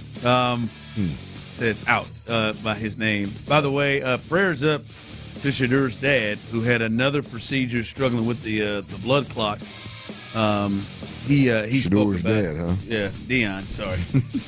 Well, I mean, he said after they lost again to TCU that he had been having some health issues. He had a procedure today, so prayers up to Dion, who's been dealing with a lot of issues from his feet to blood clots to cancer. So prayers up to Dion. 5 o'clock fire. Shadeur's dad. All right, one of the big games of the weekend. I think I kind of got a little over my skis during that. There's several other games better than Oklahoma, and it's not because of you, Oklahoma. It's because of Texas. Texas has played so poorly that Indiana and Oregon has become a better game than the Red River Shootout, and Missouri and Alabama has become a better game than that. But in Dallas, in the Cotton Bowl, Oklahoma will take on Texas, and this guy might have been leading the Heisman chase before he got injured. But John Mateer, who was having a great season, Clint, had the injury to his hand. He is pushing to return this week. They said it would be multiple weeks. He's pushing to return this week to try to face Texas in the Red River Shootout coming up on Saturday. This is interesting. This is a little quick. I thought it'd be a couple of games, and I don't think it's no reason to rush. Like Texas, I don't know. As you said, man, I don't know if I was with you all the way. I don't know if they got the dudes to really compete. And that kid, man, that stepped in for him looked pretty good. Besides him running that guy into that brick wall, but he looked pretty good this weekend, and we'll see. John Mateer gonna potentially try to give it a go on Saturday against Texas. Big game, man. It's hard to etch your name in stone at Oklahoma if you don't play in that what do they call it now? Red River Shootout? Red River Rivalry? Red River Shootout? Yeah, do they take the shootout off? Yeah, they probably take the shooting off, didn't they? Yeah, probably Red River Rivalry, trying to make it real difficult to say. Yeah, so it's as a grade at Oklahoma if you miss that damn game, that's for sure. So I see him trying to push for that game. He's trying to wear that gold helmet. Yes, that gold hat. The gold cowboy hat. Oh, a gold cowboy hat. Hey man, Texas is rough, man. I heard Jordan Rodgers today earlier on Get Up say, man, coming away from that game, surprisingly, I know you guys are going to be surprised, but I felt better about Art after the game. And listen, man, yes, he was under pressure. But again, man, Arch, he was under pressure, a bit of it, some of it, because he was holding the ball and wouldn't trust throws. God, dog, I thought we'd be a little bit better than this. He was outplayed by DJ, and DJ has not played good football. No question.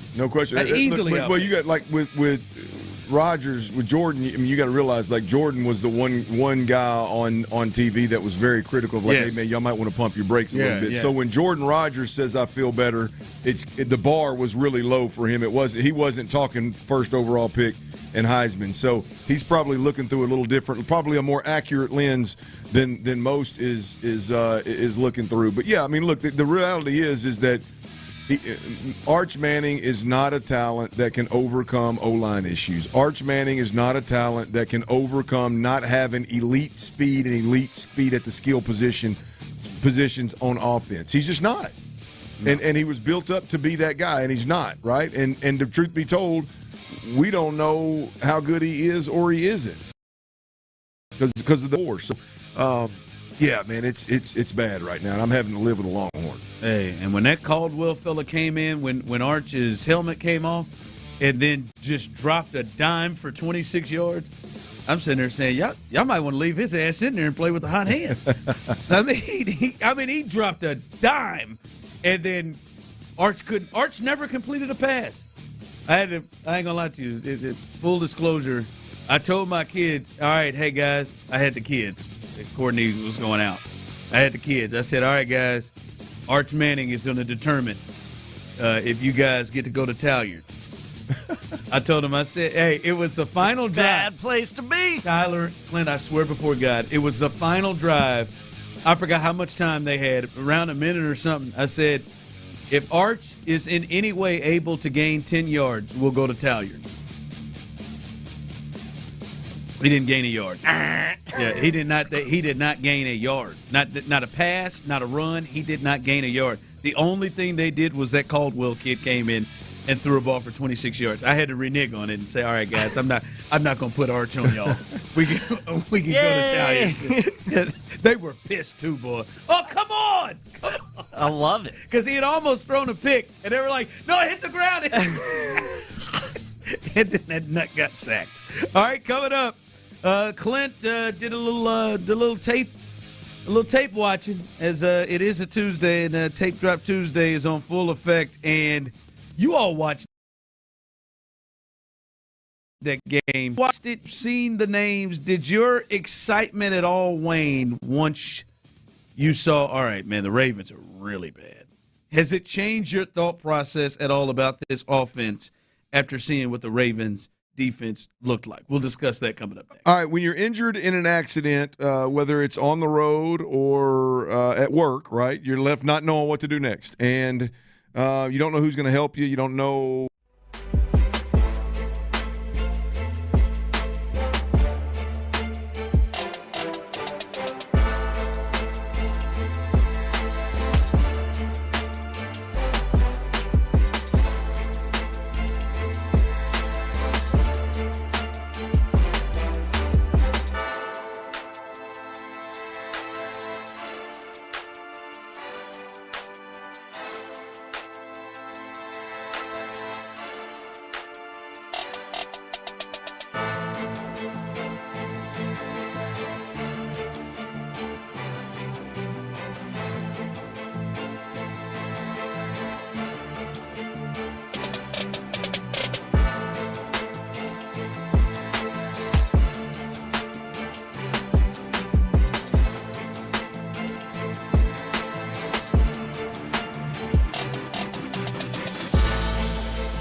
Sports leader, Sports Radio 610. Sports Radio 610 presents The Drive with Stoerner and Hughley.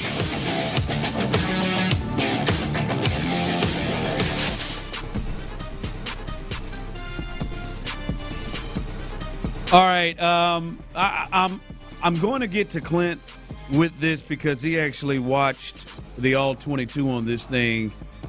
But listen, I think for the most part, everybody with the Rays, because you go into the game amped up like, all right, this has been the bugaboo team for us. Can we go in there and play well? You know, I'll be honest, I think a lot of people were hoping that the Texans would play well instead of expecting them to, especially offensively. I'm just curious from you all, 713-572-4610, YouTube and Twitch. At what point did you go from, hell yeah, I'm excited that the Texans are scoring and going up and down the field like this on the Ravens to, all right, guys, like, come on, man. Like, I mean, these guys, like, all right, I'm excited, but, I mean, how much do I take from this? Because this is beyond. Because at some point, this thing just got real easy, and you're like, I mean, Nick Chubb can run for 40 yards untouched. Jalen Noel hadn't done anything. We can go back shoulder catches to Hutch. Like, at what point, 713-572-4610, did you get to the point of thinking, like, all right, man, the Ravens just suck ass, and maybe I need to temper my excitement on this offense? As you watch the film, where at what point were you like, all right, this is pretty quick for me. And I'll be honest with you, I was one that thought, look, I'm aware of the injuries and what they were missing, but I was one that thought, hey man, it's still Baltimore. This is a healthy organization. They're one of the more physical organizations in the NFL. Yeah, their backs against the wall. When you have like they do, it's typically not difficult to motivate those guys because they're trying to keep jobs. They're trying to get to win a starting job. They're trying to put good film out there so that they do get cut. You literally can go out there and play well in a game like that and buy yourself 5 more years in the league, which is several $1 million. Like that is legit. So it's typically not very difficult to motivate guys that are backups. And when I started, and I'll be honest, the TV copy, I was watching it through a different lens, I guess, of like, man, the Texans are just dominating up front and dominating in the trenches on both sides of the ball, really. And, then when I watch the tape, it's just the Baltimore Ravens should be ashamed of them damn selves.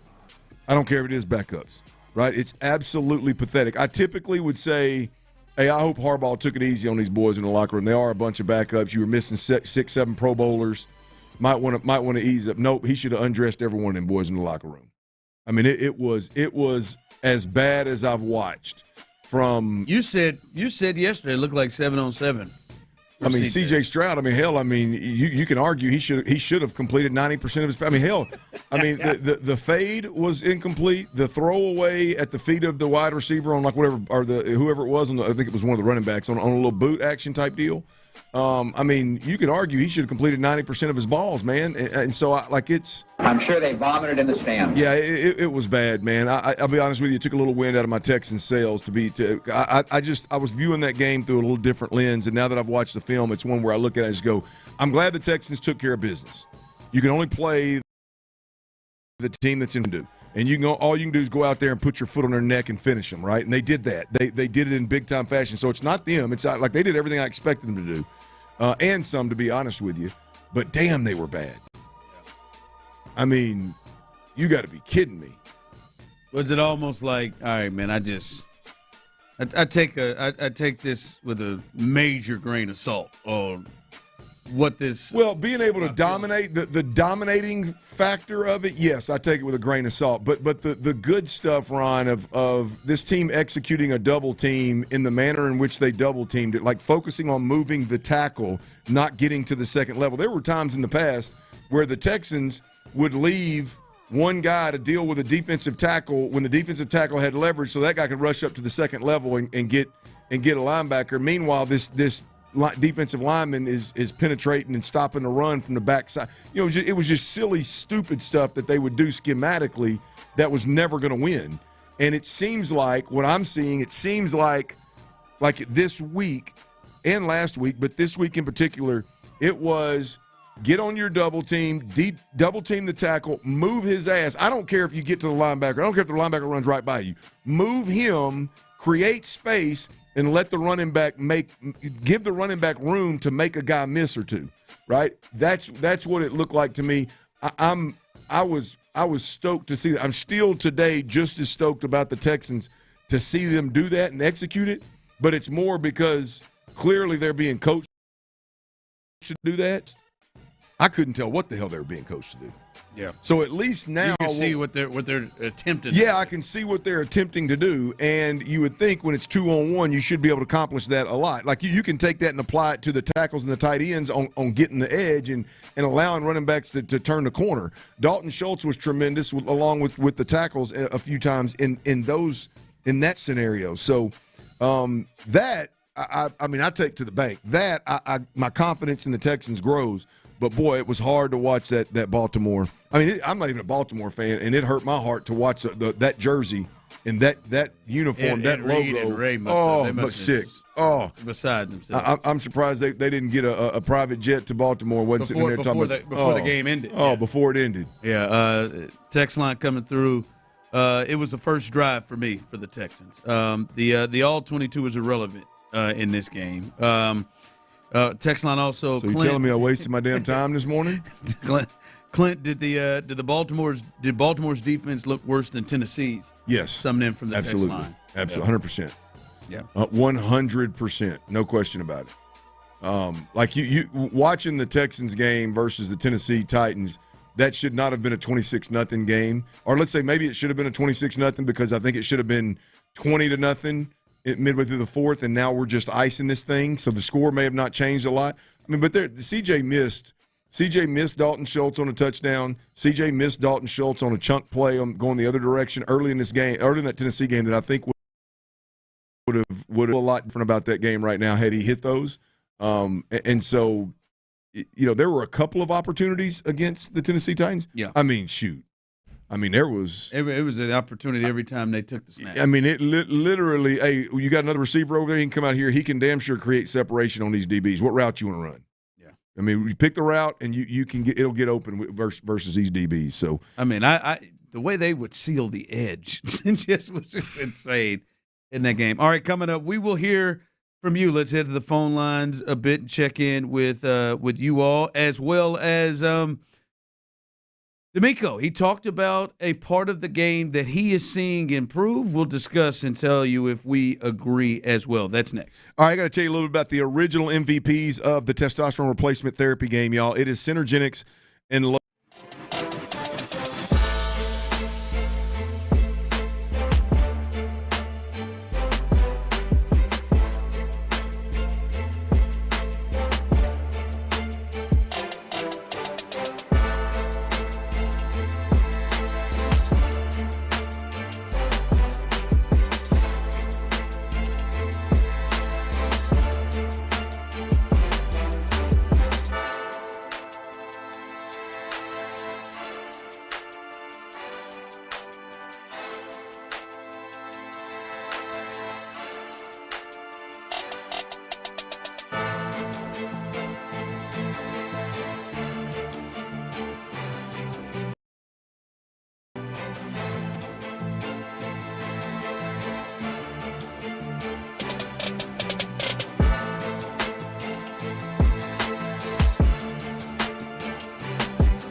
best mobile network in the U.S. based on analysis by Ookla Speed Test Intelligence Data 1H 2025. Visit T-Mobile.com. Leasing a car makes more sense now than ever before. Call D&M Leasing today. Hold on, so. Live from the Mokaram Injury Lawyers Studios, Sports Radio 610 presents The Drive with Stoerner and Hughley.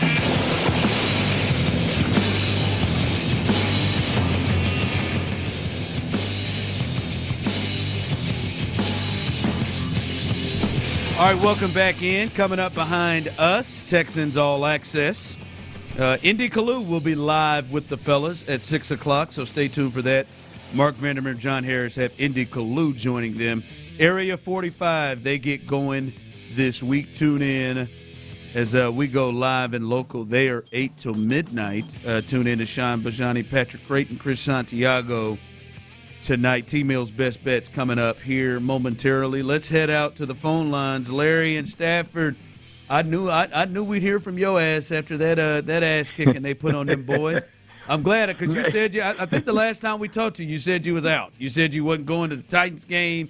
You was out, and I know you right back in. I didn't believe you for a damn second that you had let go of these boys. So you knew you was gonna hear from my ass when your Kansas City Chiefs got their ass dusted last night. So yeah, I know. Hey, Jacksonville's a 2-0 that. Hey, no. Let me get into this for you, man. Y'all asked the question. When did you feel like you could that game was over in Baltimore? It was when they gave the Texans the ball at the coin flip. If you dumb enough to send your damn team out there with 6 of your defensive starters off the field and you give C.J. Stroud the ball at the coin flip, your ass deserved to get beat. And then when the Texans went down there and just ran the ball on that first drive and scored a touchdown, which we haven't seen in forever, it feels like, that's when I knew. I was like, man, let me go ahead and pour me another yak, man, because this thing is pretty much done. And here's the thing. I'm not going to let y'all sit around here and make me feel sorry like, well, Baltimore, we should feel sorry for them because that ain't the Baltimore Ravens that we are accustomed to see. I'd be damned. They was on the schedule, and I can tell you this. I sat over there on Kirby many a days just saying, man, when can we just have a non-stressful, easy game to watch and just sit back, man, and we can go to the Crown Bar and just listen to the DJ because we up 40. I wish the Texans would have put 70 on the Ravens' ass because I remember that Jacoby Jones fumble, and I remember all the other things that we had lost up in Baltimore. So I'm glad them Ravens' ass is getting dusted, just like I'm glad them Chiefs are getting dusted. And I'll say this. I am pretty content now that I have seen enough of Nick Haley's offense to know that his ass should be able to go out there and call that kind of game every Sunday. Because if you looked at that all 22, the Texans looked faster, they looked crisper. I didn't hear them call Auntie Ursary name many times. So it was a great day for me on Sunday. But Clint and Tyler, before I let y'all go, yesterday, did I hear y'all say that Show out here wearing white drawers around and having Miss Show do his laundry because he don't know how to wipe his ass? So if your ass is at 40 years old walking around here with some white drawers on and you still haven't figured out that you might want to go ahead and put you some black drawers on, I'm going to be convinced, man, that y'all some different boys up in Kansas City because most real brothers understand you got to get in that shower with that face towel and hollow. Sidewind-ass tennis shoes. Man, I just don't even know what you even hear. I have been for the last 2 shows very clear. I am not about white drawers. No, you every color but white. I've been strong on the nope, not white drawers. Not for me. I got a pair. Yeah. I got a pair. I'm fixing to get me some more. So basically, everything that you just said was the complete opposite of everything that I said. Well, I mean, look, that's okay. That's okay. I will take it. I'll take it. It was meant for me. Yeah. I mean, I accidentally ended up with one pair of white underwear, and now that I've uncovered that it's not a generational thing, it's just a thing. I think I'm gonna start wearing white drawers more often, and I'm gonna start being a little cleaner. Yeah, I'm gonna start setting my ways of where I don't have to wear black underwear to cover skid marks. I'm gonna do my damnedest to stop skid marks. And I'm gonna wear the gray, the dark gray. I think you ought to black. get you a couple more pairs of them fluorescent colored ones you had. Yeah, man. Hey, man, you have a bad day sometime. I mean, I think I need pictures. Yeah, I think I need you to get Courtney to take some pics in them rainbow colored draws you had on the other day. I need to see. Hell, man, I'll wear them. You may be able to take some. Real quick, something that Larry said. Larry don't, and I think Clint has tried to set you up and warn you for that. For this person here, who again sometimes for our listeners, just like Larry just heard whatever the hell Larry wanted to hear, and just absolutely changed everything. To this person here, listen. Texans did what they're supposed to do with an inferior defense. Put their foot on their neck. What do you want? Show. Give them boys a break. Sheesh. Are you just salty because KC is 2-3? No, I didn't say anything about them. They did what they were supposed to do. But to the point that he just made, and what Clint has been saying, hell, it was his topic. Hey, don't expect, like Larry. I don't think that's a good thing to just start expecting and saying, now that I watch Nick Caley do that, now I expect that Nick Caley should be able to call an offense like that every single week. No, hey, let's chill, guys. He could do whatever he wanted to. He could call any play. He could have called a flea flicker. It'll work. He could have called I think they're moving in the right direction. But let's not just say, all right, they did that against that depleted team, that should be the expectation rolling on. Yeah, look, I mean, after watching the film, I just don't – it's not about what Nick Caley can or can't scheme up. Look, we've watched, that game show that he could scheme some things up when his players are superior.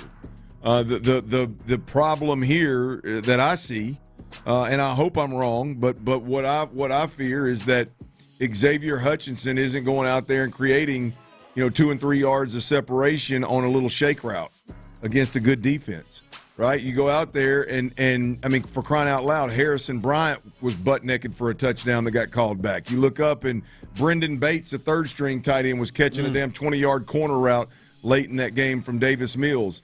I mean, a lot of that stuff was just wide open.